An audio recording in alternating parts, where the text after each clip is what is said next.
No one likes a know-it-all. Most of us realize there's no such thing.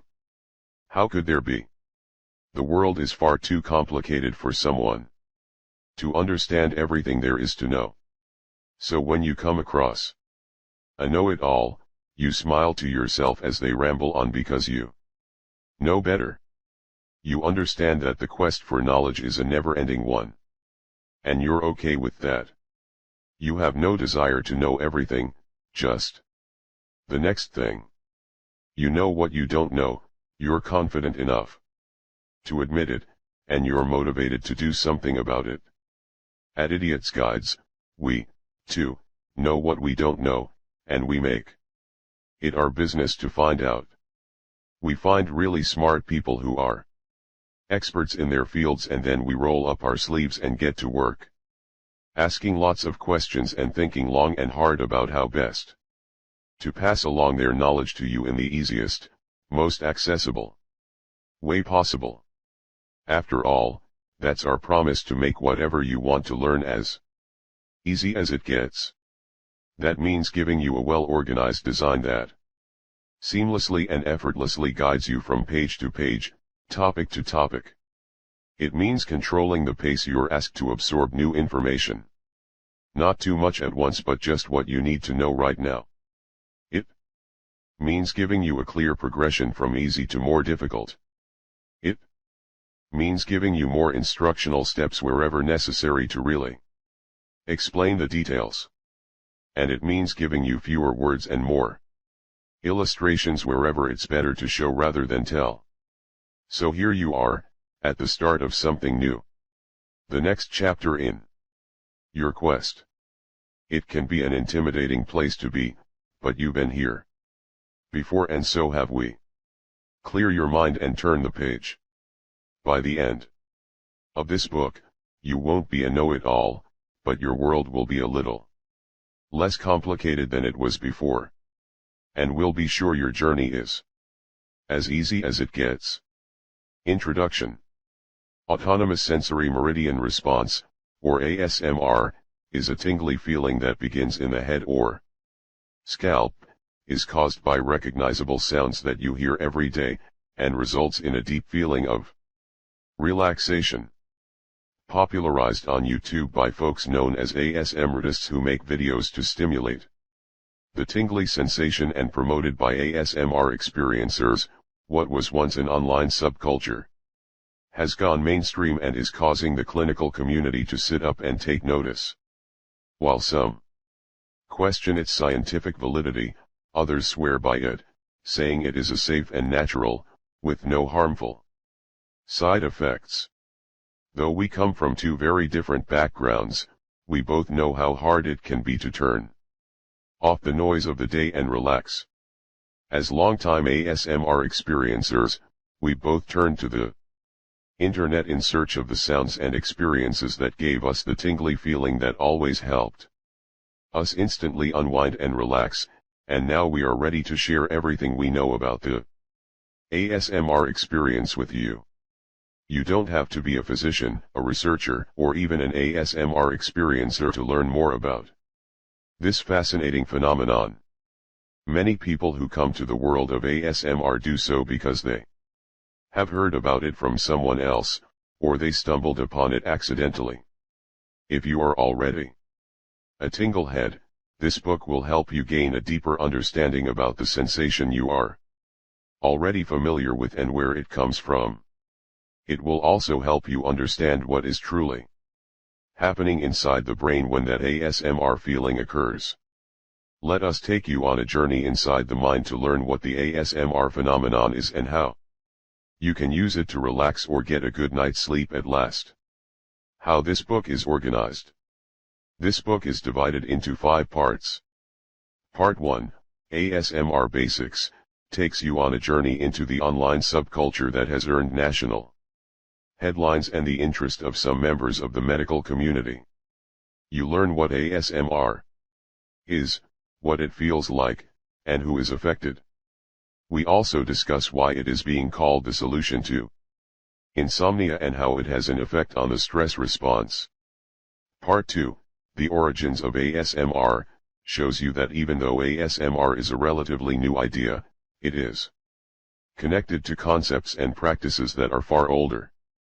We track the evolution of ASMR and the ASMR community while exploring its history in other well-known and clinically acknowledged practices. Idiot's Guides, ASMR. 12. Part 3, Finding Your Triggers, enables you to delve into the sounds that soothe you to discover whether it is possible for you to experience ASMR yourself. You learn why certain vocals, sounds, and well-known scenarios seem to have an effect on people and how you can identify these in your own life. Part 4, Applying ASMR, starts with ways you can use ASMR techniques with others in everyday life. We then go behind the scenes of ASMR content creation to show you how to write, film, direct, star in, and edit your own ASMR content. Part 5, Becoming part of the ASMR community, begins with some tips for how to be a good ASMR community member, as well as how to deal with others who aren't. We then show you what it takes to build your ASMRtist platform. From networking with others, to social media, to how much you can really expect to make, we cover it all as you join the big leagues. Extras. Throughout this book, you'll find some handy bits of information in sidebars that give you more information about ASMR. Definition. Throughout this book, you will find a number of terms that are important to the scientific and ASMR communities. We identify and define these terms in relationship to ASMR in these sidebars while providing you with a listing of these terms in Appendix A. Did you know? These fast facts apply to the scientific community, as well as the ASMR community, and can be found in the chapters to which they correspond. Tingle tip. These directives are designed to help you get the most out of the topic we cover in each chapter. This may apply to sleep, meditation, hypnosis, or other ASMR-related activities. Keep in mind, these alert you to any special considerations you'll want to be aware as you learn more about the ASMR phenomenon and its methodologies. 13. Introduction. Note, ASMR is not a medical practice, nor should it be used as a replacement for any treatment program prescribed by your physician. Before turning to ASMR as a sleep aid, consult with your healthcare professional about whether or not this content may be an option for you. But wait. There's more. Have you logged on to idiotsguides.com lately? If you haven't, go there now. As a bonus to the book, we've included additional ASMR videos you'll want to check out, all online. Point your browser to idiotsguides.com web link, and enjoy. Acknowledgements. First and foremost, I want to thank Lori Cateshand for believing in this project when it was still an idea in my head.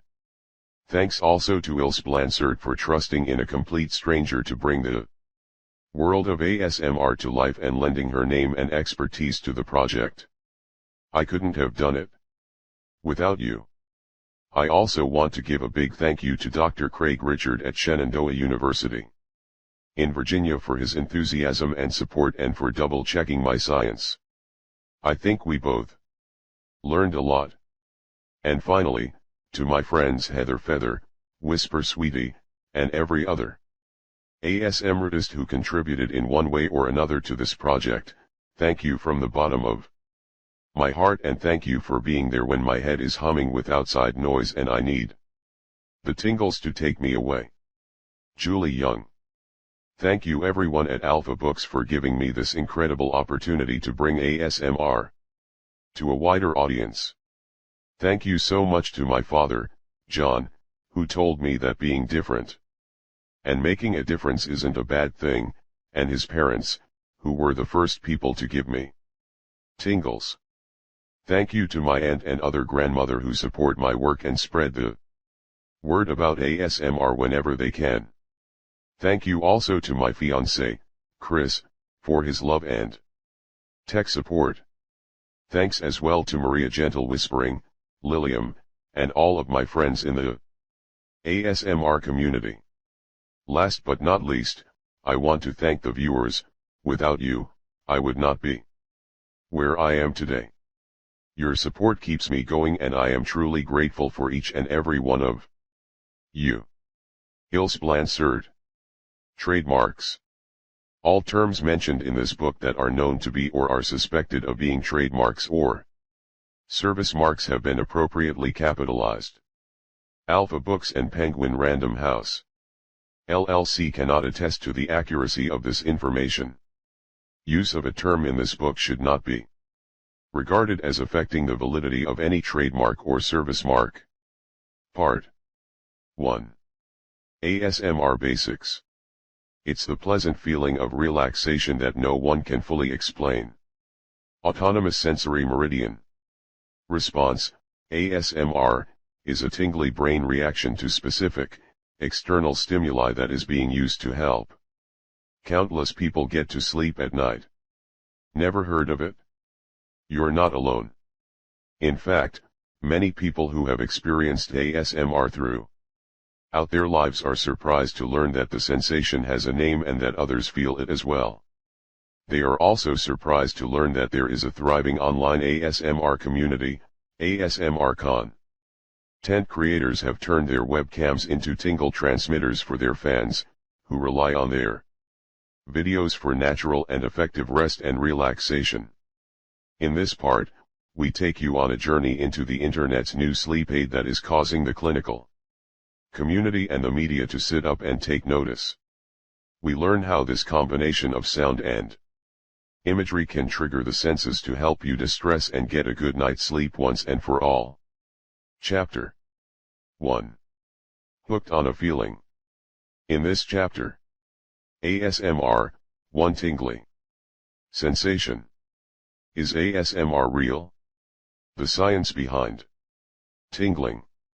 How ASMRtists stimulate the senses. Misophonia, like fingernails on a chalkboard. Did you ever have a teacher or a friend whose voice was so melodic that just listening to him talk was enough to put you into a trance? Are there certain noises that you find sonically satisfying and that help you relax almost instantly? Have you ever watched fish swim in an aquarium only to become so mesmerized by the monotonous movement and gentle sounds of the filter that your eyes grew heavy and you longed to take a nap? Does the mention of certain activities such as hair brushing, light massage, or a manicure cause your brain to get a warm, fuzzy feeling? If you answered yes to any of those questions, there is a good chance you have experienced ASMR in the past or are capable of experiencing it in the future. It's a question of finding the right content to support your particular triggers. In this chapter, we take you on a journey inside the mind to learn more about this unique phenomenon that is helping countless people distress and get to sleep at night and causing the scientific community to sit up and take notice. Part 1, ASMR Basics. What is ASMR? Autonomous Sensory Meridian Response, ASMR, is a semi-scientific term for a perceptual phenomenon characterized by a pleasurable, tingly sensation that begins in the head and scalp and moves throughout the limbs of the body, causing them to relax. It is an involuntary event that occurs when someone is provoked by visual, auditory, olfactory, and/or cognitive stimuli, such as whispering, tapping, or hair brushing. These provocations, whether they happen in real time or are merely suggested, trigger a subconscious reaction that is very difficult to explain to those who do not experience it. Definition: Autonomous sensory meridian response, ASMR, is a perceptual phenomenon characterized by a tingly feeling in the brain or scalp caused by the experience or suggestion of external stimuli. ASMR is not new, however, it is new to the mainstream. Thanks to coverage in local, regional, national, and international media, those who have experienced ASMR all of their lives have learned that not only does the sensation have a name, but that others feel it, too, and make up a thriving online community ready to trigger their tingles. Devon King is typical of those who first experienced ASMR as a child but didn't know what the sensation was or whether anyone else could feel it. After receiving confused looks and head scratches from those he described the strange feeling to, he gave up trying to explain it. He presumed he was endowed with the same special spidey senses that affected his favorite comic book hero. However, unlike Spider-Man's superpower, King's tingles did not arise in response to nearby danger. His occurred when he was most at ease and could be caused by a variety of events, such as face painting, watching someone draw or paint, listening to a story, or having his breathing monitored. Unsure as to whether or not he had a sixth sense or some kind of mental disease, King began to research his condition. However, vague descriptions and imprecise keywords yielded few results. Eventually, he stumbled across an online subculture of people who not only claimed to have experienced the same sensation that he did, but had even given it a name. The origins of the name.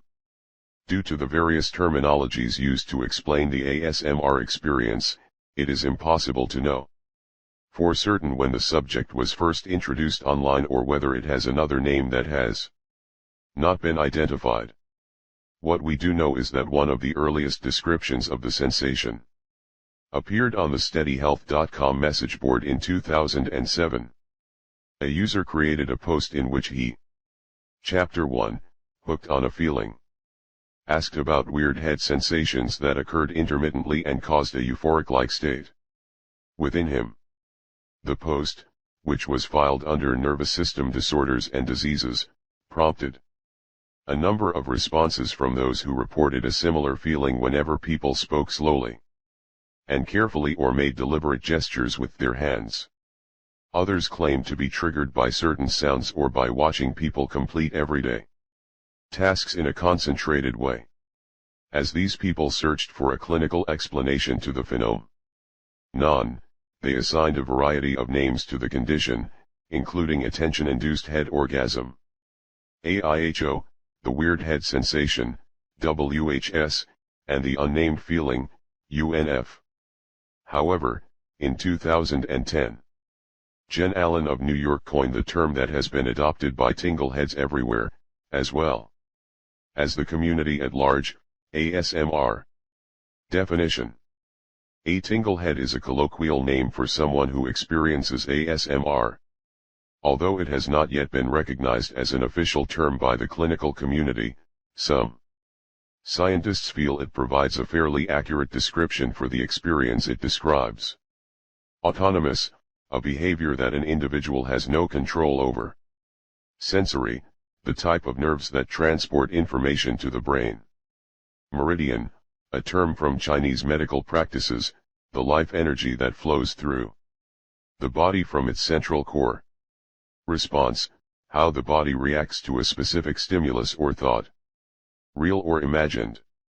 Early on, ASMR skeptics and critics considered the ASMR phenomenon to be nothing short of New Age hokum with a clinical-sounding name. However, today's scientists are less inclined to dismiss it so easily. The sheer number of individuals who have come forward independently and described the same syndrome with uncanny similarity lends credence to its plausibility, even if the condition itself has yet to be conclusively established.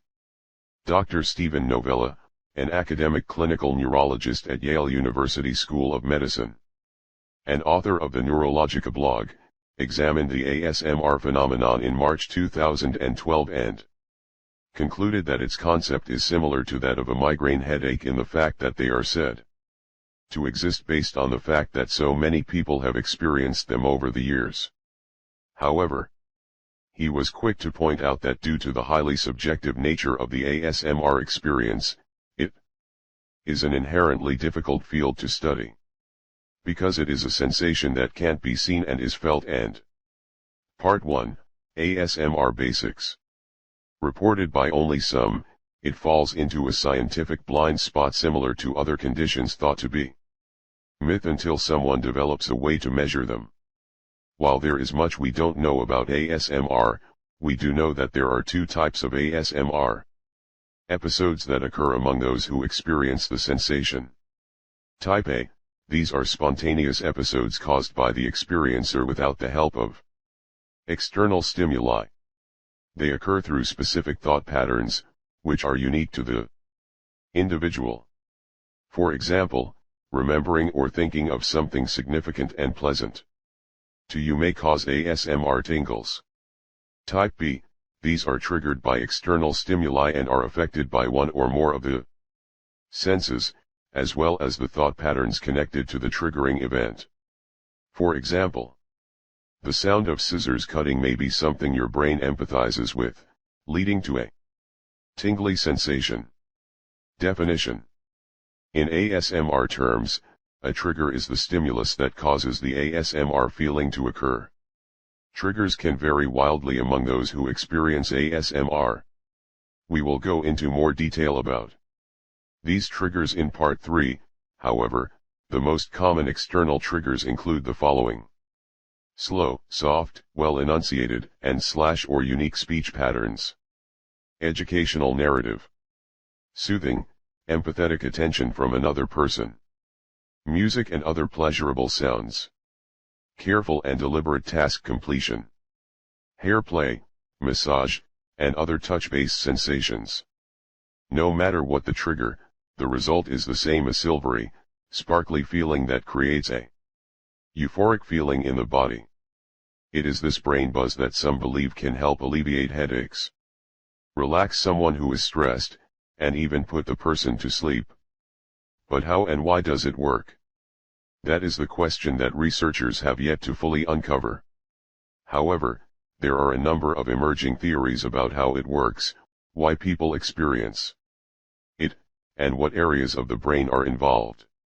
While researchers understand that ASMR includes elements of other clinically proven and often used stress management techniques, which will be explored more fully in Part 2, what they can't account for is the goosebump-like feeling that distinguishes an ASMR event from something that is merely relaxing.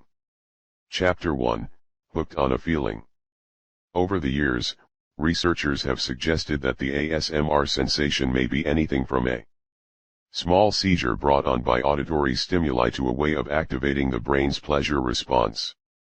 Others speculate that the ASMR phenomenon engages an uncontrollable, primitive area of the brain that reacts to triggers it finds particularly soothing.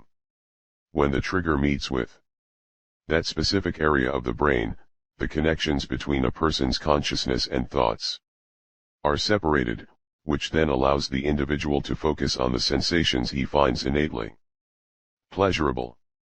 Regardless of what is happening in the brain at the time the ASMR feeling occurs, it is possible that some people are simply hardwired to get an extra shot of pleasure from sounds, visuals, and events they find exceptionally satisfying. Tingle tip. ASMR is not the same as goosebumps, although goosebumps may occur during an ASMR experience. Goosebumps are a physiological phenomenon that humans retained from their hairier ancestors, when raising body hairs help to insulate the body or to make it appear larger when threatened by danger. Humans continue to experience goosebumps in response to different triggers, as well as to the memory of the trigger. The ASMR experience is similar but tends to be more internal in nature, and does not always result in raised skin. Does everyone experience ASMR? Not everyone seems to experience ASMR, although some researchers believe everyone has the potential to experience it, provided they can identify the stimuli that trigger their ASMR experience and recognize the feeling once it occurs. Generally speaking, the ASMR community is comprised of three groups of people. Those whose first ASMR experience occurred in childhood and have had it occur periodically throughout their lives. Those who thought they were incapable of feeling ASMR but experienced the sensation during their teen years or in adulthood and have continued to do so ever since. Those who recognize ASMR content as something that is relaxing and soothing but who are incapable of achieving the tingly sensation associated with it. Part 1, ASMR Basics. People who first experienced ASMR when young. The people in the first category typically have their first ASMR experience at a young age and often describe a feeling of calm serenity when, for example, their mother played with their hair, a friend lightly tickled the inside of their forearm, or they listened as a teacher carefully and patiently explained the day's lesson. It is a phenomenon that follows them throughout their lives. And when they discover the ASMR community, they tend to seek out videos that recreate these real-life experiences. At least one researcher does not think this early and continued form of experiencing ASMR is a coincidence. Craig Richard, Ph.D., an associate professor of physiology and cell biology at Shenandoah University in Virginia, an ASMR experiencer, and the founder of the ASMR University blog, suggests the ASMR phenomenon may be something everyone is born with, but some are more sensitive to it than others. In July 2014, he published his ASMR origin theory, in hopes that it would encourage ongoing conversation about the phenomenon, inspire future studies and research, and give theories for further investigation. Richard believes the physiological response associated with ASMR, the brain tingles, is something that is present at birth and remains with people throughout their lives. He sees a direct connection between the triggers that stimulate the ASMR experience and those that happen naturally through the pathways of interpersonal bonding, whether intentionally or unintentionally. After studying countless ASMR role-plays online, Richard noticed that all of them contain certain triggers that have been used over the centuries to stimulate and soothe infants and small children, such as the following: a raised vocal pitch, soft speech and eye contact, gentle mannerisms, careful movements. He says that regardless of whether the creator of the ASMR video is acting out a medical exam, salon service, or other type of experience, the video contains many of the same elements as those listed previously, and because people are already conditioned to be calmed and nurtured by this kind of stimuli, those triggers continue to work into adulthood, even though they may appear to be entirely different scenarios. Each event being acted out is designed to build trust and to connect individuals to one another. Richard says that when people experience the ASMR feeling, they may also be releasing endorphin molecules, which can stimulate pleasure, relaxation and sedation. These endorphins, Chapter 1, Hooked on a Feeling, may also be responsible for the feeling of euphoria associated with the ASMR experience because the brain is receiving information it believes to be safe, trustworthy, and preferable. Endorphins are known to be a powerful stimulant for dopamine release. This, according to Richard, helps you recall, recognize, and focus on things in your life that trigger endorphins, whether it is a yummy food, the comfort of a parent, your best friend, or a romantic partner. Endorphins are also known to stimulate oxytocin, another molecule that may be central to the ASMR process. This neurotransmitter and hormone is often called the love drug. Oxytocin is most likely responsible for the sense of comfort and relaxation and decreased stress levels that occur during the ASMR event. Did you know? Oxytocin also stimulates serotonin, which gives individuals a sense of satisfaction and well-being and is also part of the ASMR experience. Dr. Richard notes that most anti-depression medications boost serotonin levels, therefore, the mood-lifting experience reported by some in response to ASMR experiences could be due to the oxytocin stimulating serotonin production.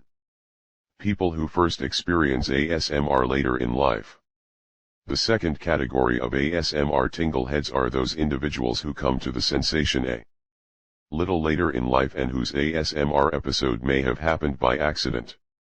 During this kind of event, the individual is suddenly triggered by a combination of sights, sounds, and actions that create an ideal environment for the ASMR experience, even if it's never happened before. Those who fall into this category may include individuals who have recently changed doctors or who interact with hairdressers or other service professionals whose vocal timbre, hand gestures, and environmental noise can set the stage for an ASMR event. When an ASMR episode occurs by surprise, it can be unsettling for someone unaccustomed to it. At its core, this ASMR category employs the same elements associated with the first category, and may be connected to infancy and endorphins, as Dr. Richard suggests. Somehow, though, the connection gets lost for a period of time until the person comes back into contact with something that triggers him later in life. People who do not experience ASMR. The final category is made up of those who find the soothing voices and white noise associated with ASMR calming and who may even be able to go to sleep to the content. However, their experience does not include the tingly, sparkly sensation affiliated with the event. It is this category that gives experts pause and causes them to wonder whether some people are simply Part 1, ASMR Basics. Immune to the ASMR phenomenon or merely have yet to find a trigger that causes the tingles to occur. Richard speculates the reason some people simply can't experience ASMR is that their body may not produce the appropriate amount and types of molecules and receptors involved in the ASMR sensation.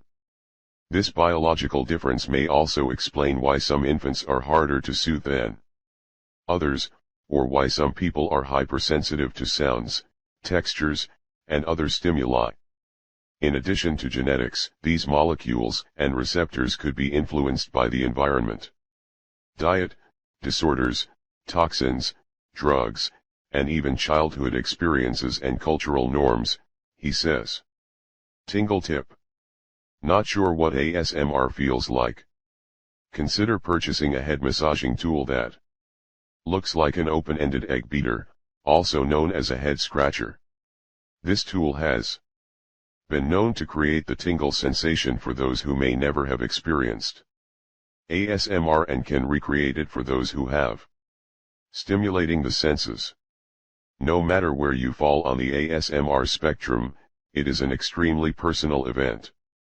In order for the ASMR sensation to occur, the individual must make a connection to the sensory stimuli on a neurological and emotional level, even if he has no connection to the creator. Sometimes this connection also happens in the unconscious mind, so the viewer might not even be aware of the connection while watching or experiencing this even in real life. This fluctuates greatly from one person to another and is not a one-size-fits-all proposition. The sounds must hit the right frequency in the brain, visuals must be pleasing to the eye, and the experience must be one that enables the individual to open up and trust. When a viewer is able to trust the ASMR atmosphere, he can surrender to the sensation and let the tingles take him away. The role of ASMRtists. In order to help individuals achieve the ASMR sensation, content creators known as ASMRtists strive to create the perfect blend of sound, image, and suggestion that will cause viewers to succumb to relaxation or a peaceful slumber. The resulting content ranges from simple sound assortments to full-blown role plays complete with elaborate scenery and special effects. No Matter how intricate or modest the content may be, it tends to fall into one of the following categories, which we will explore more fully in Part 3. Chapter 1, Hooked on a Feeling. Vocal, these tend to be word-heavy and feature whispered/soft dialogue along with slow, deliberate speech patterns, mouth sounds, and enunciation. Art and music, these can stand alone or complement another experience, but are designed to stimulate individuals on a multi-sensory level through the audio/visual combination. Non-vocal sound, similar to a white noise machine, sound-only content offers an array of auditory stimuli, including scratching, tapping, page turning, water pouring, and more.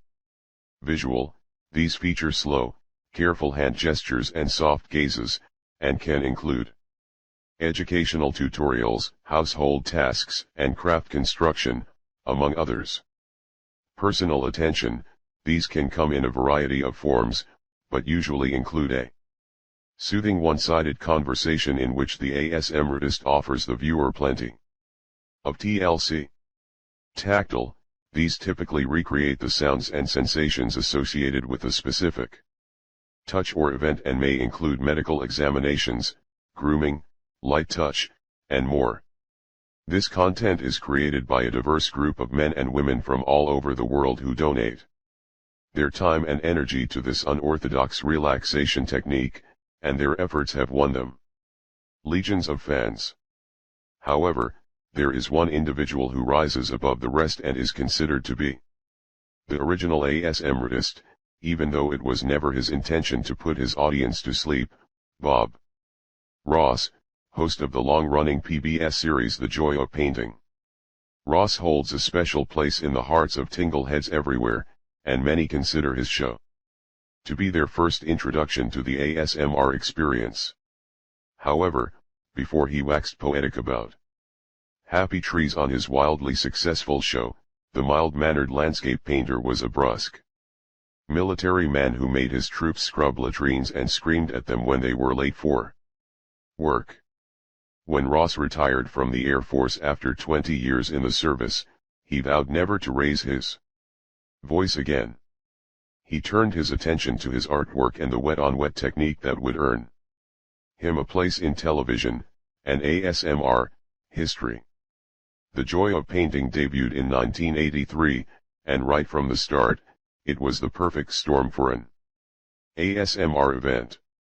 Throughout the 30-minute show, Ross treated his audience to a symphony of sound triggers, including brushing, flapping, scraping, tapping, soft-spoken words, positive affirmations, slow and deliberate movements, and periods of silence that often led viewers to experience anticipatory tingles. Part 1, ASMR Basics. Definition. An ASMRtist is someone who creates content in the hopes it will trigger the tingle in another person. Anticipatory tingles is an ASMR term used to describe the sensation one can achieve while waiting for the next, unpredictable, trigger and not knowing when it will come or what it will be. Ross had the rare ability to be intimate without being intrusive. Along with his quiet voice, gentle demeanor, efficient brush strokes, and canvas tapping techniques, he offered that ideal combination of meekness, personal attention, and careful methodology that works like a tonic on tingle heads. Ross possessed all the behaviors and traits that are central to Richard's ASMR origin theory. Ross's artistic appeal and personality were the comfort food that kept his viewers coming back for more, whether it was an art lesson or a good nap. Even though Ross died in 1995, reruns, DVDs, and YouTube clips abound and remain popular with ASMR experiencers. In fact, it is this type of milk and cookies content that ASMRtists hope to create in their audio and visual offerings. They want to create an atmosphere conducive to an ASMR event, and in each episode, build a relationship with their audience that will put their minds at ease so they can open their minds, relax, and let the sensation stimulate them. Not the sexual kind of pleasure.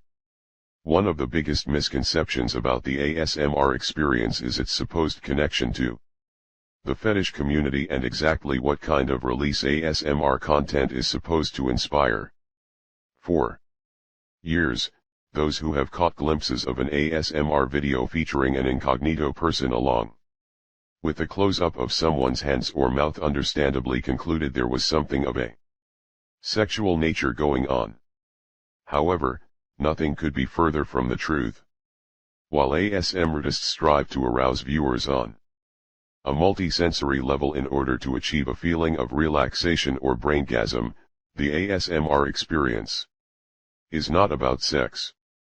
This is not the kind of stimulation we are referring to when it comes to the ASMR sensation, and the term braingasm is a little misleading when describing the overall tingly goal of a traditional ASMR video. Definition: a braingasm is the term given to the tingle release that occurs during an ASMR experience, even though it is not sexual in nature. Chapter 1, Hooked on a Feeling. Sexual release is the result of the overstimulation of the pleasure senses coupled with compounded tension in the sexual organs.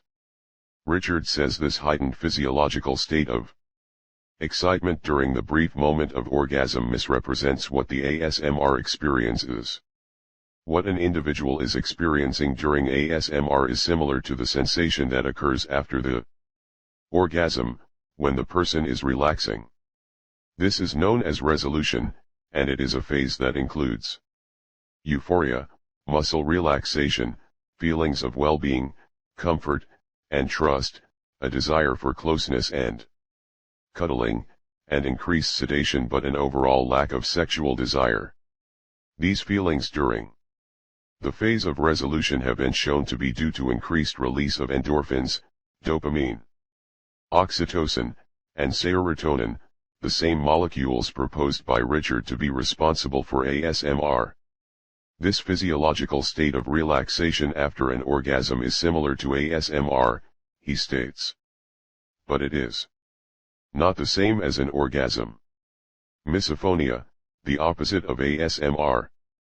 Just as there are certain sounds that can lull people into a deep feeling of relaxation, there are also sounds that have the opposite effect on individuals. Misophonia, which literally means a hatred of sound, is a hypersensitivity to auditory triggers that may go unnoticed by others. Misophonia is caused by a condition known as selective sound sensitivity syndrome, and those who experience this phenomenon are not merely irritated or annoyed by seemingly innocuous noises such as chewing, nail clipping, or coughing, they actually become enraged by them. Definition: misophonia is the hatred of sound as a result of a condition known as selective sound sensitivity syndrome. First identified by American neuroscientists Paul Jastreboff and Margaret Jastreboff, misophonia is characterized by extreme emotional responses to auditory triggers that are not connected to known hearing disorders such as tinnitus or hyperacusis. For those who suffer from it, misophonia is a very difficult condition to deal with. Not only can it affect someone's daily routine, but it can cause an individual to withdraw from his loved ones, friends, and society in an effort to escape the sounds that cause his non-voluntary negative, and sometimes violent, reaction. Like ASMR, misophonia is a relatively new phenomenon that has been studied only in recent years, but they are polar opposites of one another. Experts suggest that misophonia is less of a disorder and more of a physiological irregularity. Aga R. Mahler, a neuroscientist at the University of Texas at Dallas, suggests that misophonia is hardwired into an individual being. Similar to being right or left-handed. It is a condition that comes out into the forefront only when it is activated by a trigger. Mahler says that at present there is no known treatment for Part 1, ASMR Basics. Misophonia, and many patients often go from doctor to doctor throughout their lives searching for relief. According to the misophonia.com website, sound triggers vary based on the individual but may include the following: mouth and eating noises, chewing, crunching, gulping, gum chewing and popping. Kissing sounds, nail biting, slurping, licking, smacking, spitting, and grinding teeth. Breathing or nasal noises, loud or soft breathing, sniffling, snorting, snoring, sneezing. Congested breathing, hiccups, yawning, nose whistling, and wheezing. Vocal sounds, muffled talking, nasally voices, overused words such as or ah. Singing, gravelly voices, soft whisper-like voices, and whistling. Environmental sounds, plastic water bottle squeezing, rustling of plastic and paper. Bags, machinery, animal noises, electronic devices, tapping, and clicking. Body movements, cracking one's knuckles, neck, or back, foot shuffling or tapping.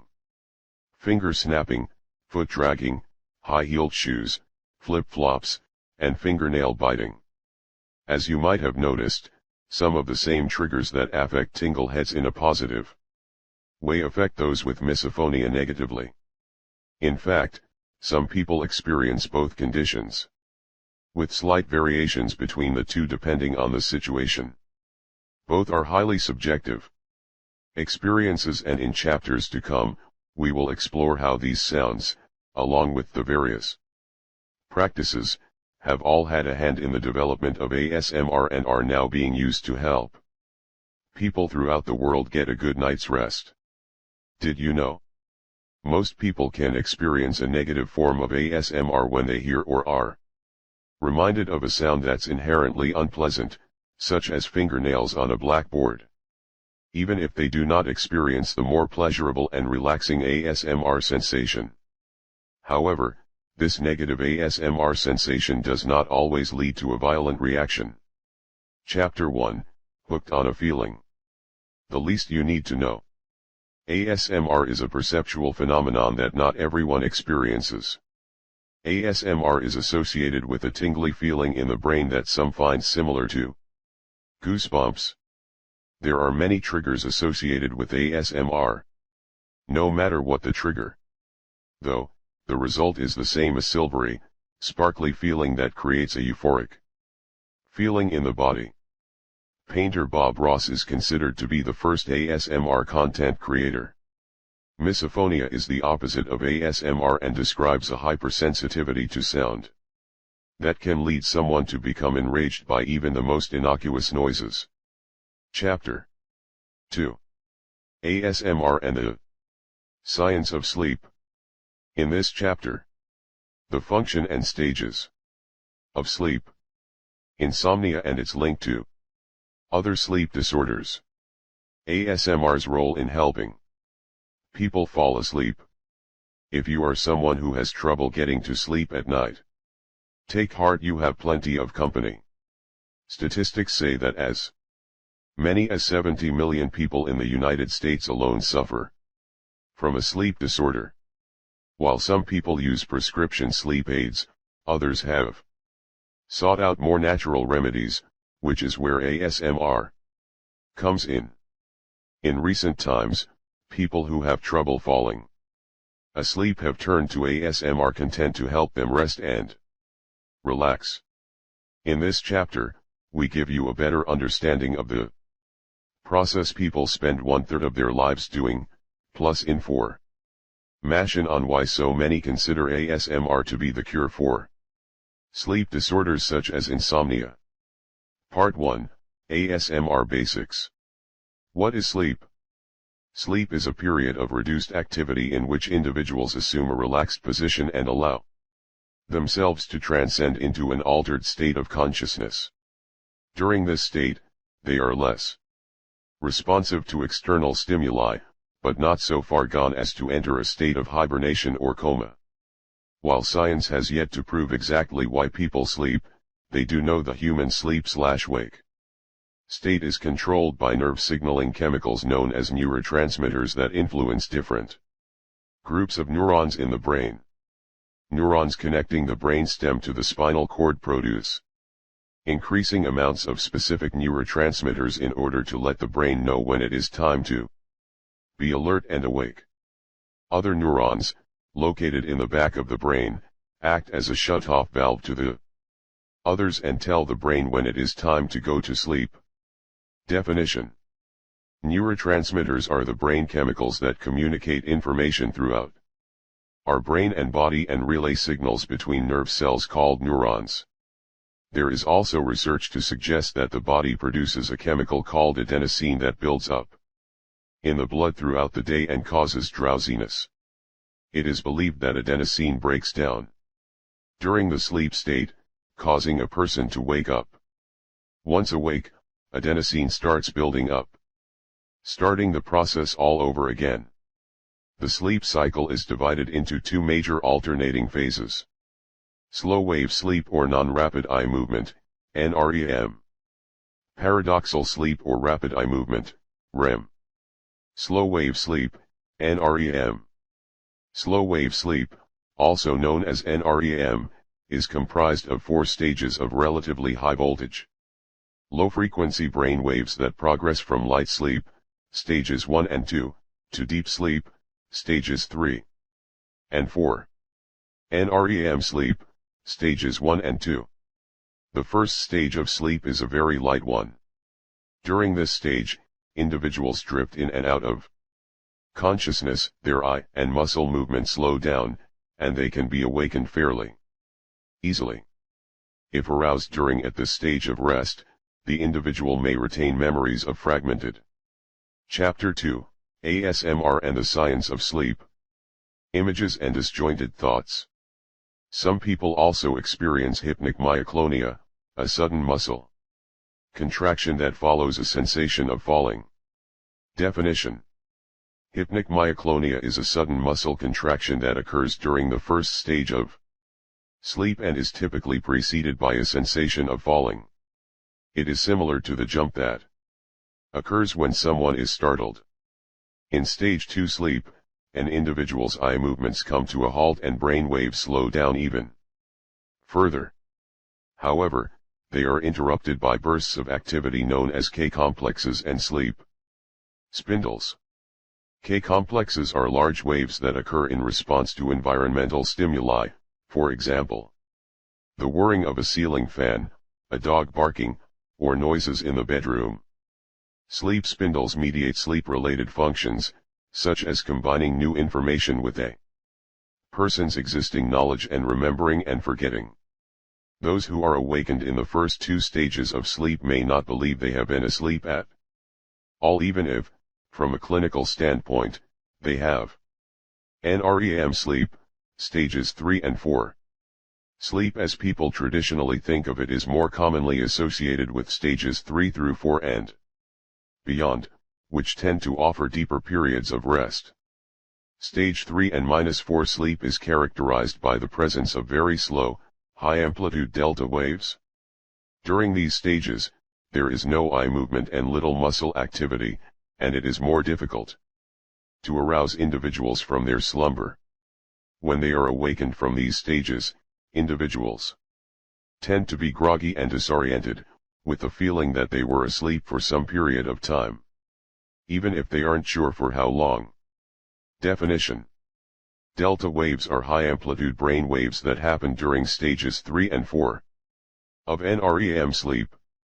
Disruptions of delta waves are commonly associated with sleep disorders. Part 1, ASMR Basics. Paradoxal sleep, REM. Most individuals spend the first 60 minutes or so of their sleep state moving through stages 1 through 4 of NREM before entering the deepest phase of slumber, paradoxal sleep, or REM.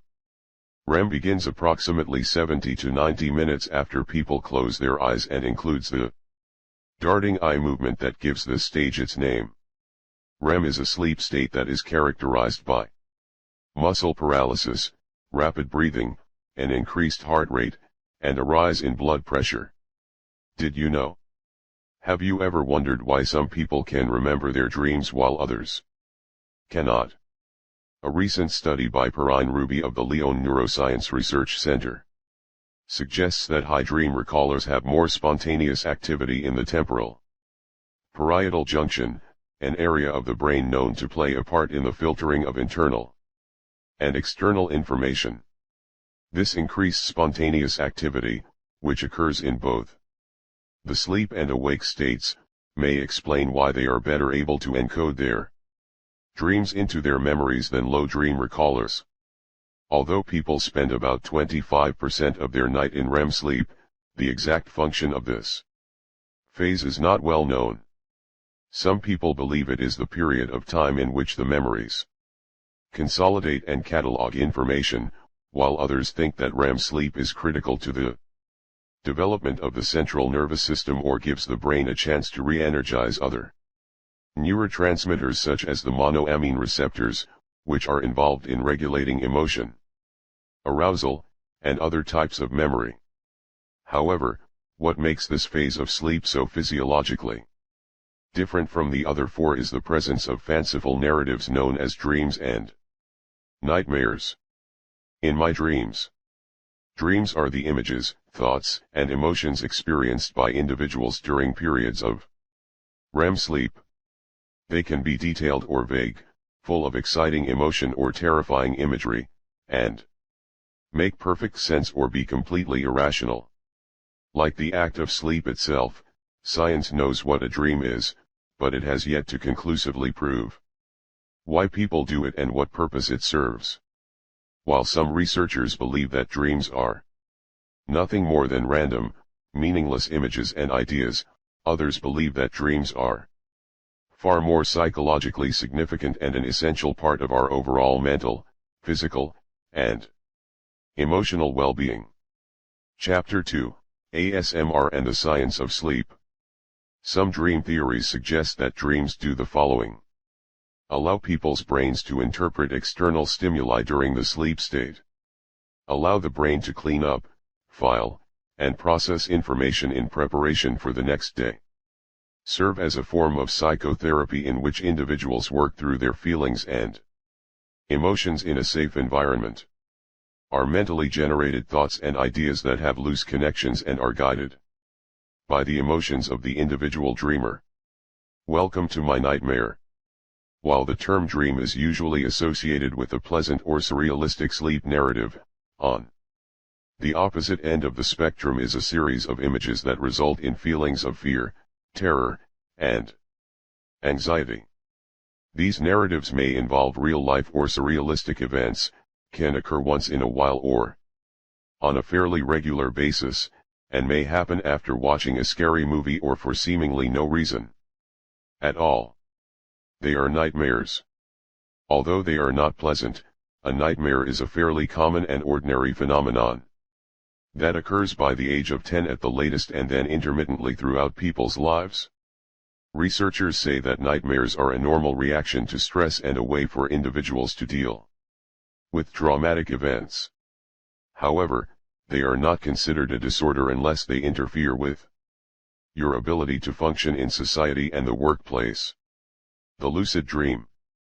Deep within the realm of REM, there exists an unusual state of consciousness in which individuals know they are dreaming and are able to maintain some amount of control over the experience. It is known as the lucid dream. Definition. A lucid dream is any dream in which a person knows that she is dreaming. First coined by Dutch psychiatrist Frederik van Eeden in 1911, the lucid dream is a unique event characterized by 7 conditions of clarity. The person is aware she is asleep during the dream. The person is able to make coherent decisions while in the dream state. Part 1, ASMR Basics. The person tends to be able to recall more memories and details associated with her individual dream. The person retains awareness of her identity in the dream. The individual is aware of her dream environment. The individual has a clear understanding of her dream's meaning. The individual has the ability to concentrate, focus on, and influence the dream's narrative. There are 2 ways in which the lucid dream can occur. The dream-induced lucid dream, DILD, is one that begins as a traditional dream until a point where individuals realize they are dreaming. Perhaps they notice a color and remember the adage that most people do not dream in color. They may find themselves incapable of moving their legs or blinded by sunlight, and in their frustration realize they must be dreaming in order to be so helpless. In the wake-induced lucid dream, wild individuals are able to transition from a period of wakefulness into a dream state seamlessly with no lapse in consciousness. They are in control of the dream right from the very start. Lucid dreaming is not a new concept, but like ASMR, is it not one that is fully understood? For some, the ability to experience lucid dreams happens organically, while others have to work harder at it in order to recognize the dream state as it occurs. Some people believe that the chances of lucid dreaming can be enhanced with guided meditations, sound vibrations, hypnotic suggestions, and other content found in ASMR videos. Tingle tip. Lucid dreaming is of particular interest to the ASMR community, with several ASMR websites suggesting that lucid dreaming enables one to control their sleep state, go on fantastic adventures, and even helps combat common sleep disorders. In Part 2, you will examine some of the practices associated with the lucid dream, such as meditation and hypnosis, and learn how those practices have crossed over into the realm of ASMR in order to help folks achieve to sleep. Sleep disorders. The average sleep cycle lasts between 90 to 110 minutes in length, which means that if people are getting the recommended 8 hours of rest, they should move through 4 to 5 sleep cycles during that time. However, that is rarely the case. According to national polls, about 20% of the Chapter 2, ASMR and the Science of Sleep population reports they get less than 6 hours of sleep at night, and those who used to achieve a full 8 hours is on the decline. There are a number of reasons for this lack of rest. There are a number of serious medical conditions that disrupt the sleeping pattern of individuals and, if severe, can interfere with their normal state of functioning. Some of the more unique sleep disorders include nightmares, night terrors, sleepwalking, sleep talking, and teeth grinding, known as parasomnias. However, most people are familiar with the more common afflictions, such as the following. Sleep apnea, also known as chronic snoring. It is a fairly common condition characterized by lapses in an individual's breathing pattern during the sleep state. Narcolepsy, a brain disorder in which individuals struggle to control their sleep/wake cycles. Narcoleptics can typically fall asleep anywhere and at any time. Restless leg syndrome, RLS, an uncomfortable neurological condition in which a person experiences unpleasant sensations in the legs coupled with the overwhelming desire to move them. While some of these conditions require medication, therapy, and occasionally even surgery in order to manage them, there is one commonality. Most of them result in the one sleep disorder that is most commonly connected to the distractions, disruptions, and diversions that plague people's 24/7 lives, insomnia. Definition. Insomnia is a disorder characterized by a person's inability to go to sleep or to stay asleep at night.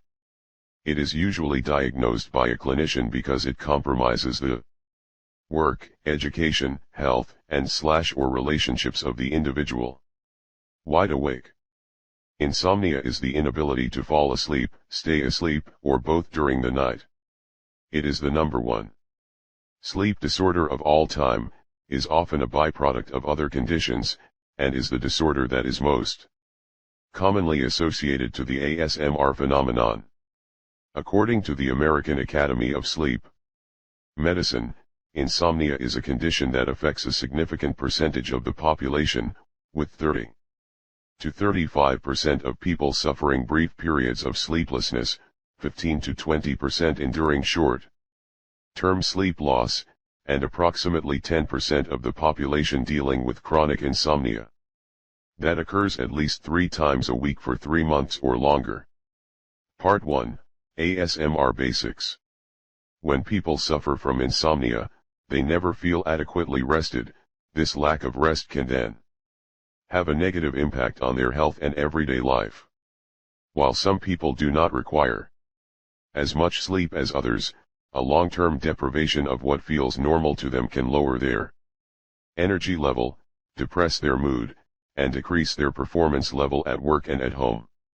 According to the Mayo Clinic, the symptoms of insomnia may include the following: difficulty falling asleep at night, awakening during the night, awakening too early, not feeling well rested after a night's sleep, daytime tiredness or sleepiness, irritability, depression, or anxiety, difficulty paying attention, focusing on tasks, or remembering, increased errors or accidents, tension headaches, distress in the stomach and intestines, gastrointestinal tract, ongoing worries about sleep.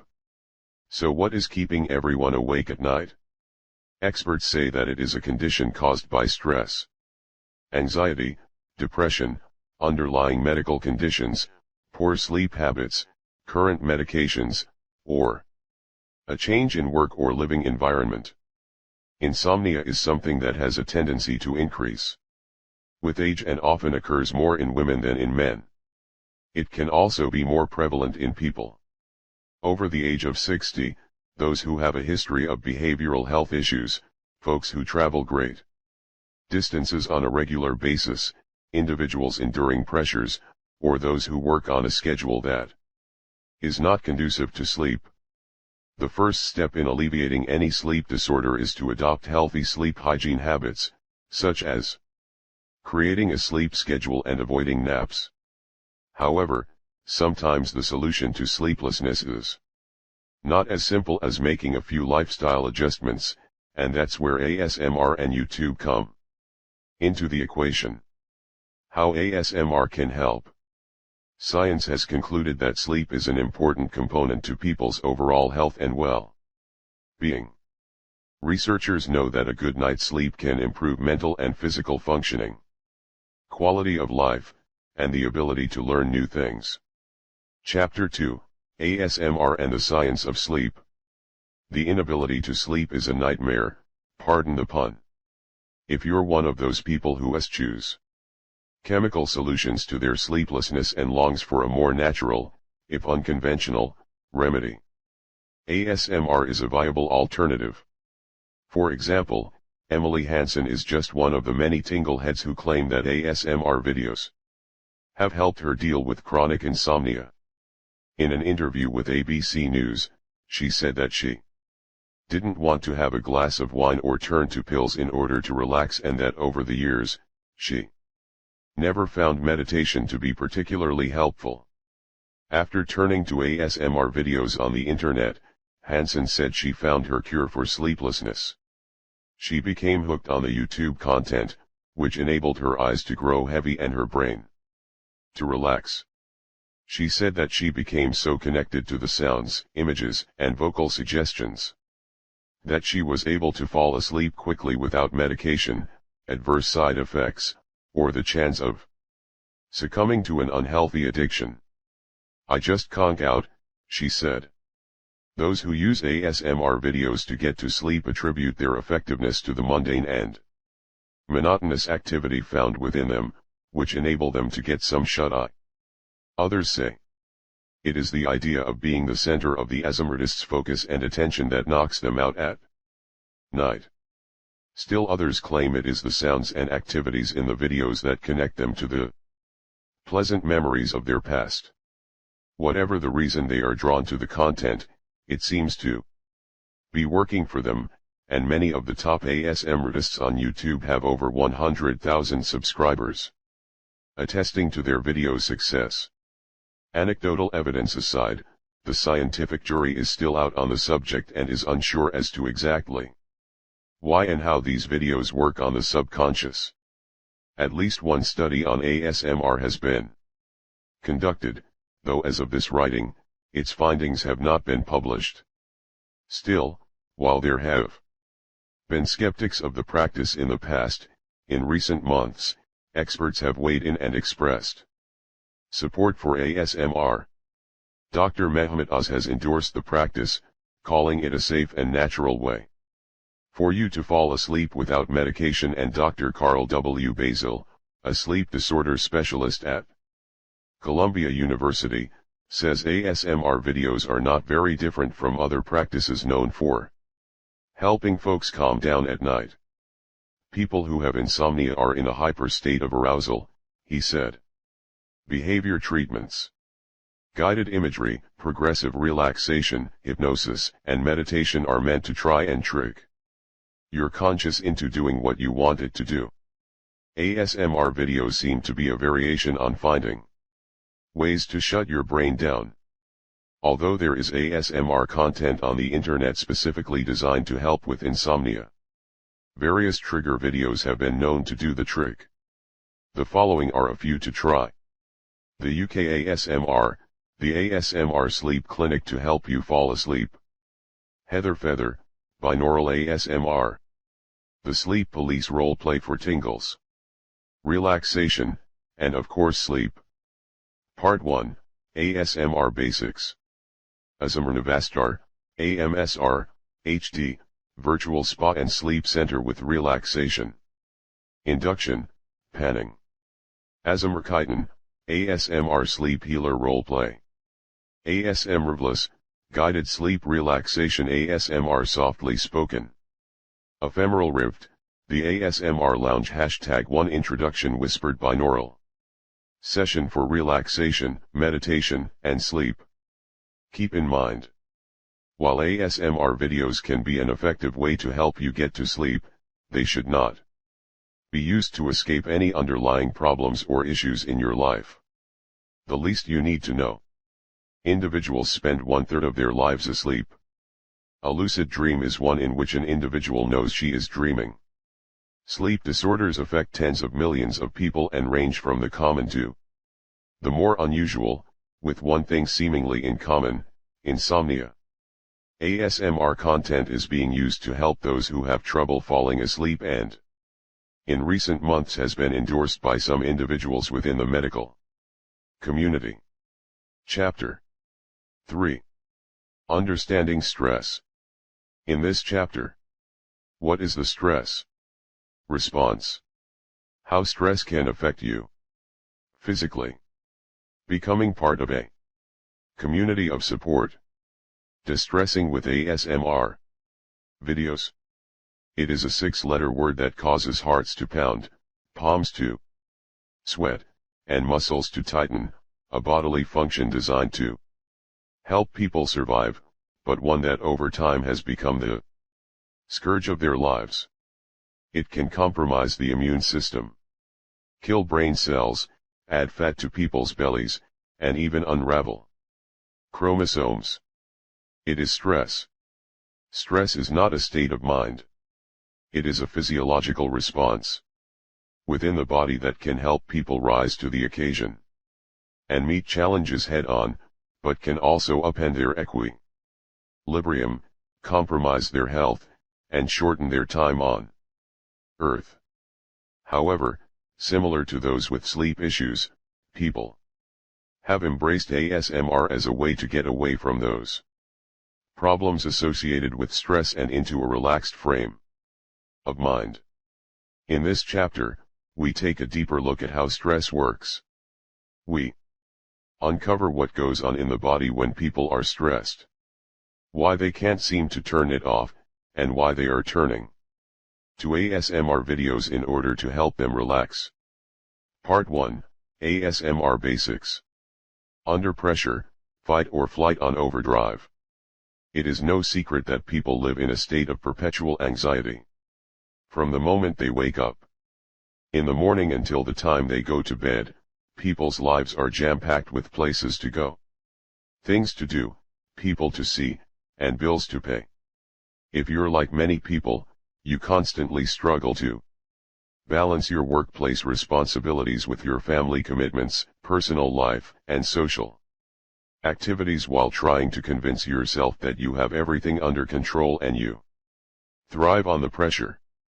In truth, you are likely exhausted and overwhelmed by the stress in your life, which is a factor in 60% of all human illness and disease. Stress isn't supposed to be affecting you this way. In reality, stress isn't supposed to be a bad thing at all. In fact, stress is the body's natural defense system to any situation that threatens to disrupt the status quo. Definition: stress is the physical and emotional reaction to the changes and challenges that affect individuals on a daily basis.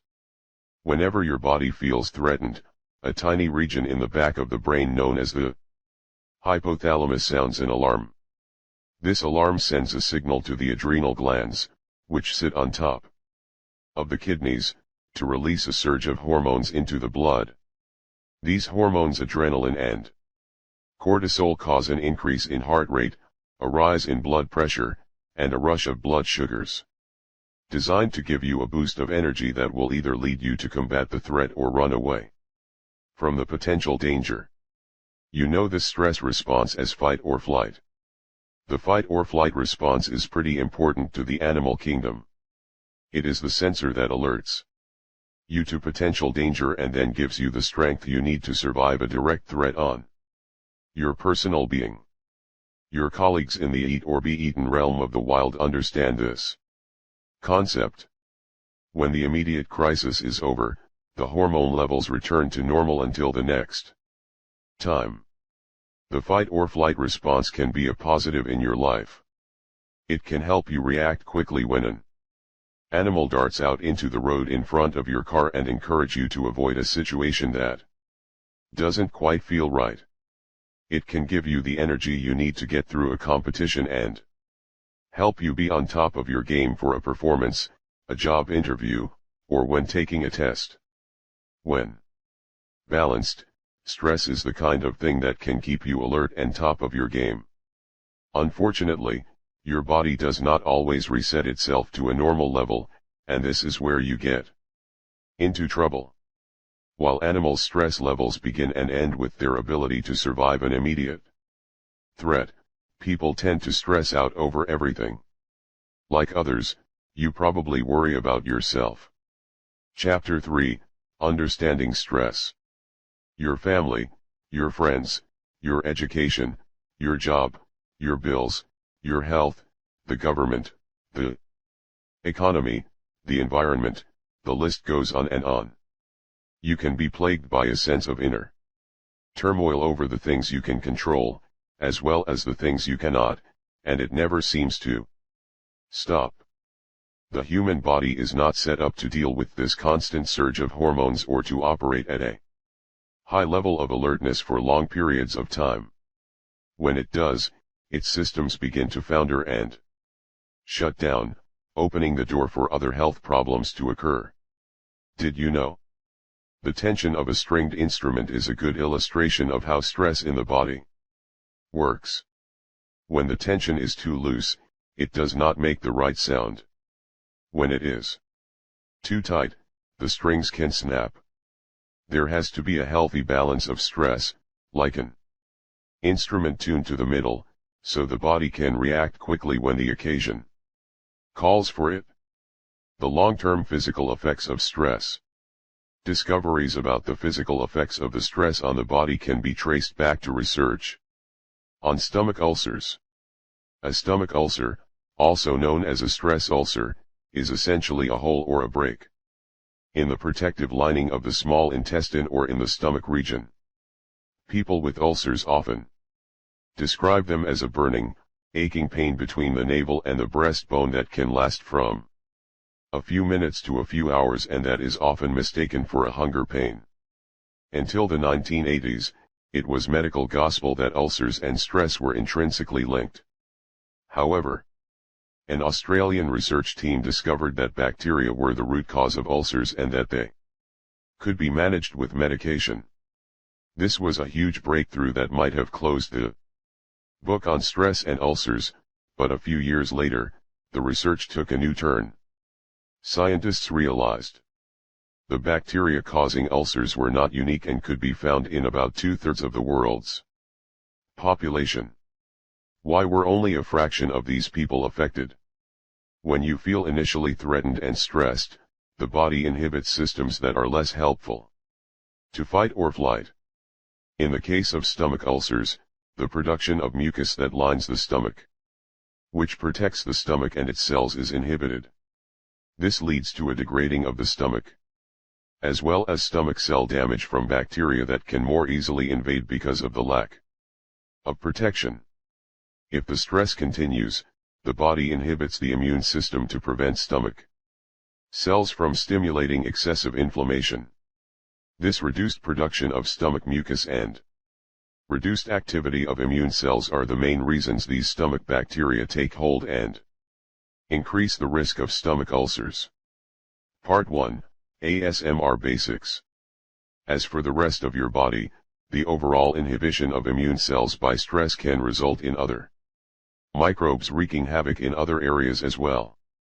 In addition to creating ulcers, stress hormones can do the following: trigger an immediate, intense negative cardiovascular response, which can increase the risk of clogged blood vessels, heart attacks, and strokes.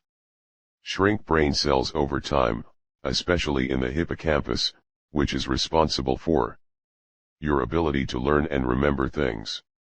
Influence the level of dopamine in your brain, which affects your moods and leaves you feeling miserable. Cause you to put on weight, especially around the middle.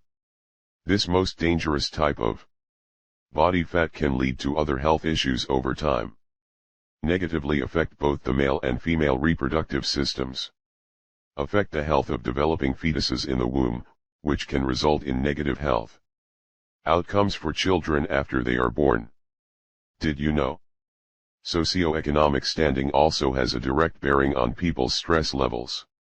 In studies conducted on primates in both Kenya and in South Carolina, it showed that dominant members of the tribe had far less stress than the subordinate members whose stress levels caused a plaque-like buildup in the arteries. Recently, scientists have also learned that the trail of stress goes even deeper into the body and can affect you on the cellular level. Genetic structures known as telomeres act like the plastic tips on shoelaces. They are located on the end caps of your chromosomes and keep them from fraying. These protective telomeres become shorter as you get older.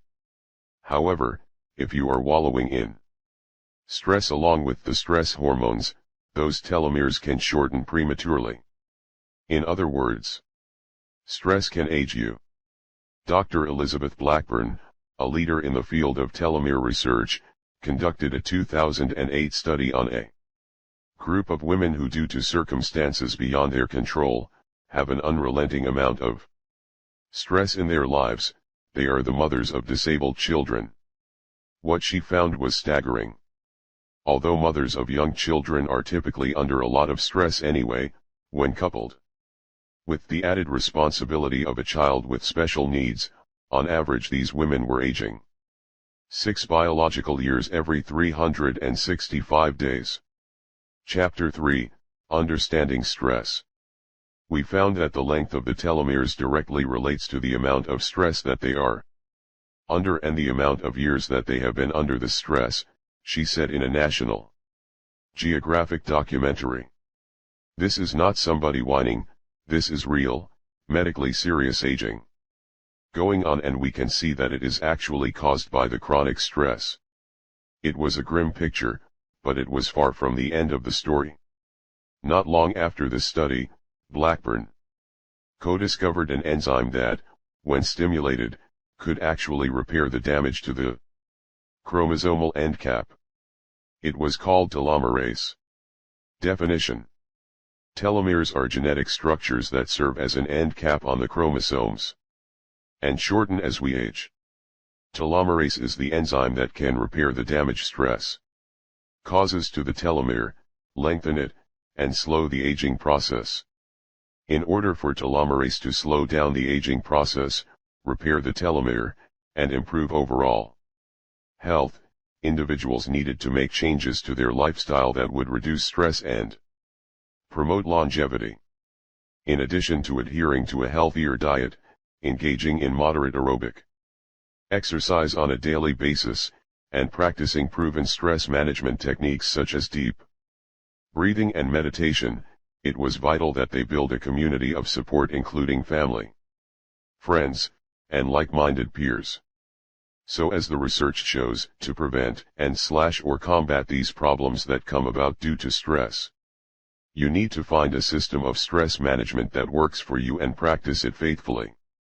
Unfortunately, that is easier said than done in a society that values those who multitask, who are always on the go, and who juggle every facet of their lives and keep smiling even when they are falling apart on the inside. However, experts say it is critical that you learn to live and appreciate a balanced and serene life in order to be healthy. A community of support. Of all the lifestyle changes that have been shown to reduce stress, the two that are of particular interest to the ASMR community are practicing stress management techniques and having a community of support.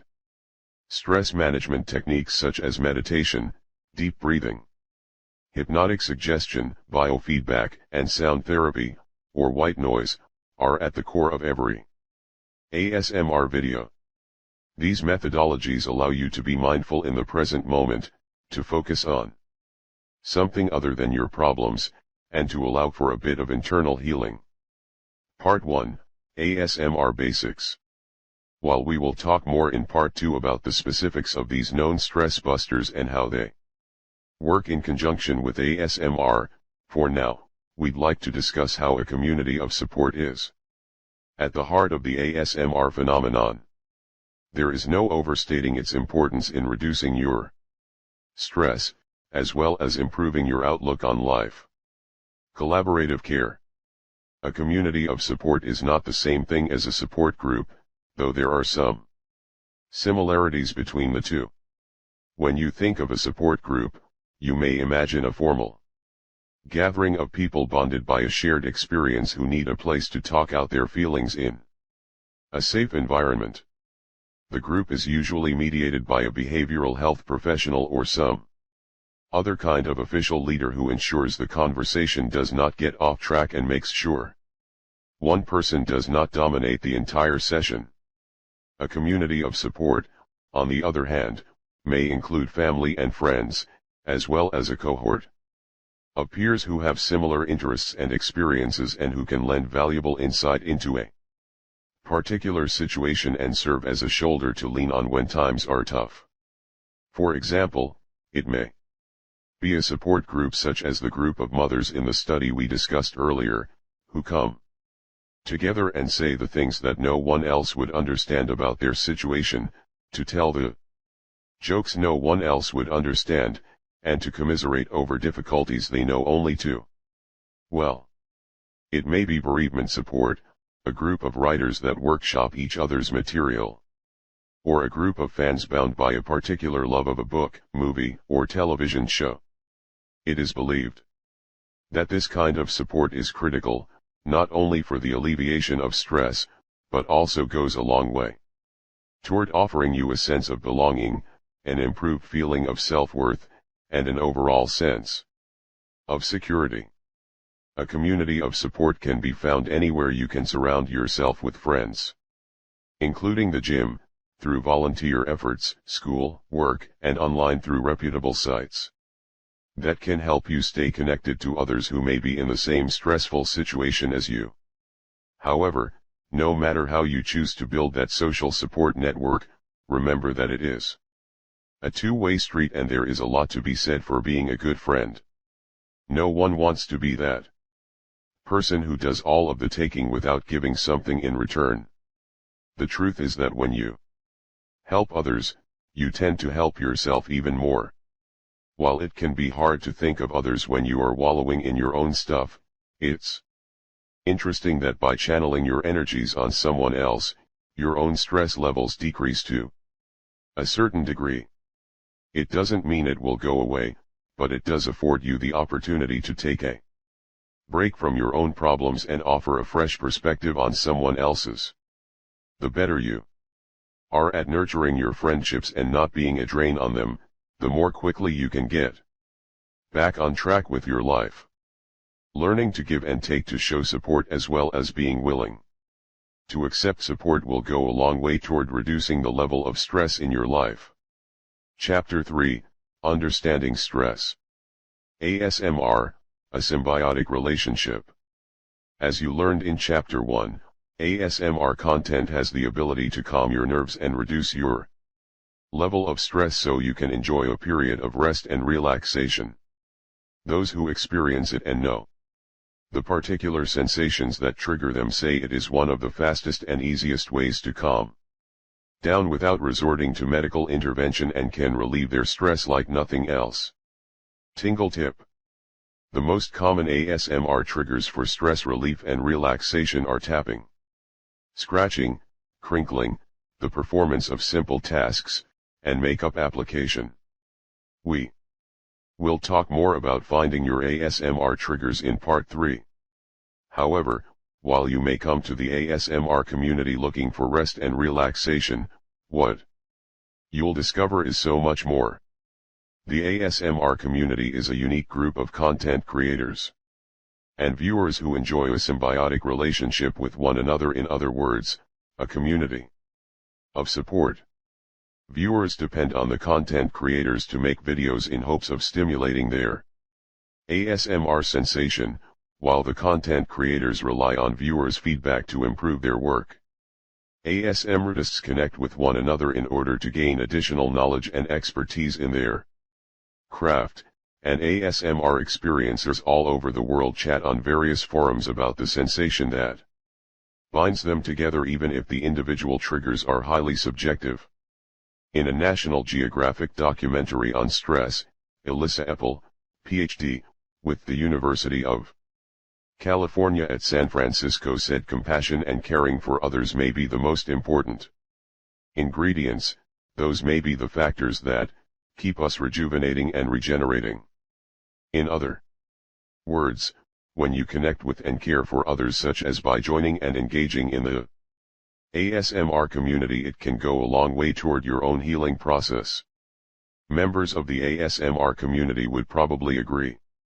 In the trailer for the forthcoming ASMR documentary Braingasm, content creators and viewers from around the world wax poetic about their experiences with ASMR, as well as the community of friends they have discovered, who they may not have met through traditional social circles.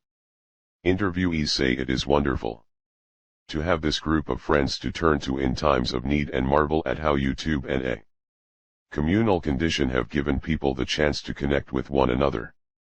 One interviewee marveled that two people who live on opposite sides of the world could become the best of friends, while others say it makes them feel less alone. If you're looking for that kind of connection, there are a number of ways you can do so with the ASMR community. There are several Reddit threads that are focused on ASMR, as well as people who connect through YouTube comments, blogs, social media, and more. Although you do not have to participate in these forums to gain stress relief from ASMR videos, for some people, the community provides an extra form of support. Part 1, ASMR Basics. How ASMR videos may relieve stress. In terms of the videos themselves, although most tingle heads can't put their fingers on exactly what it is about ASMR videos that causes them to immediately relax, it is possible that it has something to do with bilateral stimulation. This refers to visual, auditory, or tactile stimuli that occur in a rhythmic left-to-right pattern. Bilateral stimulation features prominently in the non-traditional treatment of eye movement desensitization and reprocessing, EMDR, used on those who have suffered from extreme trauma in their lives. Developed by psychologist Francine Shapiro in 1987, EMDR is a non-traditional approach to psychotherapy that has been shown to be effective in those who may be suffering from post-traumatic stress disorder, PTSD. Like ASMR, it is a practice that has been called pseudoscience by the medical community. However, its popularity continues to gain ground with those who can attest to its effectiveness.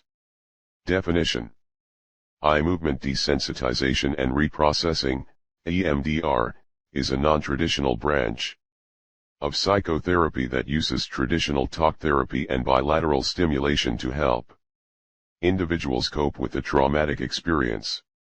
EMDR uses a combination of talk therapy along with something that resembles a stereotypical hypnosis session. During treatment, the client is asked to follow the therapist's fingers as they wave back and forth while recalling a painful memory. This bilateral stimulation enables the patient to lessen the power of emotionally charged memories stemming from past events. While it's not clear how or why it works, scientists believe that EMDR is connected to the area of the brain responsible for REM sleep. See Chapter 2 for a refresher on sleep. Because it is the dream state of sleep, REM helps people cope with life's nightmares and upsetting incidents.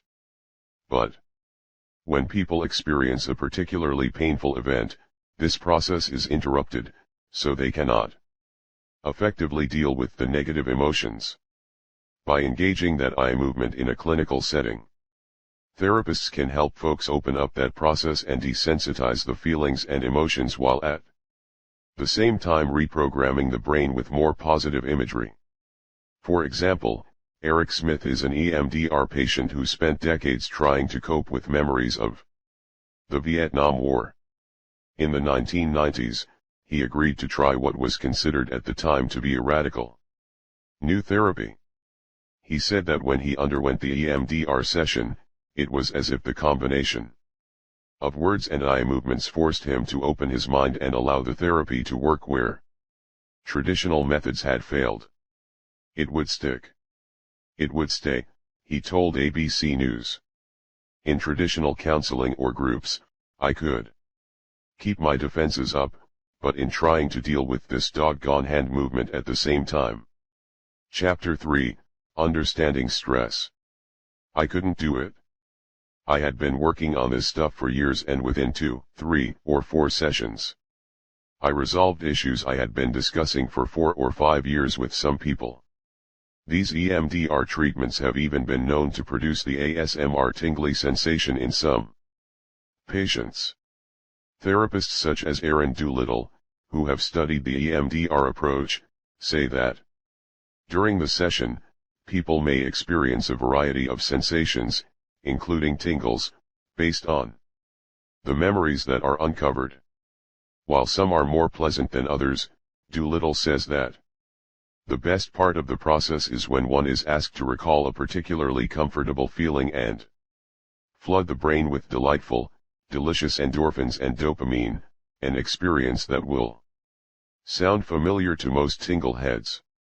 However, while EMDR tends to be used for the most extreme forms of stress, ASMR bilateral stimulation is an effective option for those times you are in need of calm and relaxation. Are you ready to try a few ASMR videos to see if they can cause you to relax and distress at the end of a long day? Here are just a few of our favorites that incorporate ASMR with a host of other known relaxation processes. Olivia's Kisper ASMR, piercing pleasure for relaxation, binaural ASMR. Acupuncture. Massage ASMR, Reiki remote relaxation session ASMR role-play hand movements. The One Lilium, Zen Spa relaxing role-play ASMR. ASMRnavastar, virtual spa and sleep center. Springbok ASMR, ASMR binaural relaxation for stress and anxiety, lots of triggers. ASMRvlas, guided sleep meditation ASMR softly spoken. ASMRkins, sleep examination doctor. The Water Whispers, suffering from anxiety attacks. Let me comfort you. Psyche Truth, guided meditation, deep relaxation, help sleeping, and ASMR. Silent Citadel, relaxation/whispering/ASMR a hand massage instructional. Part 1, ASMR Basics. Keep in mind, while it is worth noting that there are some interesting parallels between EMDR and ASMR, one is not a replacement therapy for the other.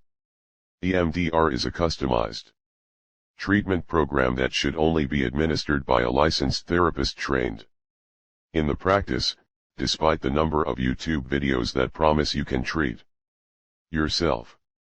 The least you need to know. Everyone experiences stress. The stress response helps alert you to immediate danger in your life.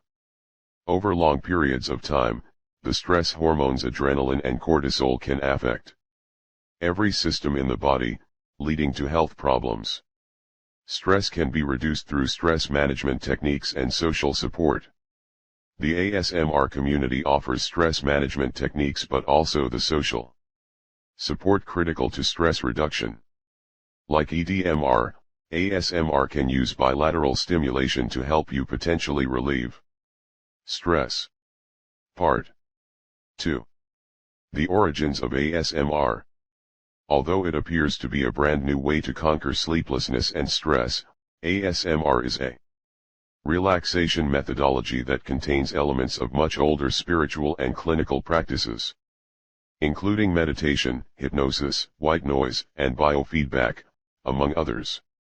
When ASMRtists create their content, they infuse many of these practices into their work to give their listeners or viewers a peaceful environment in which to slow their heart rate, block out the noise of the day, and succumb to slumber at last. In this part, we explore the various practices that have contributed to the ASMR phenomenon and taken relaxation to the next level. You learn about the different methods of meditation, learn to concentrate on the sounds associated with white noise, and discover the power of sGuides. That is hypnosis. You even get tips on how to become aware of the signs your body sends and learn more about the evolution of the whisper community that has helped viewers embrace a new mental reality. Chapter 4. Meditation. In this chapter, what is meditation? Buddha tested, Dr. approved. Learning to let go. Meditation and ASMR. It is a relaxation practice that has been in existence for thousands of years and is used by millions to relieve stress, re-energize the body, and restore the soul. It is easy, inexpensive, and can be done anytime, anywhere, and by anyone. It is the ancient art of meditation. Although it is typically associated with Eastern cultures, religious practices, and the martial arts, in the last century, meditation has not only won the West but also the endorsement of the medical community. Experts say that meditation can calm the mind, shut out the noise of the day, and have a positive impact on people's overall health and well-being. In this chapter, we examine this practice that many consider to be at the heart of ASMR. We tap into its rich history, uncover its benefits, and learn how ASMRtists are using elements of this art form to take their content to a whole new level. Part 2, The Origins of ASMR. The history of meditation. The term meditation refers to a wide range of contemplative relaxation methodologies used by individuals to achieve physical, emotional, mental, and spiritual balance in their lives. It is characterized by the act of silencing the mind and turning attention inward in order to attain a sense of inner peace and clarity. Definition. Meditation is the act or process of spending time in quiet contemplation. Meditation is a practice that has been around for a very long time, however, the exact origin remains unknown. Although the technique is traditionally associated with countries such as India, China, and Japan, scholars say it is probably a universal concept that was discovered by early hunting and gathering societies who first stared into their tribal fires and pondered the meaning of life. The earliest recorded history of meditation-like practices, known as tantras, was found in the Vedas, a collection of ancient Indian texts believed to have been penned around 1500 BCE. The process developed, expanded, and spread throughout the region over the next millennium. Buddha's influence on meditation. Meditation's popularity is largely credited to a sage born in the Himalayan foothills between the 6th and 4th centuries BCE, who not only became the poster child for the meditative process, but also the father of his own religious movement, Buddha. Although scholars agree that the Buddha was a real man who grew up to be one of the most influential spiritual leaders of all time, many of the stories and legends surrounding his biography are debated. What is generally accepted is that Buddha was born Siddhartha Gautama in what is now modern-day Nepal in approximately 500 BCE. The son of a king, Siddhartha's mother died shortly after his delivery, and in an effort to protect the boy from any further tragedy, Siddhartha's father opted to raise the boy in an opulent palace devoid of any contact with the outside world. As per the custom of the time and culture, Siddhartha married at the age of 16 but continued to live in solitude for the next 13 years. When he ventured outside the palace walls at the age of 29, reality hit him hard. He saw the pain and suffering that he had been blind to for so long, and his mind filled with questions about the human condition. After making a few more exploratory journeys and realizing that suffering was everywhere, he made the decision to leave his kingdom, his family, including his wife and son, and his ivory tower behind in order to live life as an ascetic. Chapter 4, Meditation. Definition. An ascetic is one who practices severe self-discipline and abstention for religious or philosophical purposes. Over the next 6 years, Siddhartha lived in abject poverty. He denied himself of all worldly pleasures, practiced self-mortification, and fasted to the point of starvation. He studied a variety of meditation techniques and followed the teachings of noted religious leaders of the day, but remained unfulfilled. Nothing Siddhartha learned could help him relieve the universal suffering that appeared to be at the very heart of human existence. At a moment of great disappointment and disillusion, Siddhartha accepted a bowl of rice pudding and milk from a young girl. This caused his fellow ascetics to label him as greedy and someone who could not rise above his hunger. Siddhartha suddenly had a realization that deprivation hadn't brought him any more answers than his life of opulence did. He concluded that perhaps true happiness came from living a balanced and moderate life as opposed to a life of extremes, a philosophy he called the middle way. Armed with this new awareness and determined to find the answers at last, Siddhartha settled beneath the Bodhi tree and went into a meditative state that lasted for nearly 50 days. During this period, he purified his mind, examined his life, and battled a demon that challenged his quest for enlightenment. According to the legend, Siddhartha touched his hand to the ground, asked the universe for strength, and banished the demon forever.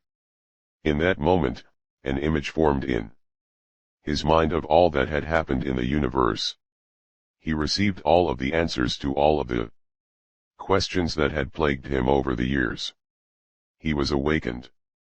From that moment on, he ceased to be known by his birth name and was forever known as the Buddha, a name that means awakened or enlightened one. Did you know? The story of the Buddha's enlightenment has several parallels to the story of Jesus' temptation in the desert prior to his public ministry. Initially, Buddha was hesitant to teach. He felt that much of what he had to share could not be expressed in words. However, after his enlightenment via meditation, he offered his first sermon, known as Dhammacakkappavattana Sutta, the setting in motion the will of the Dharma. It contained the two philosophies that would become the foundation for Buddhism, the Four Noble Truths and the Eightfold Path. The Four Noble Truths, These are centered on the nature and causes of suffering, as well as how it can be eliminated from one's life. Part 2, The Origins of ASMR. The Eightfold Path. This asserts that people must have the right concentration, understanding, thought, speech, action, mindfulness, livelihood, and effort to eliminate suffering in their lives. Over the next 45 years, Buddha traveled extensively, preached his philosophies, and formed a Sangha, a community of monks that welcomed women and believed in equal opportunity for all, while remaining an advocate for the meditative practice. In fact, the Buddhist tradition spawned a number of meditation techniques, some of which we will highlight a little later in this chapter. Buddha went to his grave believing that everyone who calms their mind and opens their heart to the truth as he did through meditation can find inner peace and reach the state of nirvana. Definition. In the Buddhist tradition, nirvana is a peaceful state of mind that is free of ignorance, hatred, greed, and other desecrations. Meditation moves west. The Buddha's influence, philosophies, and practices spread throughout the region and, whether directly tied to the famous guru or not, meditation techniques could be found in a number of religious traditions, including Judaism, Kabbalah, Islam, Tafakkur and Sufism, Hindu, Taoism, and even Eastern Christian movements. However, its journey west was a much slower process.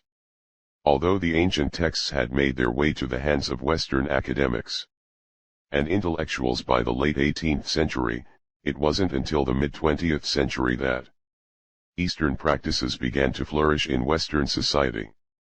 This was thanks in part to the publication of Siddhartha by German poet, novelist, and painter Hermann Hesse, as well as the first English translation of the Tibetan Book of the Dead. Both of these books introduced Westerners to Eastern practices, including meditation, the journey of self-discovery, and the stages of consciousness.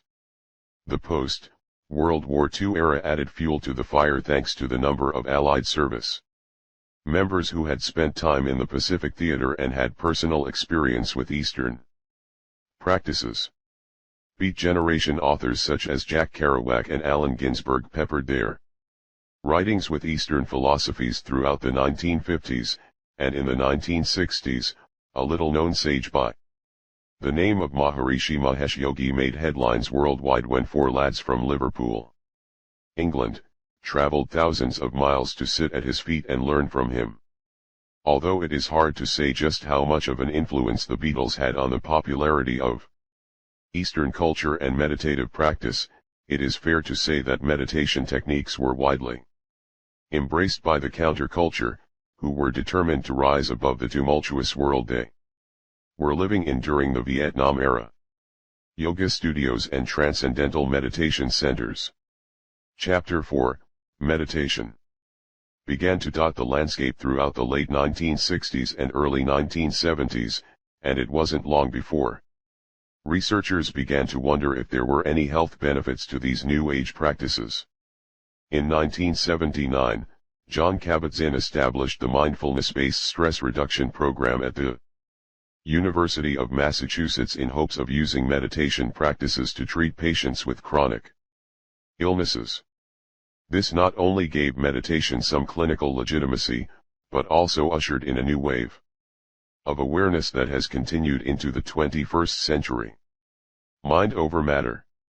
Over the past 50 to 60 years, scientists have worked tirelessly to gain a better understanding of meditative techniques, how the techniques tie into wellness, and how they can benefit people's lives.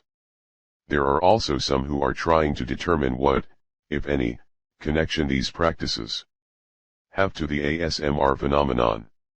It is generally believed by the clinical community that meditation can lower stress and anxiety, help fight depression and addictions, manage pain, improve cognitive functioning and creativity, build internal energy, develop positive character qualities, reduce negative emotions, and combat sleep disorders. But how does meditation do that? A 2011 study conducted by a team of researchers at Massachusetts General Hospital sought to explain this mind-body connection and what happens in the brain when people meditate. Using MRI technology, they studied images of their subjects' brains before and after meditation. What they discovered is that when an individual meditates, the brain does not process information as it did before. Instead, the following happens. There is a general decrease in beta waves, which are often associated with active, busy, or anxious thinking and active concentration. The frontal lobe, the most highly evolved part of the brain, goes offline. The activity in the parietal lobe, which is responsible for translating sensory information, is reduced. The information that passes through the thalamus, which regulates consciousness and alertness, slows to a crawl. The reticular formation, which acts as the brain's sentry, is no longer on high alert and is less likely to respond to stimuli and arousal. According to Britta Halser, lead author of the group's paper, which appeared in the January 30, 2011, issue of Psychiatry Research, Neuroimaging, through the practice of meditation, people can play an active role in changing the brain and increase their well-being and quality of life. Part 2, The Origins of ASMR. An illustration based on MRIs of a person's brain before and after meditation. Notice how much calmer the brain looks in the post-meditation scan. How to meditate. Meditation techniques are as wide and varied as the people who practice them. They can be part of a religious service, such as prayer, scripture reading, and reflection, or strictly secular. They can be formalized methodologies taught by certified professionals, or they can be simple, informal strategies infused into everyday life. Tingle tip. Another way to enhance the meditation experience is to add sounds of nature, such as water, birds, or the rustling of leaves. Some people assert this helps calm the mind and enables you to relax. Regardless of what technique you may be drawn to, there are a few elements that will help prepare you and may help improve your chances of experiencing ASMR at the same time. Practice in a peaceful environment. If you are new to meditation or ASMR, it's best to have as few distractions as possible in order to concentrate on the task at hand. Wear comfortable clothing.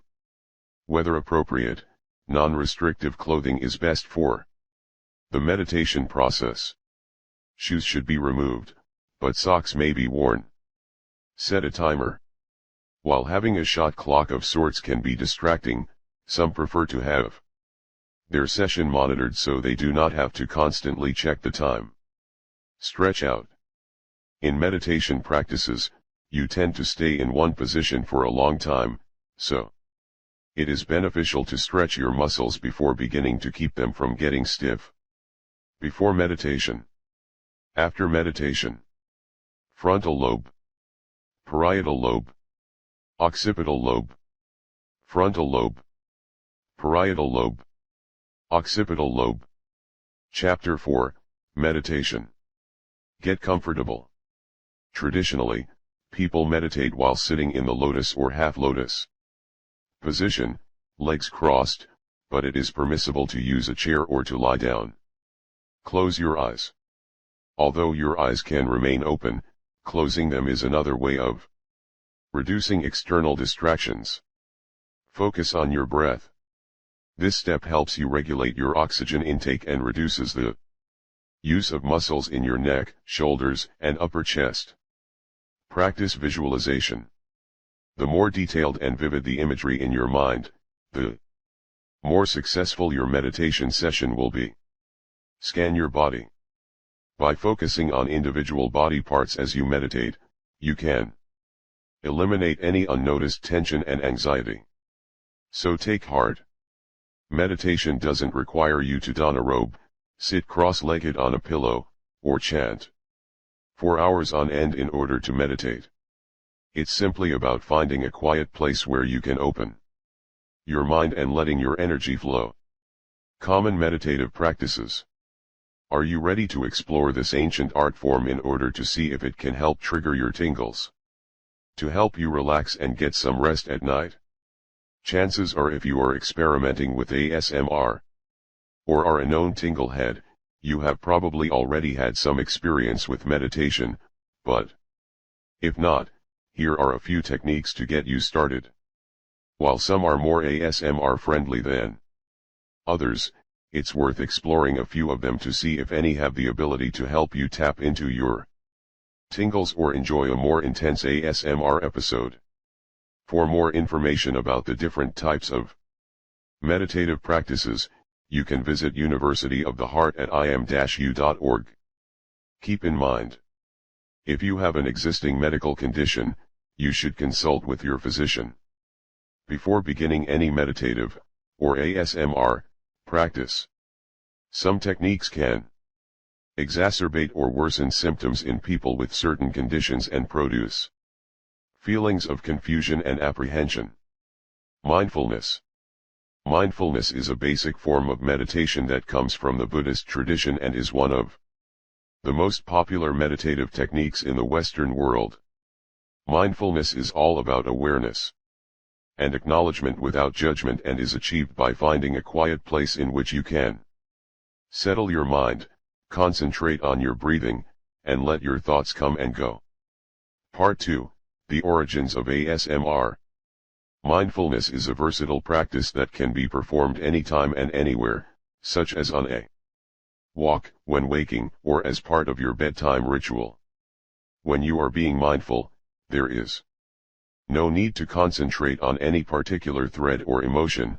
Instead, you simply observe the thoughts that cross your mind in the same way you might observe a sky full of fluffy white clouds passing overhead with passive indifference. You can acknowledge the thoughts that pass but not labor over them or judge them in any way. The goal is simply for you to be aware of them and bring your attention back to the present. For example, you may know you need to pay your bills. When those thoughts race into your mind, you simply acknowledge they are there but put them on the back burner for the present time. This puts yourself in a better frame of mind to deal with that and any other issues a little later on in the day. The purpose of mindfulness is to remind you of the ebb and flow of all thoughts and emotions, and that nothing lasts forever. This, too, shall pass and you are still in control of your life. Zazen. Zazen is a general term for seated meditation found in the Buddhist tradition, in the modern Zen practice, and in ASMR. It is a minimalist form of meditation that was developed in the monastic setting and requires little in the way of instruction outside of its posturing. The Zazen practice begins with you sitting on a comfortable surface with your hands resting in your lap. Your dominant hand should hold the opposite one, and both palms should face upward. Tingle tip. Experts say that Zazen is a very difficult practice to learn, let alone progress in, because of the lack of instruction associated with it. Given its developmental history, it is a hard technique to adapt to an active world. As in mindfulness, you concentrate your attention on your breathing pattern and clear your mind of all thought. In the traditional form of the practice, you might contemplate a particular aspect of Buddhist scripture, but in the more modern Zen form, this is not required. Qigong. Qigong comes from ancient China and utilizes a combination of meditation, breathing techniques, and gentle movement to cleanse, strengthen, and circulate energy throughout your body, while promoting tranquility. Known as Chinese yoga, the earliest known record of this practice dates back 2,500 years, though there have been references to Qigong-like techniques that are. Chapter 4, Meditation. Approximately 5,000 years old. It is considered to be both meditative and rehabilitative due to its posturing and is believed to be suitable for both the young and the young at heart. Qigong in practice looks similar to other types of yoga exercises and contains thousands of movements and positions. The difference between the moving and non-moving types of Qigong is the amount of oxygen that is brought into the body from the exercise. Studies have shown that the Qigong practice can improve posture and respiration, has been known to induce a relaxation response. It is unclear if this is in any way related to the ASMR feeling, can cause positive changes in blood chemistry, and may be beneficial for a wide variety of ailments. Transcendental meditation. Transcendental meditation, TM, is a simplified practice derived from the Hindu tradition and one that is most commonly associated with meditative techniques both in ASMR and outside of it. It is a concept that was developed by the Indian guru Maharishi Mahesh Yogi as a way in which people can detach themselves from all anxiety and rise above all that is transient in their lives. Yes, it is the practice that the Beatles studied in the 1960s. TM is much more involved than mindfulness and Zazen. In this method, you sit in a full lotus position, legs crossed and each foot resting atop the opposite thigh, close your eyes, and silently chant the assigned mantra for 15 to 20 minutes in order to transcend into a perfect state of tranquility, steadiness, rest, and complete absence of thought. Some devotees of this practice even report having out-of-body experiences during their sessions. Definition: a mantra is a sacred syllable, word, or phrase that is chanted in meditative practices and believed to have spiritual, psychological, or healing power. TM is generally taught by a certified instructor, is not a strenuous practice, and, according to most experts, is generally a safe practice for healthy individuals. Kundalini. Kundalini is another meditative technique stemming from the Hindu tradition whose name refers to the energy stream that rises from every human being. Although there are ASMR videos that utilize the body's chakras, it's not as common as other types of ASMR content. In this practice, you sit in a lotus position, clear your mind, and focus on your breath as it rises through the body's 7 energy centers, known as the chakras. Part 2, the origins of ASMR. The chakras, which are located along the body's meridian, are said to vibrate at different frequencies and are believed to be connected to people's spiritual power, as well as their emotional well-being. The chakras include the following. The root chakra, located at the base of the spine, this chakra provides you with a sense of foundation.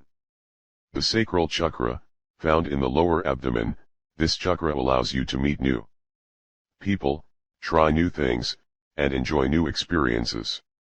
The solar plexus chakra, this chakra is found in the upper abdominal area and offers you the confidence to remain in control of your life. The heart chakra, located in the center of our chest, this chakra is responsible for your ability to love. It also gives you a sense of inner peace and joy. The throat chakra, this chakra, located in the neck, gives you the ability to communicate with others, be self-expressive, and tell the truth. The third eye chakra, found on the forehead between your eyes, this chakra is responsible for human intuition, imagination, and intelligence. The crown chakra, located at the top of the head, this is the chakra that connects you to your spirituality and the infinite. Some people have reported that this is the chakra where they feel the ASMR tingle sensation. Kundalini experts say this practice is all about awakening and that when you tune into these energy fields, you are empowered to deal with the specific life challenges associated with them. Heart rhythm meditation. The heart rhythm meditation method is one in which you focus your concentration on your breath and heartbeat and use these elements throughout your body in order to re-energize. While the process for this practice is similar to that of Zazen, there are some subtle differences. The following walks you through this meditation. 1. Begin in the lotus position, legs folded, making sure to sit up straight so your stomach is not folded over. 2. Concentrate on your breath and note the changes in its patterns. Feel the oxygen move through your anatomy. 3. Focus on making your breath deep and rhythmic, giving the same amount of time to your inhale and exhale. Chapter 4, Meditation. 4. Learn to fully exhale. In other words, exhale 3 counts longer than your inhale to deplete the air in the body. Do not pause before taking the next breath. 5. As you breathe, use your pulse as a guide and make each inhale 6 counts long and each exhale 9 counts long. 6. Hold your breath at the top of the inhale and try to feel your heartbeat. The longer you are able to hold this breath, the louder your heart will sound. This will cause your heart to expand magnetically, which you should feel in your chest. 7. Master the squared breath. Inhale for 6 counts, hold for 12 counts, and exhale for 6 counts. When you can do this for 10 breaths in a row, change up the pattern to 8-16-8 pattern and then a October 20th, 10 rhythm. Did you know? Experts say that heart rhythm meditation can bring a number of tangible benefits to your life, such as building energy, steadying your heart rate, improving your concentration, making you more intuitive, and enabling you to function well under stress. Trance-based meditation. This practice is one in which you are guided through the contemplative process using a series of induced calming techniques, including imagery and suggestions, that slow your brainwave state and place you into what is known as the theta or trance state.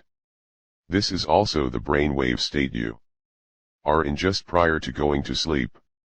Although we will talk in more detail about trance-based practices in Chapter 5, it is important to understand that in this meditative process, you retain full control of your consciousness, even as you are able to withdraw from the world around you, similar to ASMR. This technique is often used in conjunction with audio guidance, one type of which uses binaural beats to help you achieve this state of meditation. See Chapter 10 for more on binaural beats. Binaural beats are tones presented to your ears through headphones, which work to establish activity in both the left and right sides of your brain and then create a third sound in your headspace. This may sound like actual music or something that you might ordinarily think of as noise, but its purpose is to help you detach from reality by turning your thoughts inward and giving you something to concentrate on as you go through the process.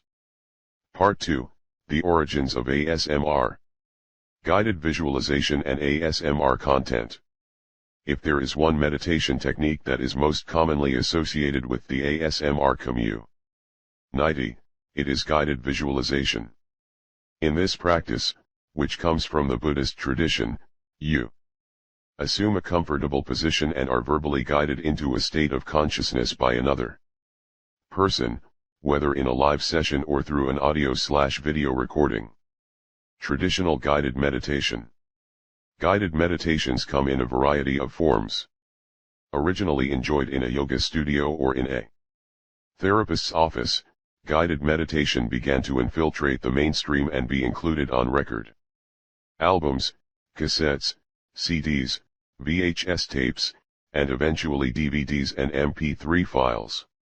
With the advent of the internet, online video service providers such as YouTube have opened up a whole new world for meditation guides to offer their content in an entirely new way.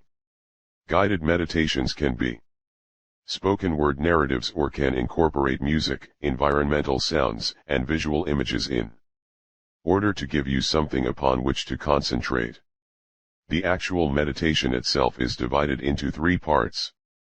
As an introduction, you are led through some simple breathing techniques in order to calm your heart rate and begin to relax. You are also asked to perform an internal scan in order to release any stress or tension in the body by focusing on various body parts. When both your body and mind are clear, you begin a journey designed to improve a specific aspect of your life. This can include weight loss, smoking cessation, emotional, healing, rest, and more. In this way, a guided visualization is similar to the trance-based methodology we covered earlier in this chapter because they both use imagery to enable you to focus on an aspect of your life you want to change. You are finally led back to a state of awareness where you feel rested, rejuvenated, and ready to continue on with your day or settle in for a good night's sleep, depending on the aim of the meditation. The following is a sample script of a guided meditation. Imagine yourself as a child, sitting in the back seat of a car, driving along the highway to an unknown destination on an early summer morning. As you drive beyond the noisy city, you notice there are fewer buildings dotting the landscape. There are not as many distractions along the road, and the world becomes more natural. With each passing mile, you look out the window to take in the lush tree line on either side of you and realize the sounds of traffic have also faded away. Pretty soon, you notice that yours is the only car on the road. The car makes a gentle, sweeping turn onto a long and winding driveway. You can feel that the tires are no longer on concrete and asphalt, but on soft, loamy soil. You have become part of the dense forest you admired from Chapter 4, Meditation. The main road. If possible, the world becomes even quieter than it was as you were driving, and a few minutes later, the car rolls to a stop in front of a quaint cottage deep in the heart of this forest. It is your own world. Pleased by the scene in front of you, you step out of the car and touch still, cold earth with your bare feet. You can see the dew has not yet evaporated from the grass, but you can tell already it is going to be a warm summer day. You can hear the birds overhead, and you can smell the rich scents all around you. You close your eyes, hold out your arms, and breathe deeply. You know it is going to be a perfect holiday. With the pads of your feet making soft imprints into the soil, you walk toward the cottage and peer inside. It is perfect. You can see a big, comfortable bed waiting for you, and you know that you will be happy here. You walk around the perimeter of the cottage and out of the shadows of the sprawling trees to feel the summer sun on your skin. It is warm and wonderful hot, but not too hot. You turn your head to the sky and realize it is not only the perfect shade of blue, but also absolutely cloudless. Beyond your comfortable cottage, you can see a shimmering lake. You long to sit beside it and gaze across its silvery waters. You notice a path leading away from your cottage and decide to follow it, knowing instinctively it will take you where you want to go. The path is a slow and leisurely one, which you do not mind at all. It slopes gently and is surrounded by ornamental grasses that rustle in the slight breeze, as well as foliage and flowers of every color of the rainbow. You breathe in their scent as you walk along, descending deeper and deeper into this world. You cannot hear anything but the symphony of nature all around you, the songs of the birds overhead, the low moan of a frog before he splashes into the water, and the soft buzz of a bee gathering nectar for his honeycomb. Finally, you come to the clearing where the lake, clear and bright, stretches out before you. You look out across it to see your cottage off in the distance, not too close and not too far away. There is a small, sandy beach at this spot. It is pristine and perfect, as though no other person has ever been there. You walk toward the water and dip your toe in to test the temperature. It is not too hot, nor is it too cold. It is just right, and it is calling to you to join it. You take off your clothes until you are down to your bathing suit and wade into the water, feeling the cool mud ooze between your toes. You let the water envelop your body a little at a time. It moves past your ankles, your knees, your thighs, your hips. Deeper and deeper you walk until the water reaches your chest and you let go, succumbing to the sensation and knowing you are relaxed, happy, and free. As you bathe in this water, You feel as light as a feather with no pressures left inside. You have no cares in this world. All you have is this moment, and you surrender yourself to it.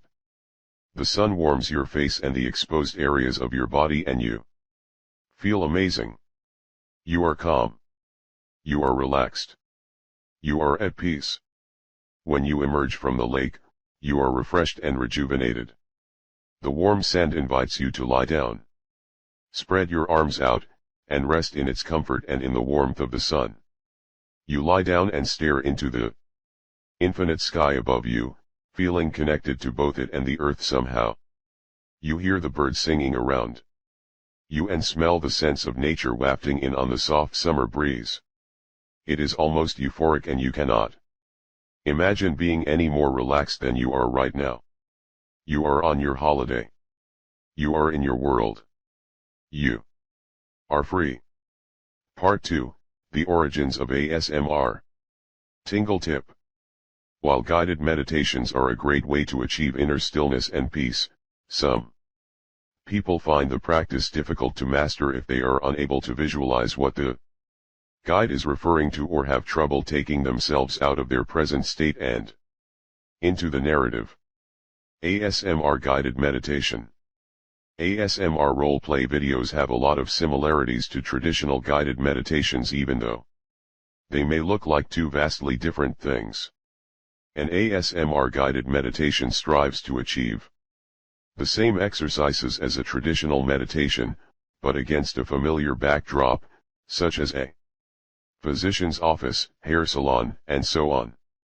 For example, in an ASMR role-play of a physician's visit, the ASMRtist may recreate the traditional breathing exercises while acting as a doctor listening to his patient's heart through a stethoscope. Because so many tingleheads seek out ASMR content in order to go to sleep, insomnia and other rest-related maladies may be incorporated into the faux consultation before the doctor ends the appointment with assurances and positive affirmations, similar to the phase 3 close of a traditional meditation. As the ASMR phenomenon has become more popular, many of the YouTube videos listed as meditations have been renamed to include the ASMR moniker, though people can get the tingles from these as well. This not only allows these ancient techniques to be included in the vast library of ASMR content, but also demonstrates how one practice has impacted the other. As you will see in future chapters, there is a tremendous amount of crossover in relaxation exercises. And perhaps ASMR is simply the serenity solution for a new generation. Are you ready to try some ASMR meditations? The following are a few videos to check out that incorporate a variety of known meditative techniques. True binaural and ASMR, ASMR, Mindfulness, 01 Chasing Your Tail. Whispering Light, ASMR Chakra Meditation Healing Session RP, Crystal Cave. Cleansing. Pierre-Luc Clermont, Deep Meditative Trance, DMT. ASMRnavastar, Guided Imagery for Sleep and Anxiety with Binaural Beats. The Water Whispers, ASMR Soft-Spoken Guided Visualization. Chapter 4, Meditation. The least you need to know. Meditation is a practice that has been in existence for thousands of years. Buddha believed that meditation could lead individuals to a state of nirvana. Meditation can reduce your stress and anxiety and assist in reducing a number of other health conditions. ASMR role-plays are influenced by the guided visualization meditation technique. Chapter 5. Hypnosis, the Power of Suggestion. In this chapter, a brief history of hypnosis. Common myths about hypnosis. Different types of hypnosis. Sessions. ASMR and hypnosis, are they one and the same? When you think about hypnosis, what images come to mind? Do you picture a kitschy nightclub act in which the head-lining performer waves a gold pocket watch at an audience? Volunteer until his head slumps in slumber and is compelled to perform a variety embarrassing stunts for the amusement of the crowd? If so, you may be surprised to learn that in reality, hypnosis bears little resemblance to its theatrical counterpart. It is not a magic trick or mind control, and contrary to popular belief, the person isn't even asleep. Hypnosis is a trance-induced state of relaxation in which an individual is highly susceptible to suggestion. This is very similar to ASMR because just as you have to be open to hypnosis for the suggestions to work, you have to be open to the ASMR experience in order for the tingly sensation to occur. In this chapter, we delve into this fascinating aspect of the human mind. We go over what causes people to go under, learn why hypnosis is such a misunderstood methodology, and look into why it is so intrinsically tied to the ASMR experience. Part 2, The Origins of ASMR. From Seance to Science. Hypnosis is an organic, if altered, state of selective focus and attention whose roots go back to antiquity but which became more popular in the 1700s through the faith healings of Father Gassner, a Catholic priest from Switzerland. Father Gassner exorcised the demons, mental illnesses, of his parishioners through elaborate rituals that included soft-spoken Latin and techniques that induced a sleep-like state. Definition: hypnosis is the induction of a state of consciousness in which a person apparently loses the power of voluntary action and is highly responsive to suggestion or direction. Getting mesmerized. Viennese physician Franz Anton Mesmer became enamored with Father Gassner's work and concluded that the human body must have magnetic poles with magnetic fluid running between them.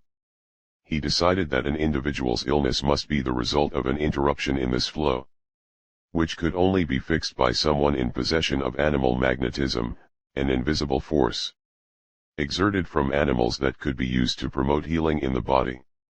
Mesmer replicated the process Father Gassner had been using, and as his fame spread, his practice took on a more theatrical feel.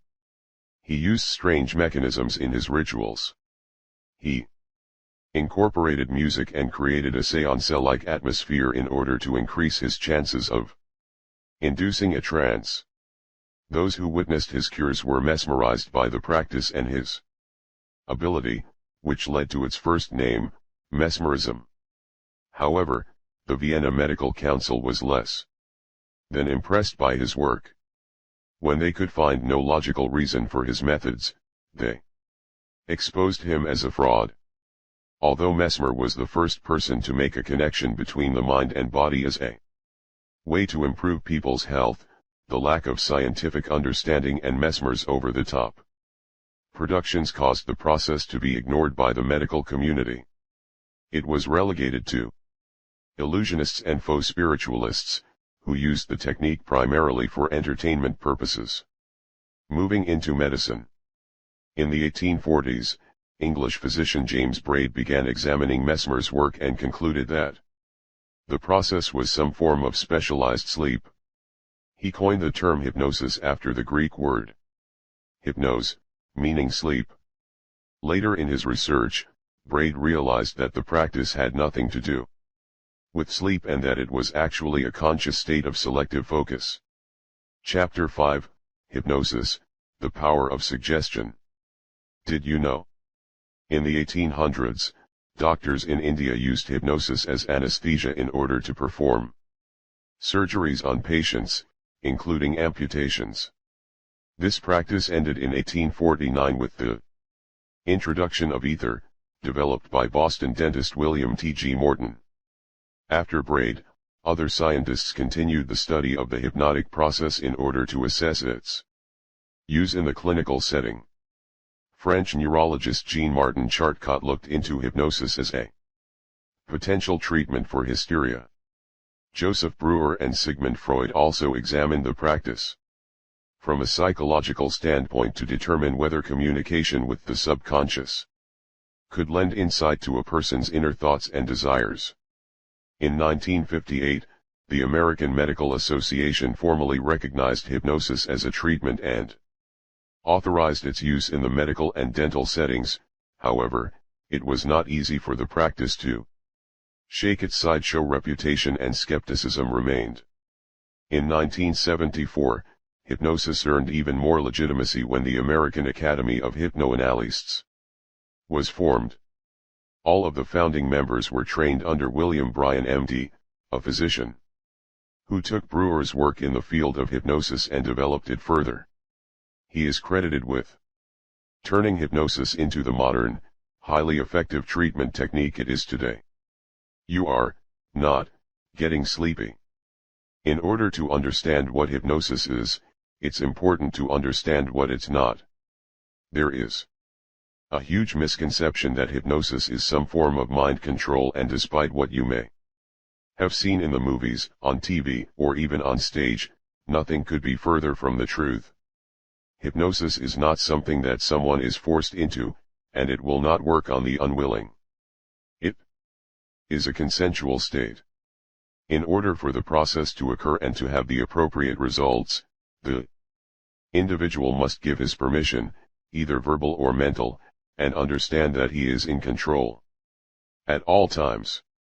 Secondly, hypnosis is not a state that is achieved only in a therapist's office. Truth be told, you are in and out of hypnosis several times a day, every day of your life.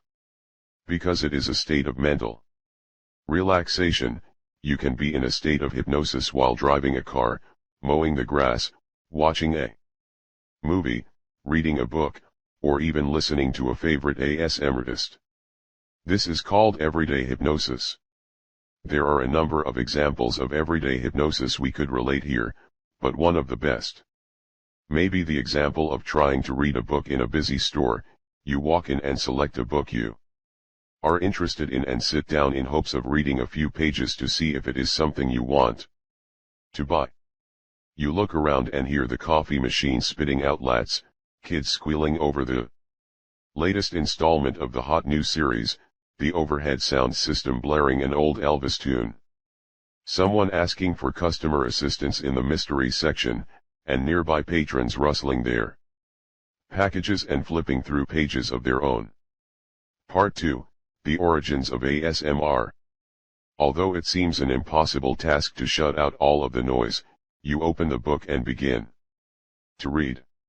Suddenly you no longer hear the kids or the music or even the guy slurping his coffee next to you. You know they are still there, and if you turned your attention to them you would see them, but your subconscious mind has turned the volume down and allowed you to enter a hypnotic trance in which you can channel all of your focus on the text in front of you. Did you know? You can't get stuck in hypnosis. Although there are some people who do not want to leave their relaxed and comfortable state, it is impossible for someone to remain in a trance forever. Finally, the biggest misconception of all about hypnosis is that an individual goes to sleep during the hypnotic state and performs some kind of sleepwalking routine. With terms such as going under, this is a natural assumption, but it isn't true. Hypnosis is a waking state of selective attention, and one in which you will hear the hypnotist's voice and be able to respond to his suggestions. In fact, you may even become more aware that you are in your normal waking state. Cindy Locker, a board-certified hypnotherapist at the ChangeWorks Hypnosis Center in Apple Valley, Minnesota, says that many of her clients assume they did not undergo the hypnotic process during the session because they could hear her voice the entire time. While on occasion someone will go into a very deep trance, it's pretty rare. It rarely happens on a first visit. It's all new to you, and you are trying to decide if you trust this person. Am I comfortable with the experience? And I don't know what is expected of me, she says. I tell them, you will hear my voice. You will be aware. You will have thoughts in your conscious mind. It's the subconscious mind that I am concerned about. Delving into the past. Just as in ASMR, there are a number of triggers and cues that help you slip into a hypnotic state. As for what happens when you do, it is not unlike sleep and meditation, in which your brain waves decrease from their conscious beta state to waves that are more relaxed and open to suggestion. It is these states that enable you to regress to the days of your impressionable childhood and may offer insight into the ASMR phenomenon as well. Locker says that individuals do not begin producing beta brain waves until they are between the ages of 10 and 13. Until that time, they are highly impressionable because they operate from the following different brain wave states that do not have the capacity to reject various suggestions. Theta brain wave state: from ages 0 to 4, people operate in this state, which is associated with dreaming, meditation, subconscious, and zoning out. Chapter 5, Hypnosis, the Power of Suggestion. Alpha brain wave state: at the age of 5, people transition into the state, which is associated with hypnosis, daydreaming, and creativity. They remain in this state for about 4 or 5 years before they begin producing their beta waves. However, even as adults, people segue back into these alpha phases when they go to sleep and when they have hypnotic moments. It is during these theta and alpha periods of life in which people also produce heavier levels of oxytocin, which, as you learned in Chapter 1, is the hormone that plays a huge role in relaxation, trust, and the bonding process. It is believed that during the hypnotic state, people's oxytocin levels are stimulated, which enables them to relax and connect with the therapist. It is during this deep moment of trust that they re-engage with the past and open themselves up to suggestibility. So what does this have to do with ASMR? If you have the ability to reach into that childlike state through hypnosis and slow down your brain waves in order to reprogram your mind of old beliefs and behaviors, it is entirely possible that during an ASMR episode you can do something similar. You can use the memories, experiences, and sounds of the past that you know to be soothing and calming to stimulate your endorphins, causing your brain waves to regress to a phase in which you are more open to suggestion. The different types of brain waves. Through ASMR, you may be able to get to the theta and alpha brain wave states where you're calmer and more open to suggestion. Seconds. 0. 1. 2. 3. 4. Beta. Alpha. Theta. Delta. Part 2, The Origins of ASMR. How hypnosis sessions work. Over the years, hypnosis has been used as a treatment option for a variety of conditions. Not only has hypnotic technique been used to help individuals cope with pain, stress, anxiety, and phobias, but it has also been used to modify behaviors, eliminate mental barriers, treat PTSD, bolster weight loss, and assist with smoking cessation. Did you know? The success rate for smoking cessation with the help of multiple session hypnosis is 67% effective, as opposed to the cold turkey approach, which is only 5% effective, and nicotine replacement, which is 15% effective.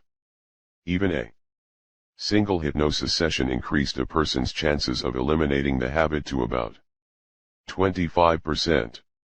Of course, no two clients are the same, and the hypnosis experience is different for every individual. Some people may have a good idea of how hypnosis will affect them and be able to offer their hypnotist some insight that will be helpful, while others may have to seek out a qualified hypnosis professional who will take the time to find out how their brain best processes information. In the end, it's about the hypnotist tailoring a program to his client's needs. A typical hypnosis session. When you arrive for a hypnosis session, you are led into your therapist's office, where he gets to know you a little better, reviews your goals for hypnosis, and explains what is about to occur. Throughout this entire exchange, your therapist probably speaks in low, Gentle tones in order to prepare your brain for what lies ahead. Once you are reasonably comfortable in your surroundings and the therapist obtains your verbal permission to proceed, he begins the hypnosis session. Hypnosis usually begins with some deep breathing exercises similar to the ones that are used in meditation techniques. These slow, regulated breaths help relieve surface tension in the body and enable you to be more receptive to the guided meditation that follows. While this varies from practice to practice, it might include a mental body scan to detect any missed areas of stress, or it might include some descriptive energy in order to give you a pleasurable state of mind where you can feel safe and secure. Once you are completely relaxed and in a receptive state, the hypnotist will begin to offer suggestions for how you can achieve your goals regardless of whether you have sought help for losing weight, smoking cessation, phobias, or a better night's sleep. The hypnotist may also offer you detailed and vivid images of you attaining your goals so you can focus on this idea whenever. Chapter 5, Hypnosis, the Power of Suggestion. You feel discouraged. A hypnotist may also offer you a post-hypnotic suggestion, which can be activated long after the session is over. Definition: a post-hypnotic suggestion is a suggestion made to a hypnotized person that specifies an action to be performed after returning to a normal state of consciousness, often in response to a trigger or cue. For example, if a hypnotist is helping someone get a more restful sleep, he might say you will sleep peacefully with pleasant dreams. When it is time to return to a normal state of consciousness, the hypnotist brings you out of the trance-like state and you are able to go about your day, with no interruption to your daily routine. Self-hypnosis. It is possible for you to achieve the same level of relaxation without the need for professional assistance by employing a self-hypnosis technique. Self-hypnosis is something that is often used to modify everyday behaviors, change attitudes, or deal with the problems, stress, and anxiety of everyday life. In order to get the most out of this experience, you are encouraged to set some goals for self-hypnosis and give those goals a high priority on your to-do list. You can write them down, if necessary, being very specific about what you want to accomplish. You then formulate the suggestions you want to use during your session. These should be positive and something that you want to work toward rather than away from. For example, I will lose 10 pounds, as opposed to, I will not gain another ounce. This involves avoiding weak words such as try, as that implies a struggle with no real intention. One of the most popular and effective self-hypnosis techniques is called the eye fixation. This begins with a deep relaxation exercise, which should be practiced first before the imagery is added.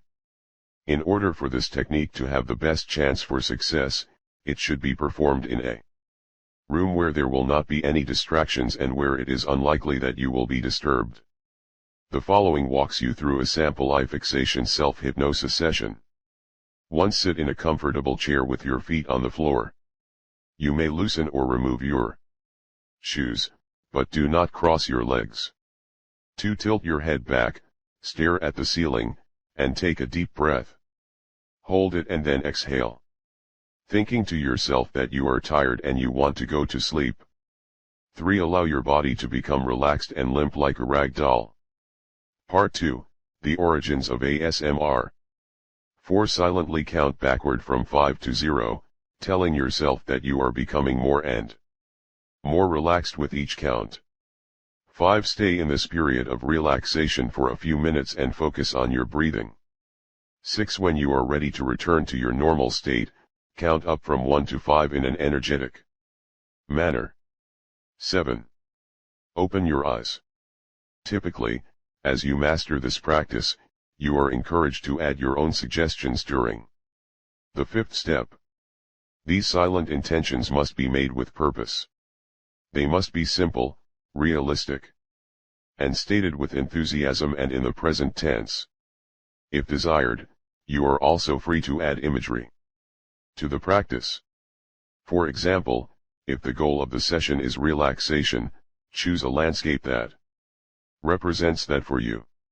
It can be a beach, a mountain, a quiet forest, or anywhere you can allow yourself to give into the experience.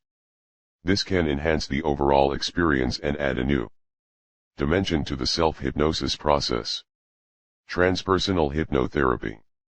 Transpersonal hypnotherapy is an offshoot of transpersonal psychology, a branch of science first introduced in the 1960s as a way to integrate the traditional components of the field with the spiritual and transcendent aspects of human life.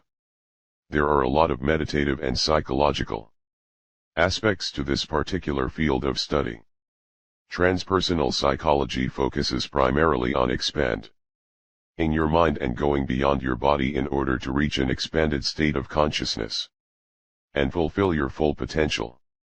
Although it may sound ethereal, the field has made important contributions to the research community, including new theories on perception, self-identity, and intuition. In transpersonal psychology, therapists are not seen as experts who give answers to your personal issues. Rather, they serve as a facilitator who assists you in finding your own truth and your own path to fulfillment. One technique they use to do that is transpersonal hypnotherapy, which helps to clear the clutter from the conscious mind so the subconscious mind is more open and receptive to change. Transpersonal hypnotherapy focuses on 4 approaches in its methodology, including the following: underlying cause, reviewing the root cause of the issue; habit change, disrupting the pattern so the habit can't continue; personal mastery, achieving the goals you set for yourself; spiritual potential, the most important facet to transpersonal psychology, which helps you wake up to who you really are and is another form of mindfulness or consciousness raising. Chapter 5, Hypnosis, the Power of Suggestion. Side effects of hypnosis. People react to the hypnosis state in a number of different ways, according to Locker. She says, there are those who feel extremely heavy during hypnosis and can't seem to raise their arms, if only to scratch their nose. There are also those who feel extremely light, as if they are hanging on to a cloud. Some people also experience something known as disassociation. In this phenomenon, the individual loses contact with his hands and feet as if they are not attached to his body. Another side effect, and the one that occurs most often, is time distortion. Locker says the subconscious mind processes time differently than the conscious mind does, so it's not unusual for her clients to report that 30 minutes in meditation feels like 10. Tingle tip. The other side effect of hypnosis is amnesia of the actual session, but generally speaking, professional hypnotists do not want their clients to forget their session and often include the suggestion, "You will not forget about this session," in order to ensure that the memory of the event remains. The Mayo Clinic says there are also some adverse reactions to hypnosis, such as headaches, drowsiness or dizziness, anxiety or distress, and the creation of imprecise memories, but for the most part, these are very rare phenomena and not something the average person should be concerned with. Is ASMR a form of hypnosis? Because science has yet to determine exactly what is going on during an ASMR experience, it is impossible to know for certain whether ASMR is the little sibling of hypnosis. However, in light of the fact that ASMR is an experience that can be triggered by a variety of cues, can be entered into involuntarily as well as on purpose, probably operates on the same brainwave state as hypnosis or meditation, and may also rely on oxytocin, it is a pretty safe bet that hypnosis and ASMR are at least first cousins. It is believed by many ASMR experiencers that, like hypnosis and meditation, ASMR is something that can be practiced for more effectiveness. Because most people's first experience with ASMR happened without awareness, it may take them a while to identify the triggers that cue them into the state. But once they are discovered, they become the go-to suggestions that have a powerful impact on the overall relaxation process and open the door for a wide variety of suggestions and impressions in the future. The format of an ASMR video has a lot of similarities to a hypnosis session, even if the content appears to be very different. Let's take a basic salon roleplay as an example. In a salon roleplay. Part 2, The Origins of ASMR. The ASMRtist greets you, asks if you have an appointment, and possibly obtains a small amount of intake information from you. For example, what is your name, are you here for a haircut, highlights, and so on. The ASMRtist then offers you a general overview of what you can expect from the experience. He may start by telling you he is going to give you a scalp massage in order to help you relax or brush out your hair before washing and cutting it. When you are amenable to the procedure he has planned, the ASMRtist proceeds with the technique. Up to this point, the methodology is identical. However, this is where the two practices can deviate from one another.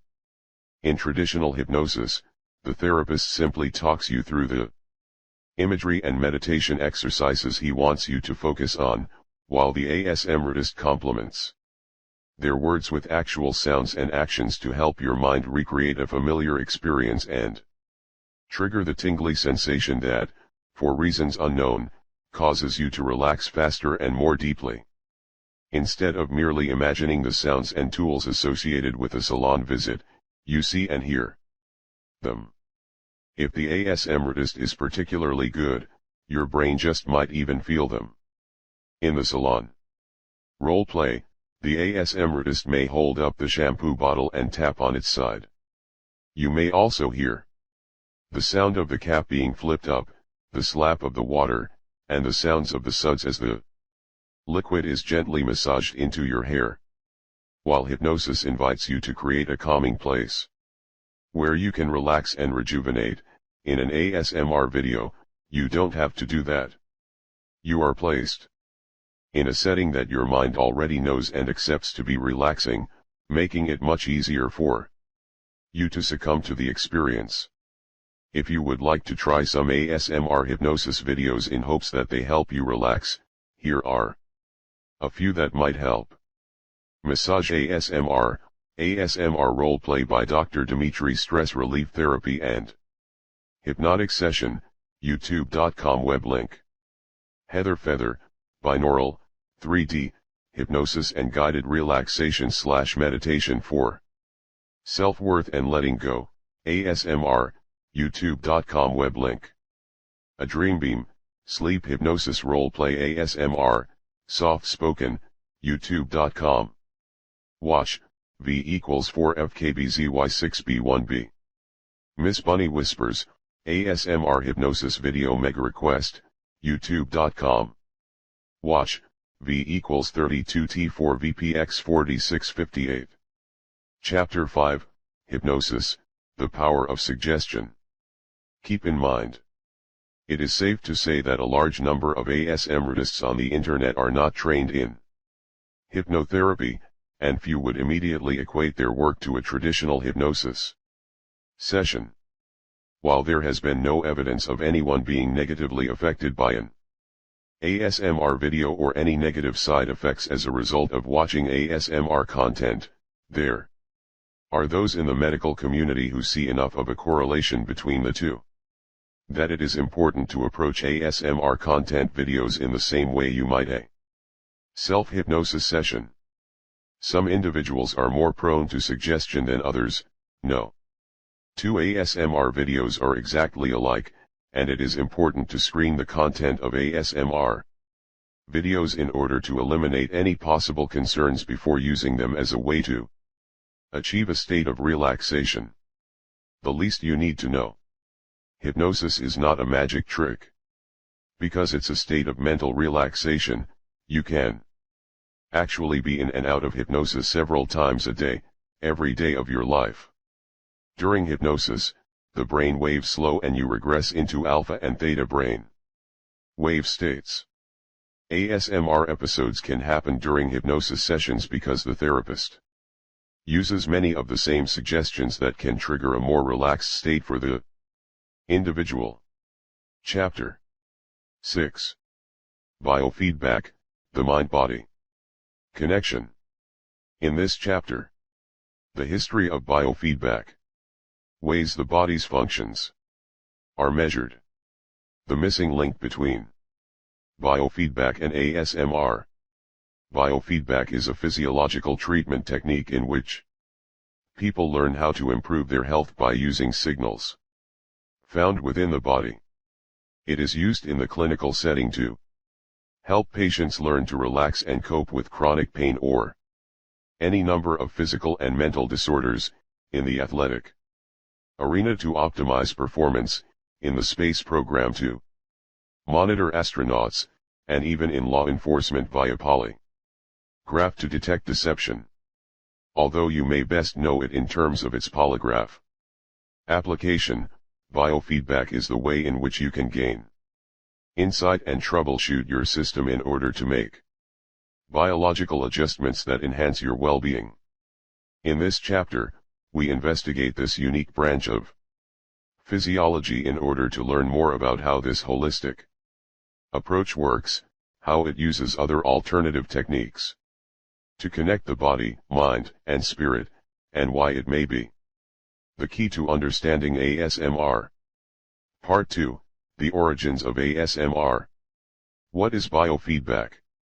Have you ever known someone who could lower her heart rate or blood pressure simply by closing her eyes and concentrating on it? What about someone who could generate warmth from her hands like a portable space heater? While it may seem like these abilities are all part of some elaborate illusion, they aren't. The person you have come in contact with is merely a skilled practitioner of a physiological process known as biofeedback. Biofeedback is an evidence-based approach to enhancing personal awareness and control over the mind and body that is used by people of all ages in order to help them make better choices about their bodies and improve their overall health and well-being.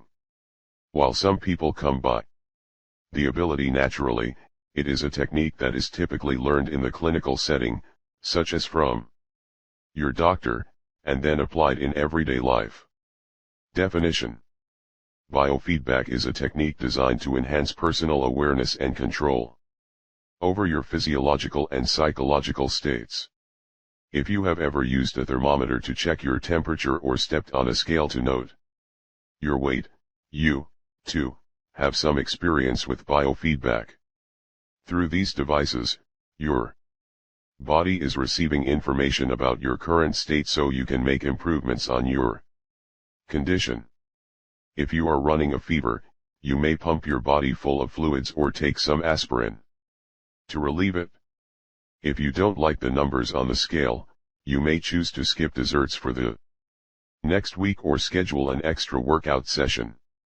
All of these are examples of biofeedback because the information you receive, your feedback, helps you to make decisions that will affect your life, your bio. Early techniques using biofeedback.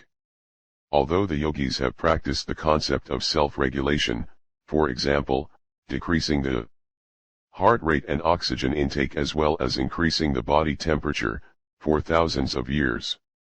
The modern history of biofeedback begins in the 1930s, when Edmund Jacobson developed a technique called progressive relaxation in order to ease muscle tightness in the body.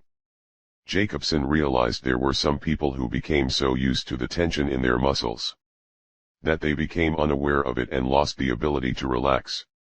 By creating an exercise that would enable them to systematically tighten and release their muscles, they could consciously let go of the tension from within and actually feel the difference as their body moved from an activated state to a relaxed state.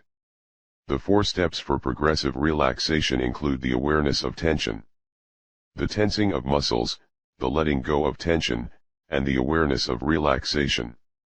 This can be. Chapter 6, Biofeedback, the Mind-Body Connection. Linked to ASMR. Because of the awareness of relaxation, it is believed that the more aware a person becomes of their ASMR triggers, the easier it is to experience the tingly sensation and benefit from the practice. In fact, people usually end up identifying more triggers than they thought they had. Another technique involving biofeedback was developed in 1932, when German psychiatrist Johann Schultz came up with autogenic relaxation. It was not unlike the process the yogis used and was based on the premise that people have the power inside of them to regulate their system in order to achieve a deeper feeling of relaxation. Autogenic relaxation couples Jacobson's progressive technique with guided visualization that enables people to concentrate and focus on an internal goal. The 6 steps to the autogenic practice focus on different parts of the body, as well as a variety of sensations, including heaviness in the extremities, warmth in the extremities, a calm and relaxed heartbeat, steady breathing, warmth in the chest area, and a cool head. After the body is calm and relaxed, people are then asked to focus on a setting that is relaxing to them, such as a beach, in order to maintain this peaceful feeling. Like ASMR, it is not a practice that comes easily to some and does take a while to master, but it can be and has been of great benefit to those who want to reduce their levels of anxiety, achieve a state of relaxation, and lessen their stress levels. These 2 practices are still used today in biofeedback therapy to help people release tension and cope with chronic pain. Biofeedback research evolves. The actual term biofeedback was coined in the late 1960s at a time when so many scientific, social, and philosophical movements were merging into a new age of awareness. It was a name given to those research experiments designed to alter bodily functions that were not ordinarily controlled by voluntary methods. Scientists such as Neil Miller, John Basmanjian, and Joe Kamiya were pioneers in this field, and the 3 of them conducted a number of studies as to how humans might be able to use their brains to gain control of their internal functions, such as blood pressure and heart rate, and their skeletal muscles, and to discriminate among brainwave states. Did you know? Biofeedback has been nicknamed the Yoga of the West in the book Beyond Biofeedback by Dr. Elmer Green, head of the Voluntary Controls Program at the Menninger Foundation in Topeka, Kansas, and his wife Alice Green, because it puts people in a state of consciousness similar to yoga and enables them to develop some control over their involuntary bodily functions. Part 2, The Origins of ASMR. Originally, it was believed that if humans could master these mind-over-matter techniques, they would be able to alter their state of health from the inside out and do away with medicinal and surgical interventions altogether. It was a lofty notion, of course. However, biofeedback research has proven that the human mind does have more control over the physical being than science originally thought. It also showed that this control does have its limits and that some conditions are better suited for biofeedback treatment than others. Biofeedback has been used in the clinical setting since the 1970s, and while the list is always expanding, some of the conditions it is used to help treat include the following: chronic pain, including migraines and tension headaches; gastrointestinal disorders; high and low blood pressure; cardiac abnormalities; Raynaud's disease, a circulatory disorder that causes uncomfortably cold hands; neurological disorders including epilepsy, spinal cord injuries, and traumatic brain injuries; musculoskeletal ailments, such as muscle spasms and arthritis; behavioral health concerns, such as addiction and dependency, depression, learning disabilities, and ADHD. Stress and anxiety-based conditions. Insomnia. Sexual disorders. Types of biofeedback. Physicians, therapists, and other clinicians use a number of biofeedback techniques to measure the physiological functions that most people are not aware of at any given time. These techniques can be used by themselves or in concert with a traditional treatment plan to improve health and well-being. The most common biofeedback techniques include the following. Thermal biofeedback, also known as temperature biofeedback, this is the most common biofeedback practice. In this technique, a finger from the individual's dominant hand is attached to a thermistor, which monitors the temperature in the hand as the person attempts to raise and lower it.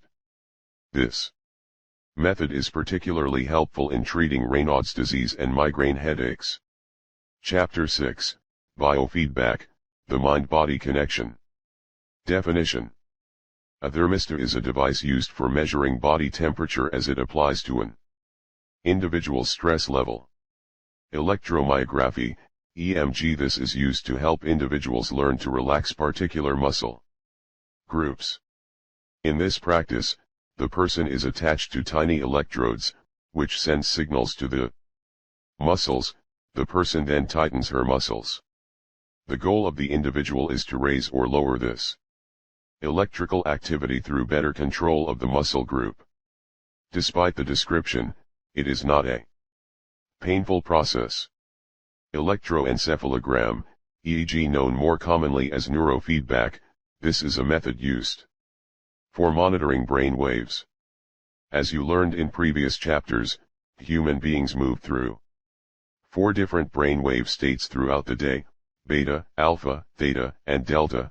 For people who are under a tremendous amount of stress during their beta state, the normal waking state, it can be beneficial to know how to induce an alpha state, which is associated with relaxation. We will talk more about this brainwave state in Chapter 8. In a typical EEG session, a variety of electrodes are attached to a person's scalp so the brain wave patterns can be monitored. The person then plays a simple video game designed to help her change those brain waves to a more desired frequency. This practice is used to assist with the treatment of anxiety, depression, insomnia, chronic pain, ADHD, autism, addictions, chronic fatigue syndrome, and autoimmune disorders. Galvanic skin response. The galvanic skin response technique is a process in which a person's sweat gland activity and changes in the sympathetic nervous system are monitored. It uses a small palm-sized device that resembles a computer mouse and alerts the individual to her changes through an auditory signal. It is particularly effective in helping one overcome phobias, as well as hypertension. How biofeedback works. At first glance, biofeedback has little in common with the calming imagery, soothing sounds, and soft-spoken words associated with an ASMR video.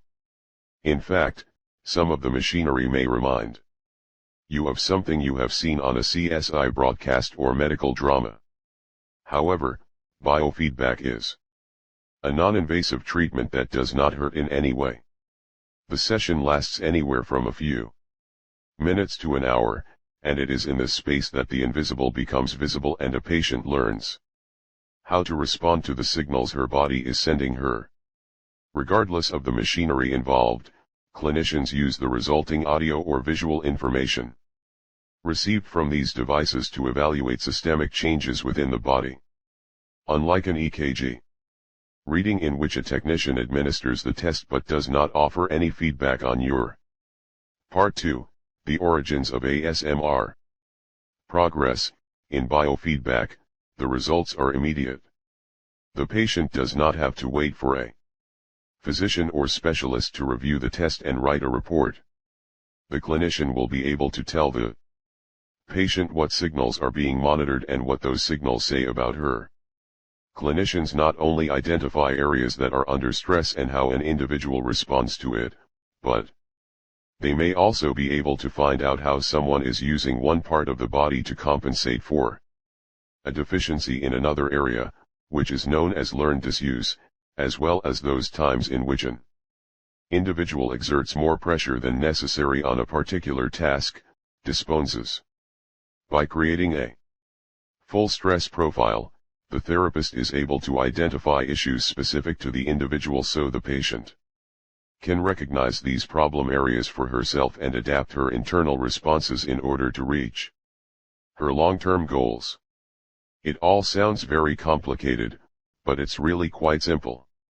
The biofeedback process is very similar to an athletic training session in which competitors practice their sport and later review the day's footage with their coach in order to assess their playing style and note any adjustments that can improve their game.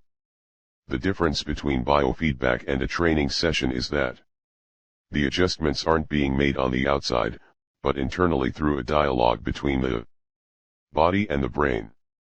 Did you know? Although biofeedback is a practice that is respected and acknowledged by many members of the medical community, it is often lumped in with other complementary and alternative practices that have demonstrated some promise but lack comprehensive clinical research. As a result, there is a perception that biofeedback is nothing more than a relaxation technique devoid of any true health benefits. This is an unfortunate view because it greatly oversimplifies what occurs during the biofeedback process. So how does this dialogue occur? In addition to monitoring body signals and identifying specific areas of tension, biofeedback practitioners often lead individuals through a variety of mental exercises designed to help them shut off the chatter of the mind in order to amplify the other signals of the body and create a sense of awareness. In simple terms, they try to identify an individual's triggers, both relaxing and stressful, through a trial and error process in order to create the most effective treatment plan. These exercises not only help people overcome their fears and anxiety and reach a state of deep relaxation, but often they have a unique effect on the body as well. For example, in a 2008 presentation for UCSF's Mini Medical School for the Public series, Dr. Richard Harvey, Ph.D., of San Francisco State University demonstrated this mind-body connection by using a guided visualization exercise with his audience. He invited everyone in the lecture hall to get into a comfortable position and to close their eyes so they could imagine. Chapter 6, Biofeedback, the Mind-Body Connection. Themselves at a farmhouse with a large lemon grove in the back. He mentally guided them to the lemon trees and through the process of examining the fruit and selecting the ripest ones to be taken back to the house where they would be washed, dried, sliced, and squeezed into the perfect glass of refreshing lemonade.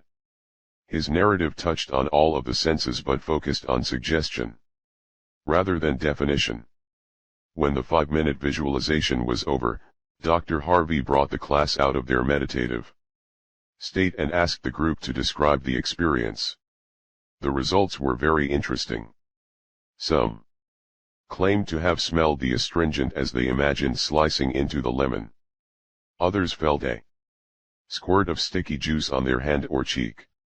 There were those who could taste the bitter flavor of the nectar and still others who could see the images and hear the sounds associated with the event he was describing. Even though there was no lemonade in the room, everyone was able to superimpose very real sensations onto an imagined event. Their minds were able to trick their bodies into thinking that something was going on. That's psychophysiological interaction, he said. Biofeedback is about enhancing the awareness between the power that the mind has to change the physical responses or physiological reactions. Definition: psychophysiological refers to the combination of the mental and physical processes. This is very similar to what occurs when people watch or listen to ASMR content. They find a quiet place in which they can get into a comfortable position, concentrate on the narrative or sound assortment, and superimpose themselves into that scene. They have not lost touch with reality. They are well aware that they are not really getting a haircut or an annual eye exam or rummaging through their grandmother's jewelry box with a dear friend. However, if they can relate to the scenario, they can usually mentally place themselves in it and feel the sensations that accompany it as if it were really happening. Biofeedback and ASMR, one and the same? The similarity between biofeedback and ASMR does not begin and end with people's ability to deeply relax, imagine themselves in a particular time and space, or mentally relate to a handful of sensory stimuli. The connection goes much deeper than that. In addition to reporting a heightened sense of awareness in their bodies and a strong desire to go to sleep during their session, approximately 15% of biofeedback clients have experienced a unique tingling sensation they can't explain.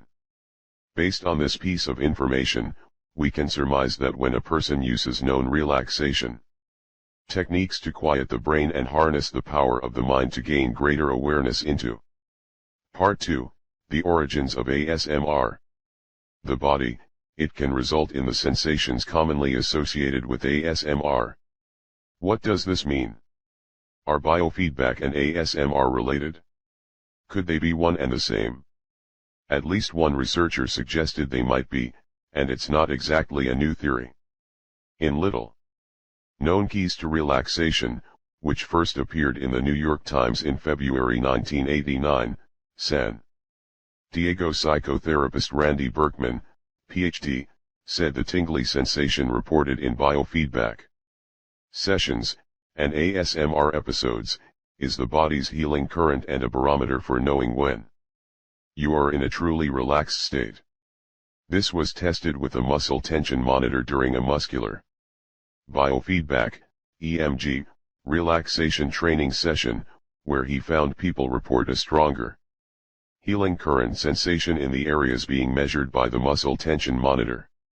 As people become adept at overall mental and physical relaxation, they describe the experience in joyful, elative terms, such as "I feel rivers of sparkling water pulsating throughout my body." Therefore, according to Dr. Berkman, tingling is the body's built-in signal of deepening relaxation. Dr. Berkman said that because the tingles are a great indicator of relaxation, they could be used to gauge people's progress in other practices, such as meditation, hypnosis, or biofeedback. Especially if they are not sure they are advancing as quickly as they hoped. He suggests that while some people are able to experience the tingles more readily than others, it is a sensation that can be developed and expanded over time. The idea that there is a direct connection between biofeedback and ASMR is exciting for several reasons. It lends credence to ASMR's very existence. It explains why other techniques, for example, meditation, deep breathing, and hypnosis, seem intrinsically linked to it. It validates what tingleheads claim to have been feeling for years. It proves there is existing support as to the effect tingles have on the body, though it is unlikely that anyone mentioned them at the time of monitoring. It proves that the sensations associated with the unnamed feeling have been acknowledged and written about by members of the medical and clinical community. However, there are still unanswered questions. Although it is easy to understand how many people can achieve an ASMR or ASMR-like experience when focusing intently on a familiar biofeedback experience or scenario such as making lemonade, it is much harder to derive a reason as to why it can occur randomly, why triggers are so subjective, or how individuals can achieve a brain buzz from ordinary, everyday sounds. What is the missing link that connects ASMR to the very core of people's beings, enables them to conjure sensations from the soul, and gives them a rush of pleasure along with relief from their anxiety? The answer may lie in memories. Chapter 6, Biofeedback, the Mind-Body Connection. Sparking Memories. while people tend to think of the memory as a filing cabinet full of facts and figures they need in order to function, or a supercomputer located just beneath the scalp, in reality, it's a lot more complicated than that. For example, if you were to recall your grandmother's house, chances are your memory of it would not begin and end with a mere description from an architectural or design standpoint. In addition to the basic visuals, you might be able to recall the unique scent of her perfume coupled with antique furniture, the sound of her annoying cuckoo clock as it chirped on the hour, or the feel of that plastic protector as you tried to sit on her sofa without sticking to it. As you can see, memories are powerful things that affect every sense of the body in subtle ways. Biofeedback often uses traditional memories to promote a state of relaxation. ASMR takes this a step further by using sounds to trigger a tingle response when they are executed at a different speeds and frequencies. For example, crinkling a plastic candy wrapper in preparation for throwing it away may not have any effect on your ears at all. However, gently untwisting the wrapper, as if trying not to make any noise, may evoke an entirely different auditory experience. It's slower and lower than what people's ears are used to, and therefore can affect the brainwave state. When people take the time to slow things down and to concentrate on them, like when interacting with ASMR content, they are allowing their brainwave pattern to change and the biofeedback process to take place, regardless of whether that is through sound therapy, mindfulness, or even the power of suggestion. Tingle tip. As noted in Chapter 1, neurologists suggest that the pleasurable sensation associated with ASMR typically results from triggers that activate a primitive or primordial portion of the brain that we simply do not understand. While not everyone has the same frequency and most people have no idea what their frequency is, this accounts, at least in part, for why every ASMR experience or sound triggers are so subjective. Why some ASMRtists' voices resonate with viewers while others do not, and why sound triggers can happen randomly when you least expect it. Trying out biofeedback techniques using ASMR content. In conclusion, while we may not know exactly what is happening in the brain at the time of the ASMR experience, what we do know is that ASMR is a biofeedback response that tells people they have reached a state of deep relaxation. It is a feeling that can be achieved intentionally through a number of relaxation techniques or unintentionally in relaxing situations. Part 2, The Origins of ASMR. ASMR can be stimulated by a host of visual and audio triggers that are slowed to a pleasing rate and caught at the proper frequency for the sensation to occur. It is a feeling that tends to operate on the alpha brainwave state, and in addition to encouraging a trance-like period of relaxation, it enables people to shut out the noise of the world around them and connect to the very core of their being. Are you ready to try some of the progressive relaxation techniques and autogenic relaxation methods in hopes of getting an ASMR tingle from them? The following are a few videos to help you experience biofeedback exercises for yourself and note their similarities to traditional ASMR videos, many of which are made by some of the most prominent ASMRtists. Heather Feather, ASMR binaural guided and progressive relaxation/meditation. For tingles, anxiety relief, and sleep. UNH Health Services, progressive muscle relaxation meditation. The One Lilium, progressive relaxation with affirmations. Digital Chill, autogenic training, a guided relaxation. Yasmin Burake, autogenic relaxation. The least you need to know. Biofeedback is a technique used to improve mind-body communication. Biofeedback uses guided visualization, imagery, sound, meditation, and hypnosis to help people reduce stress and anxiety. Similar to ASMR, biofeedback has been known to produce a tingly reaction. Chapter 7. The ASMR Community.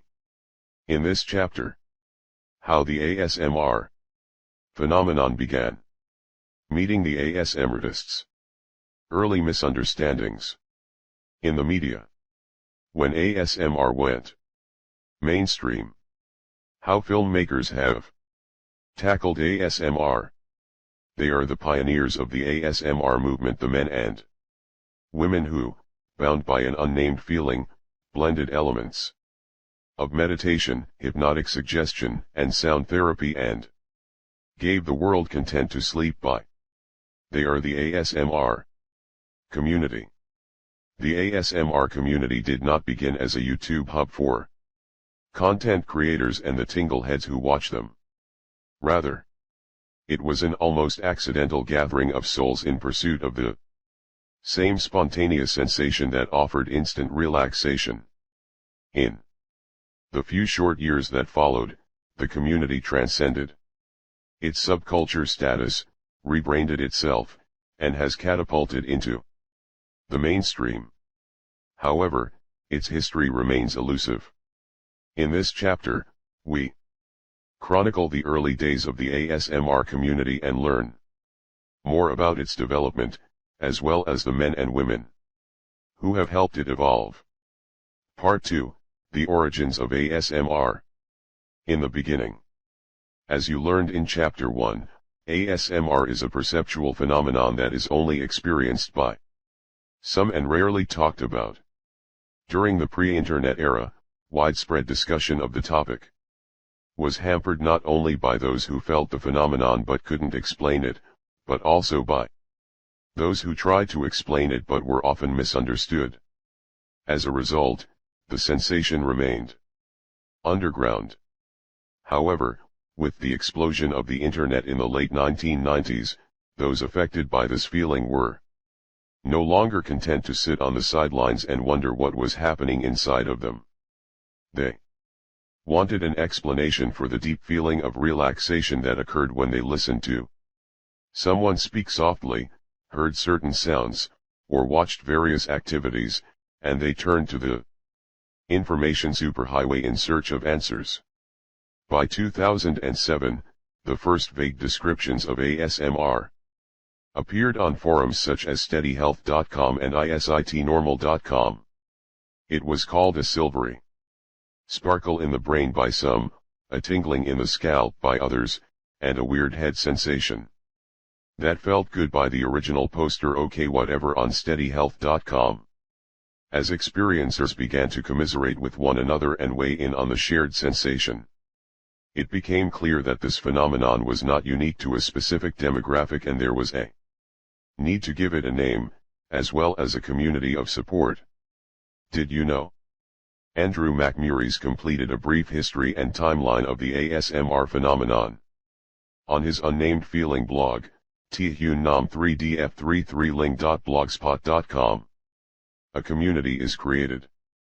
Initially several names were used to describe what we now know as the ASMR experience, and some of them were used on the earliest online forums designed to create awareness and give tingleheads a place to communicate about the tingly feeling they experienced and compare notes about the stimuli and situations that triggered it. The first was the short-lived attention-induced head orgasm site, which was established in 2008 but closed 2 years later when it failed to attract members. In 2009, the Society of Sensationalists, SOS, was established on Yahoo Groups. It was founded by one of the original participants from the steadyhealth.com thread and enjoyed a slightly bigger following than its predecessor, with 15 to 20 members. It was then usurped in 2010 thanks to the brainstorm of a freelance web designer and healthcare IT engineer from New York named Jen Allen. Chapter 7, The ASMR Community. Allen was 20 when she first experienced the tingles associated with ASMR. She said it felt like every nerve in her body had been activated and she was eager to learn more. In February of 2010, she named the unnamed feeling ASMR, established a Facebook page dedicated to the sensation, and began seeking out others who would be interested in conducting more research. The result was the ASMR Research and Support Team, whose goals are to better understand ASMR in medical and scientific terms, to document the personal nature of ASMR for sharing in the community, and to network with other people who experience ASMR. The team has conducted video trials and issued questionnaires to ASMR experiencers in hopes of compiling the data into a comprehensive research portfolio, which will be used to secure funding for a broader range of studies in the future. With an official name, a presence on social media, and a research team committed to promoting awareness and understanding, the ASMR network was off and running. The original ASMR threads were archived into official forums, such as reddit.com web link and facebook.com web link. ASMR group /ASMR became the subject of several blogs and an early Twitter page, twitter.com/unfazmr, and an official holiday for ASMR was established, Hug Your Brain Day. By ASMR's first anniversary in 2011, the phenomenon was also prevalent on the YouTube landscape. The whispering community. At the same time that tingleheads were searching for an explanation for the spontaneous sensation inside them, they were also trawling shopping channels, DIY shows, and YouTube, in search of something that could cause their brains to buzz. The initial online options were somewhat limited and not designed to inspire tingles. There were guided meditations, self-hypnosis sessions, natural soundscapes, and old footage from The Joy of Painting, see Chapter 1 if you need a refresher on The Bob Ross Show. On March 26, 2009, however, Whispering Life, check out youtube.com web link for her channel, posted a video that would change the tingle world forever. Whisper 1, Hello was a 1:46 clip in which a woman with a British accent explained to viewers that she had always been soothed by the sound of whispering, and when she couldn't find any such videos on YouTube, she decided to start a channel of her own. There were no images or other sounds included on the clip, but it is considered by many to be the first ASMR trigger video and has been viewed over nearly 100,000 times. Over the next 5 years, Whispering Life posted 156 videos on her breakthrough channel. While some of them include other trigger sounds, the primary focus of her work was the whisper. Part 2, The Origins of ASMR. Did you know? When she announced her retirement from the ASMR community in her final segment on July 28, 2014, Whispering Life reflected on the growth of the ASMR community since her first video by saying, "It still amazes me just how many people love whispering."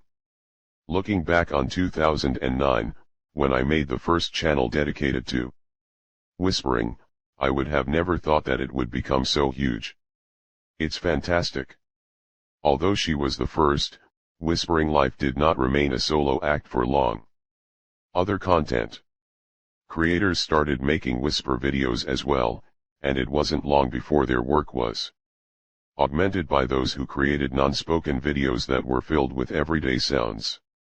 Members of this early tingle community included the following: The Whispering Voice, youtube.com web link.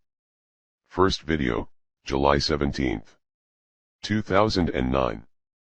Whisper Chills, youtube.com web link. First video, August 23, 2009. Soothing Whisper, youtube.com web link. First video, October 2, 2009. Hush Virginia, youtube.com web link. First video, November 7, 2009. Snarky Whispers, youtube.com web link. First video, May 13, 2010.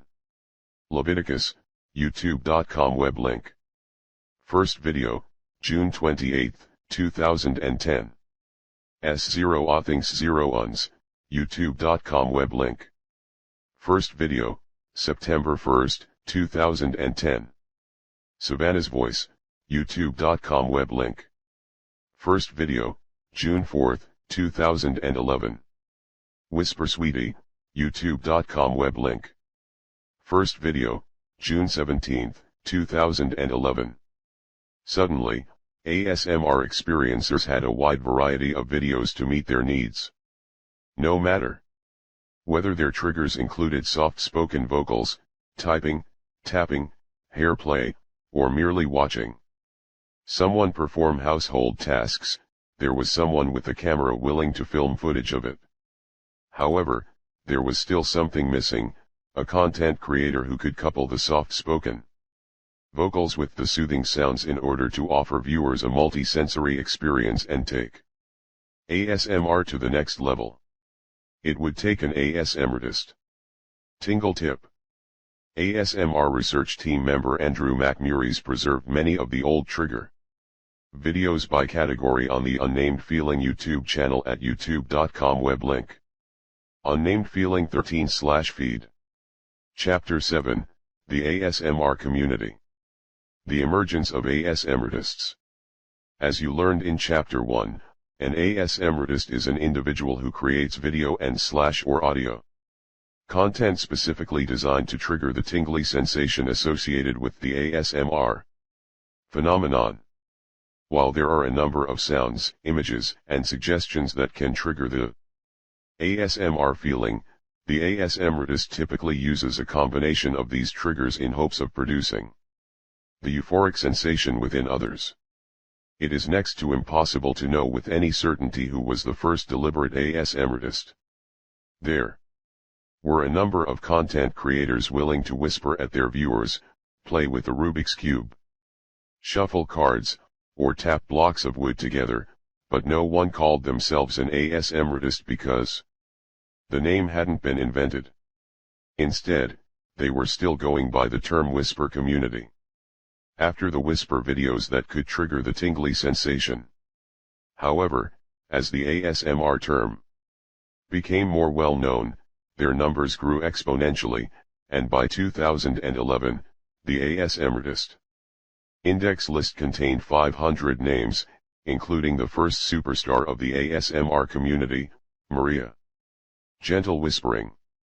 With more than 275,000 subscribers and clips ranging from whispers, to sound assortments, to show and tell sessions, to role plays, Maria Gentle Whispering was the first ASMR superstar. And continues to be an inspiration to other ASMRtists. In her video Draw My Life, Maria Gentle Whispering said that in order to find some peace and tranquility, she began listening to guided meditations, and then whisper videos. Eventually, she started listening to what she called tingle videos, which led her to the ASMR community. On February 24, 2011, she joined YouTube, and on June 3, 2011, she published her first video, in which she whispered in English and Russian while flipping through a magazine. Did you know? Maria Gentle Whispering later published one of her most popular videos, a 3D selection of sounds that has been viewed over 6 million times, as of this writing, and remains a fan favorite among tingle heads. It includes a soft-spoken narrative, wooden brush sounds, a scalp massage, and a shoulder rub. You can find a link to the video in the following list. Maria Gentle Whispering's story, charm, and talent for inventive content creation led her to become one of the leading ASMRtists on the web and an inspiration to many other notable names. Viewers resonated with her work and life experiences and were eager to pick up their camera phones and try their hands at creating videos as a way to give back to Maria Gentle Whispering and other early ASMRtists who had given them so much. Part 2. The Origins of ASMR. You can check out some of the best-loved videos of Maria Gentle Whispering at the following links. Oh, such a good 3D sound ASMR video. Eye-gazing, ear-to-ear blowing, head massagers. ASMR Paradise Lab. Russian Whisper. Relaxing / ASMR 3D sound haircut. Maria Gentle Whispering's story is not uncommon, as many members of the original Whisper community began to segue into what is traditionally thought of as ASMR content today. Something that couples whispers with a variety of sounds, images, or experiences. In fact, once ASMR was given its name in 2010, many of the early whisperers began including it in their titles and video descriptions to give their fans an easier search term. The buzz builds. As more people learned about ASMR and joined the community, either as content creators or viewers, there became a desire to get ASMR out of the shadows and into the spotlight so that more people could be helped, and the scientific community might sit up and take notice of the phenomenon and begin to look at it more carefully. ASMR in the media. In June 2011, an unknown individual began an ASMR Wikipedia page, n.wikipedia.org web link. Autonomous_sensory_meridian_response. Jen Allen contributed much of the content that appeared on the original site, but 3 months later administrators shut down the ASMR page. For reasons that were never fully explained but seemed based on the fact that there was a lack of scientific evidence to support it. This enraged the community, who pointed out that Wikipedia had pages devoted to God and other subjects that were largely a matter of opinion, personal experience, or faith. Why not ASMR? The ASMR Wikipedia page was later reinstated around November 2012 and remains active on the Information Hub. Did you know? Devon King, the person who compared ASMR to Spidey senses in Chapter 1, is responsible for the return of the ASMR Wikipedia page. Chapter 7, The ASMR Community. Later that same year, the ASMR phenomenon garnered its first media exposure when someone known only as Danaboy965 from KRBZ in Kansas City posted a call-out query on an ASMR subreddit looking for an ASMR experiencer who was willing to be interviewed on air. Tora_Tora volunteered and the interview was conducted on September 21, kcradiogod.com. buzz/abm/asmr0921.mp3. While it did give ASMR its first media exposure, many in the community felt that the radio personalities treated the subject callously, focusing too much on the supposed sexual aspect of the sensation and even calling the volunteer Tinglehead a freak. At the end of the show, thankfully, the untoward comments did not stop the momentum. In February 2013, Nicholas Tufnell penned an article on ASMR for the Huffington Post UK, huffingtonpost.co.uk. Nicholas Tufnell /ASMR orgasms for your brain _B_1297552.html. As an ASMR experiencer himself, he presented a fair piece on the sensation, as well as how he has used it to combat his own insomnia. Interest in ASMR then continued to grow and thrive such that ASMRtist Chris Whispering Weaver Javier established an ASMR radio website, ASMR.fm, and determined that the station would launch its first broadcast on April 9, the first International ASMR Day. International ASMR Day was conceived of in March 2012 by Ilse the Water Whispers Blansert, Kelly Ms. Autumn Red, Jennifer Appreciate ASMR, and viewer Wayne Booker, who mused during a Facebook chat that it would be nice to have a day set aside for ASMR awareness. Although Jen Allen's Hug Your Brain Day was still in existence, they felt that ASMR had positively changed so many people's lives in such a short period of time that they contacted Maria Gentle Whispering and several other ASMRtists to put together another day to celebrate ASMR. The purpose of International ASMR Day is to do the following: enable content creators and viewers to meet in person and to share their ASMR experiences. Allow content creators and viewers to spread awareness about the ASMR phenomenon. Give Tingleheads a day around which to organize future ASMR conventions and gatherings. Celebrate the feeling that is ASMR. In her 2013 video explaining the International ASMR Day celebration, Maria Gentle Whispering said the event was created to unite the community more and to have a day to celebrate the ASMR experience, as well as those content creators who film video segments to promote it.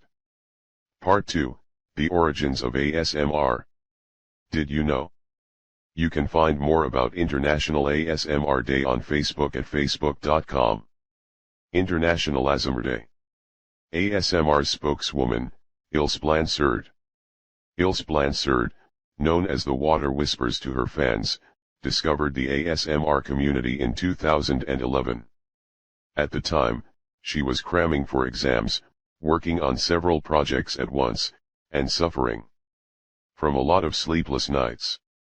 Though she had used guided meditation tapes in the past, she had become immune to them. She found sleeping pills were no longer effective, and she was desperate for some rest. After remembering how she used to get a warm, fuzzy feeling when she used to watch Bob Ross, or when her grandmother sang lullabies while stroking her hands, she began to look for relaxing voices on the internet. Not only did she find old footage of Ross, but she also found a woman who gently welcomed her to a relaxing day at a virtual spa. It put her right to sleep. When I woke up I realized that the video had a strange word in it, ASMR. I'd never heard of it before, so I looked it up.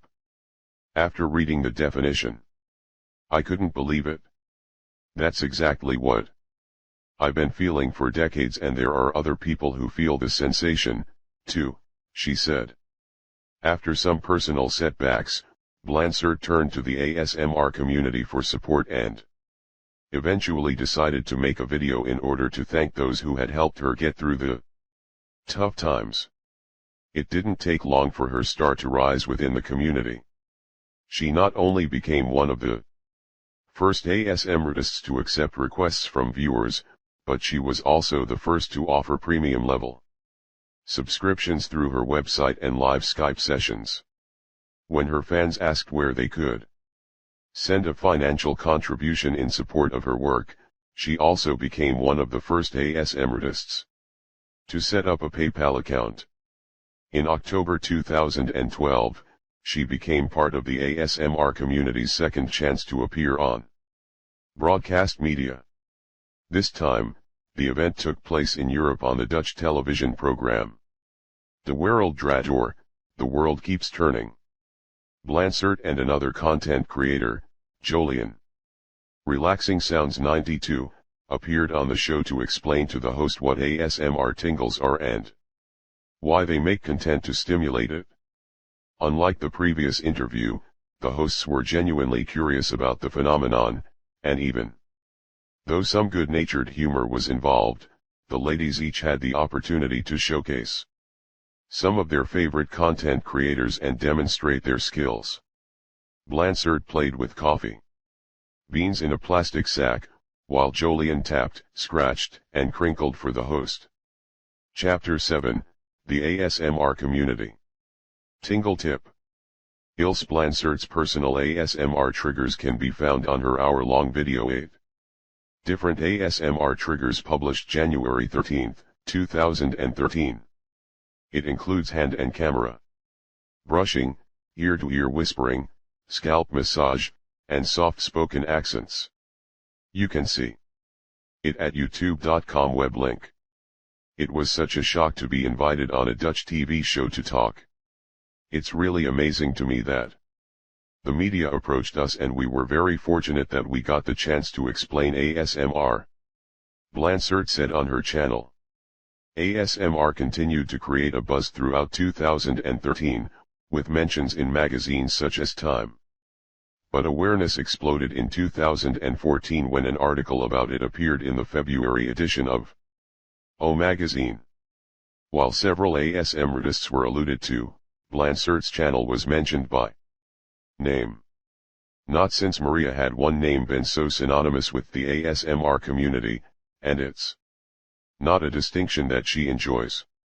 Although she has been featured in a number of articles, radio shows, and television segments. About ASMR, she said she has never participated in an interview to promote herself or her channel. ASMR has always been about the community, a community of wonderful people who have always been supportive of one another and willing to work together, she said. I might be the ASMRtist who has been chosen to speak and to appear on camera, but for me it's all about the community as a whole and helping people get to sleep at night. Coming soon to the big screen. With so much interest in ASMR, it seems only natural that documentary filmmakers find it an irresistible subject to explore, and there have been a lot of projects in the works that hope to bring ASMR even more out into the open. The following are some of the films on ASMR that are complete or in progress. Tingly Sensation, the ASMR story, after securing funding for the project in August 2013. Filmmaker Kate Mull has been traveling the globe meeting with ASMR experiencers, content creators, and students conducting research on ASMR, as well as physicians who have been examining the phenomenon from a clinical point of view. Throughout her work on the film, she has said that she has found a number of broader and more in-depth aspects to the ASMR phenomenon, not unlike we did, and she is excited to share them with a wider audience soon. To learn more about this film and read updates, you can visit Mull's Kickstarter site at kickstarter.com/projects/tingly sensation documentary film. Part 2, The Origins of ASMR. ASMR, a story of relaxation. This English and Dutch mini-documentary was created in May 2014 by Jordan Dideken, a student filmmaker with Ritz School of the Arts in Brussels, Belgium. Dideken is an ASMR experiencer who was eager to make ASMR the subject of his second solo production. The piece is a compilation of existing ASMR coverage, as well as interviews with ASMRtists, such as Massage ASMR, Evie Whispers, and The One Lilium. In the video's description, Dideken said he hopes that his piece sparks even more interest in the sensation that has done a lot to make his life brighter and better. He also hopes it will inspire others to see the positive side effects of ASMR. The featurette can be seen at youtube.com. Watch, V=8EC9R6LX_VE. Braingasm, directed by Toronto filmmaker Lindsay Ragoni. This piece, currently in production, centers around the scientific aspects of ASMR, as well as how the ASMR community has evolved in the few short years it has been in existence.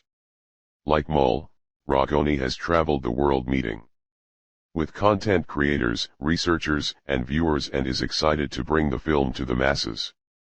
Teaser trailers for the documentary promise a tantalizing glimpse into the lives of the ASMRtists, who are a unique collection of globally scattered BFFs, as well as the viewers, who say that these content creators help them feel a little less alone in the world. For more information, visit brayingasm-film.com. Did you know? For the first planned ASMR documentary, which mentioned in a post on the Unnamed Feeling blog, an ASMR experiencer and filmmaker from the UK was planning to create a documentary on the ASMR community. Tingleheads and content creators were encouraged to find out more about the project through the ASMR Facebook group page, but it is unclear whether the project got off the ground, if it is still in production, or has ever been completed. The least you need to know. The first whispers of ASMR began in 2007, when descriptions of the experience began to appear in online forums. ASMR went through a number of names before being christened in 2010 by Jen Allen. Maria gentle whispering is considered to be one of the most influential ASMRtists. As interest in ASMR grew, so, too, did its notoriety. In the past few years it has been featured in many mainstream media outlets. Several feature-length documentaries are in the works to help bring more awareness to ASMR. Part 3. Finding your triggers.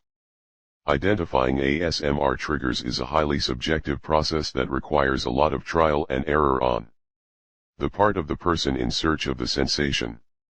A sound or role play that causes one person's mind to melt may do nothing for someone else, and an ASMRtist who has thousands of fans on the internet may not have the voice necessary to cause some people's brains to buzz. Tingleheads typically sample a wide variety of voices, visuals, and sounds before finding the videos that work for them. They begin with things they know have worked in the past and try to find a video that hits the perfect pitch and frequency to trigger the senses. Are you ready to tap into your tingles?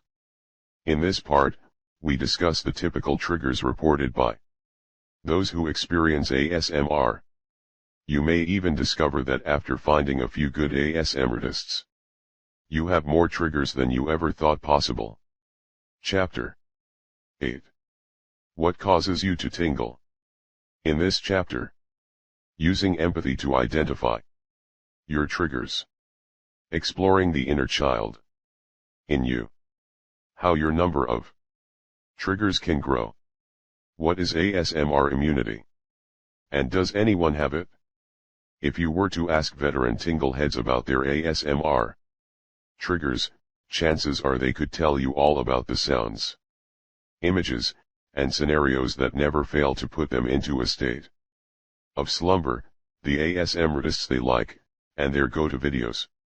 It's a great place to start, but how do you know what will actually work for you? You don't. There is no formula for generating the ASMR sensation. No two tingleheads are exactly alike, and there is no guarantee their triggers will have an effect on you at all. In order to find your triggers, you must revisit the past, explore the senses, and engage in the trial and error process.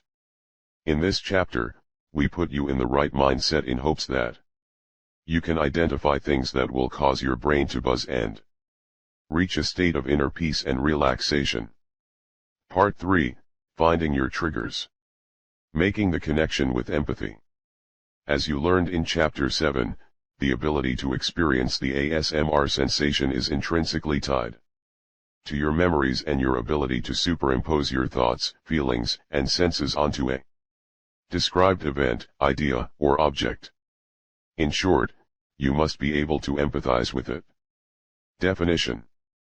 Empathy is the way in which individuals project their senses onto another experience, in order to understand it on a cognitive level. Empathy is an important component to the overall ASMR experience.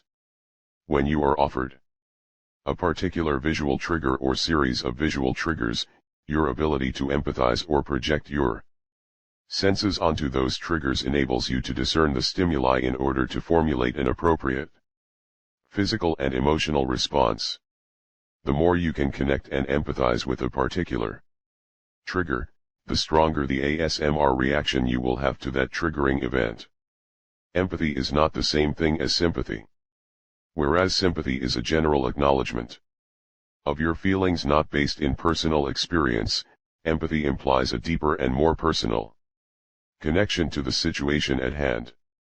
For example, if someone has lost a spouse but you have never been widowed, you cannot say, "I know how you feel," because you can't empathize.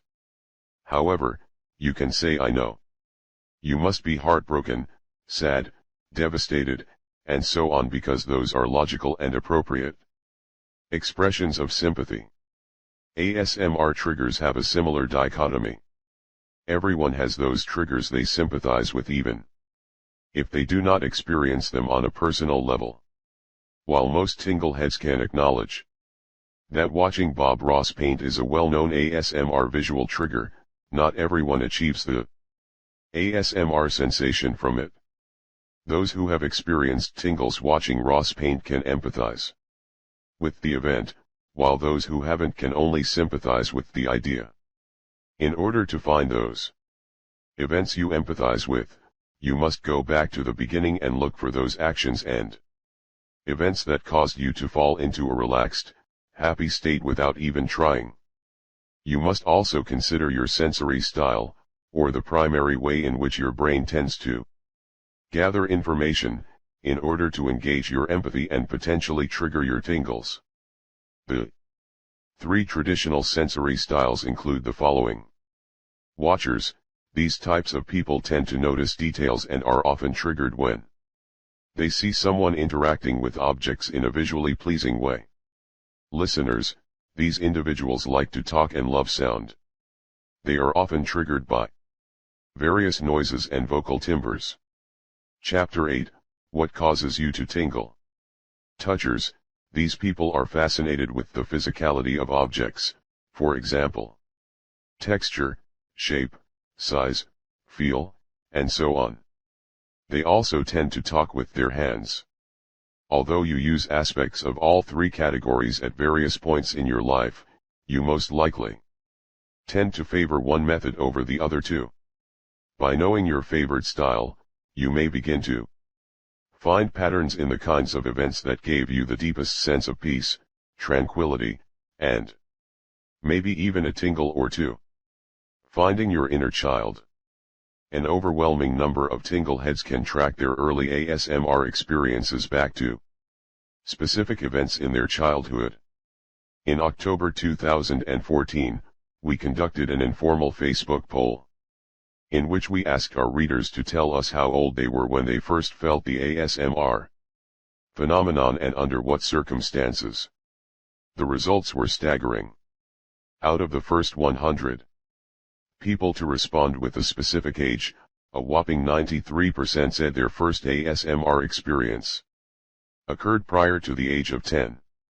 Those who reported their first ASMR episode occurring between the ages of 0 and 4 described experiences largely focused on personal attention, for example, hair brushing, rocking, patting, ear play, and so on. For the most part, these events were designed to be soothing in nature and usually were induced by a close family member, such as a mother or grandmother. ASMR experiences that happened to respondents between the ages of 5 to 10 were far more unintentional, triggered by people outside the immediate family, and not always caused by personal contact. Those first-time ASMR events that occurred beyond the age of 10 were generally in line with the previous category and may happen later due to minor developmental delays. Based on our poll, the top 5 most popular first-time ASMR experiences respondents reported were the following. Teachers' voices, especially if they whispered. Hair play, including scalp checks, haircuts, braiding, and brushing. Sounds associated with actions, such as unwrapping a package, clicking blocks, crinkling candy wrappers, and so on. Art and writing sounds, including watching Bob Ross, painting, sketching, drawing, and so on. Random touches, such as tracing on one's back, hand massages, or even the light as a feather, stiff as a board game. Part 3, Finding your triggers. Regardless of how it first happened, it resulted in a feeling that was hard to forget and even harder to replicate. In fact, many people who hear about ASMR connected with an event from their past but often admit they have lost touch with the sensation over the years. There are a number of reasons this could have happened. Perhaps the sensation happened infrequently, enough that they didn't recognize it at the time. Perhaps other sensory issues corrupted the ASMR response, such as a touch not being as light, a voice not resonating at the same frequency, or an action sound not being as deliberate or careful. Perhaps the situations used to produce the ASMR sensation ebbed over time and eventually the memory of it faded as well. If you fall into any of these categories, don't worry. Your tingles probably aren't gone forever. You just need to connect with your inner child in order to reclaim the ASMR sensation inside of you. Definition: the inner child is the aspect of a person's psyche and consciousness that is connected to and retains the feelings and carefree emotions of the past. The inner child is the aspect of the consciousness that is naturally innocent, playful, and uncomplicated, and whose approach to life is simple and straightforward. While it is a concept normally associated with healing the pain of the past, it is also a state of being that can put you on the road to your ASMR future. Exploring the past. In order to touch base with your triggers, it's important you think back on your earliest memories that you can consciously recall. Usually these are fragmented, have no context, and focus on feelings rather than actual events. You may not know where you were or what you were doing at the time, but you know that you were content in the moment. Maybe you recall sitting on a beach, wiggling your toes in the cool white sand, or lying on a bed getting ready for a nap and listening to the hypnotic sound of the ceiling fan above you. Perhaps you recall the gentle sound of your mother reading you a bedtime story in hushed tones until you could no longer stay awake. Even if you can't recall them or didn't experience any tingles at the time, these events can help you pinpoint the feelings and sensations that placed you in a feeling of total relaxation. That feeling is key to the ASMR experience. When you explore the emotions and sensations that appealed to your inner child, those moments in which you were happy, relaxed, free, and without a care in the world, you open your mind to the possibility of rekindling the connections on a multisensory and physiological level. Chapter 8: What causes you to tingle? Tapping into the theta and alpha parts of you. As you learned in Chapter 5, from the time you are born until around the age of 4, you exist in a blissfully stress-free theta state of existence. You are not afraid to say what you want, try something new, or find fascination with the mundane. Although the things you enjoyed way back when may not have the same appeal for you today, it is partially because you were operating at a different brainwave state than you do now. Tingle tip. In order to start triggering your ASMR tingles, you need to tap into the events of your childhood that you found deliciously relaxing, even if no one else would understand them. Refrain from judging yourself. After all, ASMR is extremely personal, and generally speaking, no one will judge you on what triggers the ASMR sensation for you. Forget the world around you and allow your mind to connect with the sights, sounds, and events of the past, and try to recreate the feelings you experienced at the time they occurred. From the age of 5 to around 9, you then move into the alpha brainwave state. As we learned even through our informal poll, this is an incredibly important time in ASMR development. During this period of time, your episodes of ASMR tend to move beyond your parents and yourself and can be triggered by others.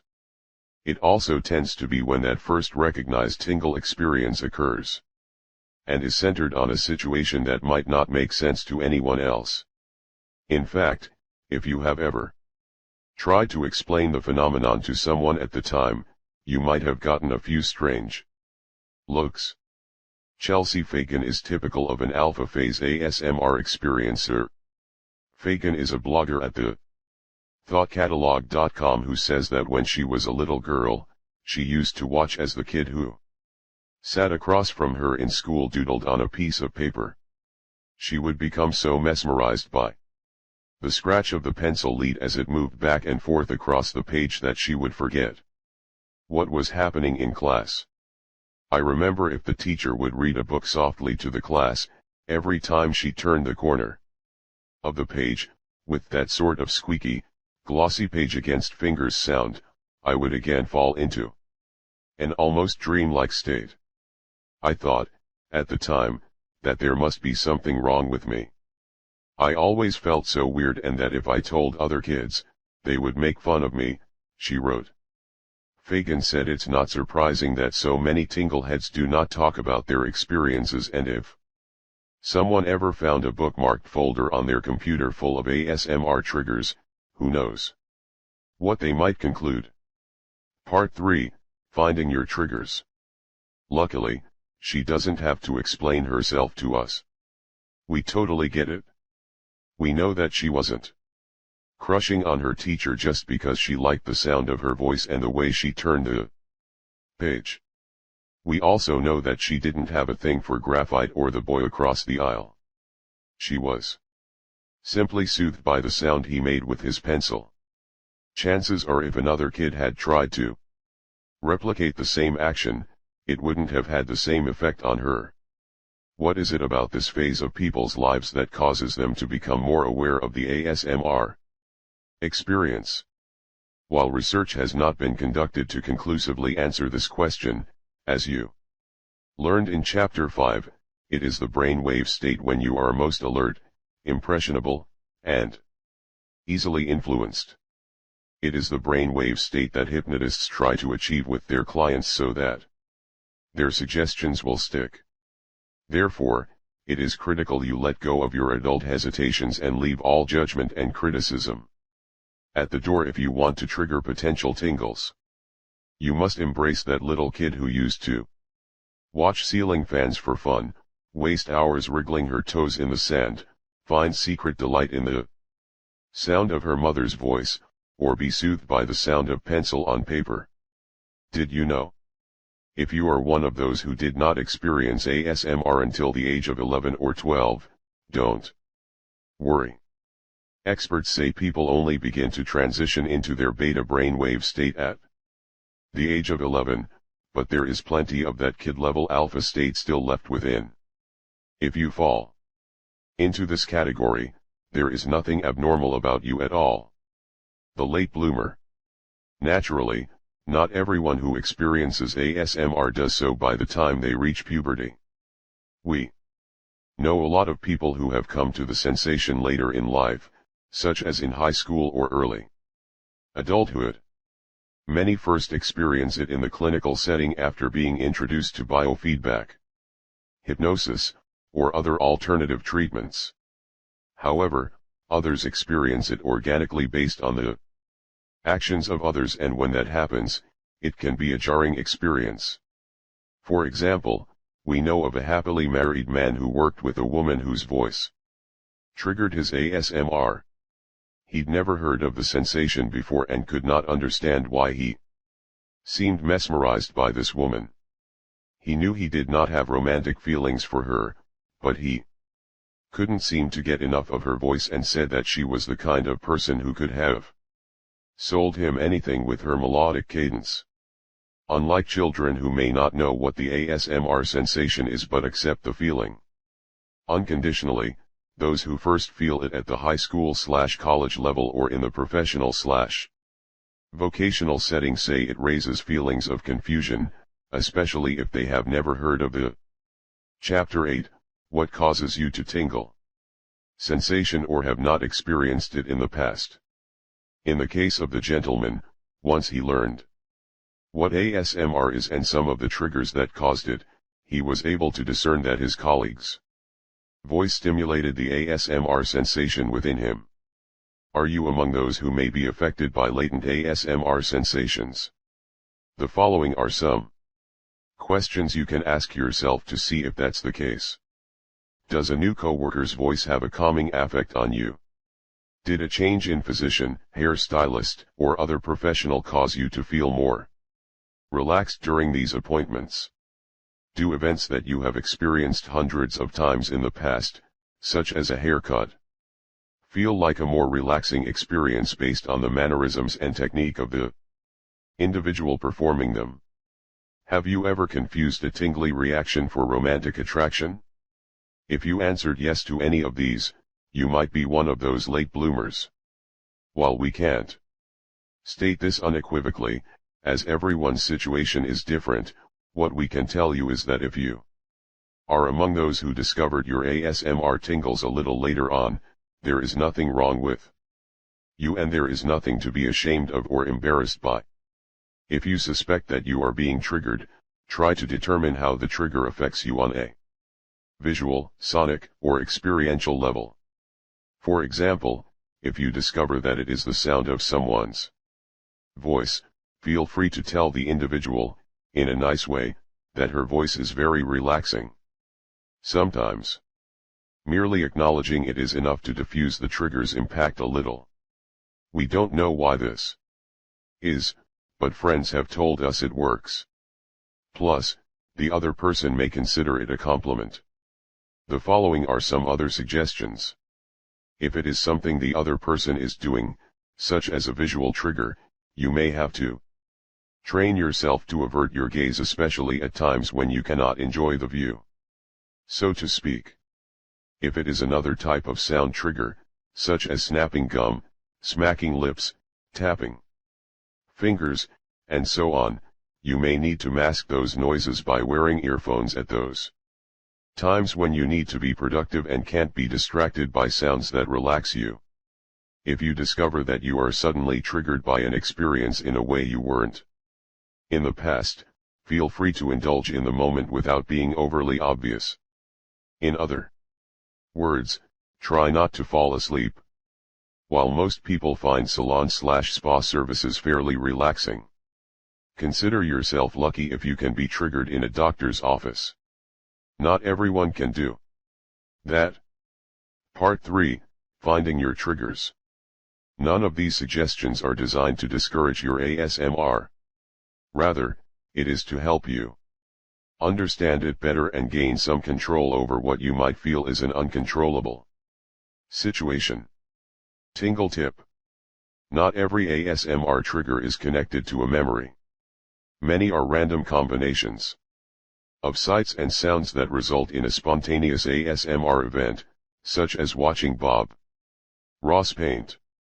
If you have ever experienced one of these types of ASMR episodes, be aware of what is happening when the event occurs and seek out content that matches those elements.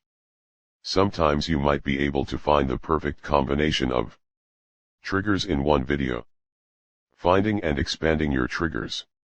Discovering your ASMR triggers is a trial and error process. Most people who connect with the concept of ASMR can recall immediately when they first felt the tingles, know what caused it, and then have a starting point to start seeking content that promotes a particular trigger. So, while there is no methodology we can offer that will bring your personal triggers to the surface, we can offer the following step-by-step process as a potential aid, with the caveat that finding your triggers is a highly subjective process. 1. Identify a childhood memory that created a feeling of deep relaxation, peacefulness, and tranquility. 2. Try to remember that event as completely as possible. This goes beyond merely knowing the who, what, where, when, how, and why to include all that you felt and experienced through the 5 senses. 3. Determine what part of the memory had the most effect on you. Was it something you saw or heard, or was it the experience itself? ASMR videos tend to fall into visual, auditory, and experiential categories, which we will talk more about over the next few chapters. 4. Seek out YouTube content that focuses on what you feel is your particular trigger. Don't be discouraged if it doesn't work the first time. Try multiple ASMRtists, everyone is a little different. 5. If trying multiple videos does not work, revisit the memory to determine if there is a different trigger to try. You may have selected the wrong one. Chapter 8, What causes you to tingle? While there is no formula for knowing every trigger that works for you, when you find one, it will lead to more, and from there, you can seek out content that includes the elements that are most likely to trigger your ASMR. In fact, those who transition from traditional guided meditation videos, nature soundscapes, and other content designed for relaxation to ASMR videos are often surprised to learn how their triggers can grow quickly over time. This often occurs thanks in part to the video suggestion queue that brackets a YouTube viewer's feed.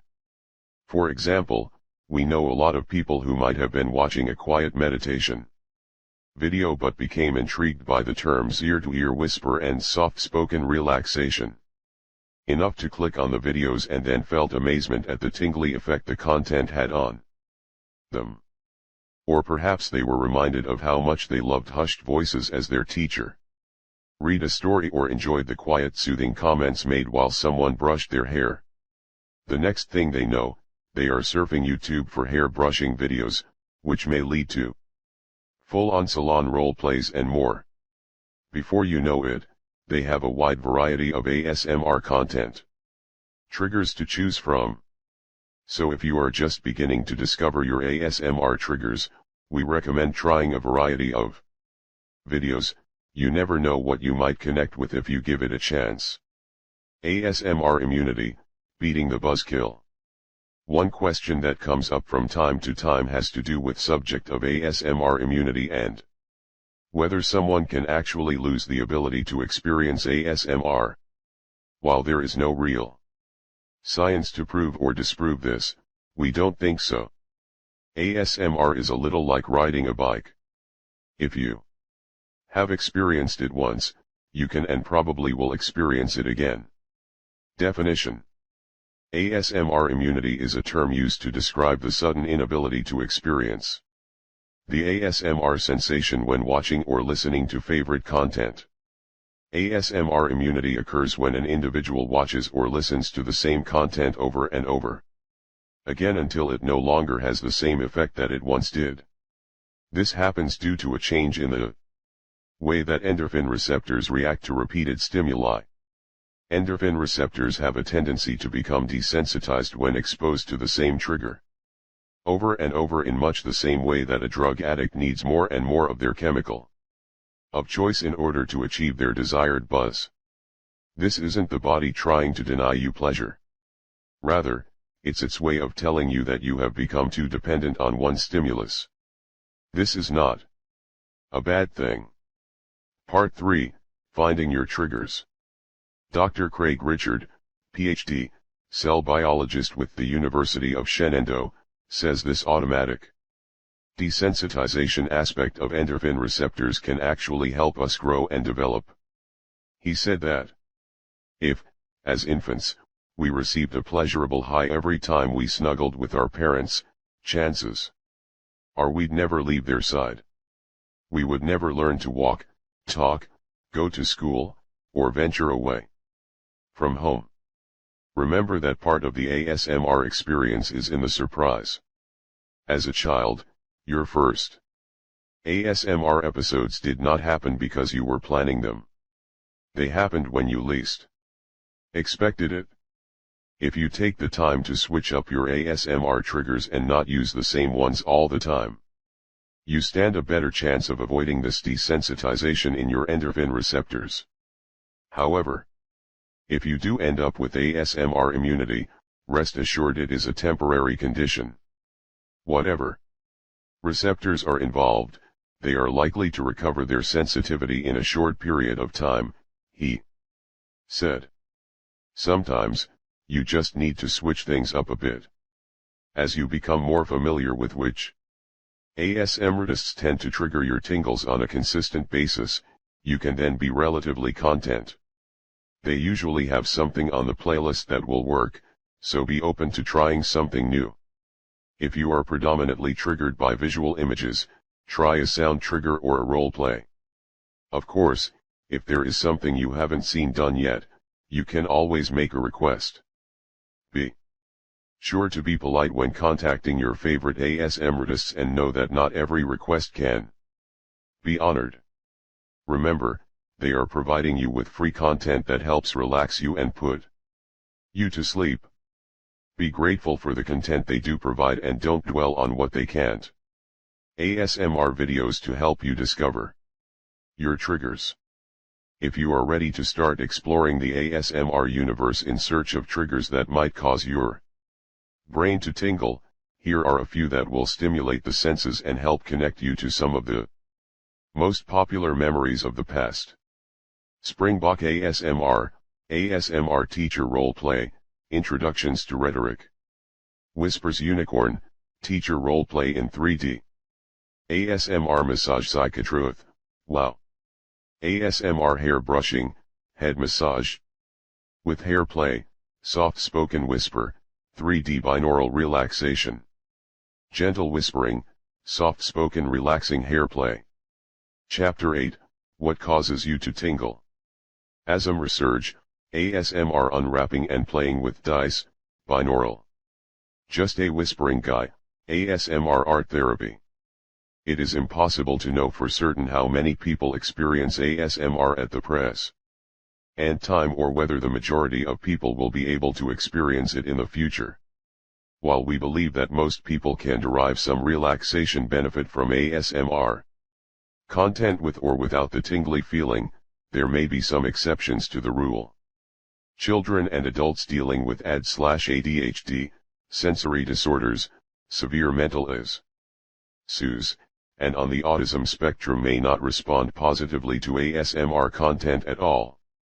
Because some ASMR videos can be extremely stimulating in terms of the sounds and visual imagery, before introducing an extremely sensitive person to ASMR, be sure to clear it with your healthcare professional or therapist if you think you fall into one of those categories. The least you need to know. The majority of first-time ASMR experiences occur before the age of 10. Voices, hair play, action sounds, art/writing sounds, and random touches top the list of first-time ASMR experiences. In order to improve your chance of tingles, look for ASMR triggers that remind you of your previous experiences. ASMR stimuli should connect on a multisensory level. ASMR immunity is a temporary condition that can be relieved by a change-up in ASMR content. Chapter 9.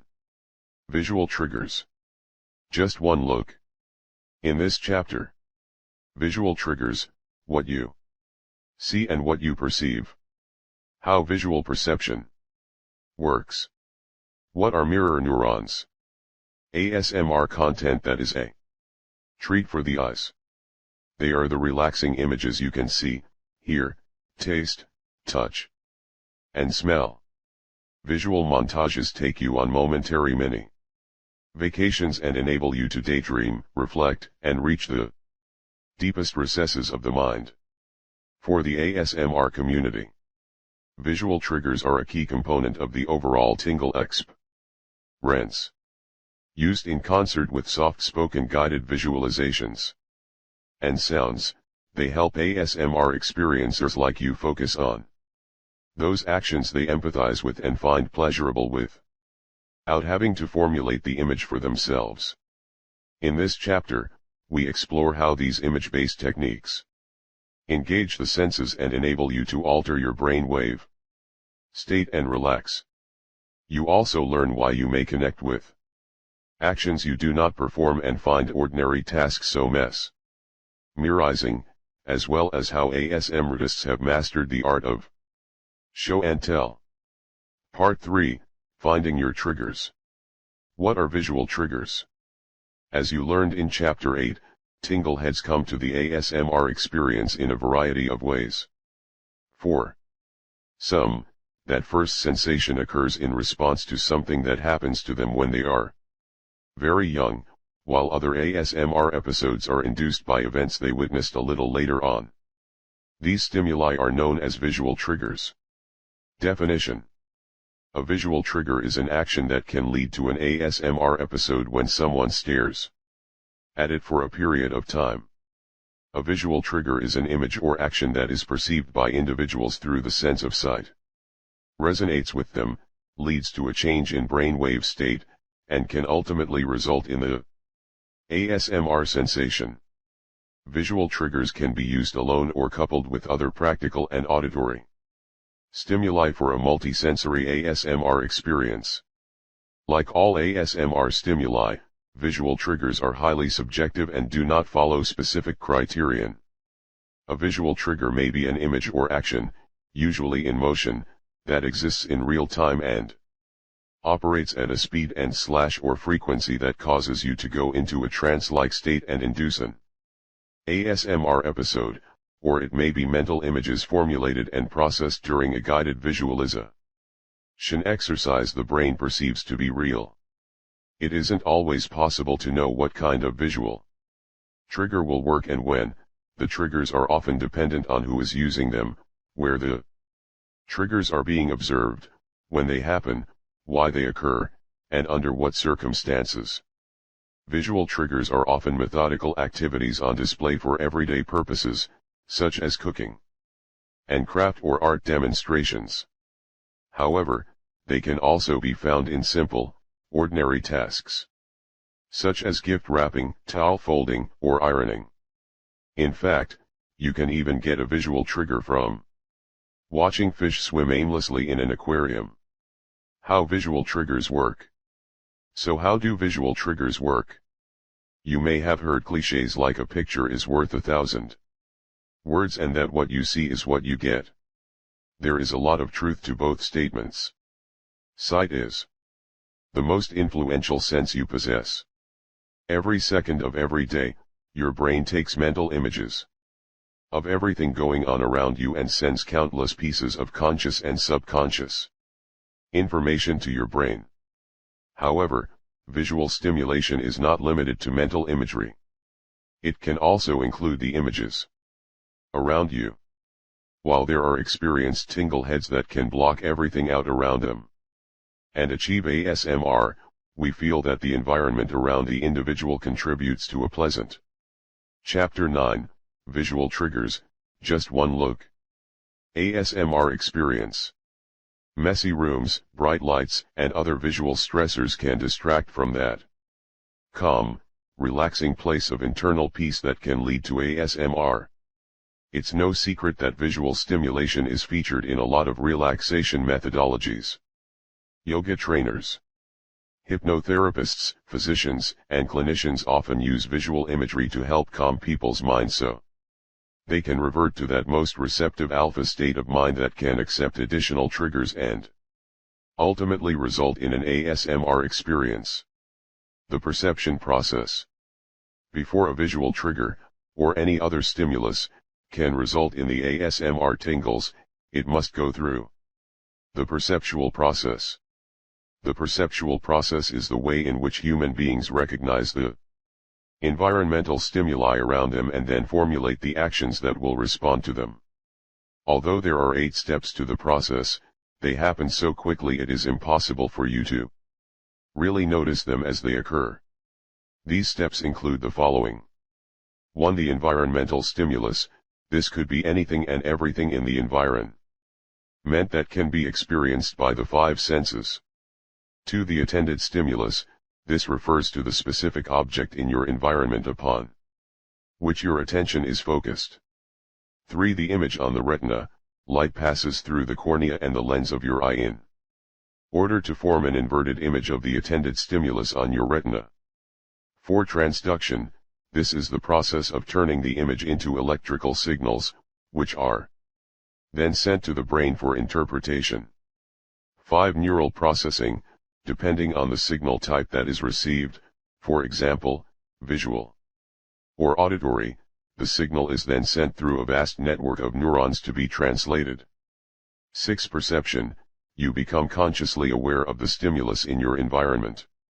7. Recognition. You interpret and give meaning to what you have perceived so you can react to it. 8. Action. Motor action occurs in response to the stimulus. This action could be as major as running away from danger or as simple as blinking your eyes. These last 2 steps are critical in the ASMR experience because, as you learned in Chapter 8, in order to feel the ASMR sensation, you must be able to empathize or connect with the trigger. On a cognitive level, you have to be able to stretch your sensibilities to an external event and experience it as if it is happening directly to you. Part 3, Finding Your Triggers. Mirror neurons. monkey see, monkey do. In order to make this connection visually, your mirror neurons may offer you the ability to associate the actions you perform with the actions you see and perceive. Mirror neurons are a group of cells located on either side of the brain that fire not only when you perform an action, but also when you observe someone else do it. They were discovered in the early 1990s by a team of Italian researchers studying the brain cells of macaque monkeys. They found that the neurons of a monkey's brain fired the same way both when it reached for a peanut and when it observed someone else reaching for a peanut. Definition: mirror neurons are brain cells that cause you to respond equally to a particular action, whether you are performing that action yourself or watching it be performed by someone else. Many scientists believe that mirror neurons not only simulate the action itself, but also the feelings and sensations that go along with it. In other words, they may help you empathize with a situation. If this theory is true, and at the present time, research is inconclusive, mirror neurons may explain why you are able to react to ASMR triggers as if you are in the middle of the action. Think about it: when you see someone play with someone's hair, you get it, because you have some experience with that situation yourself. You are able to project your senses onto the visual, in order to step into the situation and feel it what the other person is feeling. In 2013, cognitive neuroscientist turned author Christian Jarrett evaluated research conducted in London by British scientists James Kilmer and Roger Lemon that may also be significant to the ASMR experience. After reading through 25 papers on the mirror neuron systems of monkeys, the pair concluded that the term mirror neuron actually hides a rather complex mix of cell types that respond very differently depending on how the visual stimulation is offered. Jarrett noted that some of the cells only displayed mirror-like responses when the monkey observed the action as it was being performed live, while other cells fired to actions they witnessed via video presentation.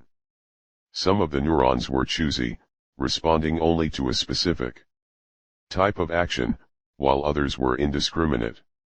Some were activated by sound, while other cells were reduced during observation. Some neurons were even touch-sensitive, responding only to the sight of another monkey being touched in the same spot. This kind of subjective triggering should sound familiar if you are a long-time tinglehead, or even if you are new to the ASMR experience and wonder why certain triggers induce tingles while others do not. There are so many factors that affect your ability to connect with and mirror a scenario that the only thing science can say with certainty is that the real reason is embedded deep in a complex network of brain activity. Chapter 9, Visual Triggers, Just One Look. Jarrett said although mirror neurons are an exciting and intriguing discovery, some of the hype surrounding them is speculative at best. We're still trying to establish for sure whether they exist in humans, and how they compare to the monkey versions. As for understanding the functional significance of these cells, don't be fooled, that journey has only just begun, he said. So while these findings have provided some new information on how visual perception works, it has not been conclusively proven in humans. Still, this concept can help you understand visual triggers. Did you know? At the present time, direct evidence of individual mirror neurons continues to come from studies conducted on monkeys because it is too invasive to try and study these specific cells in humans. Functional MRI tests have been conducted, however, their results where mirror neurons are concerned are difficult to interpret. Effective ASMR visual triggers. In order to offer you what we feel to be some of the most popular and most effective visual ASMR triggers, it was important to determine what kinds of videos qualified for the list. Because ASMR content is intrinsically tied to YouTube, it can be argued that every video on the site, outside of audio-only tracks, constitutes as visual trigger content, but that is not the case. Most people consider visual triggers to be those videos that feature soft-spoken guided imagery, close-range hand movements, or plenty of visual effects. Although guided visualization technically qualifies, we have eliminated image-based content that does not engage the visual sense. While we do include some video content that features up-close hand movements, we exclude those that rely too heavily on auditory triggers, such as scratching and tapping. See Chapter 10 for links to auditory trigger videos. In addition, we have also eliminated experiential videos, such as role plays that often have a lot of special effects and plenty to see but focus more on people's ability to project themselves into the experience rather than empathize with the action being performed. See Chapter 11 for links to role plays. What we were left with was a satisfying category of videos that require you to focus on them visually, if only for a brief period of time, contain a pleasing array of gentle movements, and are not overpowered by vocal narratives or other sounds. Hair play. One of the first ASMR triggers people report typically has something to do with their hair. In many cases, it's an experiential event, which will be covered more in Chapter 11, but sometimes it occurs when watching someone else have his hair cut, styled, or brushed. Part 3, Finding Your Triggers. There is evidence to support the healing power of watching and/or participating in this grooming process because it takes the focus of your brain away from your own stressors and forces your thoughts onto something or someone else, like brushing a dog or cat, folding towels, or ironing. Hair play does not require a lot of thought and is something that is easily identifiable visually. Some of our favorite hair play videos include the following: ASMR massage, hair play head massage, soft spoken ASMR, youtube.com. Watch, V equals JTS cos 9 LVR8. ASMR massage psychotruth, soft spoken relaxing hair brushing and scalp massage, youtube.com web link. The Water Whispers, ASMR binaural hair playing and hair brushing, youtube.com/watch, V equals _0ZURDWRZ4I. Draw My Life and Whiteboard Animation Videos. If you are the kind of tinglehead who could fall asleep in seconds while watching a classmate Draw My Life or other whiteboard animation videos may be the perfect trigger for you. Whiteboard animation is a term used to describe a recording process in which a spoken narration comes alive on whiteboard using unsophisticated comic strip style artwork and time-lapse or stop-motion effects. These dry erase animations have become a big trend in video presentation throughout the world and have been used by businesses, schools, organizations, and more. Marketing experts and bloggers say what makes these videos oddly compelling is not the rudimentary artwork, it's good storytelling. People love a good story and they love to see it come to life. Also, because whiteboard animation always has a work-in-progress feel to it, people tend to want to see how it turns out, so there is a tendency to stick around until the very end. From an educational standpoint, there is also a belief that when information is offered in both a visual and auditory medium, the viewer tends to retain much more of it. In ASMR application, the reason is a little less clear. In fact, they seem to defy logic. Unlike other videos, which tend to focus on gentle hand movements, in whiteboard animation, the hands move quickly and are juxtaposed against a soothing voice. By anyone's definition, this should be jarring, but it's not. It actually has the opposite effect. Eli Weiner at Yes Media Works says their incredibly enticing features lead many of these videos to be original, memorable, and even jaw-dropping at times. Normally, we associate whiteboards with the boring, everyday office environment, but we are enraptured when an artist begins to create imagery on one to go along with spoken narrative, even though it must be carefully Chapter 9, Visual Triggers, Just One Look.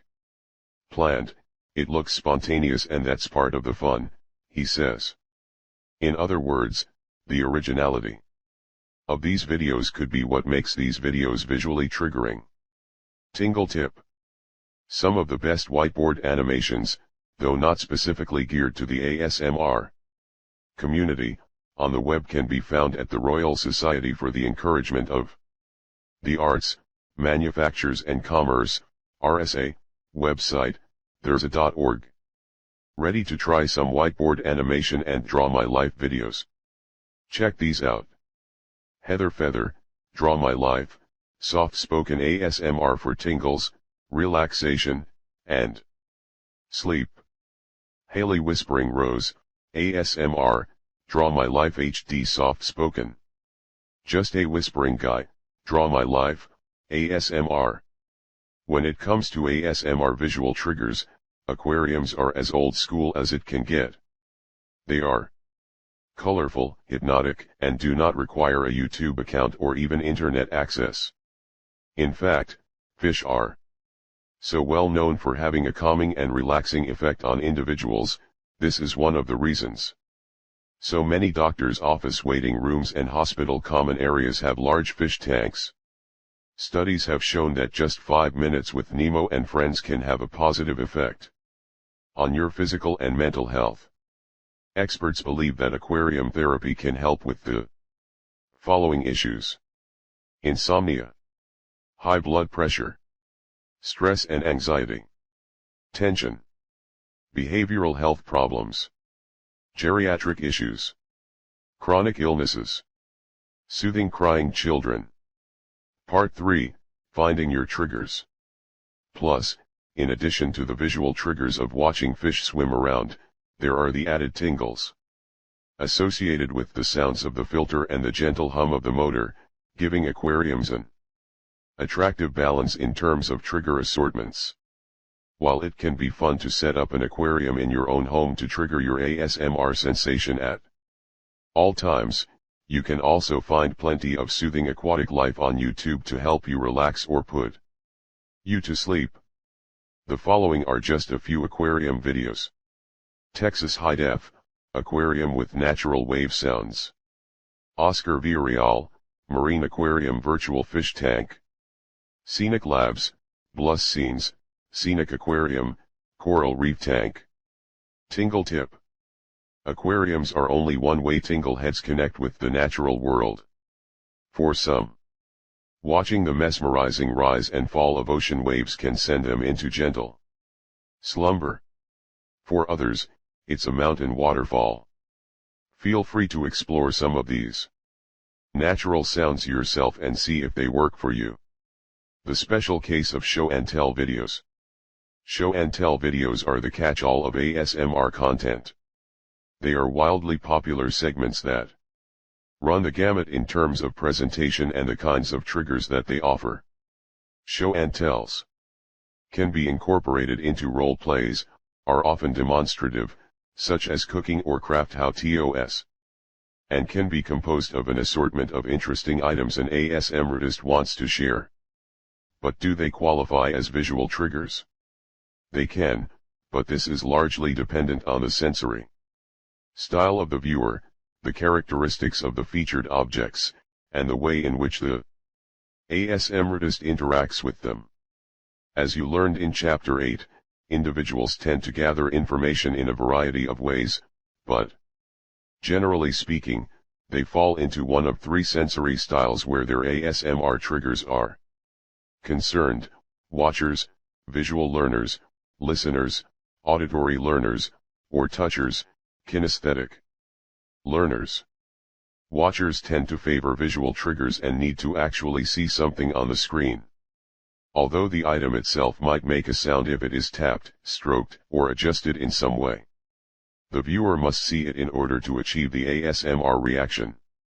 Visual triggers are also favored by those who are predominantly touchers because the objects featured in this type of ASMR content often contain a number of fun characteristics, including elaborate textures, luxurious. Chapter 9, Visual Triggers, just one look. 109. Fabrics, smooth surfaces, or other appealing elements. They are often the kind of thing you wish you could reach out and feel, but can get a second-hand thrill by watching someone else do it, and imagining what it would be like to explore it yourself. These two sensory types of watching and touching are well matched with one another, especially if the viewer is primarily a watcher and the ASMRtist is primarily a toucher. The kinesthetic ASMRtist does not merely run their fingers over an item, but savors each element of it as if it were a fine meal. The gentle gestures and fluidity of movement are mesmerizing to the viewer. And even if there are sound triggers included in the video, this satisfies the need for visual stimulation. Here are just a few show and tell videos geared toward the visual senses. Gentle Whispering, Origami Show and Tell the Collection. Veni Vidi Vulpes, ASMR Show and Tell, What's in My Bag. Mimilka Sounds, ASMR Show and Tell Soft Things, Gentle Hand Movements. A Study in Visual Mastery, Olivia's Kisper. ASMR. While there are a number of ASMRtists who have the art of the hand movement mastered, Olivia's Kisper ASMR is among the best. Her videos are truly a treat for the eyes. Born in the Czech Republic, the ethereal blonde joined the YouTube ASMRtist community in 2013 with a hair brushing video and quickly set herself apart from the pack. No matter if she is conducting a cranial nerve examination or acupuncture treatment or taking her viewer on a guided tour of a museum, her hypnotic hands are front and center in every video she films. Although her voice is as light as soap bubbles and ranges somewhere between a kiss and a whisper, hence the term Kisper, her hands are the star of the show. The simplest narrative is coupled with the touch of the hair, a wiggle of a finger, or a twist of the wrist that looks as if she is conjuring a spell. Olivia's Kisper ASMR's background in psychology, transpersonal psychology, and consciousness studies, as well as her work as an instructor of relaxation, meditation, lucid dreaming, and mindfulness methodologies, have given her unique insight into the sensory styles of her viewers. The aim of my work is not to just pacify, but to really find out how we can use. Part 3, Finding Your Triggers. This pleasurable feeling of altruistic attention, to be more alive, she says on her website, feelmoriasmr.com. In order to experience Olivia's Kisper ASMR work for yourself, check out some of these videos, which contain some of her best handwork and visual triggers. Relaxing Card Reading ASMR Soft Spoken. Relax and Binaural ASMR Drawing, Whispered. Drawing 3D Illusion ASMR Soft Spoken. Visual triggers must be things you perceive and empathize with. Mirror neurons are brain cells that enable you to recognize an action whether you perform it yourself or watch someone else perform it. These could have a bearing on people's ability to empathize. ASMR visual triggers are not role plays and do not rely heavily on sound. ASMR show and tell videos can be visual triggers, depending on your sensory type and the way in which the ASMRtist reacts with featured objects. Chapter 10. A Symphony of Sound. In this chapter, how sound works. Whispering and white noise. Discovering tactile acoustic triggers. Bilateral stimulation, a side-to-side rhythm. How binaural beats can get your head humming. Why earphones matter to ASMR. They are ordinary noises that turn your brain to mush and cause your scalp to sparkle like a diamond. Whether it's something like tapping, clicking, brushing, and scratching.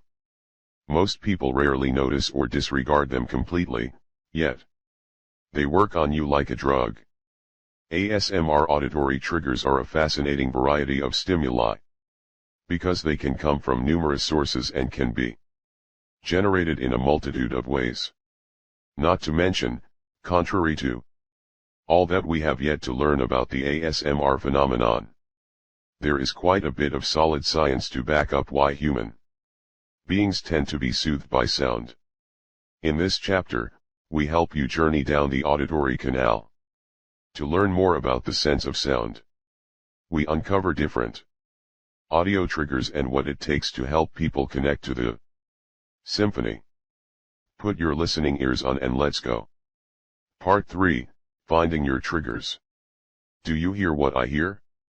In order to understand how an auditory ASMR trigger affects the tingles in your head, you need to understand what sound is and how you experience it. Sound is produced when an object releases energy in the form of a vibration and then radiates that energy in all directions from its original source. The vibrating object squeezes the surrounding molecules closer together and rarefies them by pulling them farther apart. Even though there are variations in the air pressure moving outward from the original object, the air molecules themselves stay in a fairly standard spot. As the sound wave moves forward, it reflects off any object in its path and creates more disruptions in the airspace. There are 6 elements that determine how people perceive a sound wave. Frequency, the number of times per second that a sound wave cycles from positive to negative and back again. These are measured in hertz. Amplitude, also known as intensity, this refers to the strength of the sound wave in other words, how loud or soft it is. Phase, this compares the timing between 2 similar sounds.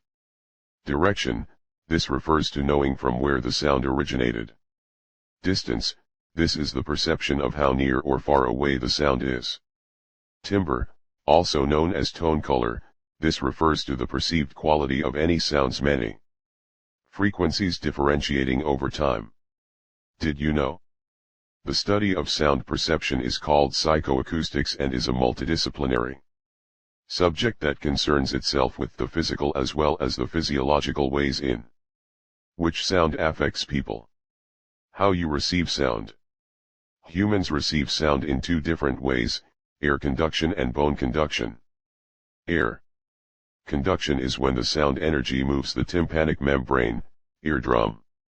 In bone conduction, the sound is transmitted to the inner ear through the bones of the skull.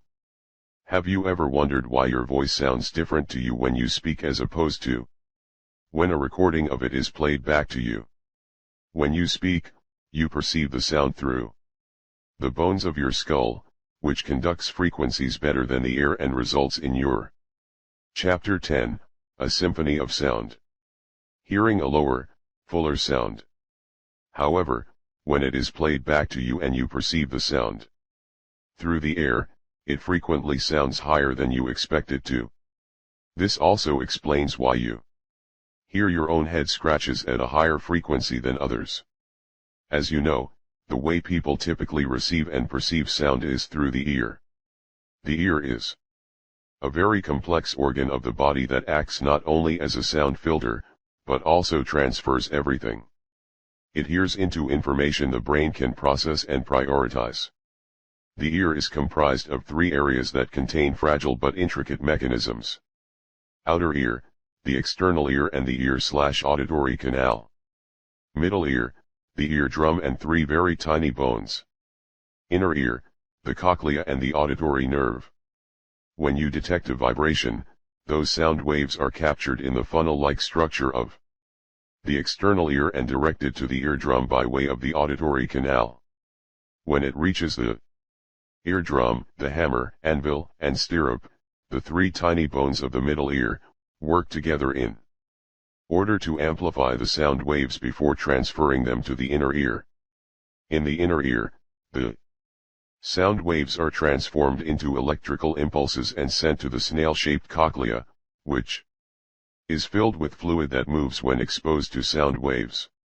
That movement is picked up by the sensory cells, which are responsible for sending the impulses to the brain via the auditory nerve for processing.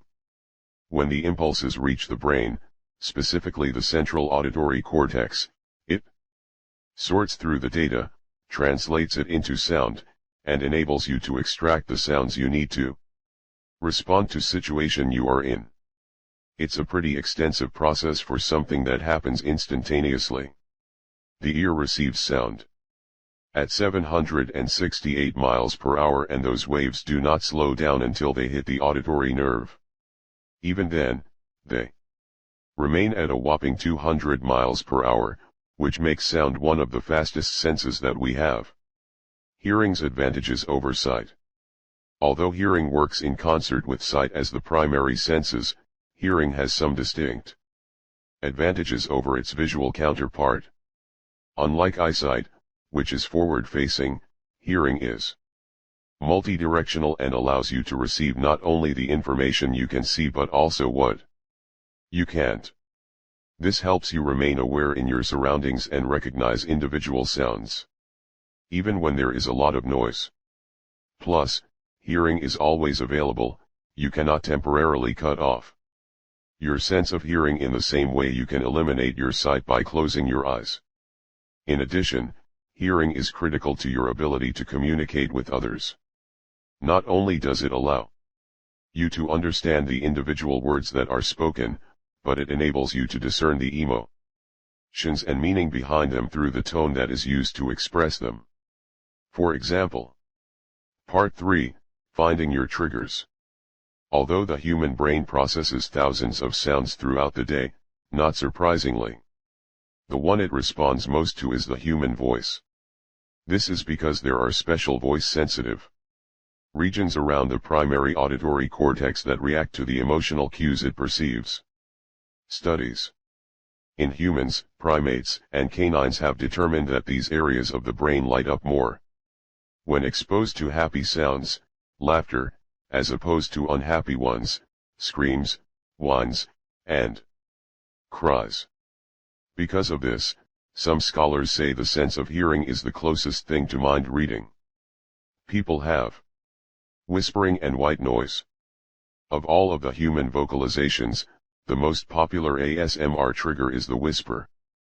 In fact, when we asked Tingleheads about the first sounds they sought out to stimulate the ASMR sensation, whispered and softly spoken content were mentioned nearly 3 times more than other general sound triggers or visual stimuli. We weren't surprised, because so many early ASMR experiences are tied to the soothing events of youth. It only makes sense that whispering is intrinsically connected to it. Definition: a whisper is a pronounced means of communication that is emitted through the mouth but does not require the vocal cords to vibrate. A whisper is a pronounced way of speaking that doesn't cause the vocal cords to vibrate. Instead, the words are hyperextended to create a certain amount of audible turbulence, hissing, on exhale that can be perceived by the listener. When someone whispers or uses a combination of whispering and soft-spoken vocalization to talk to someone, it tends to have a calming effect even if it does not produce an ASMR episode. Whispering is a rudimentary form of sound therapy, a technique used to stimulate the pathways of the brain via frequencies that can trigger the release of hormones, such as dopamine and oxytocin. Sound therapy has been used to help listeners hear better and combat stress, fatigue, and insomnia. Although from a clinical standpoint, sound therapy falls into the category of fringe medicine. Similar to biofeedback, hypnosis, and other alternative treatments, everybody knows that sound, especially music, can soothe the beast within. According to Stephen Porges, a neuroscientist at the University of North Carolina, there is a reason for that. Apparently, there are high-frequency sounds that act like air conduction on the muscles of the middle ear and regulate those 3 little bones that are so precious around it. Chapter 10, A Symphony of Sound. Eardrum. When those sounds stimulate the muscles, it can slow down the heartbeat and help you settle down.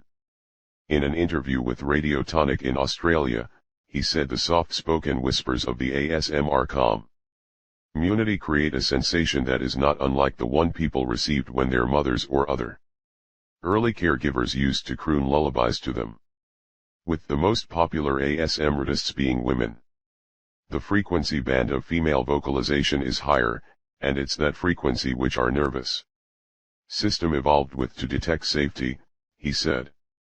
So the high frequency, softly spoken ASMR vocalization content creates the feeling that everything is going to be alright. While whispering or soft-spoken language is usually the first and one of the most common forms of sound therapy for tingle heads, it's far from the only one. There are a number of ways that sounds that can have a soothing effect on people, many of which fall into the category of white noise. Similar to the idea of white light being created from every color within the spectrum, white noise is a conglomeration of all sound frequencies that result in a kind of nothingness. The resulting pitchless sound can then be used to mask all other individual sounds around it and give listeners something upon which to concentrate. Definition: white noise is a collection of sound vibrations that contain all known frequencies and result in a pitchless nothingness, which is used to mask other sounds. Though it may sound absurd to mask noise with more noise, it's really not when you stop to think about it. Have you ever lived or worked near a construction zone and become so distracted by the resulting noise that you turned on the TV or some music to drown out the noise from beyond? That is the perfect example of how you can use white noise to build a better environment. The broad category of white noise can include any number of background noises that can be used to help people sleep, meditate, or focus on a specific task. For example, there are a number of individuals who are steadfast in their need to have a ceiling fan running above them in order to sleep at night. There are also some who can't walk into a room or work without the sound of the television or radio in the background, even if they aren't watching it, and still others who are simply soothed by environmental noises found on white noise machines, recordings, and CDs that give them a sense they are far from their everyday lives. Some of the most popular white noise sounds include the following: ocean waves and other water sounds, for example, a babbling brook, waterfalls, and rain. Nature sounds, for example, birds, crickets, wind through the trees, and thunder. Part 3, Finding Your Triggers. 116. A fan or small motor sounds. Music, especially classical, folk, or other gentle compositions. The drone of home shopping channels, often used because it helps individuals feel less alone. A whisper is an example of white noise because it is created by turbulent airflow that emits different pitches simultaneously. However, because it lacks intensity and penetration and cannot be heard from far away, it tends to blend into other environmental sounds. Are you interested in the sound therapy of whispering and white noise? The following videos can get you started. Gentle whispering, mirror relaxation whisper video. Whispers for listeners, whisper number 1 relaxation/stress reduction guided meditation/hypnosis. Whispering life, whisper 77. Whisper crystal, whisper peaceful sleep relaxation. Relaxing white noise, waterfall nature's best white noise for relaxation and sleep. Ultimate Relax Club, 10 hours rain and thunder healing ambient sounds for deep sleeping meditation relaxation spa. Outstanding videos, relaxing 3-hour video of a tropical beach with blue skies, white sands, and palm trees. Tactile acoustic triggers. ASMR auditory content is about more than whispering and white noise. In fact, it contains a vast library of ordinary, everyday sounds that have become the most addicting thing since caffeine in recent years. Why is that, and what is it about scratching fabric, tapping on a cell phone, and crinkling candy wrappers that is so euphoric? It is a question with several possible answers. The easiest is that the tactile acoustic trigger is connected to a specific event in people's lives, and when they hear it, it conjures memories of that experience. A quick and efficient tapping sound may remind you of the way your teacher's heels. Chapter 10, A Symphony of Sound. Clicked against the classroom floor. The scratch of upholstery fabric may remind you of the sofa your grandmother used to have and how you used to do the same thing in order to call her cat. Whatever the trigger may be, when you hear it, you are transported back to that time and place. And, if it is a pleasant memory, it gives you an extra shot of oxytocin or dopamine and a tingling sensation that you want to experience again and again. Definition. A tactile acoustic trigger is a touch-based sensation that results in a pleasurable sound, for example, popping bubble wrap, tapping fingers, clicking blocks together, shuffling cards, and so on. Although a lot of people who do not experience ASMR may think of these triggers as odd, they are not as strange as you might think. Individuals use various tactile acoustic triggers to self-soothe at times when they are most anxious. You've probably seen this kind of behavior if you know someone on the autism spectrum. It is a protective response that results in an individual needing to self-stimulate in order to regain control over their body and relieve anxiety. However, it's fairly common in non-autistic people as well. You probably know many people who twirl their hair, tap their foot, or whistle absent-mindedly. The difference between autism spectrum self-stimulation and self-stimulation in people without autism is that the latter have more control over those stimulations and seem to have a better grasp on what is acceptable to do in public. Although the sound itself may seem fairly ordinary, like visual triggers, they are often presented in deliberate ways.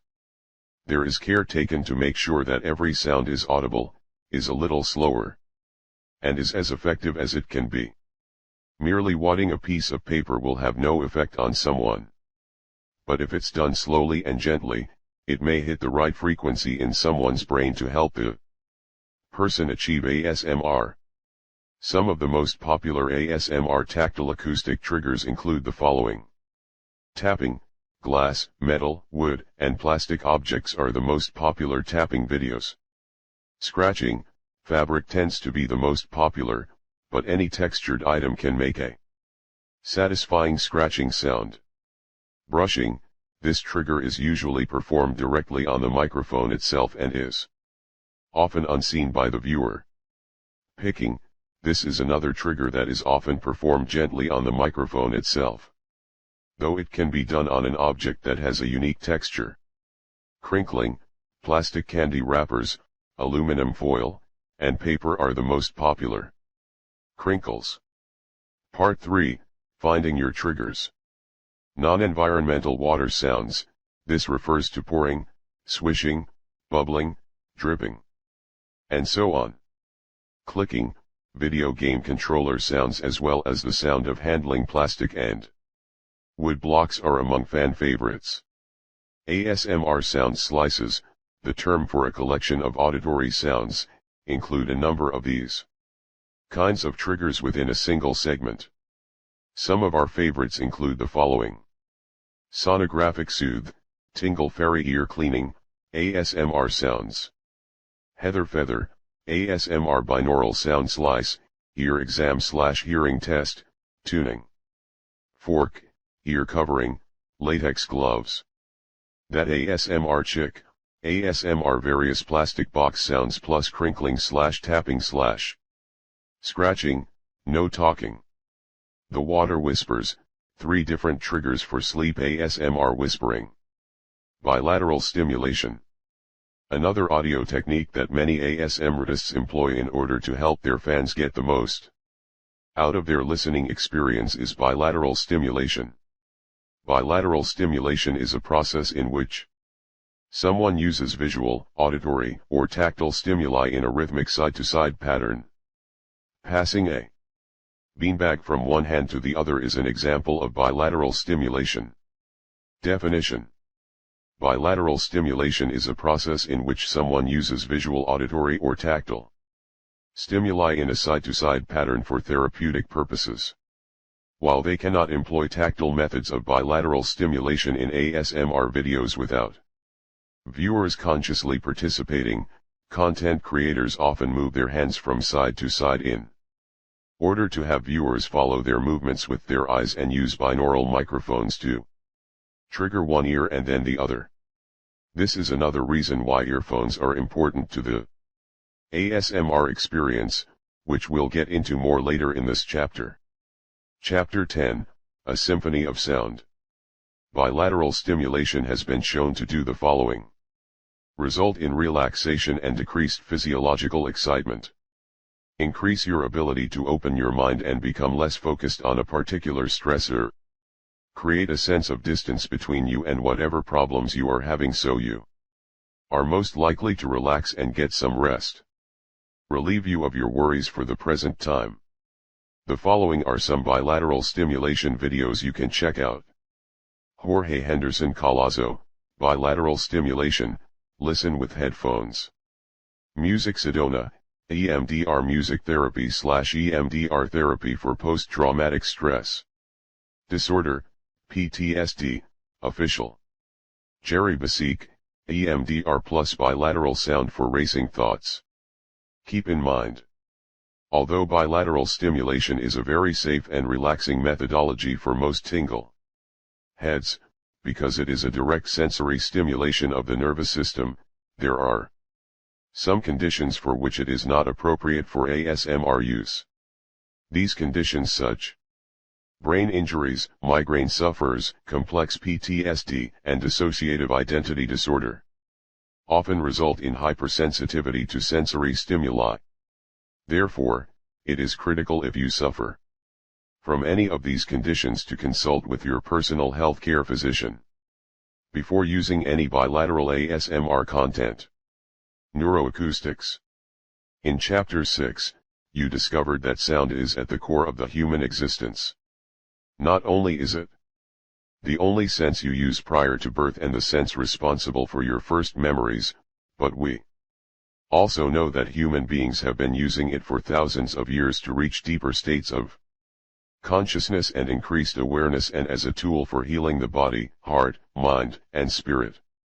It only stands to reason that it can still be used today. Part 3, Finding Your Triggers. Leading the way in this field of study for the past 35 years is Jeffrey Thompson, D.C., founder of the Center for Neuroacoustic Research in Carlsbad, California. Since 1980, Dr. Thompson has been on the cutting edge of neuroacoustics and the various therapeutic applications of sound. His research has led to the development of specific practices that can be used to alter one's brain wave patterns, change sympathetic and parasympathetic balance, and coordinate the activity between the two hemispheres of the brain. He has also used these methods in a number of health-related areas, including stress reduction, behavioral health, cardiovascular disease prevention, depression, and more. Unlike traditional music therapy, which is about the individual's personal expression, Thompson said that his work involves the direct application of precise sound combinations that are specific to the individual to encourage physiological responses. Using this technology as a daily tool for mind-body integration and stress reduction can have many positive benefits, he noted on his website. One of the techniques Thompson specializes in is brainwave entertainment. Brainwave entertainment or binaural beats is a relaxation practice in which an auditory brainstem response results when two different impulses, that are not quite in tune with one another, are played in opposite ears at the same time. When the two signals come together, it produces a third sensation in the brain and, as the two wax and wane, it creates a wavy sound that is perceived as a fluctuating rhythm between the other two pulses. This process is known to create a kind of hemisphere synchronicity in the mind and is affiliated with the brain's aha moment, which typically doesn't last too long. This technique prolongs the process and has been shown to help people alleviate pain and improve cognitive function. Plus, some people say that a binaural beat of 4 cycles per second can result in the feeling of an out-of-body experience. Keep in mind, some people have claimed that binaural beats are digital drugs and can simulate the effects of recreational stimulants. This has not been proven, nor have claims that they help individuals stop smoking, lose weight, or improve athletic performance. Studies show that binaural beats have a relaxing effect and can be used to change your brain wave state in order to stimulate focus and attention as necessary. They have also been known to result in the ASMR sensation just by listening to them, which is why they have been incorporated into ASMR YouTube content. Chapter 10, A Symphony of Sound. 121. Here are a few links to give you an example of how they work. Olivia's Kisper ASMR, Futuristic Tingles. Binaural ASMR Exam and Transpersonal Healing Roleplay with Binaural Beats. ASMRnavastar, ASMR, HD, Whisper Travel into Space Part 1, Binaural Beats. Panning, and Tapping. SIFI 70, Binaural Beats Alpha to Theta Deepening Waves 3D Sound ASMR. Using earphones to listen to ASMR. If you were to ask 100 ASMR experiencers about how they listen to ASMR content, you would probably get 100 different opinions. There is a general consensus that if you can't experience the ASMR sensation without earphones, it is unlikely the addition of them will improve your chances. However, if you can achieve ASMR without earphones, or with a cheap pair found in a clearance bin, it is a safe bet they will only add to your ASMR experience.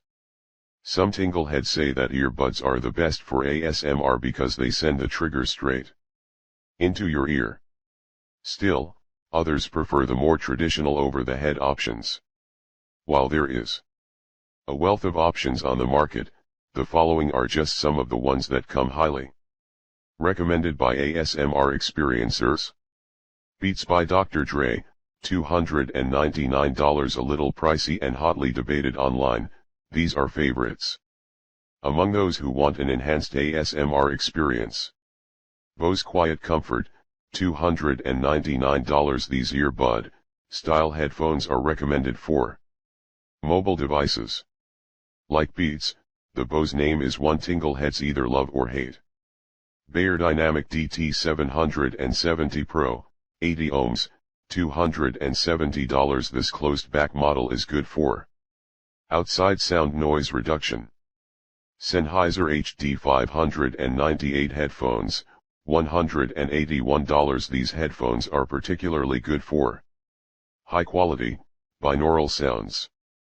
Sennheiser earbuds, $39.99. This is a proven name in headphones with a style some tingleheads swear by. Sony ZX Series, $17.99. These are good quality, over-the-head earphones for a reasonable price. Part 3, Finding Your Triggers. Keep in mind, however, that earphone and earbud technology is always evolving and changing. Models that we recommend today may not be top of the line or readily available a year from now. When shopping for your perfect pair, be sure to seek out those devices that offer you a good fit and are comfortable enough to allow the ASMR content go right into your brain. The least you need to know. The sense of sound has distinct advantages over eyes, such as being multidirectional and helping you understand words and the emotion behind them. Whispers and white noise are two of the most popular ASMR sound triggers. Tactile acoustic triggers are made up of ordinary objects that make sounds that are pleasurable. Brainwave entertainment is a part of neuroacoustics that can coordinate the sides of the brain and help influence conscious state. Earphones can enhance the ASMR experience. Chapter 11. The Intimacy of ASMR Roleplay. In this chapter, ASMR roleplay, an interactive experience. Personalized attention in an impersonal world. How ASMR videos simulate the sights and sounds of everyday life. The most common ASMR roleplay scenarios. It begins with a warm, welcoming greeting by a soft-spoken individual who smiles gently and explains the event that is about to occur. No matter what it is, there is nothing to fear, and no one can harm you. In fact, a few minutes into the session, you may be fast asleep. That's alright, your host won't mind. Actually, that might even be the goal. Welcome to ASMR Roleplay, a facet of ASMR content that engages viewers on a personal level and brings them into the experience. Unlike segments in which the action is merely described or demonstrated for you, in the ASMR roleplay, you are actually part of the show. In this chapter, we explore what makes the ASMR roleplay so special, the psychology behind its success, and why so many people can't get enough of virtual spas, cranial nerve exams, and ASMR makeup artists. Part 3, Finding Your Triggers. A rundown of roleplay. One of the most popular types of ASMR content on YouTube, roleplay is an artificial scene designed to simulate a relaxing experience through remote sensory stimulation. During this interactive segment, the ASMRtist leads the viewer, or listener, through a predetermined process that has a semi-definite storyline. In many cases, the content creator may assume a character-like persona and act out the part with dialogue, sounds, and props appropriate to the presentation. Definition: a roleplay is an artificial scenario designed to recreate a real or imagined situation. Roleplay is significantly different than traditional show and tells, gentle narratives, and sounds only segments.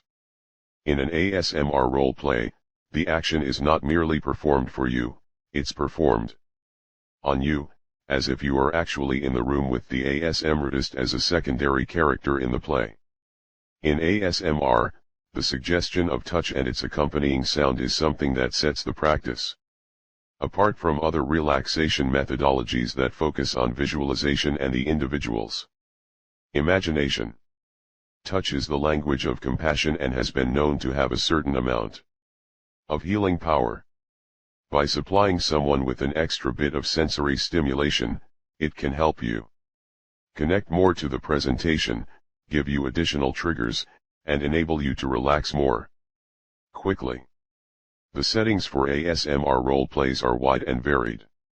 Many of the early, and current, ASMR roleplay videos centered on everyday experiences that most people have some familiarity with, as well as elaborate fantasies with a number of computer-generated special effects. While they run the gamut in terms of backdrop, at the heart of every roleplay is the personal attention given to the viewer through a caring and thoughtful but non-sexual experience. The personal connection provided by roleplays. While it's no secret that everyone needs a hug or a pat on the back from time to time, there is a lot of speculation as to why roleplay content is so favored throughout the ASMR community. One persistent theory suggests the personal care and attention displayed in these videos is similar to that of the grooming practices found in other primate groups, such as chimpanzees, baboons, and apes. Another popular theory is that the need for artificial interaction reflects a deep need for connection in an increasingly isolated world. The truth probably lies somewhere in the middle. There is no question that human beings have an intrinsic need for interpersonal interaction. It's no secret that some ASMR roleplays are used to help reconnect people to those events of the past they found soothing, such as their mother.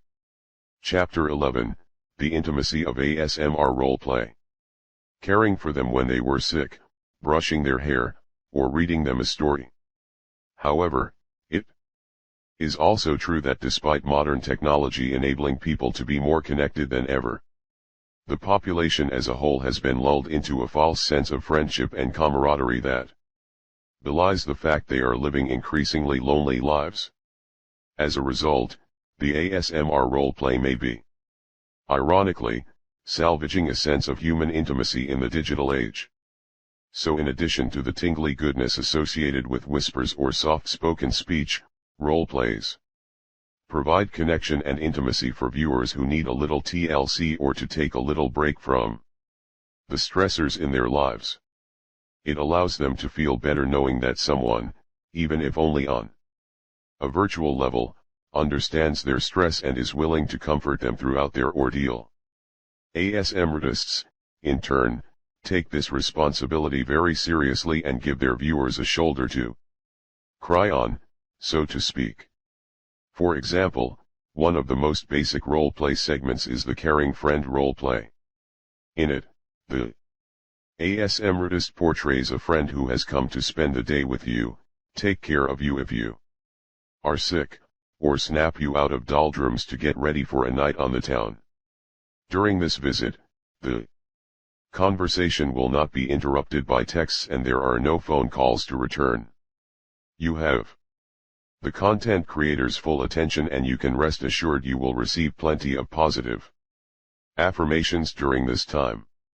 Though there are few sounds other than the content creator's voice, the caring friend roleplay offers a kind of bedside manner that few physicians can replicate.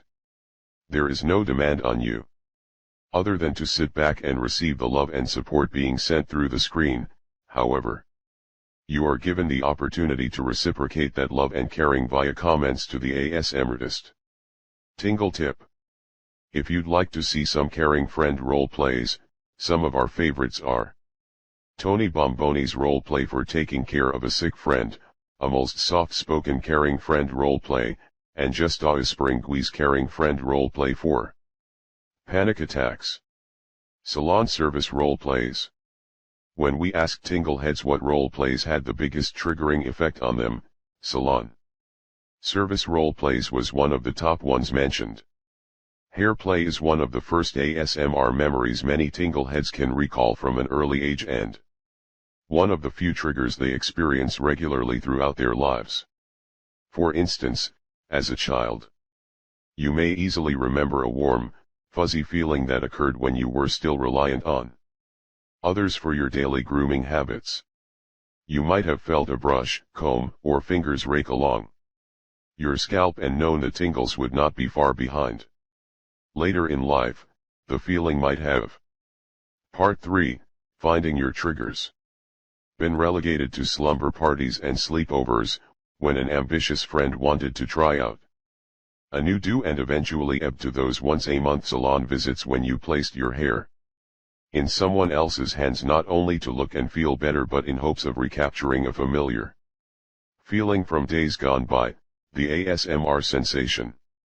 There are two main reasons why the salon service role play is so popular with ASMR experiencers.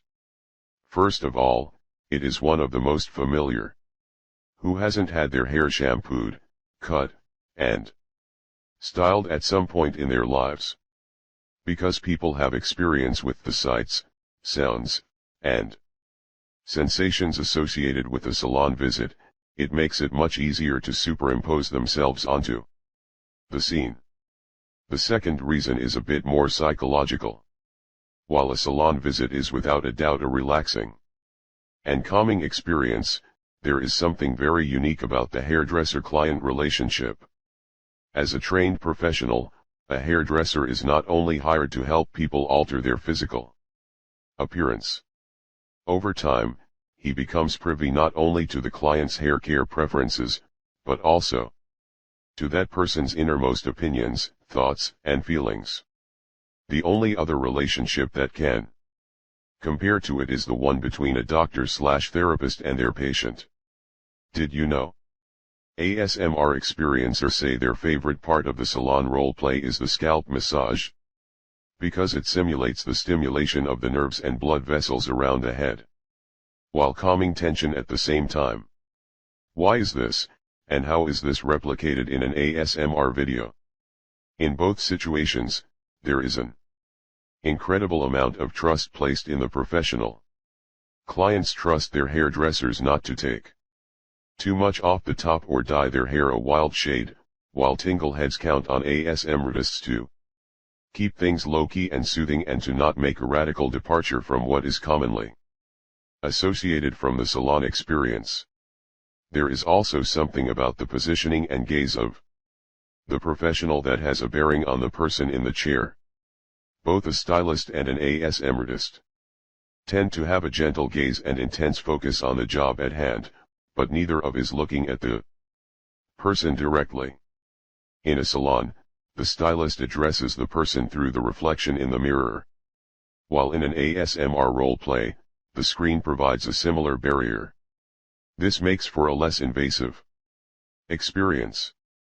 Plus, both events take place in an affirming, non-judgmental atmosphere. A stylist's job is not to tear clients down, it is to lift them up and help them feel good about themselves. An ASMRtist does the same thing in his role plays. The ASMRtist offers appropriate compliments, validates the viewer's choices, and does not criticize the viewer's preferences. His job is not to pressure viewers into changing their lives or to eliminate negative behavior, but rather to offer a supportive setting in which viewers can relax and enjoy some much-needed personal time. Chapter 11, The Intimacy of ASMR Roleplay.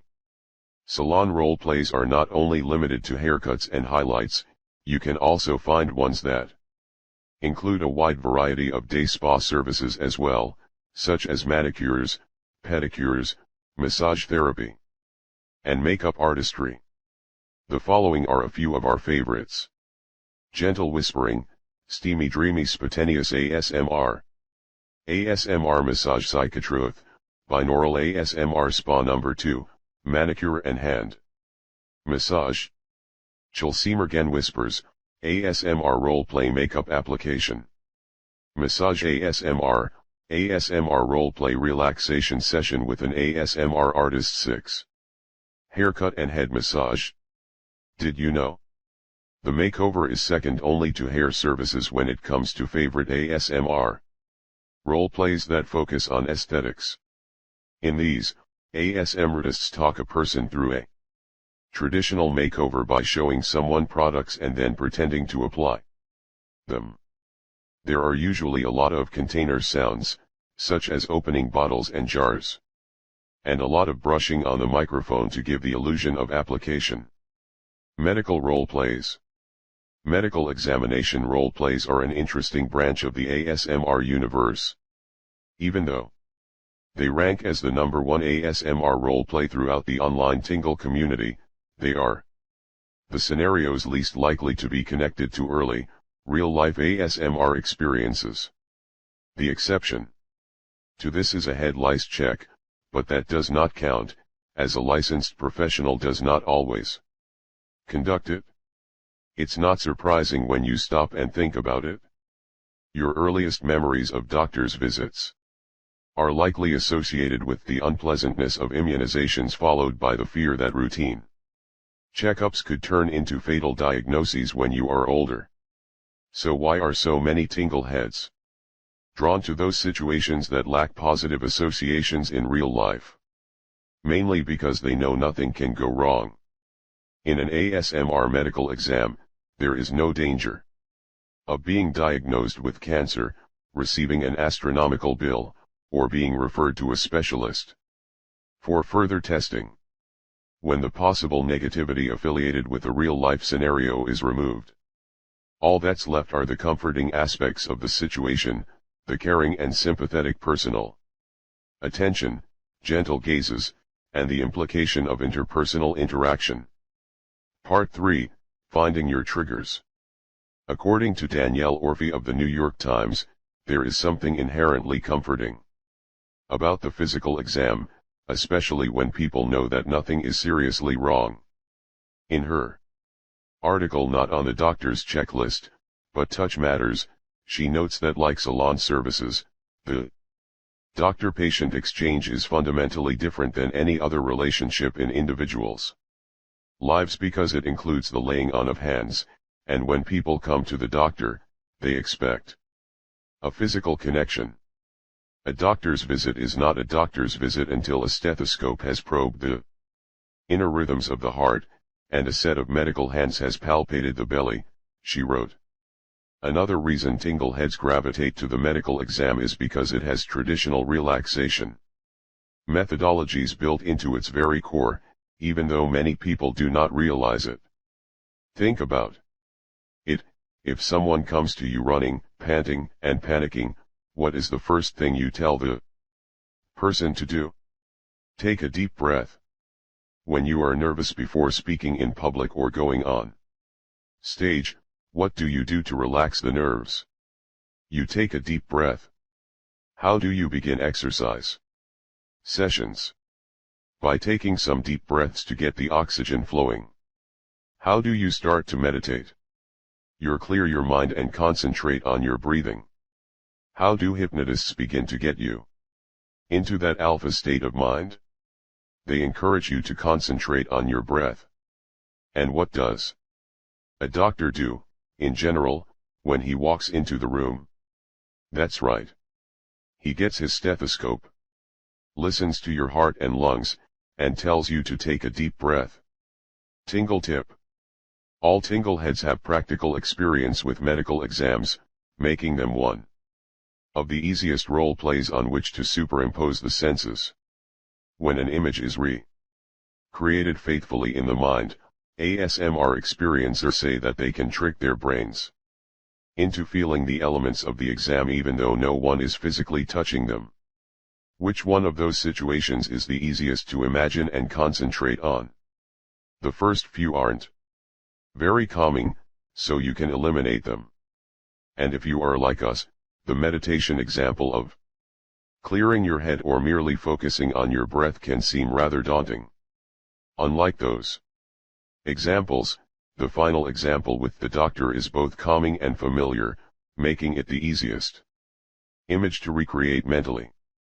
ASMR medical role plays are traditionally non-invasive or semi-invasive exams that typically include basic intake questions, a brief explanation of what is about to occur, the exam itself, and then your discharge instructions.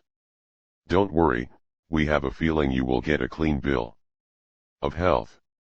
Some of the most popular medical exams include cranial nerve exams, an ASMR community favorite, ear cleanings, eye exams, general check UPS, dental visits, physical/occupational therapy consultations, and hypnosis/therapy sessions.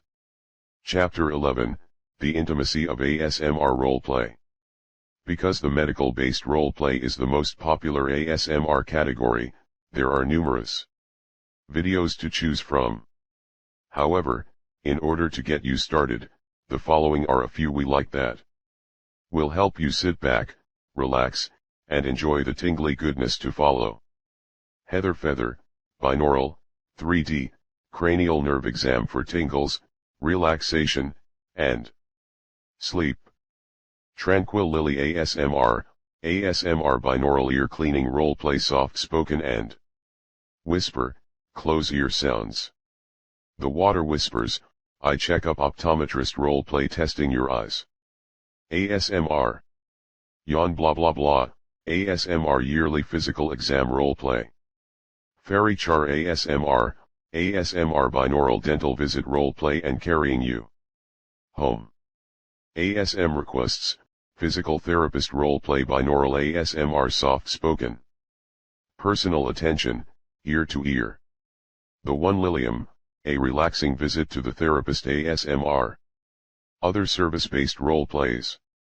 In addition to providing fake haircuts, highlights, and medical exams to their cadre of clients, content creators are constantly on the lookout for situations that will lend themselves well to the ASMR experience. Some of these include tutorial sessions, tarot card readings, suit fittings, interior design consultation, shop visits, and more. although they run the gamut in terms of setting, dialogue, and corresponding sound assortments. At their core, they are all service-based scenarios in which the ASMRtist consults with viewers on a particular issue or problem, presents them with appropriate options, and ultimately affirms their choices. What makes these role-plays unique is the fact that viewers can select the ones that might trigger them based on experience and personal preference. Let's look at some of the more common service-based role-plays and see if any of these sound like appealing options to you. ASMR tutoring session or classroom role-play. This is one that has definite significance for a lot of tingle heads. As you learned in Chapter 8, many people say their first ASMR experience happened in the classroom, whether it was a teacher's voice or other classroom noise that. Part 3, Finding your triggers. Triggered them. In traditional classroom videos, there is not a lot of personal interaction between the teacher and you, the student. Rather, there are plenty of perfunctory movements, including the sound of a pointer on a map, soft chalk on the blackboard, page turning, or ones associated with flashcards as you are drilled on math facts or vocabulary. ASMR suit-fitting role-play. This is a role-play that includes a lot of interaction between the tailor and you, the client. In this situation, the ASMRtist portrays a custom suit maker who must measure you for a new outfit. The ASMRtist will show you many of the tools of the trade before coming close to take a variety of measurements and making adjustments concerning overall fit. He may also show you a variety of fabrics from which you can choose your new clothes. Tingle tip. If you are not a man or someone who can be tingled by the idea of a suit fitting, there are variations on this role play that involve bridal gowns. ASMR fortune teller role play. Like the tutoring session, there is no implied physical connection between the ASMRtist and the viewer, but you can count on a lot of ethereal gestures, intense gazes, and affected speech to be part of this role play. An ASMRtist may gaze into a crystal ball, chart your horoscope, or conduct a full tarot reading to offer you insight into the status of your life and to warn you of what's to come. This role play is a lot of fun, but please keep in mind that any occult-like role play does not necessarily reflect a personal interest or belief in the supernatural, and that any fortune, advice, or horoscope reading is intended for entertainment and tingle purposes only. Consultation role play. This is primarily demonstrative and centers on a consultation with some kind of service provider such as a shop clerk, interior designer, or fashion consultant. These role plays are similar to the traditional show and tells mentioned in Chapter 9 but are set against the backdrop of some kind of storyline. They are also one of the simplest role plays to create. See Chapter 14 for more on how to make this type of role play. If you are ready to get out of the doctor's office and day spa and into one of these other types of role plays, we suggest the following service-based role plays that will give you an idea of the ASMR trigger library that is available online. Whispers Read ASMR, Childhood ASMR Triggers Number 3 Teachers Stories School. Storytime Role Play. Queen of Serene, 3D Sound Gentleman Suit Fitting. Olivia's Kisper ASMR, Relaxing Card Reading ASMR Soft Spoken. Chapter 11, The Intimacy of ASMR Role Play. Fantastic Fantasies, Redefining Traditional Role Plays. Whenever a certain kind of role play becomes popular, it seems as though every ASMRtist offers their variation on it. This is actually quite common, especially in medical exams, salon services, or tutorials. Because all of these have traditional formats and most people are familiar with them, there is not a lot of room for deviation. Unfortunately, this leads to role-play burnout, a non-official condition that ASMRtists describe as trying to make something new out of the tried and true. While viewers may want more ear examinations or cranial nerve evaluations, ASMRtists can only reinvent the wheel so many times before becoming bored. To combat that, they begin to look at the elements of their most popular videos and discover how they can use them in new ways to make the ideas fresh and interesting to viewers. This has led to the creation of role plays with a sci-fi or fantasy twist, taking ASMR to the next level. As ASMR content has changed over the past few years, so, too, have the technologies that are being used to create it. Once upon a time, ASMR videos were made almost exclusively with point-and-shoot camera applications on cell phones and other mobile devices. Today, however, ASMRtists are going high-tech and purchasing top-of-the-line cameras and binaural microphones and incorporating any number of special effects. Not only has this enabled them to build a better mousetrap, so to speak, it has allowed them to completely transform the role play as people know it. Naturally, this has been embraced by some and eschewed by others, but that is all part of the subjectivity of the medium. Some feel that layered sounds, CGI graphics, and fanciful storylines offer Tinglehead something new to trigger the senses, while others find all of the bells and whistles too stimulating and subscribe to a less is more mentality. While we are not here to offer commentary on which type of role play is better than the other, we can say that when these impressive effects are used in concert with other aspects of ASMR content, the result is truly a treat. Venturing into fantasy, Ally ASMRquests. Leading the way with these sci-fi and fantasy-based films is Ally ASMRquests. Ally ASMRquests is a virtual reality enthusiast and sci-fi buff who first incorporated the type of special effects she would later become known for in her Choose Your Own Adventure spa tour video. See the end of this chapter for the link to it. Part 3, Finding Your Triggers. The episode was her answer to the many requests she had to create a day spa video similar to all of the other ones she had seen on YouTube. Inspired to do something that had not been done before and having an affinity for the Choose Your Own Adventure books of her childhood, she decided to resurrect the medium ASMR style. The 11-minute video is a short introduction to the Lumos Day Spa, which features a seamless green screen background, fantastic sound quality, and 3 embedded links at the end to take viewers to the next stop on the tour. It was an impressive effort to say the least, and with nearly 300,000 views, it marked a new day for ASMR content creation. Tingle tip. If you choose to screen the spa tour video from Ally ASMRquests on a mobile device, follow the links in the description box to see other rooms on the tour. Each one has its own triggers, and you don't want to miss out on any of them. 2 months later, Ally ASMRquests followed that initial breakthrough day spa video with a video on space travel. A link to this is at the end of the chapter.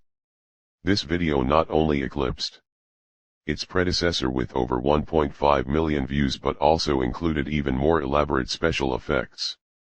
For example, she begins by tapping on a holographic screen and highlighting a travel package to a remote planet called Glissa 581G. When the unseen viewer agrees to the price, she begins booking the trip, conducting a background check for the unrestricted provinces of the planet, and making sure that the viewer's nanobiology is up to date. Andy Williams, writer for the UK online magazine Metro, called it the avatar of ASMR role play, and quite the accomplishment for someone who produced the whole thing from her living room. However, special effects aside, it's actually a fairly traditional ASMR video. Ally ASMRquests has managed to offer a viewer personalized attention against a sci-fi backdrop, and include a wide variety of triggers from several service-based role plays, including the medical exam, without worrying whether anyone will claim it's inauthentic. Plus, by creating content that does not blur the line between her relationships with her audience. She is able to give her viewers the triggers they want without subjecting herself to the more provocative elements of the ASMR community, such as girlfriend role plays. Chapter 11, The Intimacy of ASMR Roleplay. Sci-fi/fantasy roleplay videos. Ready to transform the way you look at ASMR roleplays? Check out these fantastic videos that take the roleplay to the next level and take you on an adventure you cannot possibly imagine. ASM Requests, ASMR Spa Tour. Choose your own adventure. ASM Requests, Departure EP1, Departure, or Space Travel Agent, ASMR. Sci-fi Series. Heather Feather, Candy Queen ASMR Roleplay for Relaxation. Tony Bomboni, ASM Rare ASMR Virtual Hotel Tour. The least you need to know. In addition to offering tingle triggers, ASMR roleplays simulate personalized attention, which helps people feel less lonely and more connected. The two most popular types of ASMR roleplays are salon services and medical exams. Service-based videos are a step up from traditional show-and-tell episodes and allow viewers to select the ones that might trigger them based on experience and personal preference. ASM artists such as Ally ASM Requests are working to take roleplay to the next level with futuristic sci-fi and fantasy without losing the traditional ASMR role play components. Part 4. Applying ASMR. ASMR episodes are random events that can be brought about by any number of influences around people. At the heart of it all, though, is someone taking the time to offer that personal care and attention others just can't get everywhere. When it comes to on-demand events, ASM artists are the masters of the grand illusion. In addition to using a variety of props and everyday items to recreate familiar sounds and experiences, they also research their role plays carefully, painstakingly pen their scripts, and spend hours rendering footage until they have a seamless video to share with their viewers. If you have ever thought of developing your own ASMR technique, this is the part for you. You learn about everyday ASMR you can use to help others, as well as how to create the YouTube footage everyone is talking about. Chapter 12. Everyday ASMR. In this chapter, how to infuse ASMR practices into daily life. Picking up on context clues. When ASMR sensations become a problem. Everyday ASMR videos. Now that you have a grasp of what ASMR is and how it works, and have identified your triggers, as well as started using online content for rest and relaxation, you may be wondering if your newly learned ASMR techniques and practices have any application in real-world scenarios. The answer is yes.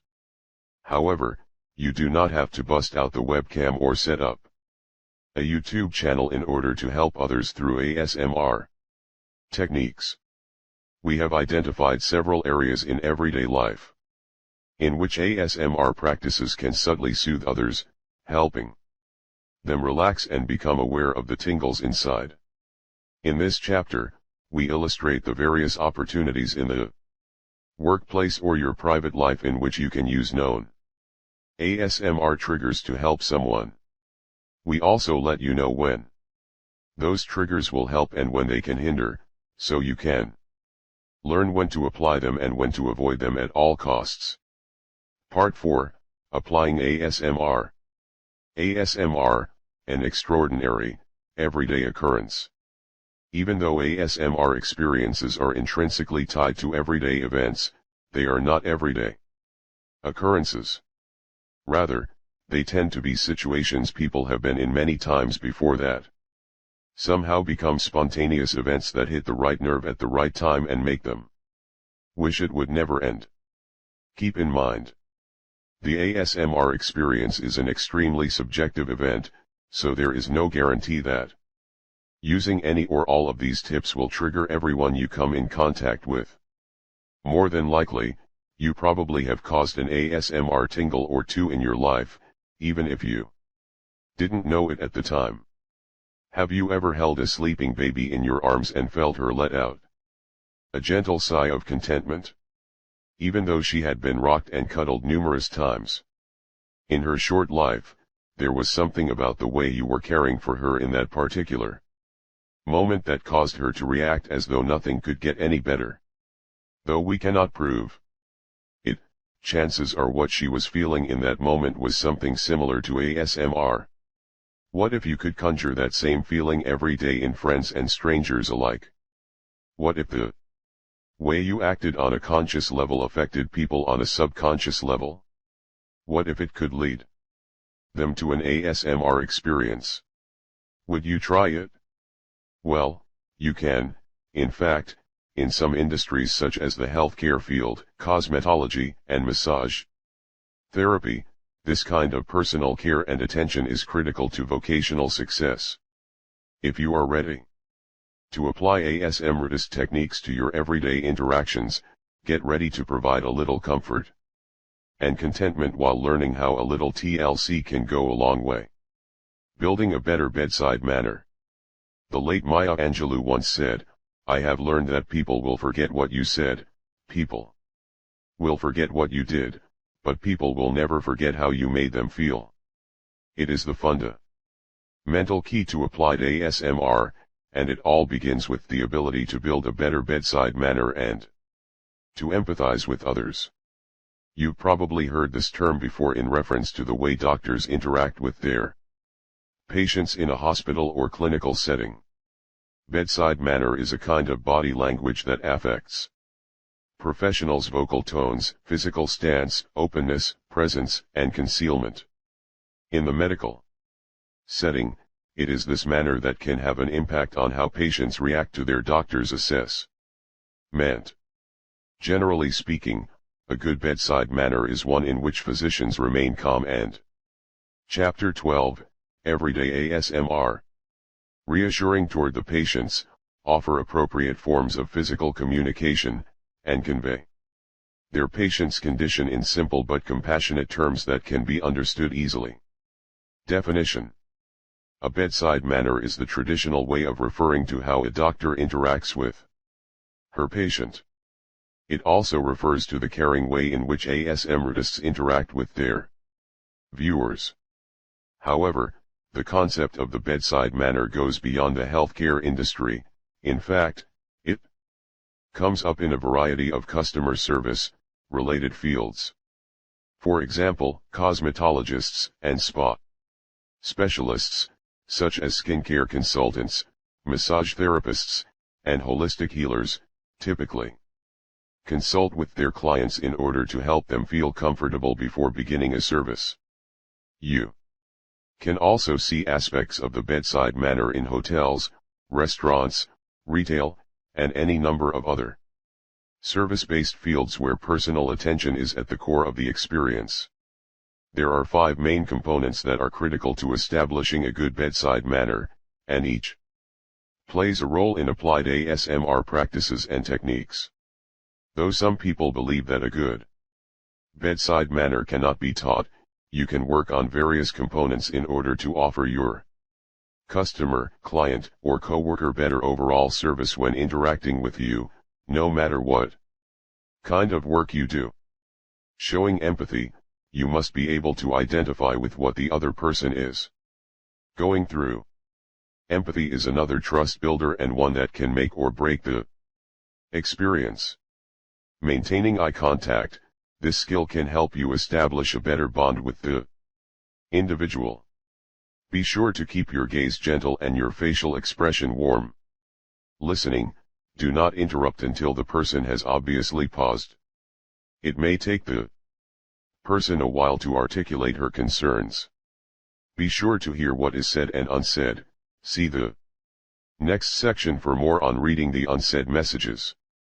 Sparing a moment, although you may have a schedule to keep, no one likes to feel rushed. Take the time to have a moment or two for someone who needs extra attention. Touching, if someone is already feeling very comfortable and relaxed, this may be the moment when you can trigger the tingles. Keep physical contact appropriate and sincere. Above everything else, be true to yourself. This is one case in which you can't fake it until you make it. People tend to see through insincerity fairly quickly, and if they suspect that you are being less than honest, it will not help you to create an atmosphere of trust.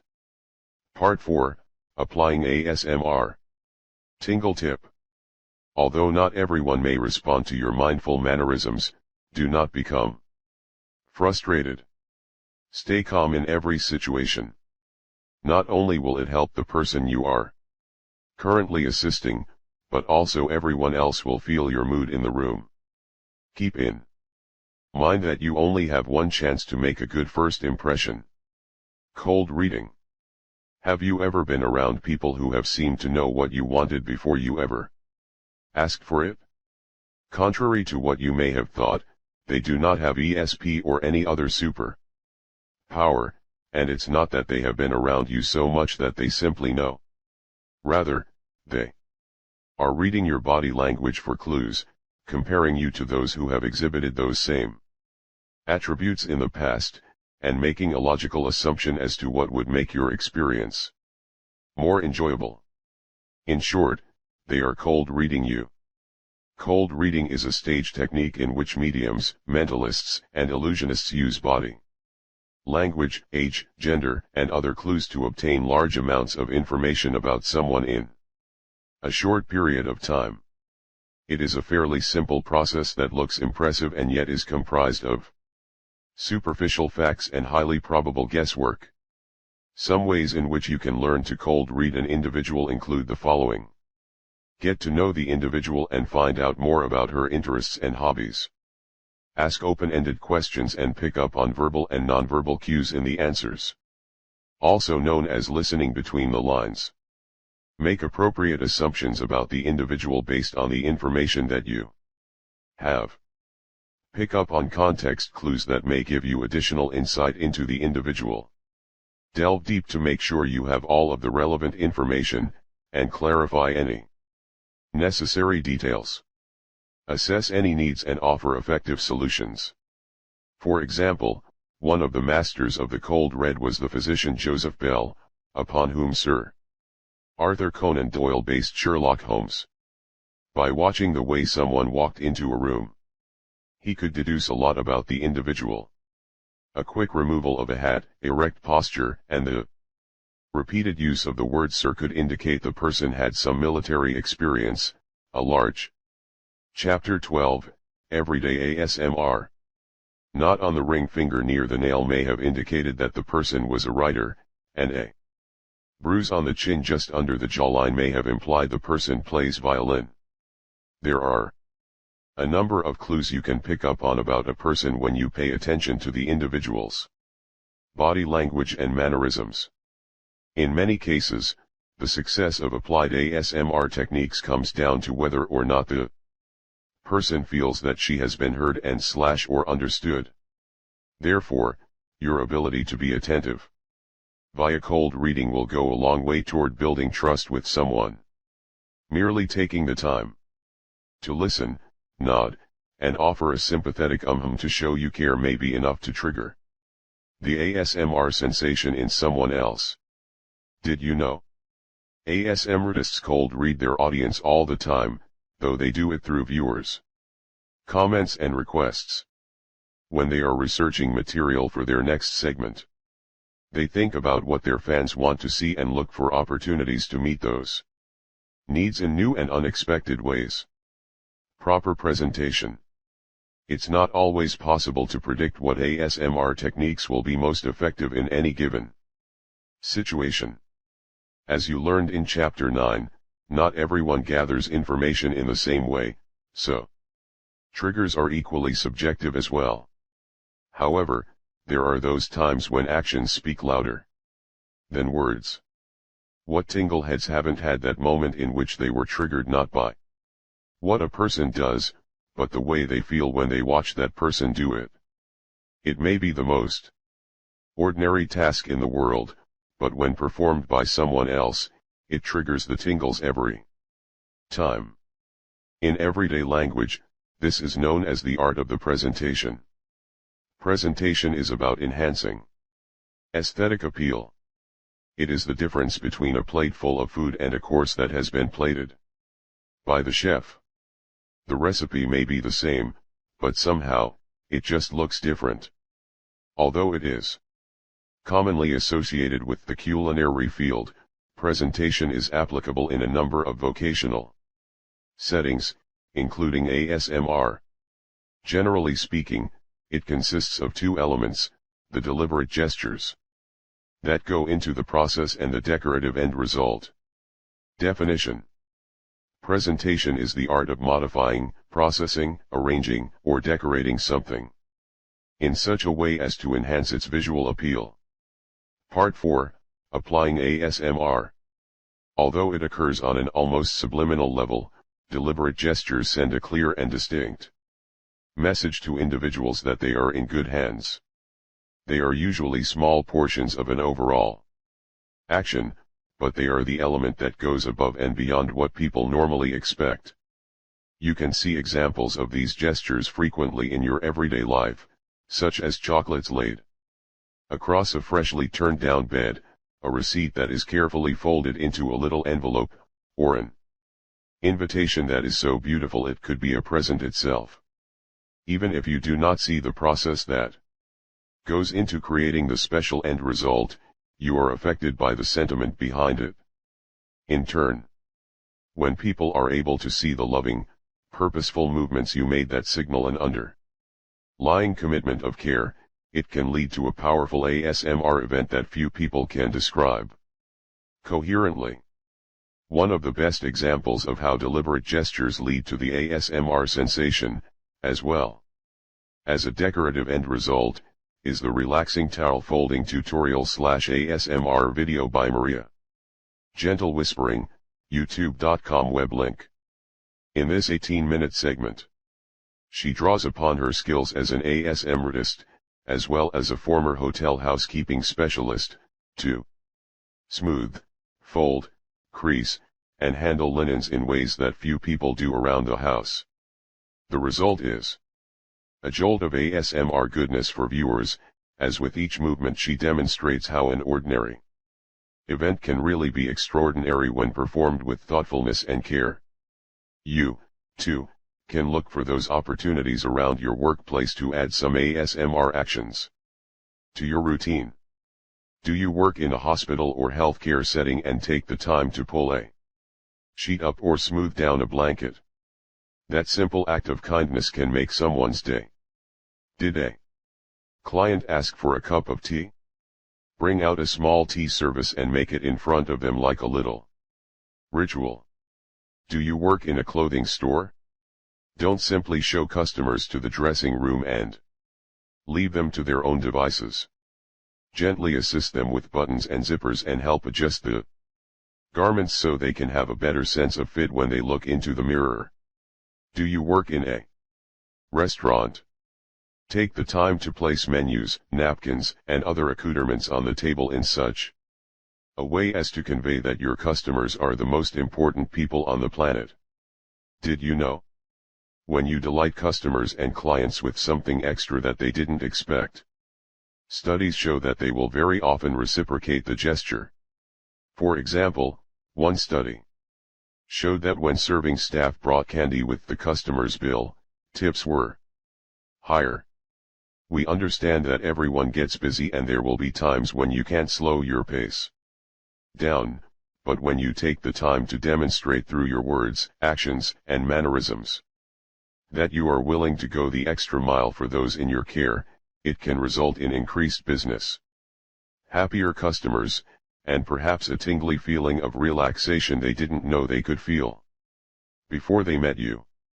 Chapter 12, Everyday ASMR. When ASMR gets in the way. While some people have to work hard in order to identify their triggers, experience ASMR, find content creators that work for them, and apply ASMR techniques in their daily lives, others come by it naturally. For the latter, there are therefore times when the ASMR experience can actually get in the way. It is not always easy, or fun, to be a real-life, unintentional trigger for those types of people. When your natural mannerisms and melodic speaking voice causes an ASMR reaction in others, it can make for awkward situations. The most common is the ability to put people to sleep. We have heard countless stories of people whose friends tend to nod off in their presence, usually when they are talking, causing them to wonder if the individual is exhausted or if they are really that boring. If something similar has happened to you, allow us to reassure you that you are not a dull conversationalist. You can also take comfort in the fact that there is something about you that the other person finds comforting and soothing and causes them to succumb to an ASMR experience. However, we do understand that you may not want your friends falling asleep on you, so if you would like to retrain your voice so it is a little less tingle-friendly, here are some things you can try. Change your pitch ever so slightly so your cadence conveys enthusiasm to the listener, rather than relaxation. You can actually do this by smiling, as many people are able to hear the smile in others' voices.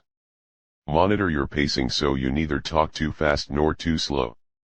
Switching this up throughout the conversation will help people be less likely to become hypnotized by you. Consider your volume when you speak. If you are quiet, your listener has to concentrate more, which can lead to an ASMR experience. Try to be a little louder. Above all, avoid rhythmic speech patterns that can be perceived as monotonous by other ears. And hopefully your pals will avoid visiting dreamland when they come to see you. Another potential consequence of being an unintended ASMR trigger for someone else is being the recipient of perceived amorous feelings that arise as a result of the surge of hormones flooding the nervous system during an ASMR episode. As you learned in Chapter 1, scientists who have looked into the ASMR phenomenon such as Dr. Craig Richard have suggested that the relaxed, tingly sensation and slight euphoria people feel is most likely caused by endorphins, which stimulate a release of dopamine and oxytocin in the body. Dopamine is the feel-good hormone that results in an intense blast of alertness, improved short-term memory, the desire to explore the world around us, and a lack of inhibition. It is complemented by the softer, longer-lasting, and cuddlier hormone oxytocin, which is also known as the love hormone. And Part 4, applying ASMR, is responsible for people being able to bond to someone else. When these two chemicals are secreted during an unrecognized ASMR event, the individual may project those feelings onto the person she believes to be causing them in kind of a love-at-first tingle moment. This may not be a bad thing. If you feel the same way about the other person, by all means tingle on. We have certainly seen our share of ASMR love connections. However, it is far more common for those feelings to be one-sided and therefore requires the triggering person to defuse the situation before things become too uncomfortable. It is not always easy to know if an individual's romantic feelings are ASMR related or not. However, if you know you have been a trigger for others in the past, you may want to listen for some key statements such as the following. I could listen to your voice all day. I immediately relax when I am around you. You have a way of calming me down. I love to watch your hands move. If you suspect that you are triggering someone and you do not share their feelings, there are a number of things you can do beyond changing your pitch to resolve the situation. Avoid being alone with this person and stay in a group so that various voices and tones will merge with yours and be less likely to cause an ASMR reaction. Be mindful of the mannerisms and gestures that may be triggering the individual, especially if she has hinted at them in the past. Keep your hands in your pockets and avoid playing with your hair, touching the other person, or doing anything that could Cause an ASMR spark. If all else fails, be frank with this person and simply tell her you are not interested. You do not have to tell her why you think her feelings are misguided. She might not understand anyway, and in many cases, it's enough to put some distance between you. Keep in mind, if you are on the other side of this coin and are the one being triggered by someone, you don't have to be embarrassed by it. You are not the first person that this has happened to. Sometimes it is best to get the whole thing out in the open as a way to acknowledge the individual's effect on you and move on. By simply saying, "Your voice is very soothing," or "I'll bet your kids love to hear you read them a bedtime story," you can mention their effect on you in a non-threatening, appropriate way. That person may even be flattered. Chapter 12, Everyday ASMR. 145. Examples of everyday ASMR. The following videos are examples of everyday situations in which people have reported experiencing ASMR. These videos illustrate how you may be able to use some of the techniques ASMRtists use in your personal and/or professional life in order to relax others around you or, in some cases, even trigger the tingles.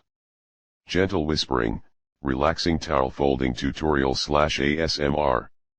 Whispers unicorn, ASMR 3D Christmas wrapping. The French Whisperer, relaxation/ASMR wine tasting show and tell. Shiver Me Tingles, ASMR 07 How to Find Flower Fairies by Cicely Mary. Barker Story Time. The least you need to know. You can infuse ASMR techniques into the way you interact with others. One's bedside manner is very important. Gentle gestures mean a lot. The ability to experience ASMR can be a hindrance at times for some, and there are things you can do to avoid being an unintentional trigger to someone else. Chapter Content Creation 101. In this chapter, making your first ASMR video, developing yourself as an ASMRtist, the equipment you need, deciding whether to be on or off camera, easy videos to start with. Once you have found your triggers and become enamored with the ASMR community online, don't be surprised if you suddenly have a burning desire to join their ranks. Nearly every ASMRtist says they got their start the same way, giving back to the community that helped them feel less lonely, got them through the tough times in their life, or just helped them get some rest. It doesn't take a lot of technical equipment to get started making ASMR videos, and soon enough, you can begin uploading your very own ASMR content on YouTube and generating a fan base of your own. In this chapter, we explore basic ASMR content creation, with insights from leading ASMRtists on the secrets of their success and guidance through that all-important ASMR milestone, your first video. Part 4, Applying ASMR. Getting started. Are you planning to film your first ASMR video? Congratulations, and welcome. You are joining the ranks of countless content creators who have brushed, tapped, whispered, and role-played into YouTube immortality. Are you feeling a little nervous? Well, don't, because there is nothing to be nervous about. The ASMR community is a very warm and welcoming group of men and women who will be thrilled to have you on board, and it won't be long before you are connecting with many of your favorites who will suddenly feel like old friends. Don't quit your day job. In order to get started in ASMR content creation, you need to ask yourself why you want to do this. If you have seen links to Patreon pages and PayPal accounts and have convinced yourself that this is a great way to earn some extra cash, stop right now. ASMRtists do not come to content creation hoping to make a fortune, and the idea shouldn't be foremost in your mind. Keep in mind The income most ASMRtists receive through viewer donations is not usually enough for them to quit their day job, so money should not be your motivating factor for becoming an ASMRtist. The ASMR community was born out of the idea of helping people and, for the most part, is a free service. Yes, some ASMRtists offer and charge for private Skype sessions, but the focus has always been and should always be on helping others relax. Typically, ASMRtists are compelled to make a video in thanksgiving to the content creators who have helped them get to sleep at night. And once they hit record, they can't help wanting to make more. What kind of ASMRtist will you be? Are you still interested in making ASMR videos? If so, the next thing you need to consider is what kind of ASMRtist you want to be. It is important to take a little time to stop and develop yourself as an artist so you know what kind of video you are best suited to film. Although a lot of ASMRtists film a wide variety of segments based on current YouTube trends, fan requests, and personal triggers, most will say they have their preferences. While some current content creators like the sound videos that came from the first wave of content creators, others enjoy the vlog-style show and tells as well as the elaborate role plays. See Chapter 14 for more about writing role plays. There are pros and cons to each type of video, but ultimately it is a question about what skills you have to bring to the table and how your personal ASMR talents can be best showcased. Chapter 13, Content Creation 101. Definition. A vlog is a video diary similar to its online written counterpart, the blog.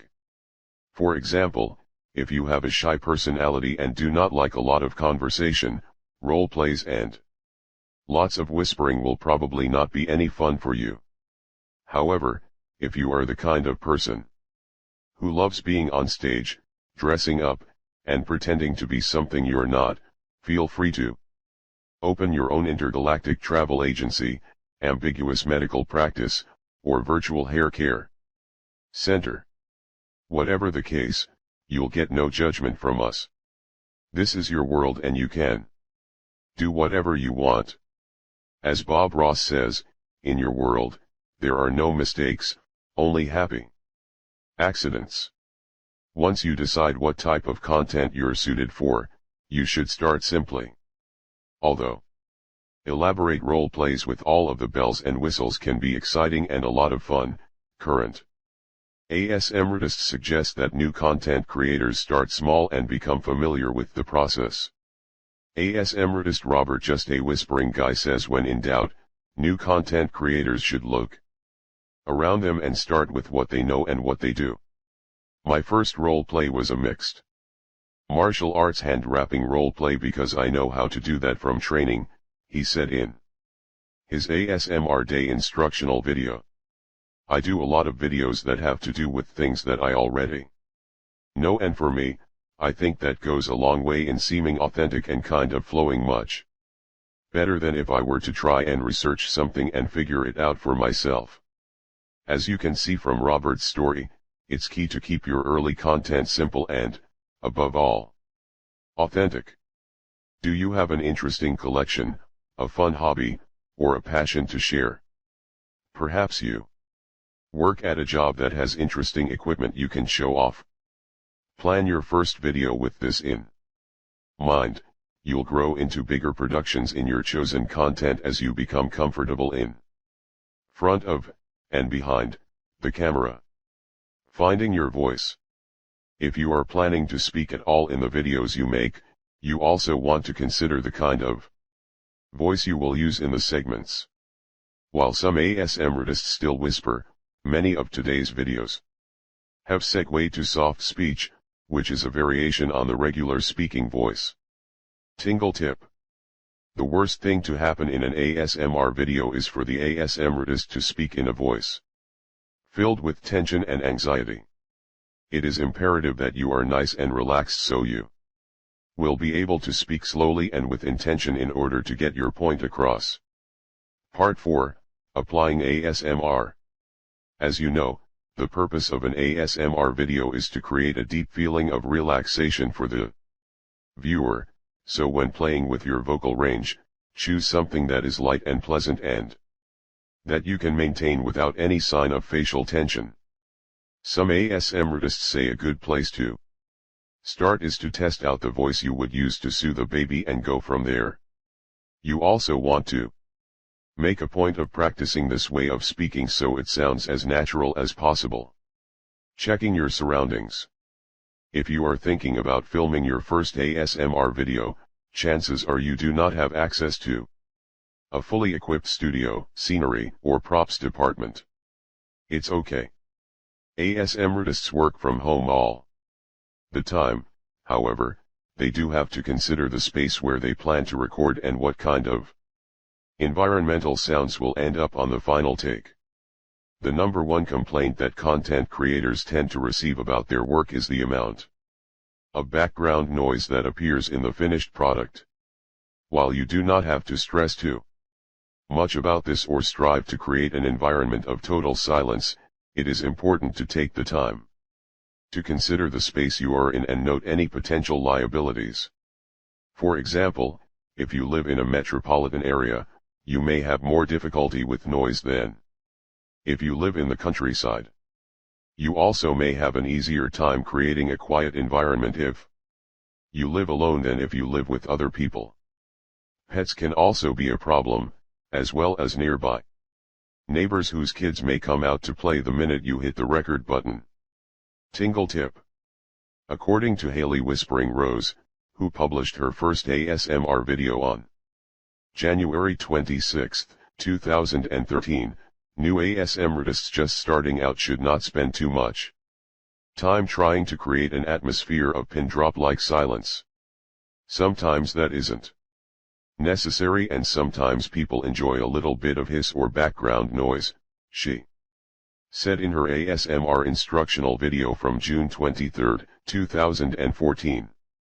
None of this is insurmountable, of course, but it is one reason why you hear of so many ASMRtists filming their content in the middle of the night and in a closet so they can create as perfect a recording environment as possible on a limited budget.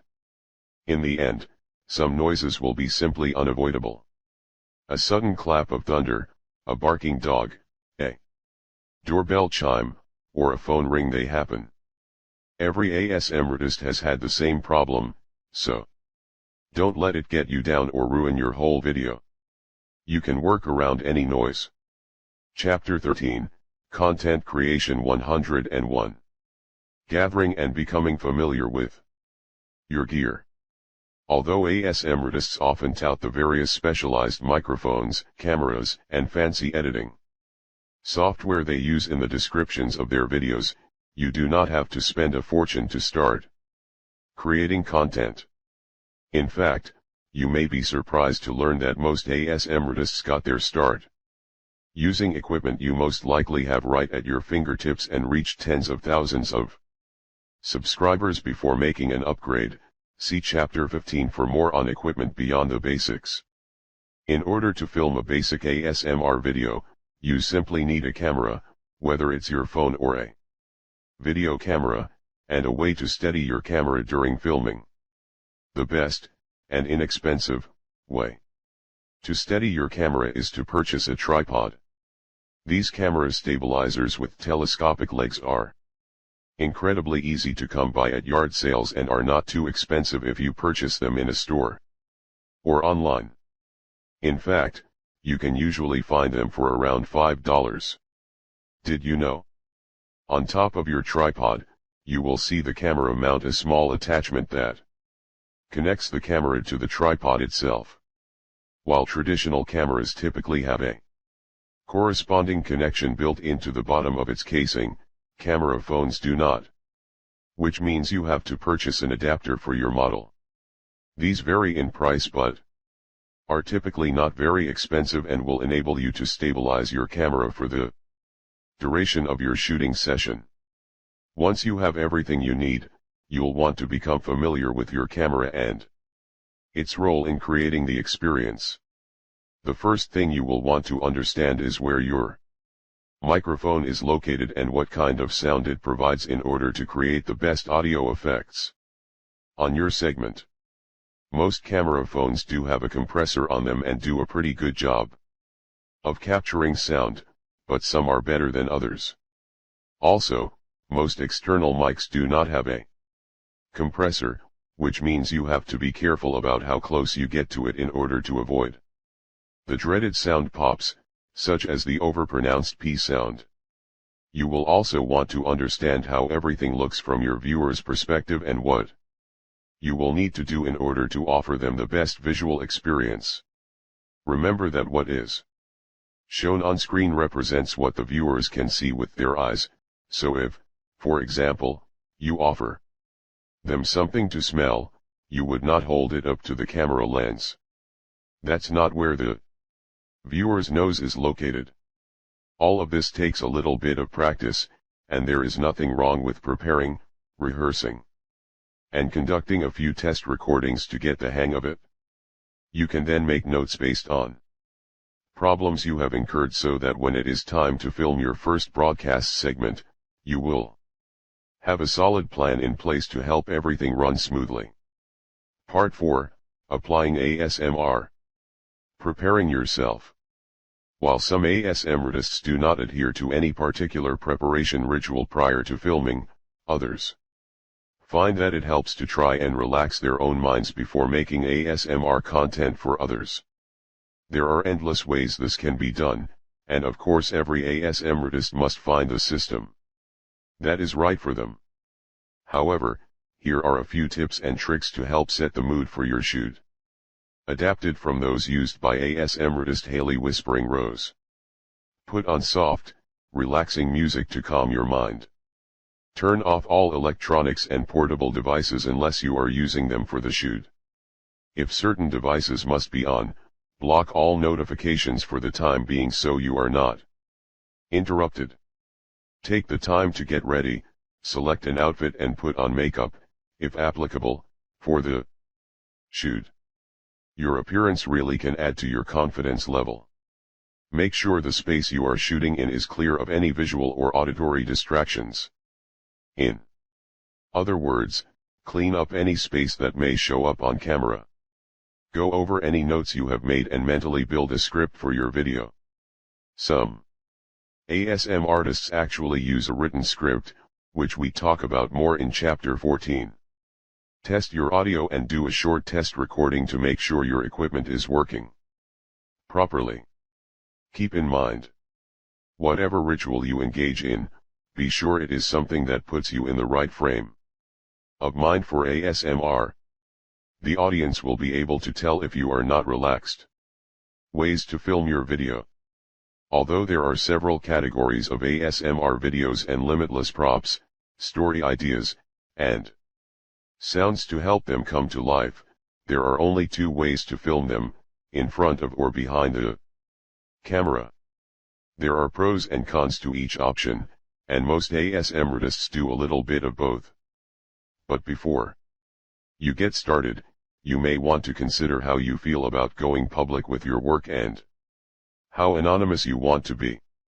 There are tingleheads everywhere, and it is not uncommon for content creators to be recognized in the oddest of circumstances, so it is important to think about how comfortable you are with being seen. The following sections take you through each type, as well as a way to do both. Chapter 13, Content Creation 101. Behind the Scenes Videos. Preferring to be behind the scenes doesn't mean you have to give up your ASMR career before it gets off the ground. If you are a content creator who prefers to remain anonymous, you can concentrate your efforts on off-screen whispers, non-vocal sounds, hands-only show and tell presentations, and even role plays if you are particularly skilled at talking with your hands.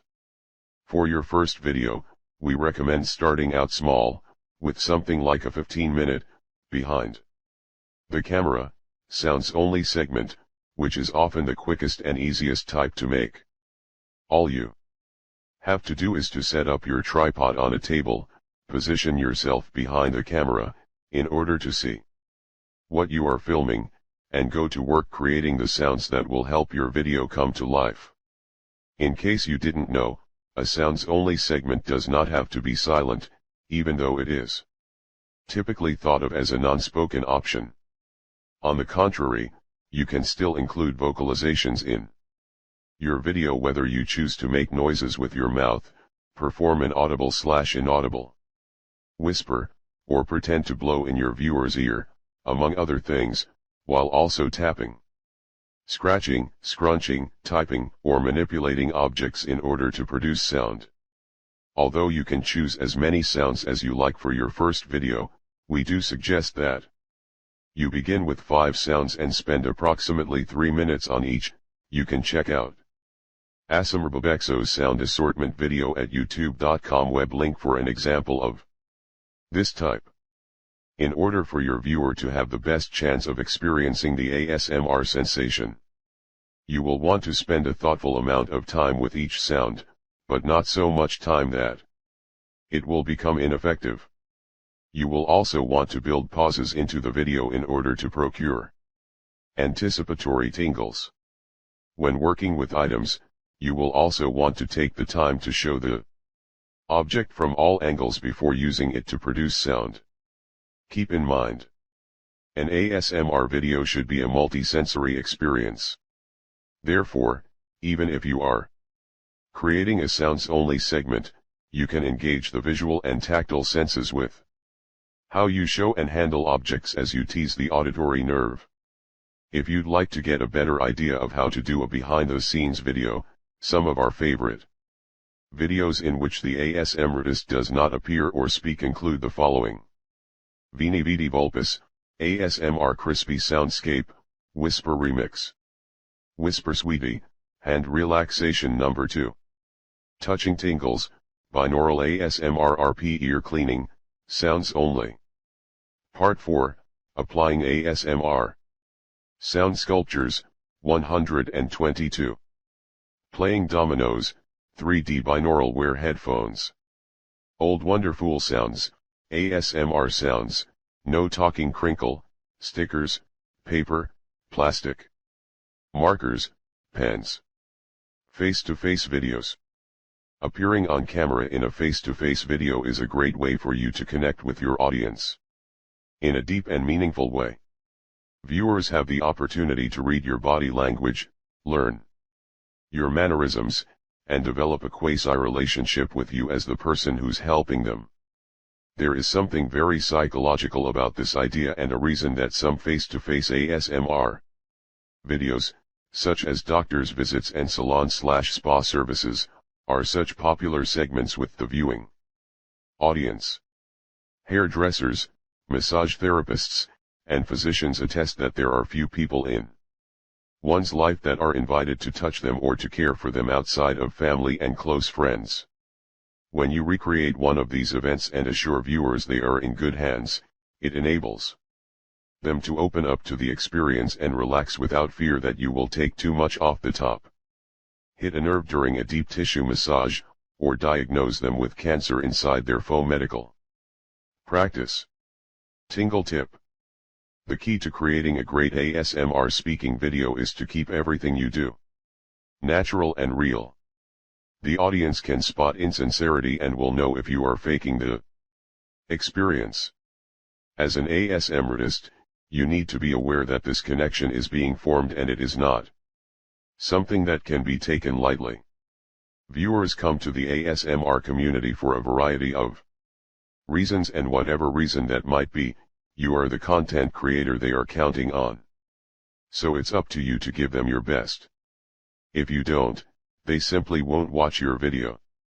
Be empathetic, be supportive, and above all, be purposeful in whatever you do.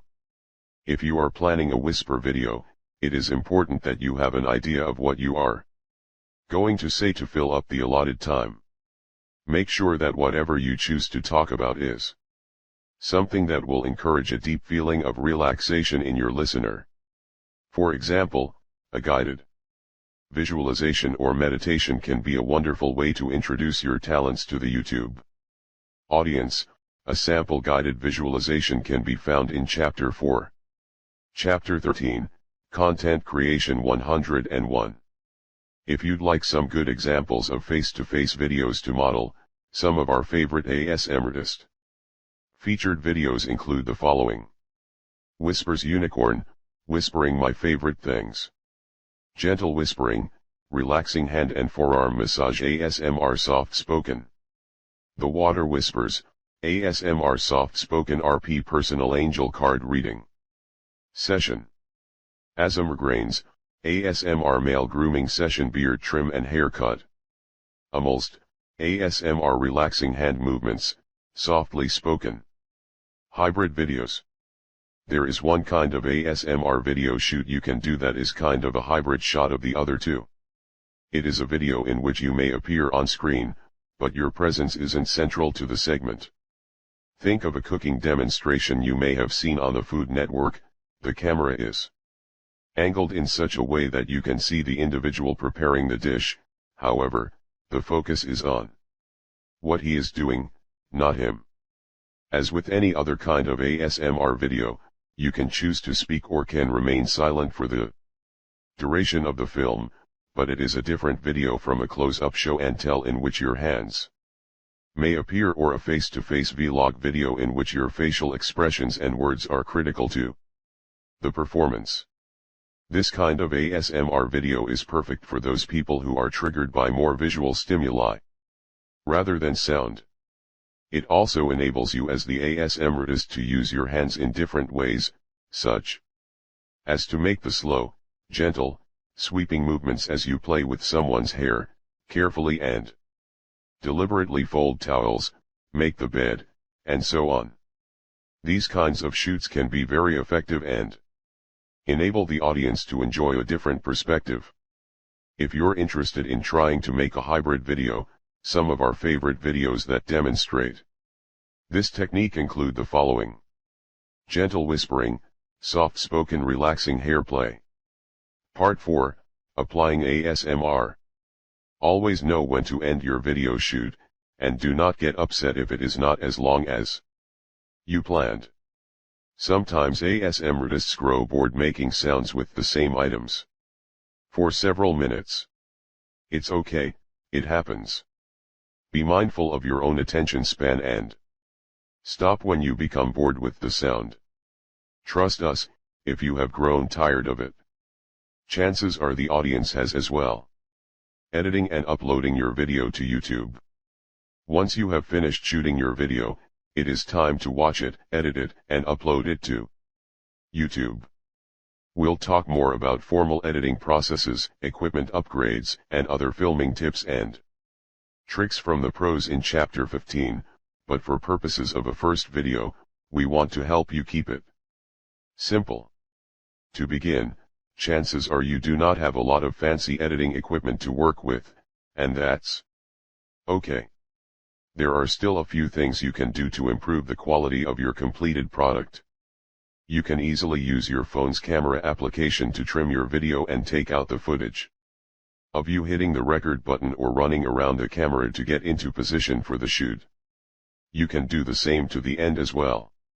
If you have filmed in parts and now need to put the pieces together, you can easily use simple computer software, such as iMovie or Movie Maker to create your collage. There are a number of tutorials to help you walk through the process of making and editing a video using a variety of applications and software. Some that will help you perform a few basics include the following. Lynda.com, How to Shoot Video with Your iPad. Lynda.com tutorial. Training Pramodv, How to Film on Your Smartphone or Tablet. The Smart Phone Video Guide. Chapter 13, Content Creation 101. Cookie Monster, iMovie Tutorial. How to work iMovie / basic instructions, for starters, youtube.com web link. Once you've edited your video, it's time to upload it. The actual upload process is fairly simple. We'll assume you currently don't have a YouTube account. In order to upload a video to YouTube, follow these steps. 1. Visit youtube.com and click on the large blue sign in button on the right of the page. 2. Fill out the form with all of your necessary information. Use your Gmail account in order to save some time later. 3. Choose the username that you want to be public, making sure it is one that reflects the ASMR image you want to present to the world. 4. Click on the Acceptance of Terms button. 5. If you used a Gmail account, you will be asked to link it and YouTube together. If you didn't, at this point you will be asked to create a Gmail account. 6. Once your account has been established and you are logged in, you will find the upload link next to your username. Click on it. 7. You will be presented with 2 options, to upload an existing video or to record a video. Choose the former. 8. A new window will appear in which you can select your video from your hard drive. Once you have decided which video to load, click Choose. 9. As the video uploads, you will be kept abreast of its progress. While it is uploading, you can fill out the rest of the relevant information, title, description, and so on. 10. Do not leave that page until the video has finished uploading. 11. Once the video has finished uploading, it will take some time to process before it can be viewed online, typically anywhere from a half hour to an hour. Keep in mind, if you choose to upload your video from your mobile device, you may need to use the YouTube Capture application, which is a free application that can be found through your App Store. That's all there is to it. Once your video is ready for viewing, you will be able to watch it and share the link with your friends on social media. Part 4, Applying ASMR. Although the upload process is pretty easy, if you need further help in learning how to upload a video to YouTube, Daryl Eves is a YouTube expert with numerous tutorials to get you started, including the following: how to properly upload videos to YouTube, how to upload videos straight from the iPhone, iPod, and iPad to YouTube, how to delete a video from YouTube. The least you need to know.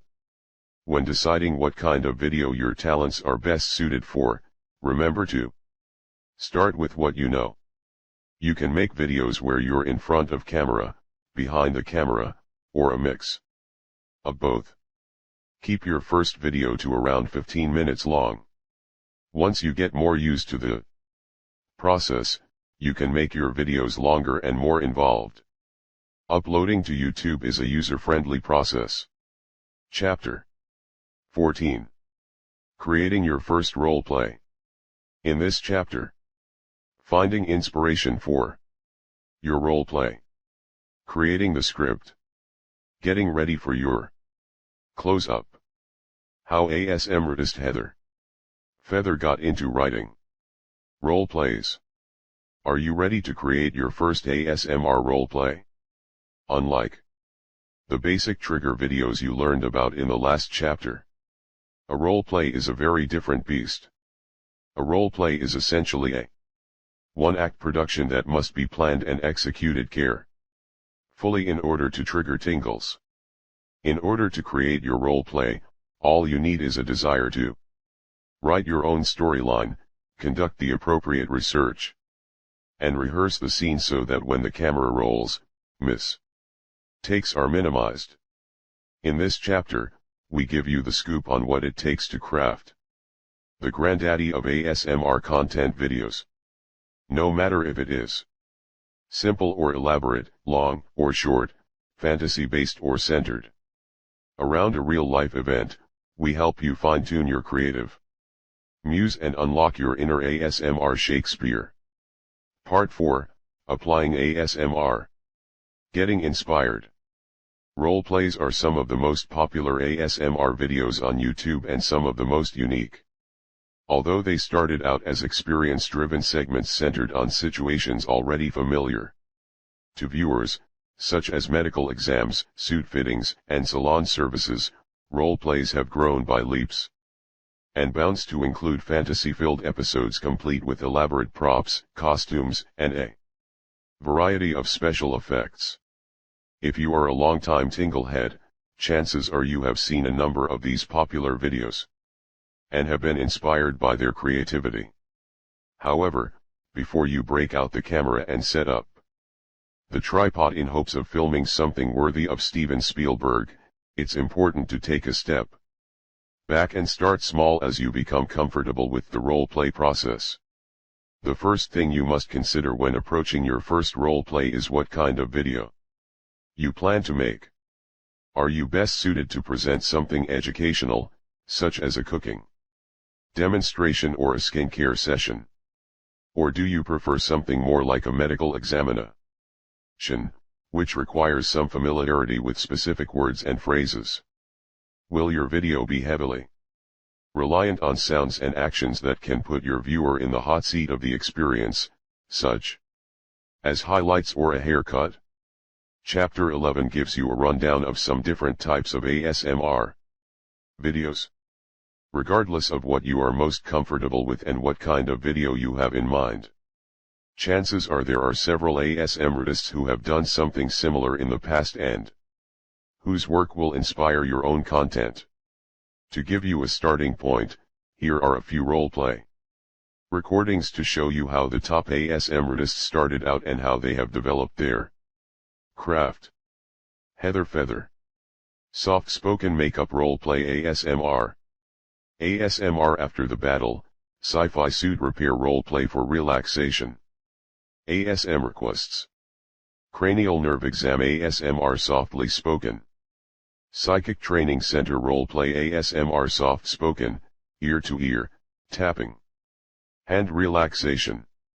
Chapter 14, Creating Your First Roleplay. The Water Whispers.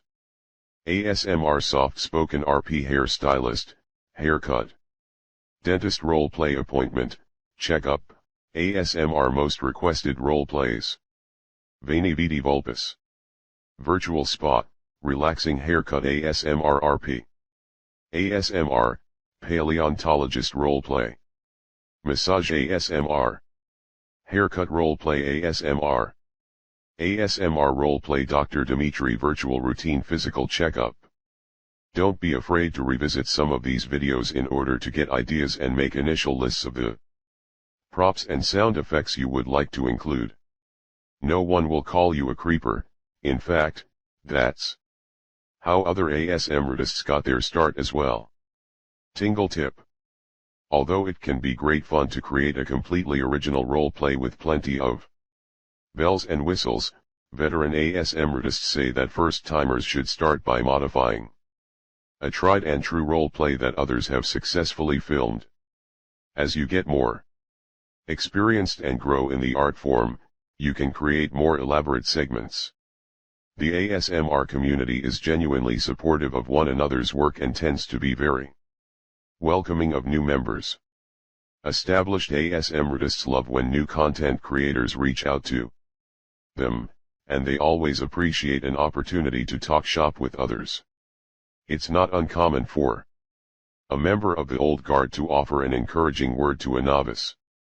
They know what it is like to start out in the community, and they are more than willing to mentor newbies along. Besides, even the top ASMRtists are on the lookout for new videos to sleep by, and who knows, perhaps your video will become a favorite of theirs one day. Part 4, Applying ASMR. That being said, while it is great to have role models within the community and to find inspiration in their work, the goal is not to reinvent their wheel or to directly copy someone else's masterpiece. Sure, there might be some overlap between your content and someone else's video, but remember that you are an individual who has their own talents to offer the ASMR community. Why strive to be a second-rate imitation of someone else? Developing the storyline. Contrary to what it may look like on the screen, an ASMR roleplay is not a running monologue without any interaction between the viewer and content creator. In actuality, it is a two-person, one-act play that requires not only great characters, but also great character development. The type of roleplay you plan to film typically determines the characters that will be featured in the segment. For example, here are the ASMRtist and viewer characters in some typical roleplays. medical exam, doctor and patient, tutoring, instructor and student, salon service, stylist and client, tarot reading, fortune teller and answer seeker, interior design, decorator and homeowner. The list goes on and on.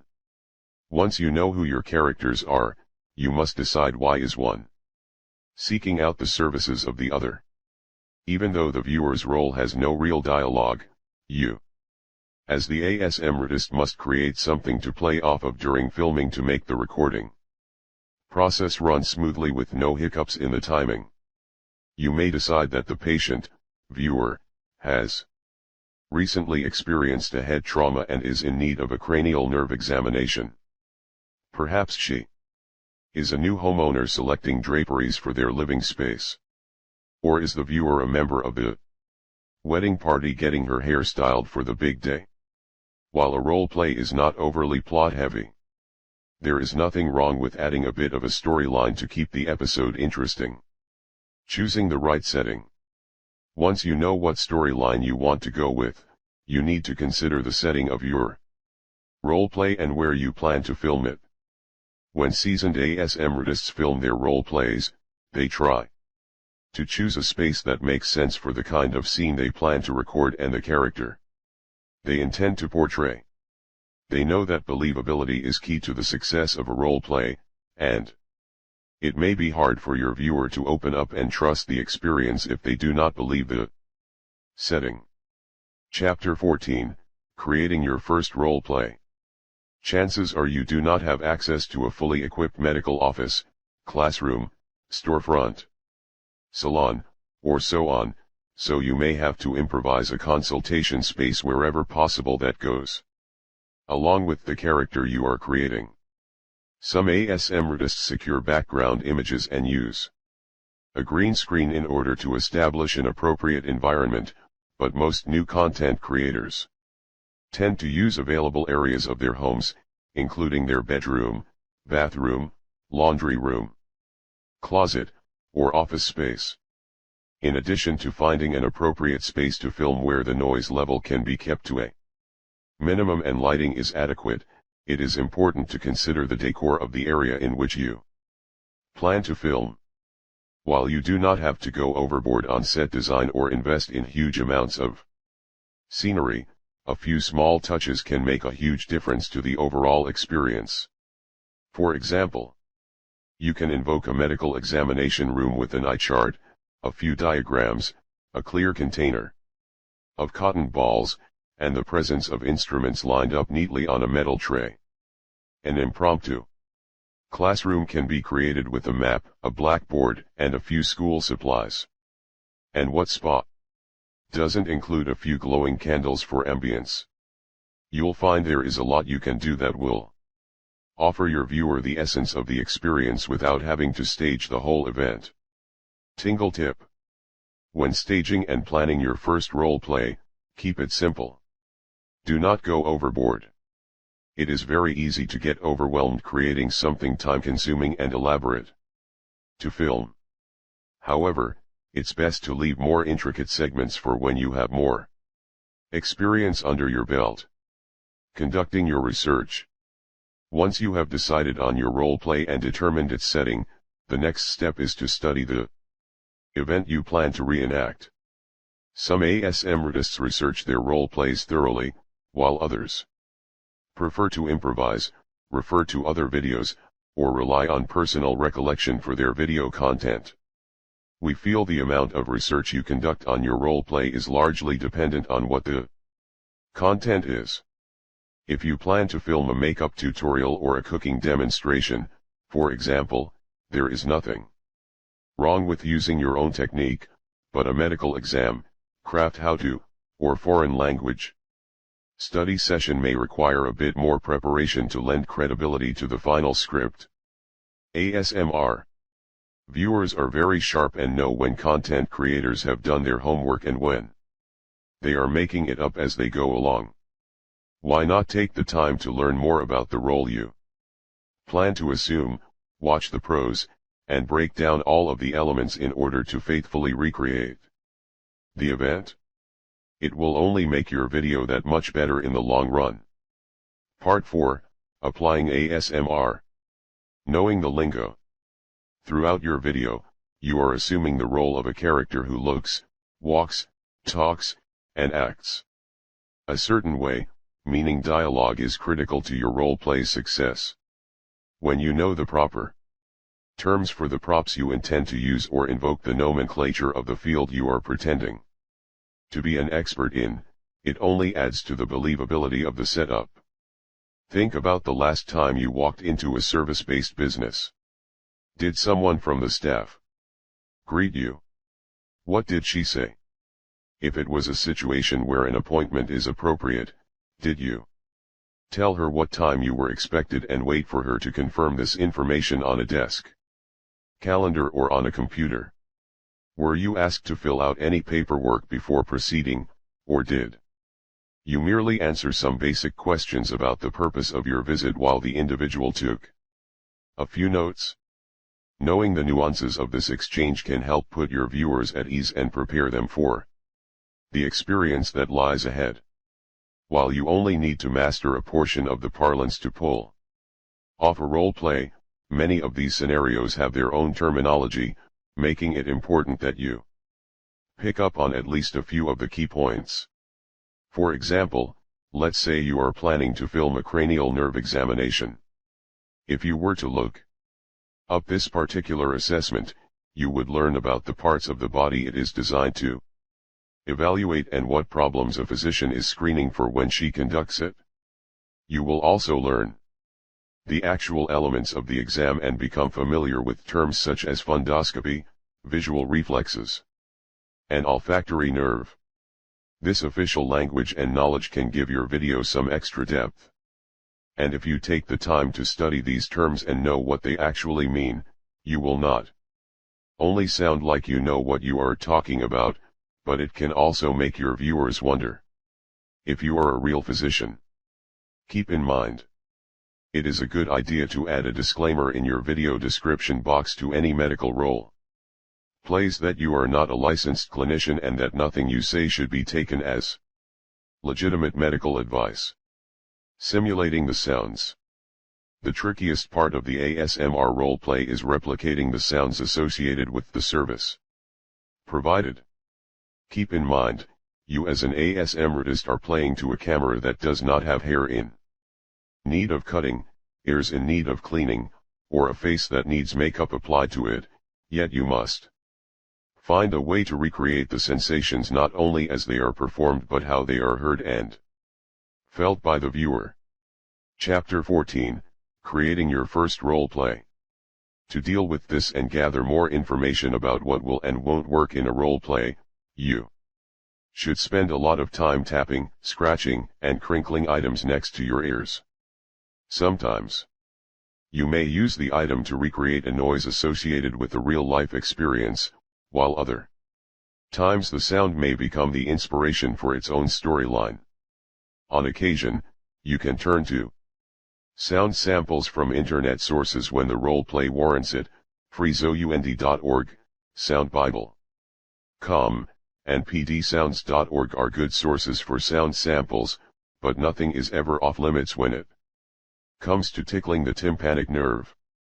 For example, ASMRtist Heather Feather is constantly testing objects to understand the sounds they make and how she can use them. The way I interact with objects is different since I became a content creator. I tap everything I touch. Everything is a potential trigger source, and I am always looking for new things to use, she says. My Candy Queen roleplay came about when I went into a party store and saw a wall of candy and thought I want to use those in a video. How do I do it? I am always brainstorming new ideas, it's part of the fun. Are you ready to explore some of the sounds that ASMRtists use to execute their roleplays? The following are just a few suggestions for 3 of the most popular roleplays. Salon roleplay sounds. Typical sounds used by ASMRtists in these videos are a water source or spray bottle, scissors, brushes, and prop product bottles. They also have a way To evoke the sound of actually brushing someone's hair. This can be done by brushing a terry cloth towel or using a wig, hair extensions, or a doll styling head. Medical roleplay sounds. These sounds run the gamut, but many ASMRtists include latex gloves, a small pen light, and a small spray bottle, to mimic antiseptic cleaning. Some ASMRtists will even open real adhesive bandages to heal fake wounds because the sound of the thin paper is very distinctive and pleasurable to viewers' ears. Makeover roleplay sounds. These videos include a lot of bottles, jars, and container sounds. However, these roleplays are most known for brushing sounds, which are achieved simply by ASMRtists stroking their microphone gently with makeup or artistic brushes. Tingle tip. Looking for an easy way to recreate a scalp massage? Rub tea bags between your fingers near the microphone to mimic the familiar scratching sound. However, no matter what kind of sound sensations you plan to recreate in your role plays, it is important that you know how your microphone picks up sound and various noises in the area that you plan to film. No two microphones are the same, so before finalizing your special effects. Part 4, Applying ASMR. Do a couple of test recordings so you are aware of how your equipment captures the sound. That way, you'll understand what you need to do in what way to record the sound you'd like to share with viewers. Writing your roleplay script. Now that you have your characters, know your basic storyline, and have done all of the research you need to execute your roleplay, it is time to write the script. If you have never penned a script before, you are in for a unique experience. Some ASMRtists prefer to improvise their segments rather than stick to any lines, but we feel if this is your first experience with the roleplay or if you are planning something fairly elaborate, it may be wise to map it out in order to stay on track and keep the show running smoothly. See Appendix D for an example of a full roleplay script. Writing for time. Script writing is unlike any other style of writing because when you write a script, you are not only writing for content, but writing for time as well.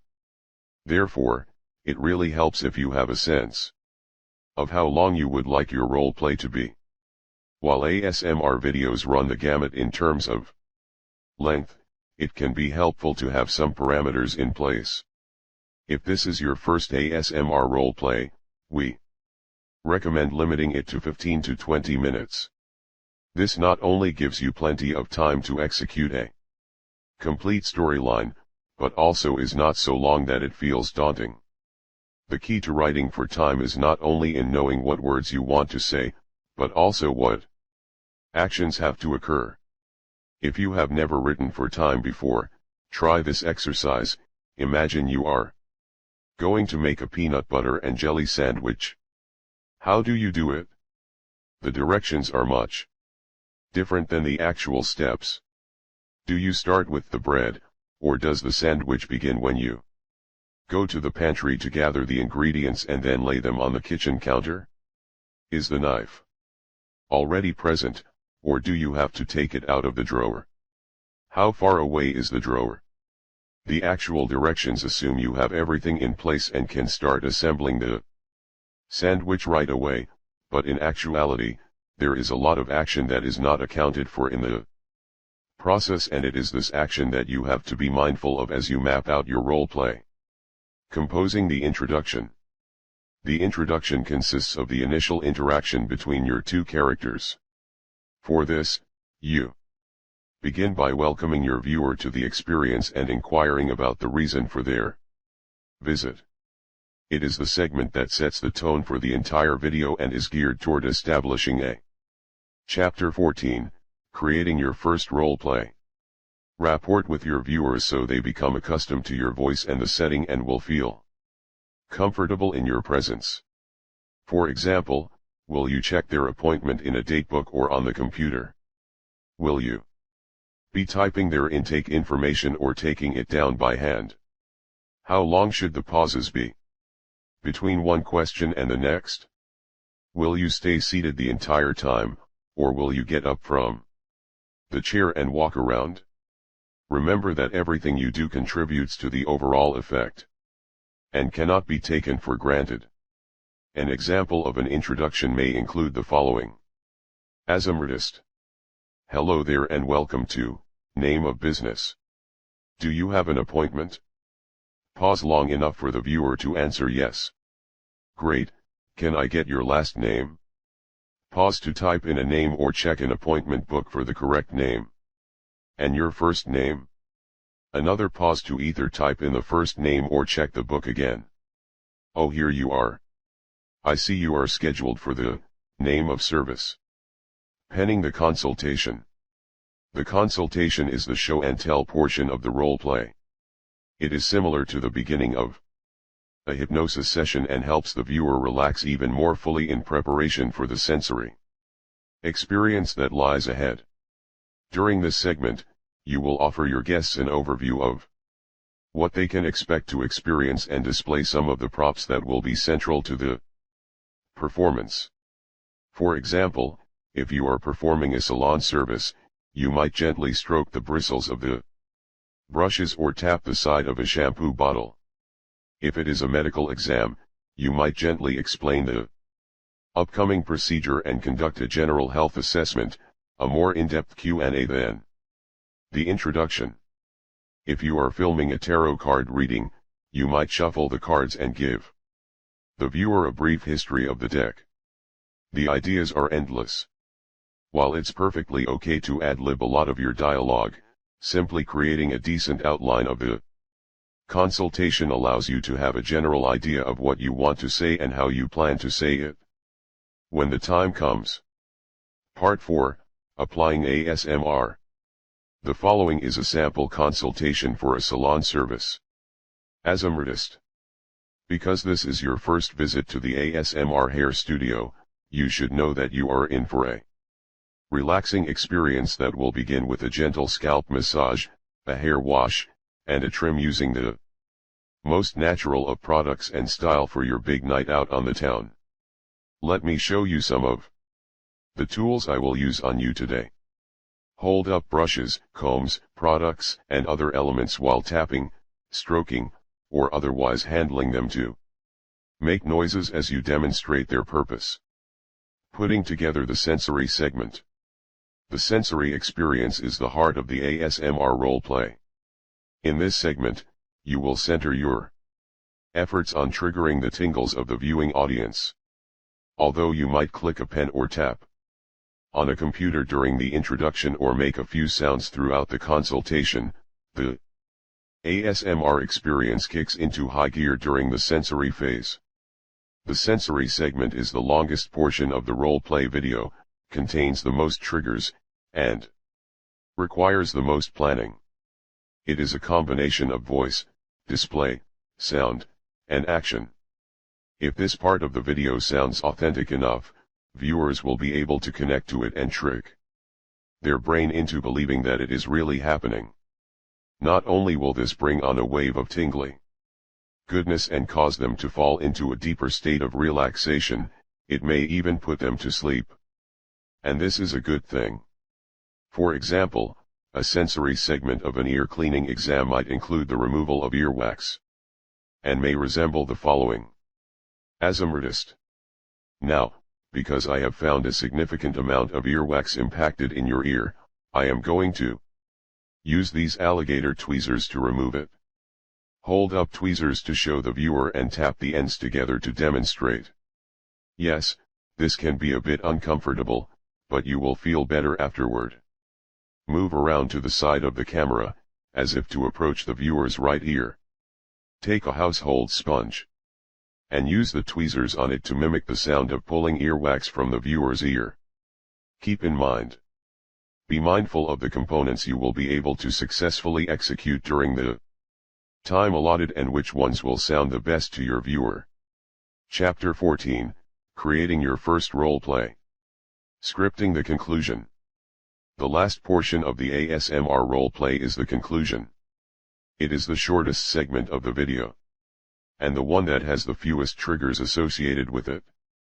This is where you will tie all of the loose ends together, finish the appointment, and wish the individual good night. While it is possible that your viewers will not even see the segment, especially if they are asleep, do not let the writing suffer at this point. Give it the same treatment that you do the rest of the role play for continuity's sake. For example, a conclusion for an eye exam role play may include the following. As a artist, I am going to write you a prescription for your new glasses, which you can take to the optometrist of your choice. After that, you are all set for another year. But be sure to call our office if you have any problems between now and your next checkup. Do you have any questions? Pause long enough for the viewer to say no. Okay then, it was nice to see you again. Feel free to take your time to gather your things and see yourself out. Take care. Gathering your wardrobe and props. Once you've written the script, you should start thinking about the clothing and props you need for your video. Although you do not have to go out and buy a costume, unless you choose to, you will want to give some consideration to what you want to wear during your role play. Remember that unlike traditional trigger videos that are a little more casual in nature, the role play evokes a different kind of ASMR experience, so it is important to maintain some consistency not only in the set design and dialogue, but also in the image you convey. We recommend that you dress comfortably during the recording of your video, but that you wear something that makes sense for your character. Typically speaking, doctors, therapists, and other clinicians do not wear pajamas to the office. By the same token, tattoo artists, boutique clerks, and hairstylists usually have their own sense of style and are not afraid to show it. While you do not have to go overboard with your look, put a little bit of thought into what you wear and dress for roleplay success. After you have picked the clothes that will help you walk the walk of your character, it is time to gather the props you need to round out the roleplay experience. Some roleplays require more tools than others. In real life, the cranial nerve examination requires approximately 9 different items but can be replicated in an ASMR roleplay with a Part 4, Applying ASMR. Minimal amount of props. And a salon service can require a fair number of tools in an ASMR roleplay in order to trigger someone's visual senses. Some ASMR props can be found around a house, such as a pen light, cotton balls, hair brushes, and shampoo bottles, while others can be generated from a computer, such as an eye chart, diagrams, and so on. However, still others are more technical and harder to come by, and that's okay. Nobody expects you to have a blood pressure cuff or other piece of machinery at your fingertips. Depending on your role play, you may be able to fake the sound you need with another item or adjust your script to work around it. Rehearsing and recording your role play. For some ASMRtists, rehearsing and recording a role play can be a time-consuming process. For others, it's a snap. We are going to assume that you are like us and fall somewhere in the middle. So in this section, we give you information on how to do a run-through and all of the final adjustments you may need to make before pressing the record button. Rehearsal and final preparations. Once you have put together your role play, you may be a little overwhelmed by the amount of dialogue and direction involved, not to mention the props you need to use to execute the actions. Don't be. You do not have to memorize any lines or recite them as they appear in print. While you're doing things, they are only there as a guide and to help you fill your time with an assortment of words, sounds, and actions. How closely you follow your script is completely up to you. While some ASMRtists prefer to keep things fresh and natural and edit out any mistakes after the fact, others rehearse a lot and record take after take. If this is your first role play and you have limited experience with performing on camera, we recommend practicing in front of a mirror in order to become comfortable with your character.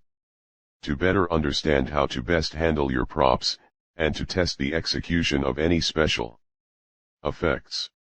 You also probably want to test your facial expressions and vocal inflections prior to recording as well. For example, if you are a physician examining someone's inner ear, chances are one of your eyes is closed, your mouth is probably opened, and when you talk, it may sound slow and measured. It's the same way you speak when you are feeling around one of those hard-to-reach places in search of a lost item. Or if you are pretending to examine someone's scalp, you'll focus on the individual's head, wrinkle your brow, look concentrated, stay focused on your motivation, and not look directly into the camera. All of these little nuances will help you create a better role-play experience for yourself as well as your viewer. Chapter 14, Creating Your First Role-Play. When you have zeroed in on the elements that you know you want to include, the words you want to say, and the things you want to do, you can edit your script as needed. It will most likely be much shorter than the one you started with because you are more comfortable and confident with the segment. Once you've done that, feel free to do one last rehearsal to make any last-minute adjustments, and then get ready for your close-up, because it is time to record. Tingle tip. Once you've rehearsed, you will then want to set up your stage, laying out all of your props in the order you plan to use them. Recording. It is impossible to know for certain how long it will take to film your role play. Some videos take a few minutes, some take a few hours, and some take a few days. It is largely dependent on the length and how elaborate it is. It also depends on whether you are interrupted by outside noise. If you stop for any mistakes, or whether you have technical difficulties of any kind. For example, some ASMRtists can film a 25-minute segment in 90 minutes with only a few hiccups along the way, while others prefer to refilm until it is perfect. The important thing is to have fun with the process and grow with each video you make. Most top ASMRtists proudly display their first attempts at the role play not only because it took a lot of work to accomplish, but it also shows how far they have come and how far you can go as a content creator. My first role play, Heather Feather. Known for her elaborate role plays and cast of colorful characters, Heather Feather said she never actually planned to make ASMR videos, let alone become one of the top ASMRtists on YouTube. However, that all changed in 2012, when she suddenly had an overwhelming desire to record. Like many other ASMRtists, she was motivated to give something back to the many content creators who had been helping her get to sleep at night with their videos. She rose from her couch, went into the bathroom, and filmed a 32-minute soft-spoken makeup role play. She uploaded it to YouTube, and the following day, she had 6 subscribers. I thought it was wild that anyone thought my video was worthwhile. So I kept going. I used my little point-and-shoot camera balanced on top of 7 cans of cat food. I didn't have any fancy equipment. I didn't even have a tripod. It was just my imagination, my memories, the camera, and me. It was the best decision I ever made, she said. Part 4, Applying ASMR. That first video took a couple hours to make. Now, however, her videos can take anywhere from 15 to 20 hours to prep and render. One of the longest she worked on was After the Battle, a sci-fi suit repair role-play that included Heather's first experiments with elaborate visual effects. She said that episode took several months to come to fruition and that the editing alone took weeks to complete. As her videos have gotten more complex, it is Heather's hope that they have gotten more effective. Her goal is to have a huge variety of ways to trigger people on her channel in order to give people an escape when the world gets too loud. Heather says that ASMR videos have helped her immeasurably, and becoming a content creator was one of the best things she ever did for herself. I would say give ASMR videos a shot. You can find a constant source of tingles, relaxation, and rest from thousands of individuals who each bring something unique to the table. Happy viewing. The least you need to know. ASMR role plays are two-person, one-act plays. Some role plays require more research than others because of the terminology. For example, medical exams. When writing a role play, you are writing for time as well as content. Before filming, it helps to rehearse in order to feel more comfortable with what you're doing and get a more final script. Chapter 15. ASMR Equipment Upgrades and Editing Software. In this chapter, binaural versus stereo, which is the best microphone? Choosing the right video camera, extra accessories that add to the end result, user-friendly editing programs, tips from the top, Ilse. The Water Whispers. Talks editing. After getting the hang of creating ASMR content and having a few productions under your belt, you may start saving your pennies for equipment upgrades that can improve the quality of your videos. While it's no secret that some of the top ASMRtists on YouTube make significant investments in their gear to bring their audience the best ASMR content that they can, production equipment runs the gamut in terms of price point. Meaning you don't have to break the bank to make an ASMR video. You can also think about purchasing equipment in stages in order to make it more affordable. In this chapter, we walk you through the most common ASMR equipment and upgrades, such as microphones, cameras, and other accessories, and video editing software for ASMRtists so you can take the next step in content creation. Part 4, Applying ASMR. Sounds good, finding the right microphone. If you can only afford one high-quality piece of equipment for your ASMR production equipment, it should be a microphone.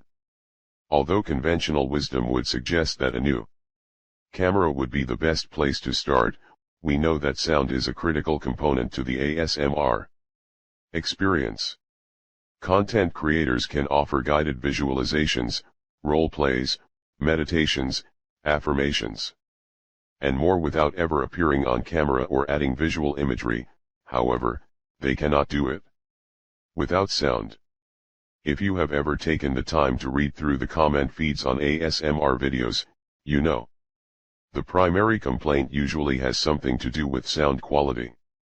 Though some ASMRtists are very popular without having the top-of-the-line microphone, sound is the one thing ASMRtists consistently strive to improve upon over the course of their careers.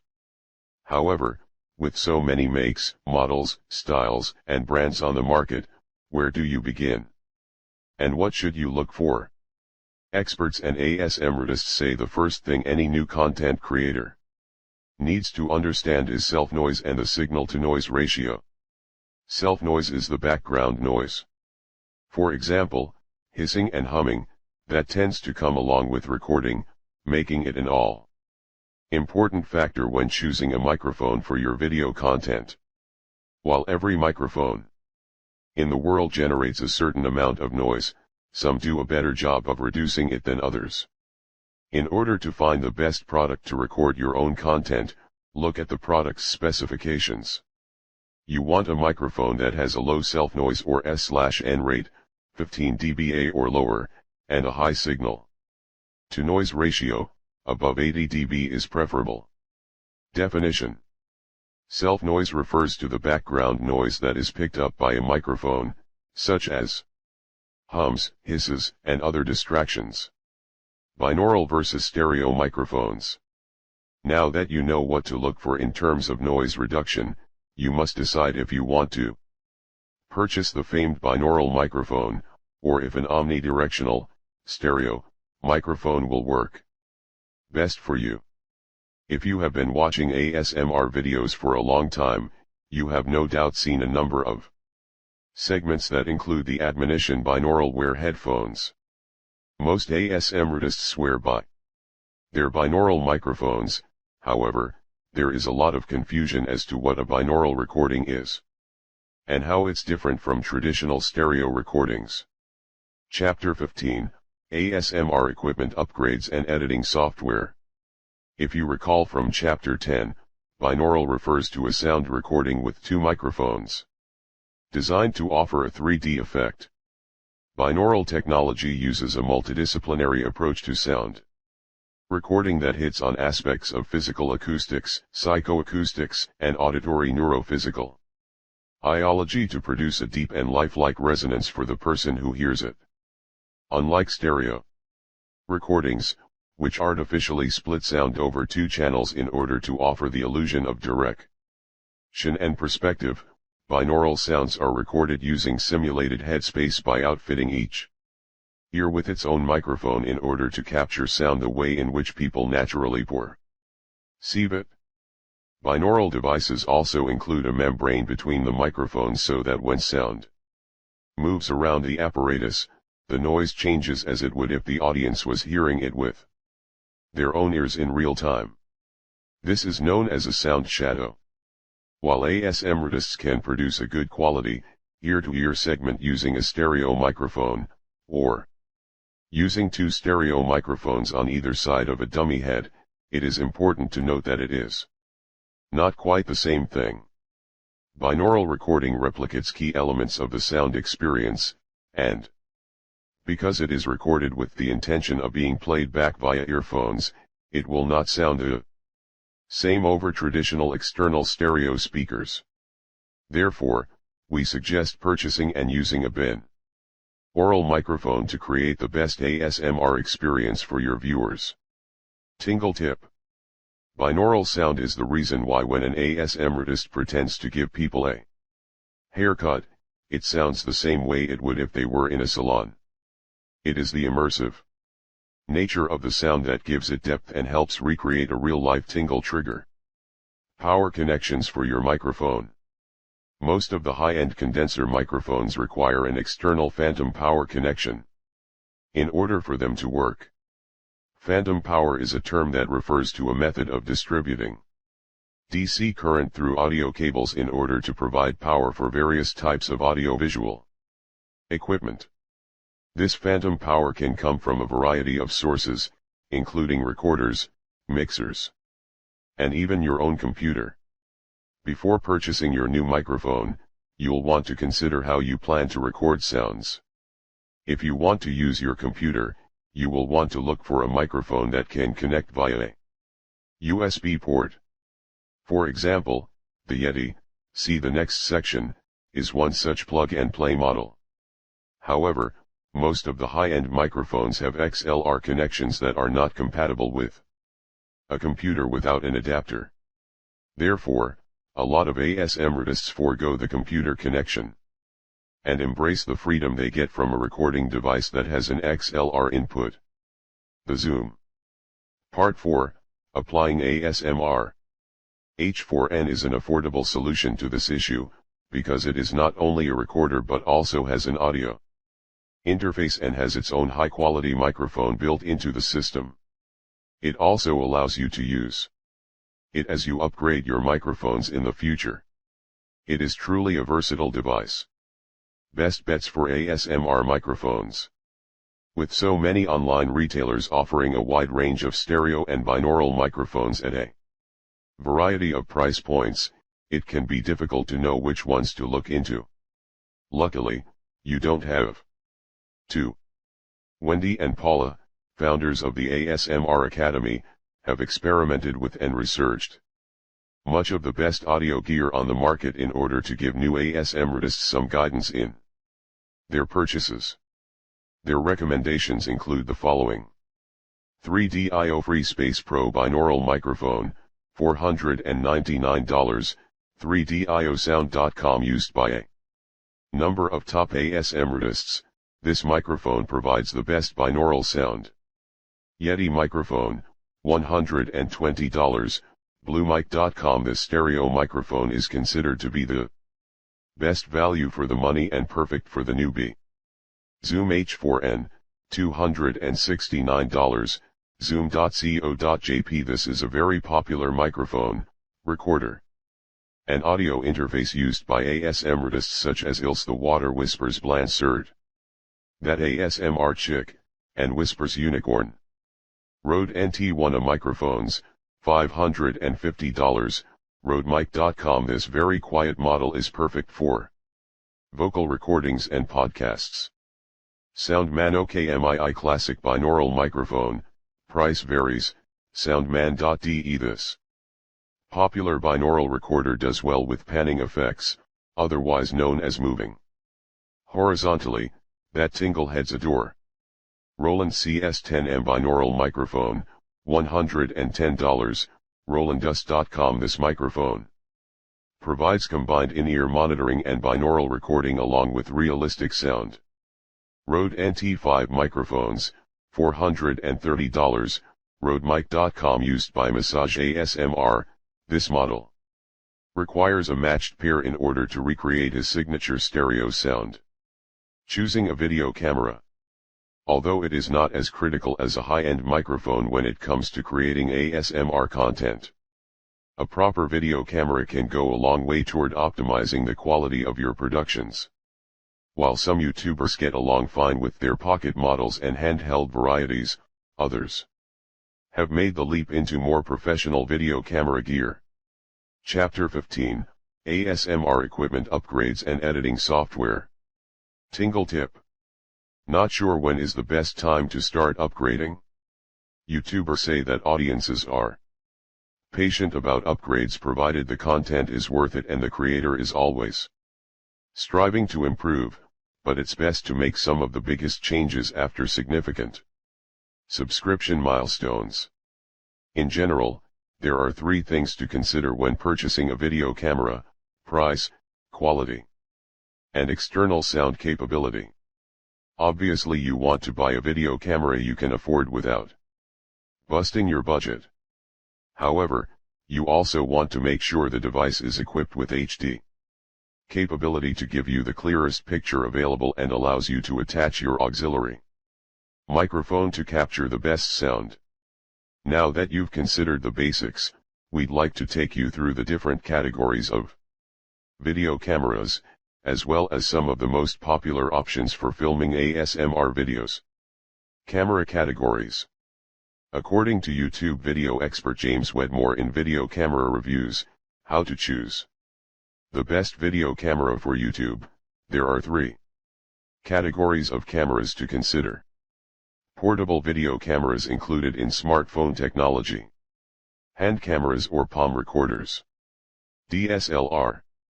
The first category refers to the portable devices that are included in smartphone technology, such as the iPhone. Wedmore says these are fantastic cameras for beginners because they are easy to operate, capture quality footage, and are perfect for use outdoors or in the studio, provided you have proper lighting. And considering you probably already have a smartphone, you won't have to shell out any money for one beyond your phone bill. The second category is made up of video cameras like the GoPro Hero, GoPro.com, models. GoPros are the size of a phone camera, are great for B-roll, rehearsal and blooper footage, and are waterproof. Another hand camera Wedmore likes is the Sony Handycam, store.sony.com, which offers crystal clear images, has an external audio jack, and has a manual dial to adjust the exposure of your video in the event there is low light in the room. Both types give you more control over the quality of your video and come with a lot of storage space. In the case of the Sony Handycam, 120 GB. Good quality hand cameras like the two mentioned begin at about $300 and go up depending on the model. Part 4, Applying ASMR. As for the final category of cameras mentioned by Wedmore, DSLRs are typically the most expensive but have all of the bells and whistles and are used by professional filmmakers throughout the world. However, Wedmore says that there is a steep learning curve to using one of these models, making them challenging to work with if you are a one-person operation. As he explains on his channel, he recommends DSLRs if you want the quality to be top-notch but you have either a background in it, you're willing to learn, or if you can find someone who does have the experience and the know-how with these cameras. No matter what category of camera you decide upon, remember it is not about learning something new, unless that is your goal. It is about creating video content as quickly, easily, and efficiently as possible. If you are not a technology buff and are nervous about learning something new, stick with your smartphone and improve your content with a tripod, external microphone, and better lighting, the latter of which we'll discuss shortly. If you have a bigger budget and want to make an upgrade but still feel uncomfortable with any special features, hand cameras are the way to go. But if you are up for the challenge and are willing to learn how to use it, consider the DSLR. It will give you the best visual result. Keep in mind, the camera does not make the content. We've all seen iPhone videos that have gone viral and high-definition segments that fall flat. Remember, the content is the most important component of the video, and not even the best camera in the world can save it if it lacks substance. Some popular video camera options. In addition to Wedmore's recommendations, we scoured the web to find experts to weigh in on cameras that may be the best bet for ASMR content. The following are a few products that have scored big with reviewers. Samsung HMXW300, $150, Samsung.com. This camera is cheap, has a built-in USB, is waterproof, and films in 1080p HD. This is perfect for shorter video segments. Panasonic HCV520, $500, Panasonic.com. This is a step-up model that features a 28mm wide-angle lens, 80x zoom, built-in Wi-Fi, and a 3-inch LCD screen. Canon EOS M, $649, CanonUSA.com. Considered to be the best camera for the money. It has noise reduction and a touch-sensitive screen and can record in several resolutions. Canon EOS 60D, $900, CanonUSA.com. This is the preferred choice for many YouTubers who want a top-of-the-line product that can do anything without a top-of-the-line price. Chapter 15, ASMR Equipment Upgrades and Editing Software. Remember, even though prices may be a little better online, it's a good idea to go into your local camera shop and test drive these along with any other models to see what works best for you. Sometimes these shops have trade-ins that will enable you to get a better camera for a lower price, as well as plenty of experts on hand with knowledge of several makes and models. Lights and backgrounds. While microphones and cameras are the must-haves when it comes to ASMR video production, there are also some nice-to-haves that can make your content pop. Who hasn't been impressed with an ASMR artist who has gone the extra mile with lighting and other special effects to create a segment viewers want to experience again and again? Although you can make an ASMR video without any of these added bells and whistles, if you are planning elaborate content or want to be on the cutting edge of YouTube filmmaking, you may want to consider investing in some of these items. Finding lighting equipment. YouTube video makers say the biggest thing to take into consideration when filming a video is what kind of lighting is needed for the project. It's no secret that lighting is key to any visual image, but few photographers and filmmakers truly use light to the best of their abilities. We've All seen ASMR videos that have been shot by the light of the nightstand lamp, and while that does evoke a certain warmth, if you want to create professional looking episodes for your channel, at some point you may choose to invest in some sort of lighting setup. Think quality lighting has to come at an expensive price. Think again. For example, the Studio Pro 450W Photography Studio Continuous Lighting 2 Light Translucent Umbrella Kit offers two 45-watt CFL bulbs, along with two professional quality aluminum adjustable light stands, two single-socket swivel AC fluorescent fixtures, and two 23-inch translucent soft light umbrellas for around $50 on Amazon.com. If you want to feel like a pro right away, a kit like this will do it, and those who have used the equipment have been pleasantly surprised by its quality. Another affordable rig is the Cowboy Studio Photography / Video Portrait Umbrella Continuous Triple Lighting Kit, which comes with 3 daylight CFL bulbs, 3 stands, 2 umbrellas, and 1 carrying case for the incredibly low price of $60. Professionals who took a chance on this easy to set up kit have been impressed with the quality of the product and suggest that unless someone misuses it, it will serve a filmmaker or videographer well and have a long lifespan. Part 4, Applying ASMR.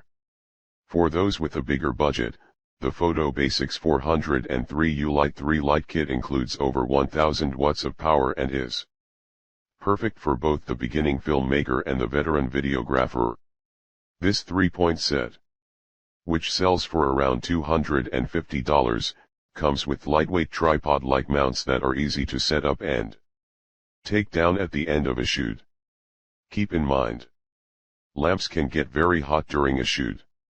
Therefore, be sure to have plenty of ventilation available so your smoke detectors do not go off and ruin your take. Backgrounds and green screen. Due to the up-close and personal nature of ASMR videos, some content creators do not worry too much about the look of their backgrounds, while others go all out and implement green screen technology. Although it is entirely possible to produce a quality ASMR segment without it, we feel it is important to mention the different options available to you when it comes to background. The easiest background to use, of course, is the wall of your room, provided it is a solid color, or something that isn't too busy in terms of a pattern. Some YouTubers say a curtain or room divider can work really well and offers a quick and easy setup if you do not want to spend money to purchase one. If you do choose to make the investment, there are a number of background styles and sizes to choose from, including simple 4x12 feet paper backgrounds, printed versions, or fabric options.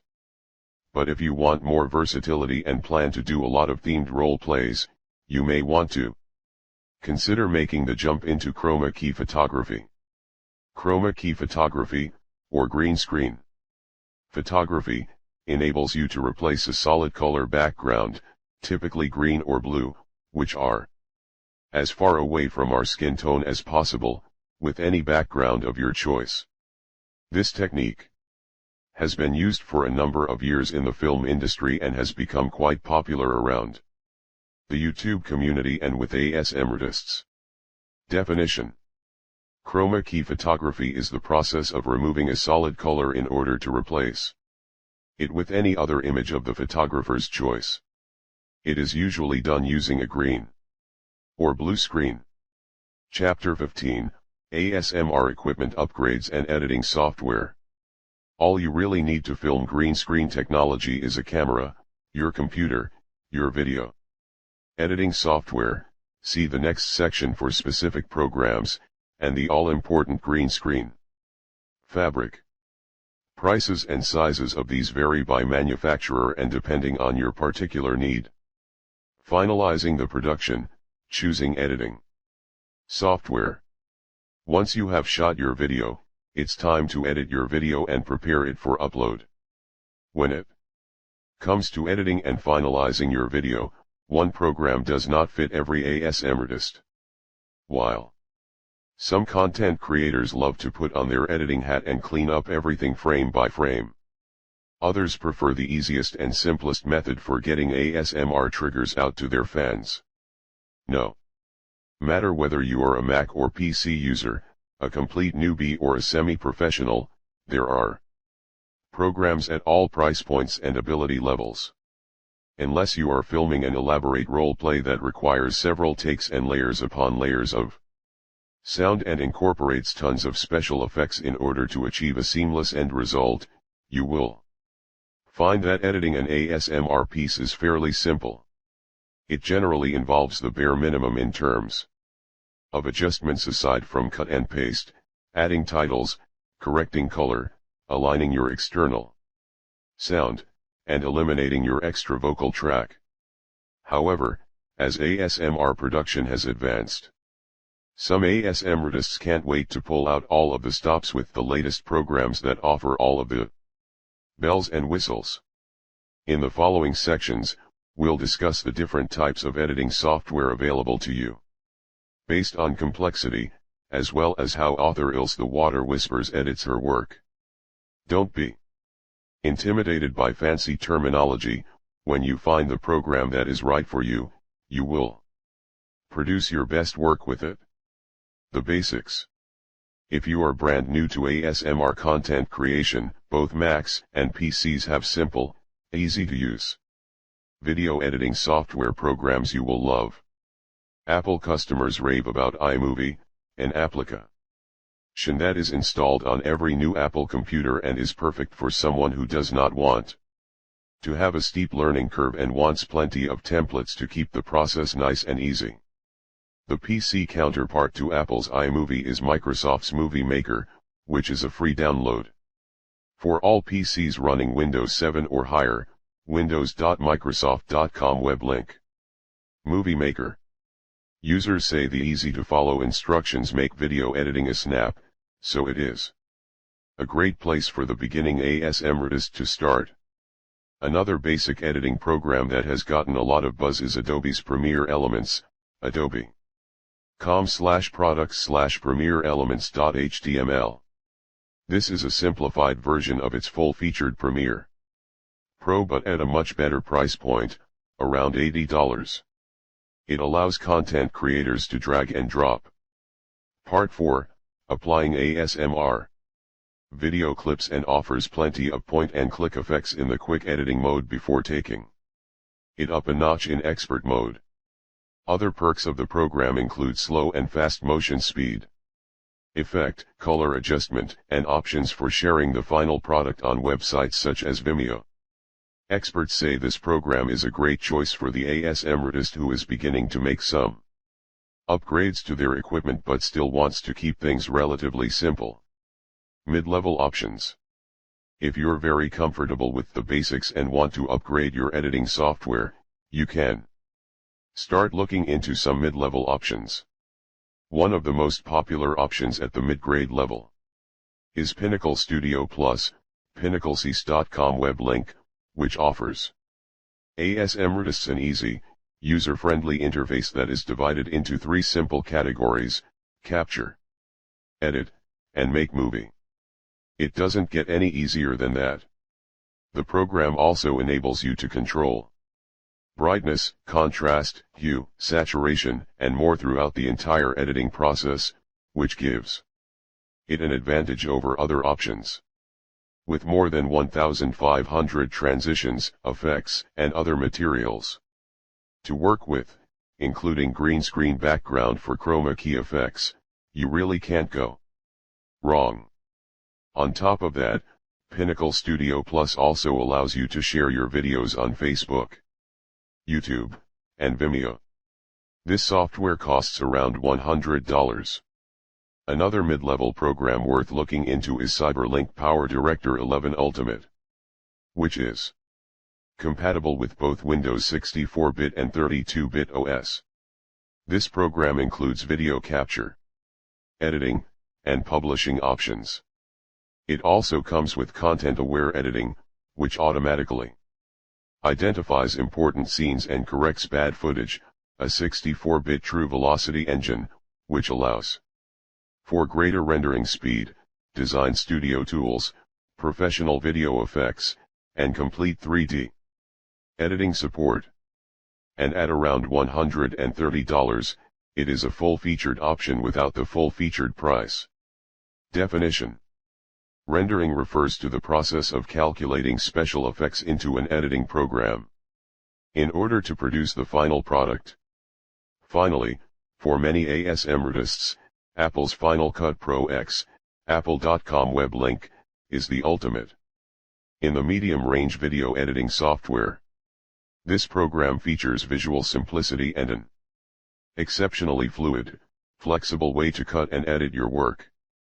Featuring a magnetic timeline, multicam capability, multi-channel audio editing, clip connections, an inline precision editor, and an auditions feature to help you select the perfect shot, it's more than enough program to meet your needs.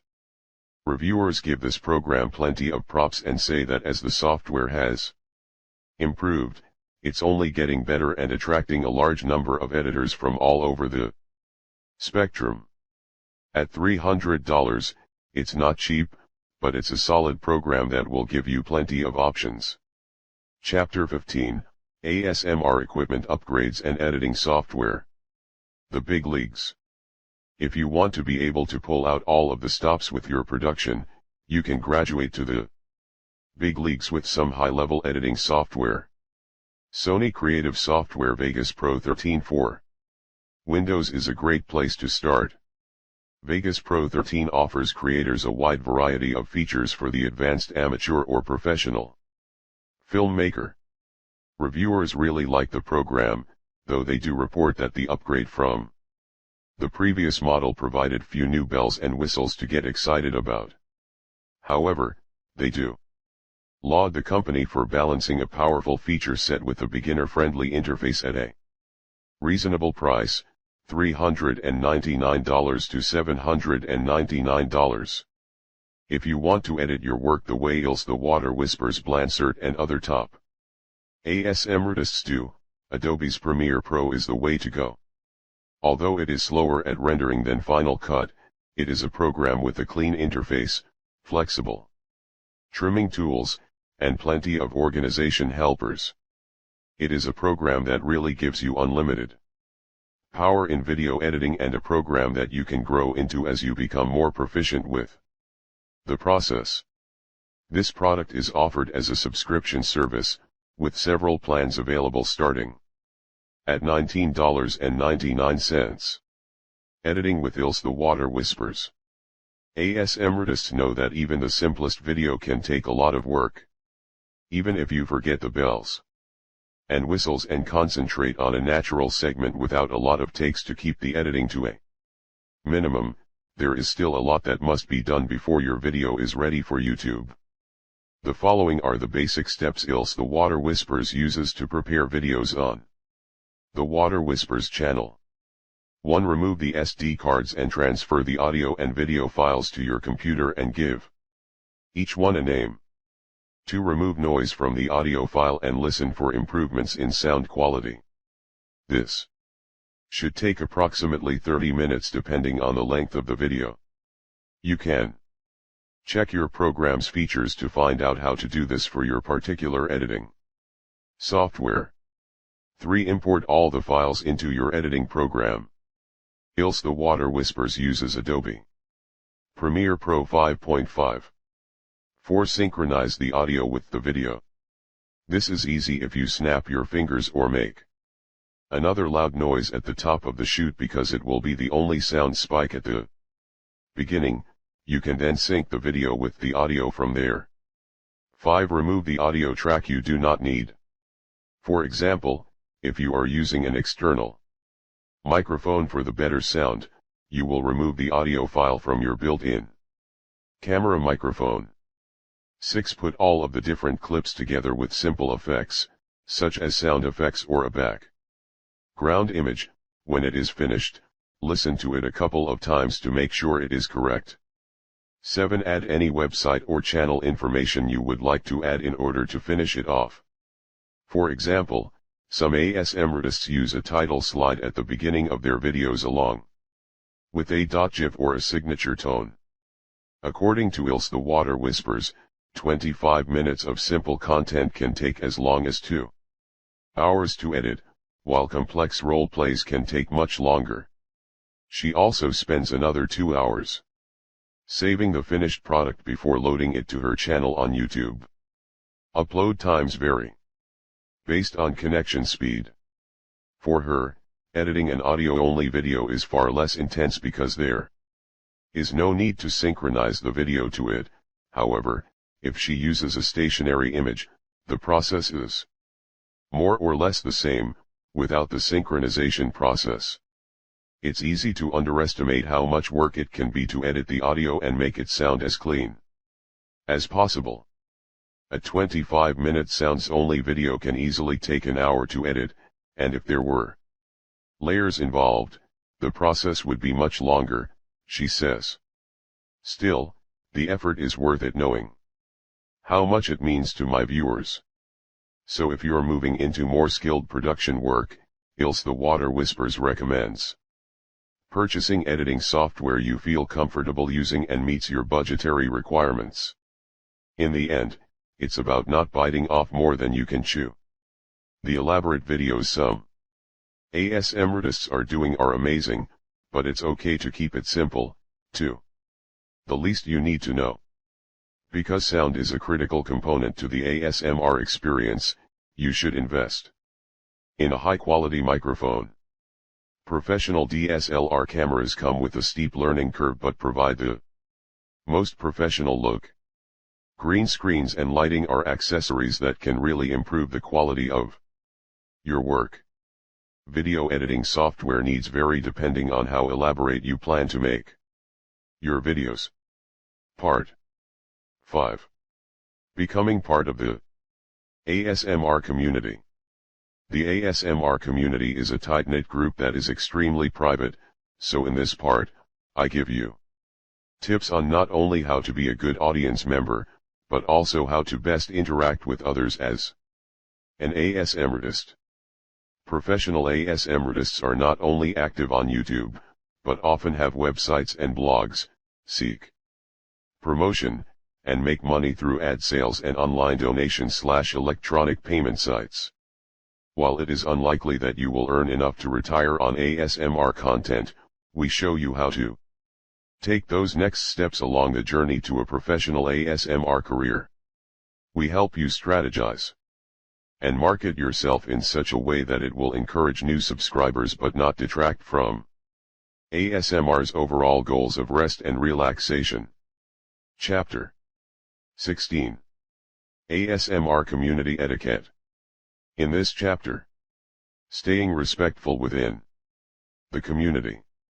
Handling requests as a viewer and an ASMRtist.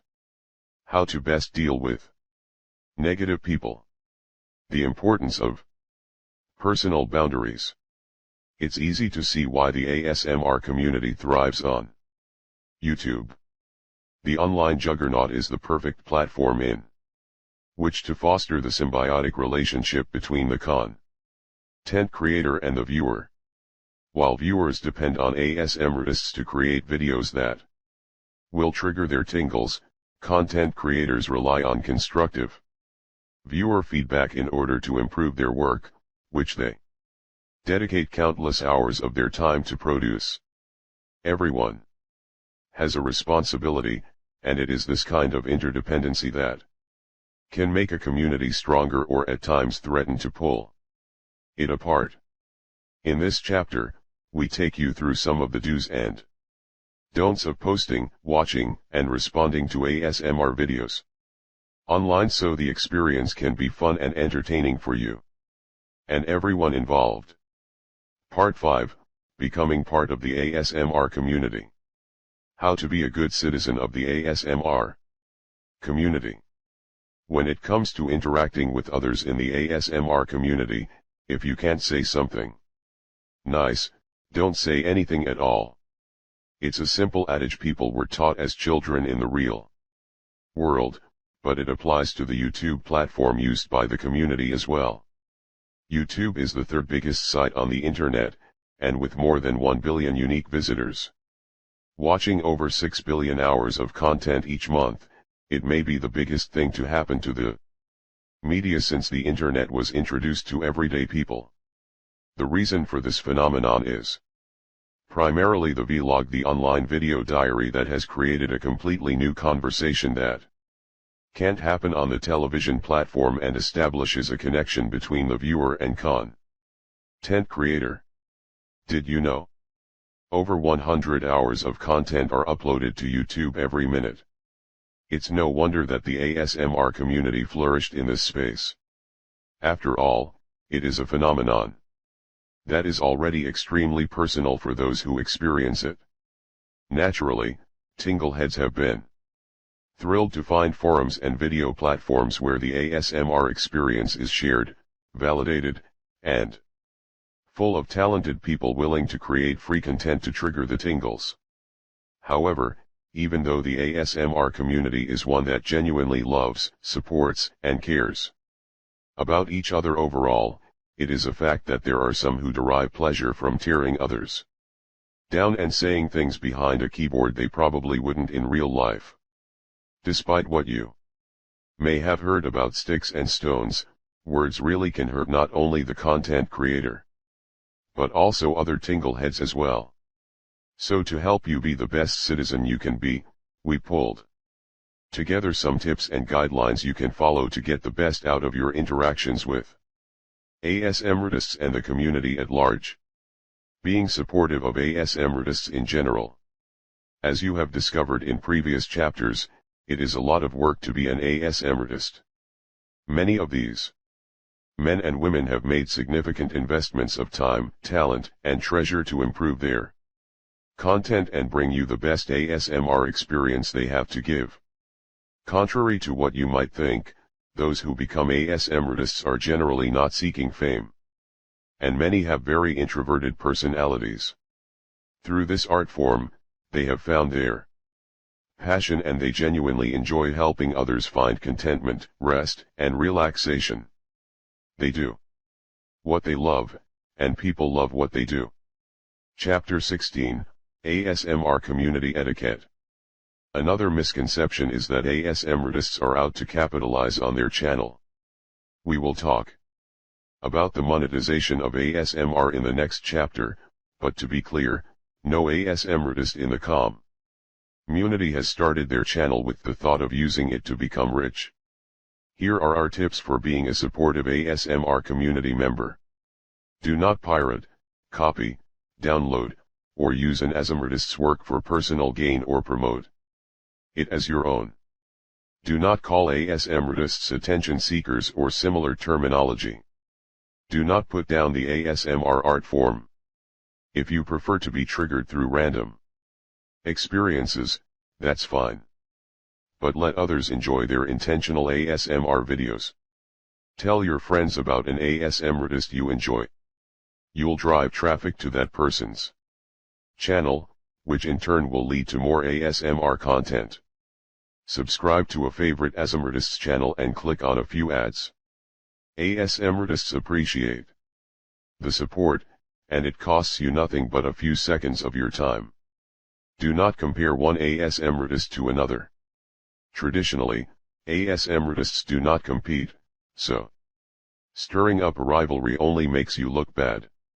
In the end, it's all about being kind in your support of ASMRtists and the community at large.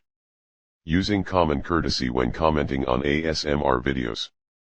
While ASMRtists welcome comments and feedback on their work, they really appreciate it when it is done in a respectful manner. For example, although not every video will trigger everyone, and some are better than others, it's best to refrain from posting a "Kurt didn't work" or other unkind statement that could be offensive to someone else. Remember, no one person's triggers are more valid than another's, and everyone's feelings should be honored, including the content creators. ASMR is highly subjective, And the nice thing about having so much diversity within the community is that there is something for everyone. When commenting about an ASMR video, keep in mind that ASMRtists offer free content of a somewhat personal nature to help trigger their viewers' tingles and unseemly comments regarding content or someone else's triggers is considered rude and should be avoided at all costs. If you feel you must make a general comment about an ASMR video, here are the top 10 things to keep in mind. Acknowledge the amount of time an ASMRtist has spent making a video, even if it doesn't trigger you. Many spend hours on their content, so putting in a kind word about their hard work will help them feel it was worth it. Part 5, Becoming part of the ASMR community. 190. The content creator may be experimenting with a new technique or piece of equipment. Even if it seems strange or doesn't trigger you, cut them some slack and let them get the hang of it. Don't use the comments to complain. Rather than jump to conclusions about the video, ask about it. You never know what might have inspired it. You are not the ASMRtist's only audience member, you do not have a monopoly on the kind of content provided. Therefore, don't harass the ASMRtist with multiple requests or express dismay that the content wasn't geared toward your specific needs. Do not put down a trigger used in the video or claim no one could be triggered by that. The ASMRtist may have been answering a request. Bracket any negatives with some positives. Nothing is all bad or all good. But everyone prefers to hear the good. Respect the fact that this is the ASMRtist's way of expressing herself and that you are being invited to share in it.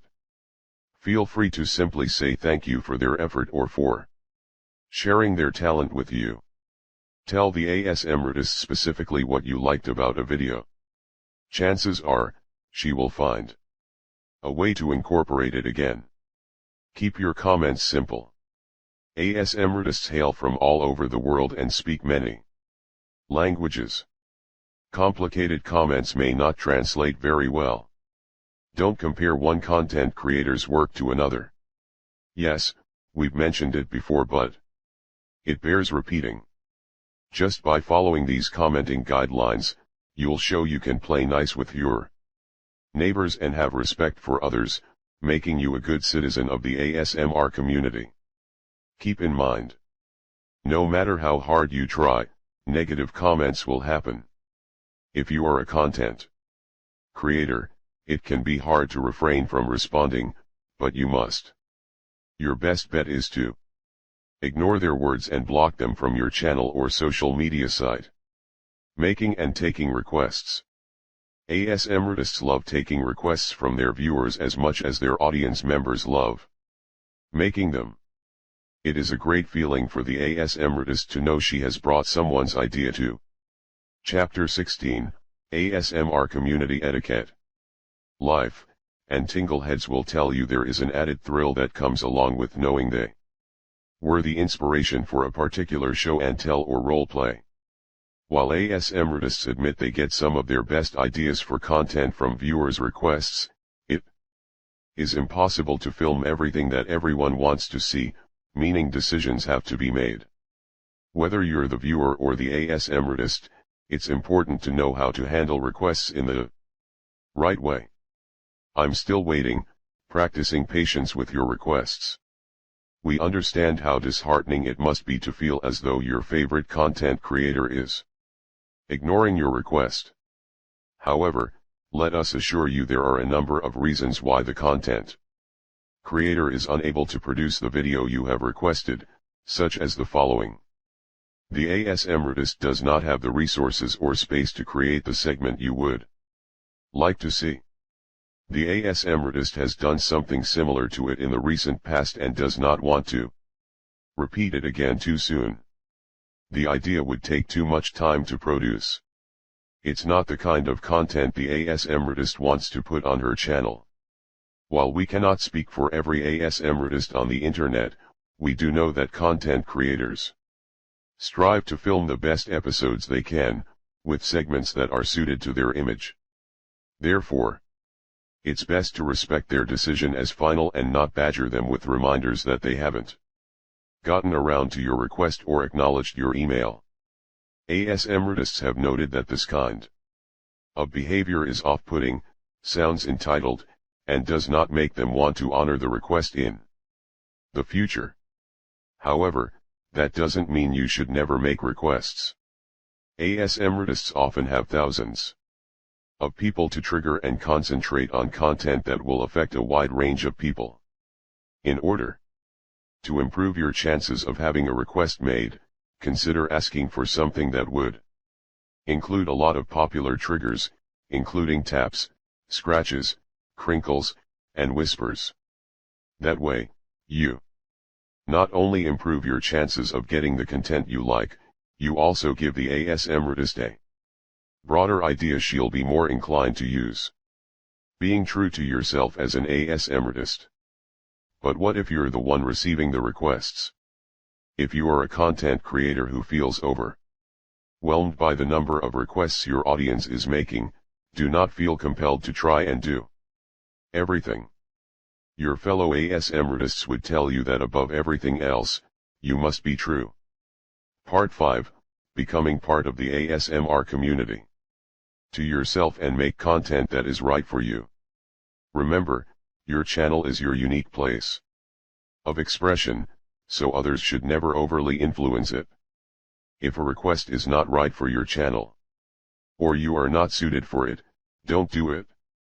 Still, one way you can honor a person's request without doing something untrue to you is to request it of a fellow ASMRtist. This is especially nice when you are a fairly established content creator and know of a new ASMRtist the idea might be right for. Not only can the request be honored, the other ASMRtist will probably be honored you referred it to her. Dealing with armchair experts. While every ASMRtist would love to hear nothing but praise about their videos, they are realistic in the fact that some turn out a little better than others. If truth were told, most ASMRtists are harder on themselves than their fans are. However, every ASMRtist also has viewers who make it their job to nitpick over every distraction and point out mistakes as though an Academy Award nomination were riding on their assessment. It's not, it's YouTube. Part of the fun of YouTube is creating that space that is all your own, where you can experiment with different ideas and put them out for people to enjoy. Everyone in the ASMR community is learning, growing, and developing their content to make it the best it can be.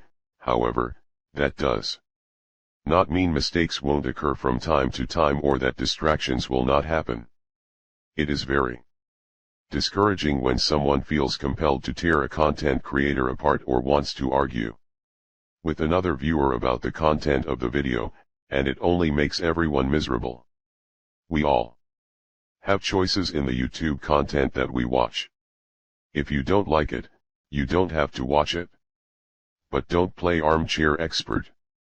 That being said, constructive criticism is welcomed by ASMRtists, provided it is handled appropriately and as if you are not the source authority on ASMR content. No one is. Content creators love to know what worked for an individual and what they can do differently, but it's easier to digest suggested improvements when they come with a few compliments. There are also moments when viewers come under fire from their peers for comments that they have made, even if those comments are made appropriately. Generally speaking, it is best to ignore negative replies to those comments and not to engage in an online argument. Trolls. You've probably encountered trolls many times in the comments section of internet posts. These people love attention and thrive in public forums where they can stir up plenty of drama, and then sit back and enjoy the show.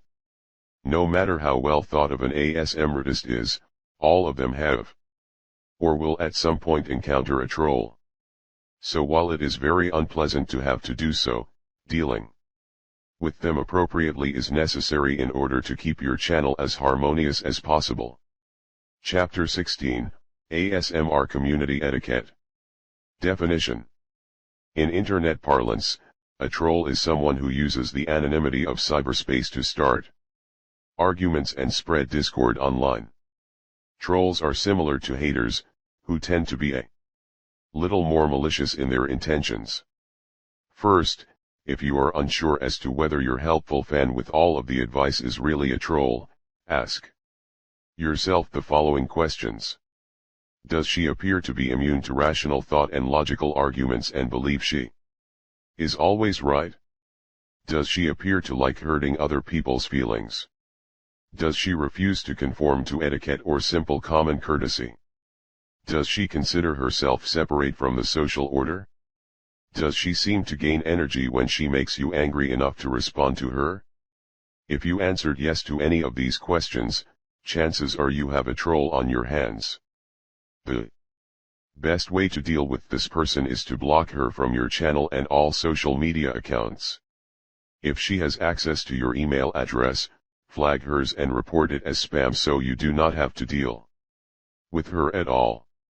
On the other side of this, if you are a viewer who believes there is a troll commenting on a video thread, you have a few options. If the person's words are directed at your comments, you may block the individual or report her activity to the site administrator. If her words are directed more to the ASMRtist or another viewer and you believe this person to be a troll, you can choose to alert these people in a private message. However, once you do that, do not feel compelled to check on the status of that assessment, or offer to try and help. The worst thing that any viewer can do is to engage in a word war on a public forum. Whether you are an ASMR content creator or viewer, do not let the trolls get the best of you. There are far more positive subscribers than trolls out there, and even if the positive subscribers do not post all of the time, they are always really grateful for an ASMRtist's efforts and the time they take to make ASMR content. Haters. While trolls are on the relatively mild end of the hater spectrum, at the other end are internet grandstanders who thrive on using your platform or channel to post inflammatory statements and cause all manner of discord that goes far beyond the surface goading in which most trolls engage. Haters are cyberbullies who are determined not to like you and will go to the outer limits to. Part 5, Becoming part of the ASMR community. Annoy you. They will point out every flaw in every video and critique your looks, what you say, how you say it, and so on. They do not care if their words instigate a response or not. There is a saying in the ASMR community that haters tend to show up when you are doing something right, and there is some truth to that. Haters typically do not bother with a new ASMRtist, but once someone builds her platform and draws in fans, they typically follow. While it's best to block these people and report them to IP administrators as quickly as possible, there have been a few cases where hating has gotten out of hand. In fact, a cute bunny became one of the best known casualties of the ASMR community. Cute Bunny 992 was a 20-year-old Greek woman named Marianne who was living in Melbourne, Australia, at the time she began her YouTube channel. She was a natural ASMRtist who was known for her monologues in both Greek and English, as well as her youthful looks, which belied her chronological age. Longtime Tingleheads can tell you she was one of the most popular members of the ASMR community until she disappeared from the internet sometime in 2012. The reason for her swift and sudden departure has become a bit of an ASMR urban legend. But the known facts suggest that one of Marianne's fans became obsessed with her, stalked her online, and ultimately hacked the Cute Bunny 992 channel. In her video entitled I Am Back, the university student said that she believed the hacking occurred when she clicked on a suspicious link that appeared in one of her video feeds. The following day, Marianne received several emails alerting her that she had changed the password on her account when in actuality, she hadn't. She immediately checked her YouTube channel, only to find out that someone had not only hacked it, but distorted the content as well. All of Marianne's ASMR videos were removed and in their place were videos that sullied her reputation and painted her in a bad light. There was at least one video that suggested she had an unhealthy attitude toward children, which was unfortunate considering she was studying to be a teacher, worked with children every day, and had mentioned in at least one of her videos that she longed to have a family one day. Marianne sent out a plea on her Facebook page asking for help in reclaiming her channel, and a few days later, she was finally able to return to the YouTube community. In her comeback episode, she said she felt like a phoenix coming out of the ashes and was looking forward to providing her audience with more content. However, it wasn't to be. After her explanatory missive, Cute Bunny 992 deleted her channel and deactivated her Facebook page, leaving some to wonder if the stalking continued. A YouTube user named Balag Hawashi, who operates a Cute Bunny 992 fan page that broadcasts Marianne's videos, weighed in on the incident for the Matt Phil Carver blog. It was just one person being really annoying, aggressively so, stalking and actively trying to humiliate her. There were a small number of people who encouraged and applauded him in this via comments on her channel when he still had control of it, he said. Between the stalking and the comments of those supporting it, she just decided it wasn't worth the trouble anymore. Chapter 16, ASMR Community Etiquette. However, on November 21, 2014, Marianne relaunched the Cute Bunny 992 channel on YouTube. To the delight of ASMR viewers everywhere. She said she missed the community but was inspired to return in part to Matt Phil Carver's blog, as well as encouragement she received from Emma Whispers Red ASMR. Although she said she was still a little nervous to be in front of the camera once again, she was excited as well and promised to start filming more ASMR videos in the near future. Marianne's ordeal is an extreme example of a hater taking control, but it's a powerful reminder of the importance of staying safe online, no matter if you are a content creator or a viewer. Tingle tip. While the ASMR community lost one of its most promising on-screen personas, Cute Bunny 992's work can continue to be seen on fan sites. A couple videos you can check out are her cranial nerve examination roleplay, youtube.com. Watch, V=ZD0Q05 so, and her hand relaxation video in Greek, youtube.com. Watch, V=B77MV_UPFUY.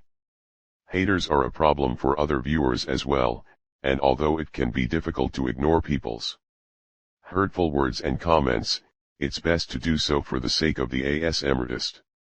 Sometimes, no matter how well-intentioned, the viewer who gets involved is not doing anyone any favors by doing so. Trust us, it's like your mother always said, if you ignore them, chances are they will go away. Maintaining appropriate boundaries. While people like trolls and haters are looking to stir up trouble, there are others who seek an intimacy with ASMRtists or other community members to the point it's uncomfortable and even creepy. While the definition of what is creepy and what is not varies somewhat depending on what the individual is doing, we define it as someone who has crossed the line of professionalism with an ASMRtist, or other YouTube artist/viewer, online or in the real world. Most fall into one of three categories: the superfans, the information seekers, and, for lack of a better term, the pervs. The following takes you through each type to give you more insight into how to deal with such people as an ASMRtist or viewer and what behavior is expected of you in turn. Superfans. On the low end of the creepy meter is the superfan. This is someone who admires an ASMRtist and their work so much she cannot see them as anything other than a superstar. Part 5, Becoming part of the ASMR community. Make no mistake, ASMRtists love meeting with and interacting with their fans, supporters, and subscribers. They know their channels would be nothing without them. However, ASMRtists are not celebrities in the traditional sense. They are ordinary men and women with jobs, families, and lives just like their viewers. The only difference is they have a camera and, on occasion, share their ASMR talents with the community. We understand how exciting it is if Maria Gentle Whispering or Ally ASM Requests responds to your comment or returns your email. Hey, we're fans, too. However, keep in mind that their acknowledgement does not mean you are now best friends or that they will respond to everything you post. It also does not compel you to comment on everything your favorite ASMRtist says on her blog, social media, or YouTube channel. Being a fan is fine, but at some point you may be perceived as a stalker. And if you happen to run into an ASMRtist in real life, please keep your excitement in check. Some ASMRtists prefer to keep their channel and their videos private and can become unsettled when they are publicly recognized. Many work extremely hard to protect their identities, so naturally they can become rattled if the person to whom they just handed their credit card or who delivered their mail turns out to be their biggest fan.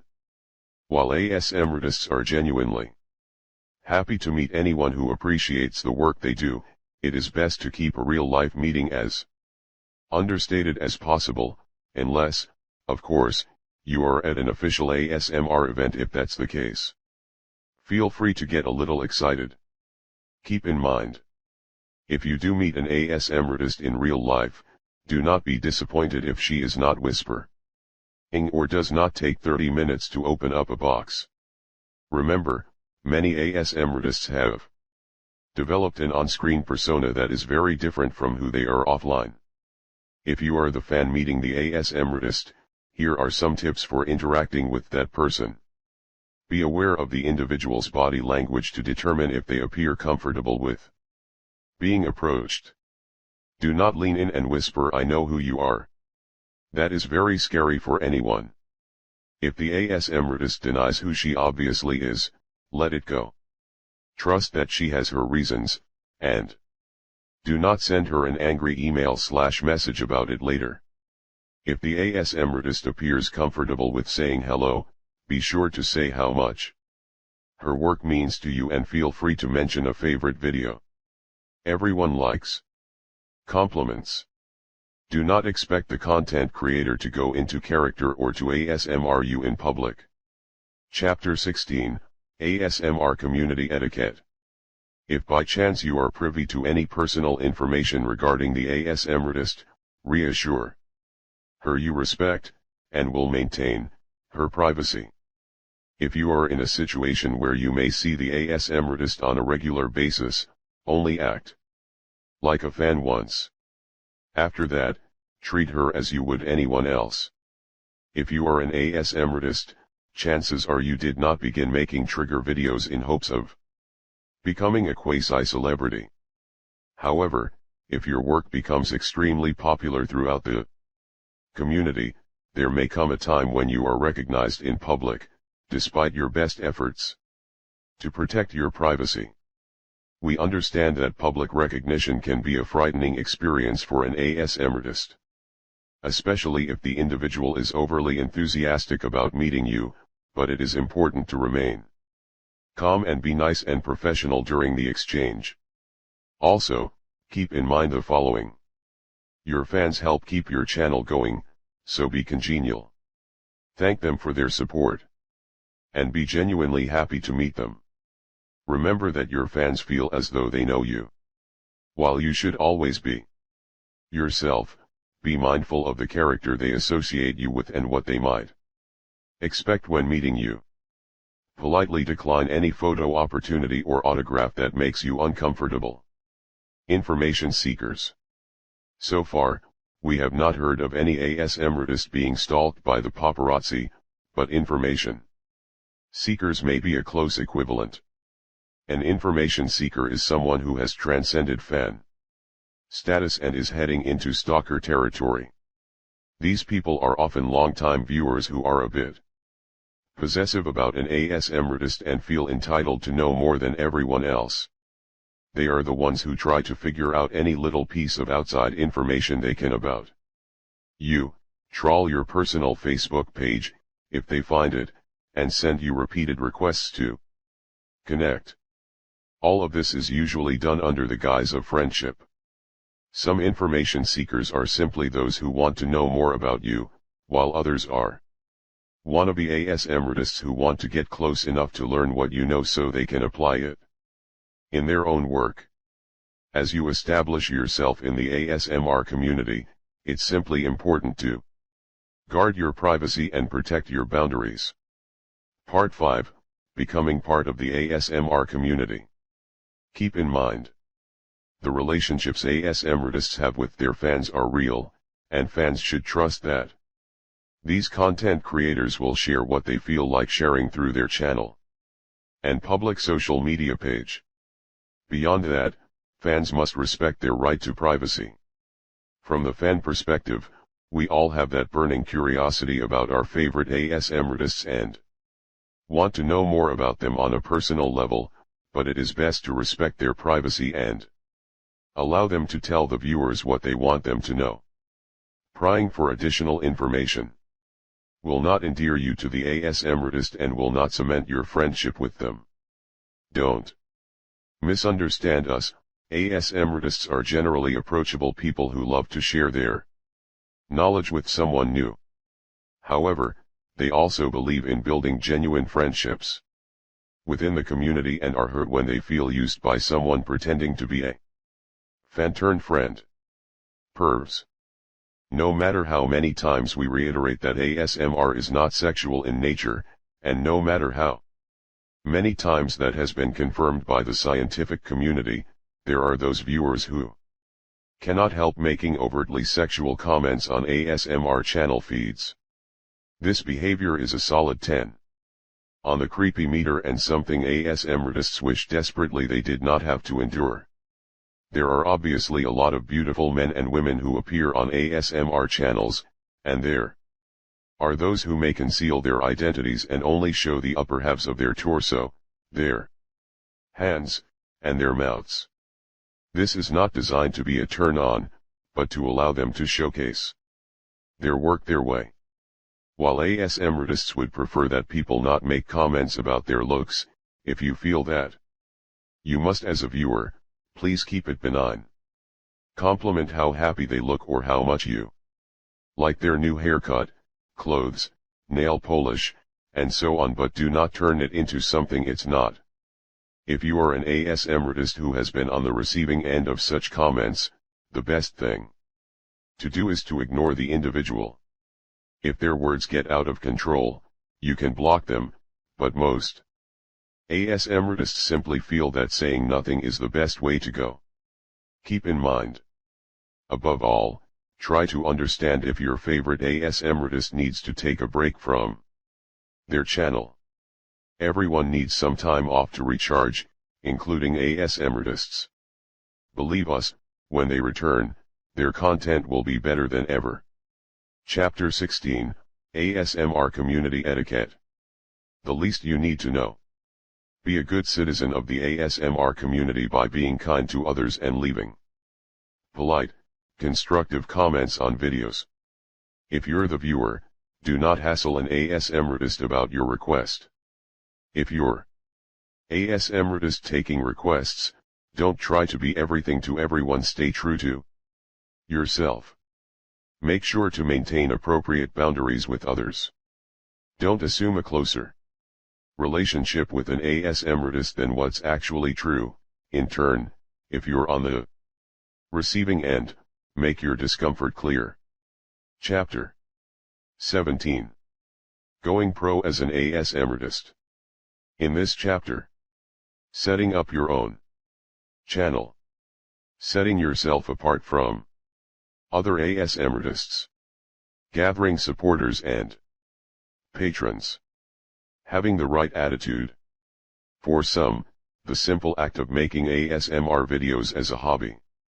To help others and to gain a few friends along the way is enough of an incentive to stay active in the community.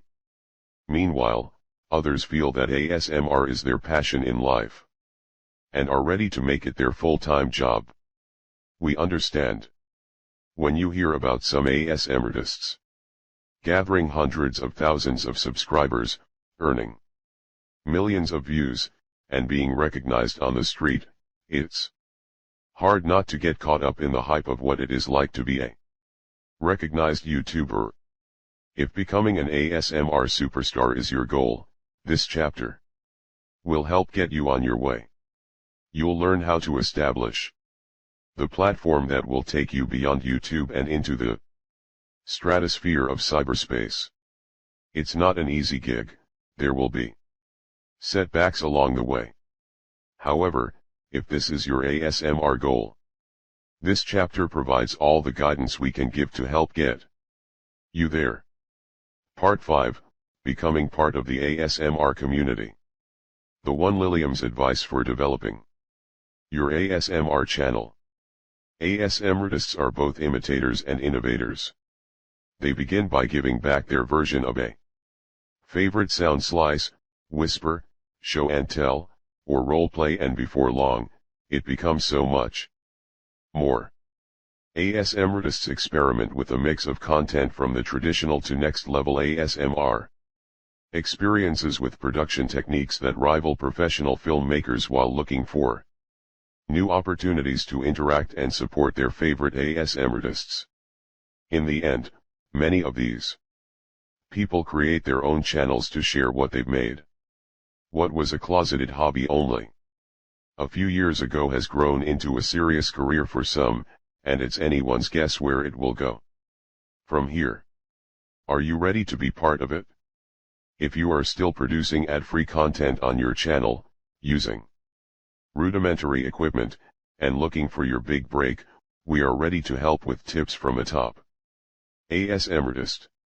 Lilium, or the One Lilium as she is known in the community, is a 20-something ASMRtist from Denmark who credits the YouTube ASMR community for saving her at a time when she was not in a very good place in her life and had a lot of trouble sleeping.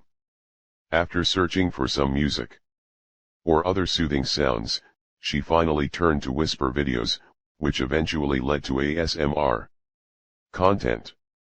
At a certain point, like others before her, she decided to make a video to say thank you to all of those who helped her. Nearly 100,000 subscribers later, she is one of the leading ASMRtists on YouTube. In her video How to Start Your Own ASMR Channel, 6 Easy Steps, Guidance and Advice, the One Lilium laid out her top tips for every new content creator who is considering their own channel, or who wants to take their channel further. We'd like to share and expand on some of the highlights from her video to help guide you on your journey to creating or developing your channel. Get inspired and get started. Just as you look to others for inspiration for that first video, you will want to look at other ASMR channels to determine what you want your channel to be and what you want to accomplish as an ASMRtist. For example, when the One Lilium first started out, she was drawn to hypnosis and guided visualization/meditations and saw that as her core niche. She therefore stresses in her video how important it is to find the place that will make you happy and allow you the chance to set yourself apart at the same time. When you have an idea of what you would like to do as an ASMRtist, you need to create a channel name that reflects your ASMR career. While there is no right or wrong way to go about Chapter 17, Going Pro as an ASMRtist. This, YouTube experts recommend using part of your name in order to make it easy for viewers to find you, and choosing a name that is distinct and does not sound like another channel. Tingle tip. It is very easy for channels to get confused for one another. After all, there is ASMR Massage, AMSR Massage, and ASMR Massage Psychotruth. Choosing something With ASMR in the title is fine, but it is important to distinguish yourself from other channels. You should also take the time to make your channel a warm and inviting place for viewers to visit. Create a fun banner and choose a cool thumbnail that reflects the ASMR image you want to project to the world. Because online layouts are constantly changing, remember when Facebook pages didn't have cover photos, it is important to keep up with your channel, perform routine maintenance, and check in with your dashboard in order to keep everything up to date. This will add to the comfort level of viewers visiting your channel.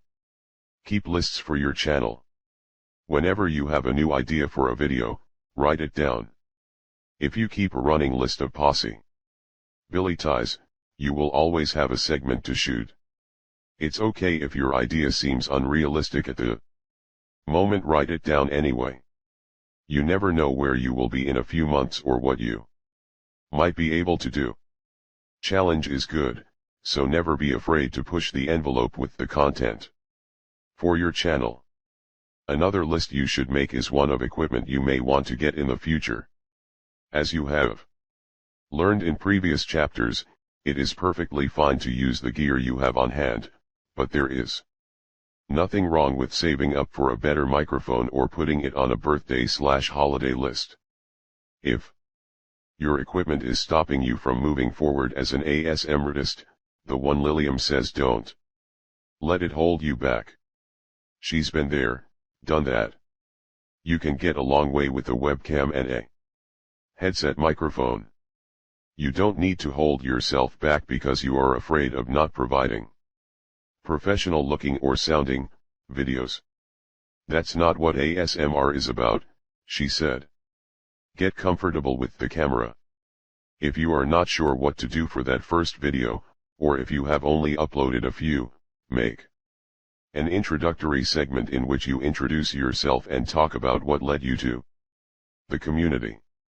You can offer a shout out to those who inspired your work, talk about your triggers, or discuss the kinds of videos you hope to film. Your pilot episode is all about getting comfortable in front of the camera and saying hello. Part 5, Becoming part of the ASMR community. You do not have to appear on camera. Some of the most well-known ASMRtists did not show their face right away, and some never appear on camera at all. That's okay. Just have fun, relax, and always be yourself. The more comfortable you are on your channel, the more confident you will be in making new videos. This confidence will also grow when you start receiving glowing comments from your fans. Interact with others. The ASMR community has always been, and continues to be, a very tight-knit group. Although there are undisputed superstars of the field, it's a welcoming group of men and women who are genuinely thrilled to welcome new members. For example, ASMRtist Olivia's Kisper ASMR said that when she first began her ASMR channel, she was curious to see if she could give others the tingles she felt, and was surprised to learn that ASMR powers did not apply to a few people only. She said that although she understands the nerves that come along with creating a channel, just do it, and if you ever get down on yourself about your first efforts, remember to re-examine the first videos of your favorite ASMRtists and remember that they had to start somewhere as well. The community is so supportive of new people. This is one of the nicest things about ASMR. We are very supportive of people who are genuinely trying to create good content and less supportive of those who try and market themselves on other people's channels, she said. Keep in mind, under no circumstances should you post a link to your channel on another ASMRtist's feed unless you are invited to do so by that individual. We understand that everyone wants their channel to be noticed and to gain new subscribers. However, it is rude to bombard someone else's site with messages saying look at mine. It's always a better option to send a private link of your work to an ASMRtist you admire, thank her for her inspiration, and invite her to look at your work. Your fellow ASMRtist can take it from there. When you have a channel, it is very important that you take the time to interact with and respond to your viewers. First of all, it's a nice thing to do when they take the time to write. Second, it creates a space where you can develop a one-on-one relationship with them. Third, your subscribers really can help your ASMR career in a number of ways. When you reach out to your viewers, they can give you feedback on your content, they can suggest ideas for new material, and they can keep you going when the trolls and haters threaten to get the best of you. Always be thankful and polite to your viewers and never forget that they are the people who are keeping your channel going. Chapter 17, Going Pro as an ASMRtist.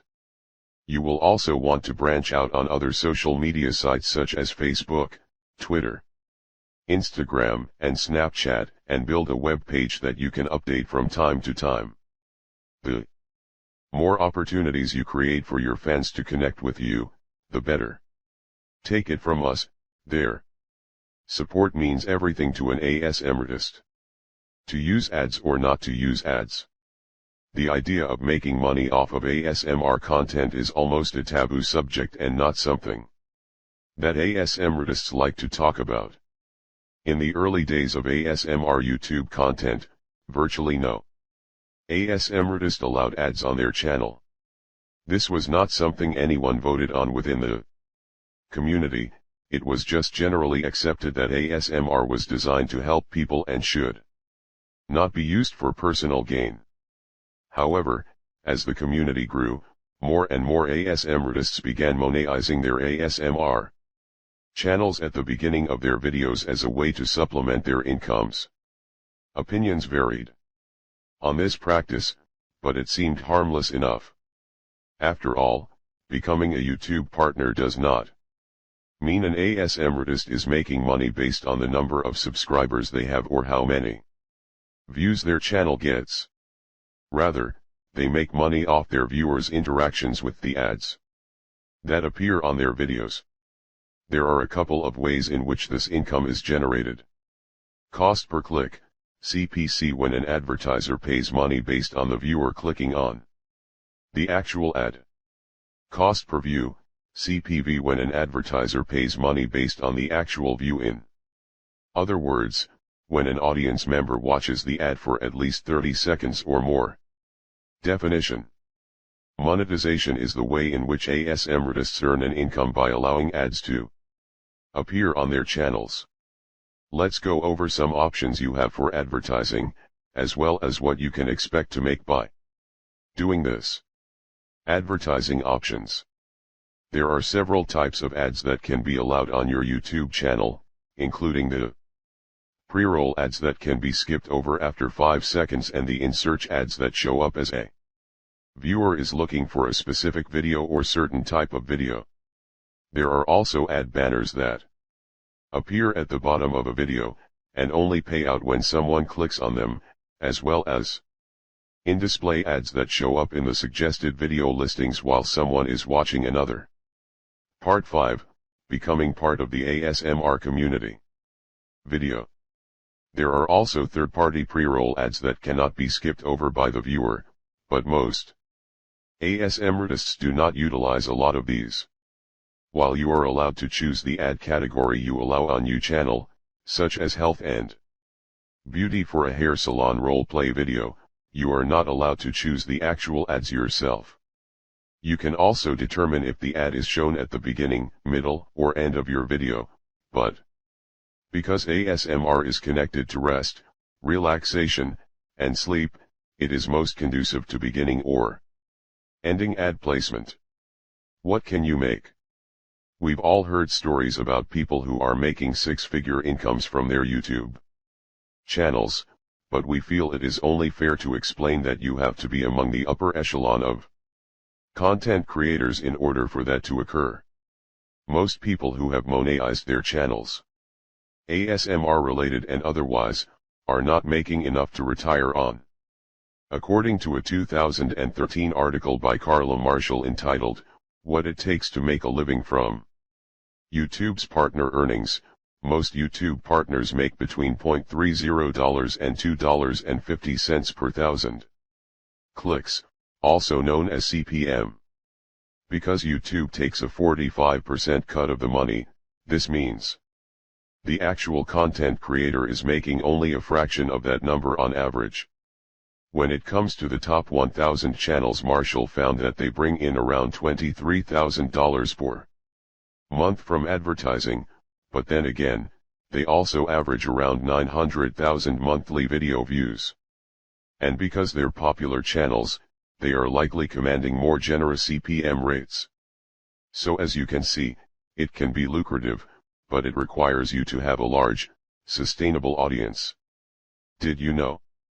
Some YouTubers are able to secure sponsorship and merchandising deals when they have large, relevant, and engaged audiences. These contracts are settled outside of YouTube and vary widely. Getting a paycheck from PayPal. While approximately 90% of ASMRtists have monetized their channels by allowing ads to appear, some have gone a step further and opened PayPal accounts, paypal.com, for those viewers who wish to make a financial contribution to their work. A PayPal account is an electronic merchant account that enables you to send and receive money while protecting the donor's privacy. Chapter 17, Going Pro as an ASMRtist. While it is free to set up a PayPal account, there is a 2.9% fee for each transaction plus 30 cents, in US currency, for the amount received. There is no charge to transfer money into your personal account. However, if you prefer to receive a traditional check, there is a $1.50 fee. The decision to solicit private donations is not without its controversy within the ASMR community. Some feel that ASMR content should be provided as a means to help people relax, without any expectation of a reward. However, the option to benefit financially through private donations and paid subscriptions is something that many ASMRtists have taken advantage of. In many cases, the money earned from PayPal is used to supplement income or to upgrade equipment.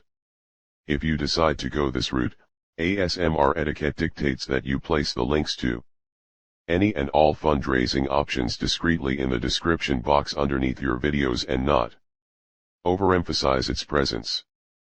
Profiting from Patreon. The latest trend in which ASMRtists are generating income is through the crowdfunding site of Patreon, patreon.com.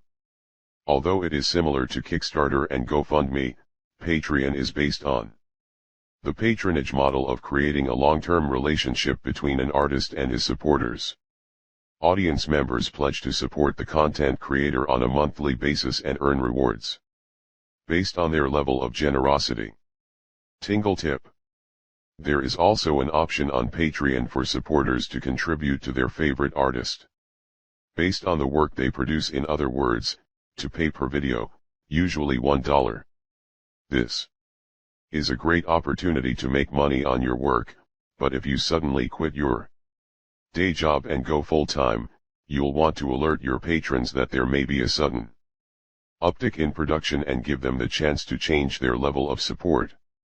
For example, a $1 per month donation to an ASMRtist may give audience members special access to a supporter-only stream in which an artist may share some behind-the-scenes extras, interact with his supporters, or offer exclusive content.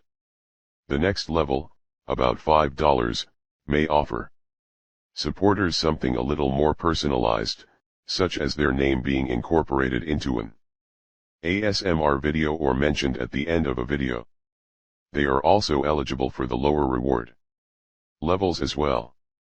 ASMRtists are even creating private MP3 downloads, personalized greetings, and Google Hangouts where supporters can spend time with their favorite channel host as gifts for viewers. Part 5, Becoming part of the ASMR community. Patreon has not only allowed top ASMRtists to offer a unique service to their supporters, subscribers, and fans, but it has also enabled some to go full-time, upgrade their equipment, and improve the art form. Naturally, it is an exciting opportunity, and when you see some of the income ASMRtists are making, it's tempting to join their ranks. However, it is important to know when to make this move. Here are a few things you should consider before using Patreon. Patreon is an option for those who are ready to make a long-term commitment to their supporters and have the audience to back it up. Be honest with yourself about the level of support you already have. Is there room to grow where you are before moving on to something new?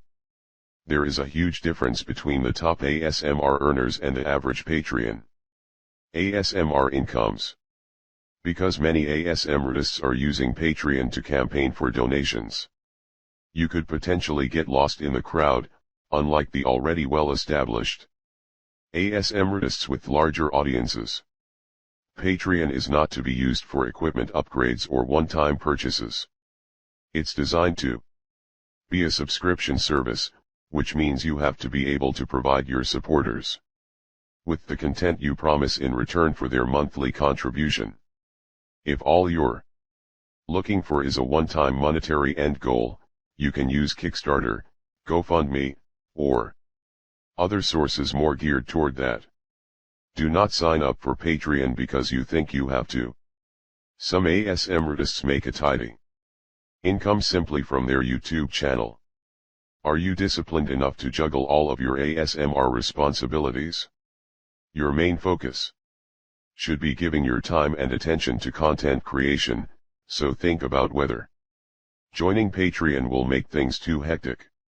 Are you a brand new ASMRtist? Creating a Patreon site right away may be misconstrued as being in it for the money. Will you be able to upload free YouTube content in addition to providing for your patrons? Never lose sight of what ASMR is supposed to be about: helping others. Did you know some ASMRtists are using their Patreon sites to help eliminate ads from their YouTube channels? By making enough money from the individual subscribers, they can remove the ads from YouTube, which means that YouTube doesn't get a significant cut of the money. This allows ASMRtists to have more control over their income while giving their viewers commercial-free programming. Chapter 17, Going Pro as an ASMRtist. In the end, Patreon is a low-key option for ASMRtists to offer something extra to their fans. It is more of a destination site as opposed to a marketing tool. Plus, because it is relatively new, you may find yourself having to explain it to your audience. Keep in mind that ultimately, there is plenty of free ASMR content on YouTube, so if you hope to have your audience pay for something special, you'll want to ensure you are giving them the biggest bang for their buck. Keeping up with the Joneses. Because the ASMR community has garnered a lot of media attention lately and its YouTube content has been earning subscribers hand over fist, the time has been right for ASMRtists to take advantage of the opportunity that has been presented. Some have taken their work beyond YouTube and have worked hard to build platforms that reach audience members on a variety of social media sites. That does not mean you have to do it as well. Just as you do not need anyone's permission to start your channel and create a segment, you do not have to keep up with the Joneses by monetizing your videos, starting a PayPal account, or launching a Patreon campaign. The top 10 ASMRtists have built their professional platforms in very different ways. How much they earn from those platforms is a personal matter we will not speculate on. However, if you would like to get a sense of the network they maintain, the following is a breakdown of their activity and a link to their main YouTube page so you can see what they are up to. Note: the top 10 varies depending on the number of subscriptions to the site, so we are basing it on the last published list, which can be found in Appendix E. Maria Gentle Whispering, youtube.com web link, is on Facebook, Google+, and Twitter, and accepts PayPal donations. Heather Feather, youtube.com web link, has a PayPal account. Maintains a blog as well as a blooper channel, and is on Instagram, Google+, Twitter, Facebook, Patreon, and Pixel Whipped. Ally ASM requests, youtube.com web link, is on Patreon, Facebook, Instagram, Twitter, and Google+. She will soon be launching a virtual reality channel on YouTube. Ilse the Water Whispers Blansert, youtube.com web link, maintains a website and is on Twitter, Facebook, Instagram, and Google+. She also accepts PayPal donations. Dimitri Massage ASMR, youtube.com web link, maintains a website and is on Facebook, Twitter, Google+, and SoundCloud. He accepts PayPal donations and is on Patreon. Ephemeral Rift, youtube.com web link, has a Patreon campaign and is on Facebook, Google+, iTunes, and Twitter. Violet Vainividi Vulpes, youtube.com web link, is on Google+. The One Lilium, youtube.com web link, maintains a website and accepts PayPal donations. She is also on Google+. ASMR Massage, youtube.com web link, is on Facebook and Google+. Pigspum53 ASMR, youtube.com web link, accepts PayPal donations and is on Instagram, Google+, Twitter, Tumblr, and Blogger. Slow and steady wins the race. Ultimately, the decision to become a professional ASMRtist is yours and yours alone. It will take a lot of time and energy, and success will not come overnight. But if you feel it is your vocation, you should do it. Just be prepared to deal with both the highs and the lows of such a venture. Amal Dabit, or Amulst as she is known in the ASMR community, said that having the right attitude is what keeps an ASMRtist going even if the going gets rough. For example, she finds it discouraging when content creators complain about the number of subscribers and viewers they don't have instead of being grateful for the audience they do have. Even if you have 100 subscribers, who cares? Don't compare yourself to someone else because you will never be happy and you will never feel good. Wanting to succeed and wanting more viewers is good, but there are ways of going about it and, above all, being happy for people when they do well, she said in one of her videos. So while it is normal for you to want more and it is good to always keep reaching, make sure you are thankful for what you already have as well. After all, you can't expect everything to fall into place all at once. Slow and steady wins the race. If you are ready to trigger some tingles and think you have what it takes to break into the top ASMRtists from around the world, what are you waiting for? We can't wait to meet you. Chapter 17, Going Pro as an ASMRtist. The least you need to know. Create the ASMR channel that is right for you. You want a channel that will make you happy and allow you the chance to set yourself apart at the same time. Monetizing by using ads on YouTube allows you to earn extra money in a way that's not dependent on your number of subscribers or how many views your channel gets. Play the Patreon card carefully. It is really a long-term option for the most established ASMRtists. Being successful as an ASMRtist requires having the right attitude. While you can continually strive for more, appreciate what you have rather than complaining about what you don't have.